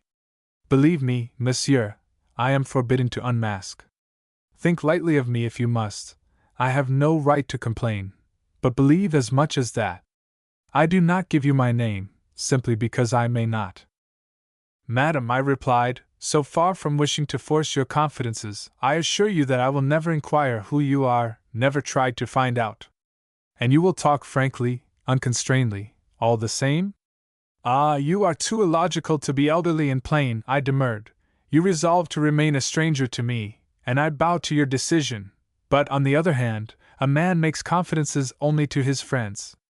There was a long pause, and when I heard the voice again, it trembled. Adieu, monsieur. Adieu, madam, I said. No sooner had she gone than I would have given almost anything to bring her back. For a long while I sat praying that she would ring again. I watched the telephone as if it had been her window, the door of her home, something that could yield her to my view. During the next few days I grudged every minute that I was absent from the room. I took my meals in it. Never had I had the air of working so indefatigably, and in truth I did not write a line, I suppose you have begun a new romance, said my wife. In my soul I feared that I had finished it. Newland sighed. He clasped his hands on his head. The dark hair, the thin, restless fingers were all that I could see of him where I Saturday some seconds past. I wondered whether there would be time for me to hear the rest before his wife returned. In my soul I feared that I had finished it, he repeated. Extraordinary as it appears, I was in love with a woman I had never seen. Each time that bell sounded, my heart seemed to try to choke me. It had been my grievance, since we had the telephone installed, that we heard nothing of it excepting that we had to make another payment for its use. But now, by a maddening coincidence, everybody that I had ever met took to ringing me up about trifles and agitating me 20 times a day. At last, one night, when expectation was almost dead, she called to me again. Oh, but her voice was humble. My friend, it is piteous when we love a woman, to hear her humbled. I longed to take her hands, to fold my arms about her. I abased myself, that she might regain her pride. She heard how I had missed and sorrowed for her. I own that she was dear to me. And then began a companionship, strange as you may find the word, which was the sweetest my life has held. We talked together daily. This woman, whose whereabouts, whose face, whose name were all unknown to me, became the confidant of my disappointments and my hopes. If I worked well, my thoughts would be, tonight I shall have good news to give her. If I worked ill, never mind, by and by she will encourage me. There was not a page in my next novel that I did not read to her, never a doubt beset me in which I did not turn for her sympathy and advice. Well, how have you got on? Oh, I am so troubled this evening, dear! Poor fellow! Tell me all about it. I tried to come to you sooner, but I couldn't get away. Like that. We talked as if she were really with me. My life was no longer desolate, the indifference in my home no longer grieved me. All the interest, the love, the inspiration I had hungered for, was given to me now by a woman who remained invisible. Newlands paused again. In the pause I got up to light a cigarette, and, I shall never forget it, I saw the bowed figure of his wife beyond the study door.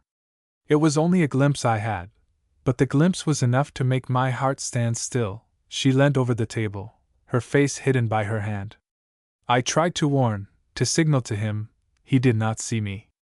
I felt that I could do nothing, nothing at all, without doubling her humiliation by the knowledge that I had witnessed it. If he would only look at me. Listen, he went on rapidly. I was happy, I was young again, and there was a night when she said to me, "It is for the last time."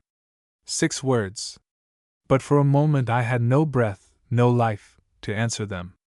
"Speak," she cried out, "you are frightening me." "What has happened?" I stammered. "Trust me, I implore you." I heard her sobbing, and minutes seemed to pass. It was horrible. I thought my heart would burst while I shuddered at her sobs, the sobbing of a woman I could not reach.